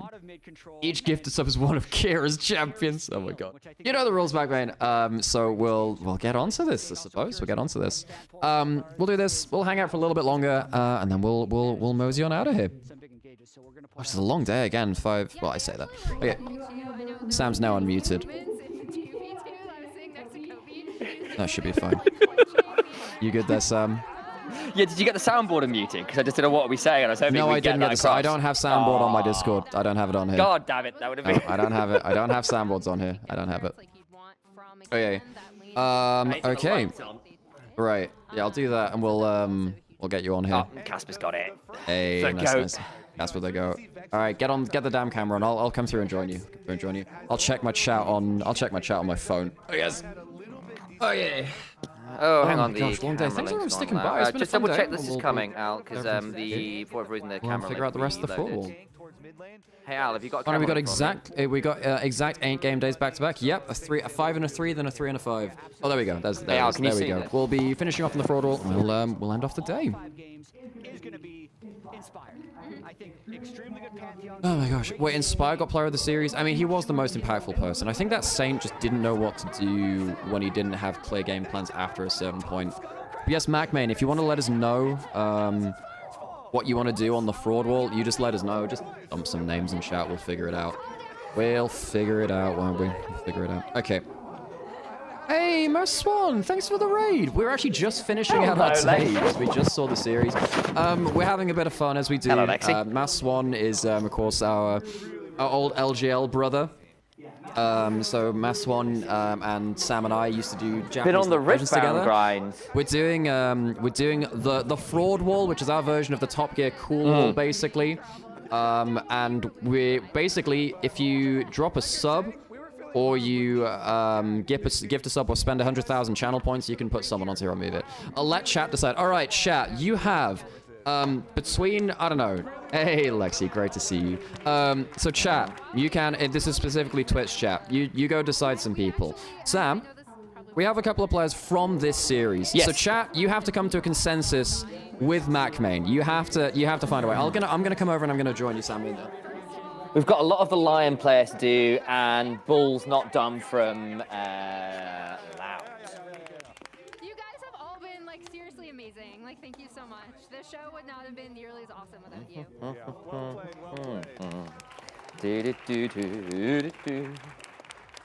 Here are our current non-placed members from this series. We know that JDG is going to be playing against Loud, which is the tough realities of this tournament when we have Korea versus China in the first round. That we let G put T1 on here. I can't. What do you mean you put T1 on fraud? We're going to die. Right. Someone is going to murder us. So, how's the decision making going, chat? Okay, so reminder, folks, you can only move someone one rung. Inspired is currently in Hero. I actually think, Sam, I actually wonder if Big Dokes goes down to Purgatory. I think if that's your choice to move down, I think that's fair. Yeah, I think he goes there. What else we got in here? Oh no, hang on. My choice. No, Sam. Wait for my. Because I'm only going to choose. I'm going to try and be. I'm trying to be good. So I'm only going to choose one person to move at the end of the day, and we need chat to decide the other. So chat. So MacMain's basically giving them the choice. Okay. This idea is fantastic. Thank you, Lexi. We appreciate you. So chat is umming and ahhing between a couple of things right now. Someone's saying inspired to superhero. I push back on that a little bit actually. So what are the big ones that we have right now? That's kind of a We sticking still out like need to sore place thumb. Berserker, Bull, Lion as a team, and Saint. Okay. I would suggest Lion in Fraud Watch. They I should think not. Saint should be in Fraud Watch as well, personally. I think Saint. Yeah, he's on the brink between Purgatory and Fraud Watch. Maybe you put him in personally. Purgatory. Good lanes, poor late game. Yeah, chat. You have to decide now. You have like a small amount of time to figure this out. Lexi as well. How's that? I saw the Riftbound grind. I saw you did that insane stream. You couldn't stop until you won with every legend. Oh my god. How long was the stream in the end? Jesus Christ. Wait, there's like how many legends are there? Like 20 or something? It's quite more than that at the minute. Yeah, it's a lot. I mean, oh, you keep releasing more of them. Yeah, I personally think Lion goes in Fraud Watch. I was not happy with how they played today, so I think that they looked like they got bored after 15 minutes. 28 legends took me 14 hours! Bloody hell. One Vampire and Superhero, you can't do that because Vampire's in Fraud Watch, so you can only move in one. You can only move one. And also, I certainly don't want him there after today's series. He lost the entire game off of a bad ward, I'm just saying. Right, so who am I moving? We've been Chat's being very indecisive. Chat's being very indecisive. Right, I think at this point we just need to make some choices. Okay, folks. I think, folks, because chat has not made the decision, we have to make some decisions for it. We'll take the free one. I think we put Lion in Fraud Watch. Agreed. Lion's in Fraud Watch. I think that their game today got really, really messy. And then we have one choice each, Sims. I think. Ooh, who would I move? Would I move anyone? Let's have a look. Oh, I want to put Chovy in Superhero. Yep. I want to put Chovy in Superhero. That's This fine. guy's He's not really been good. placed yet. He needs to be done. I know he got solo killed by Honky. I don't care. That Huawei game was absolutely nuts. So that'll be my choice for the day, Sam. Fine. Okay, and then you get your one choice, Sam. It definitely made me respect him a lot more. I think.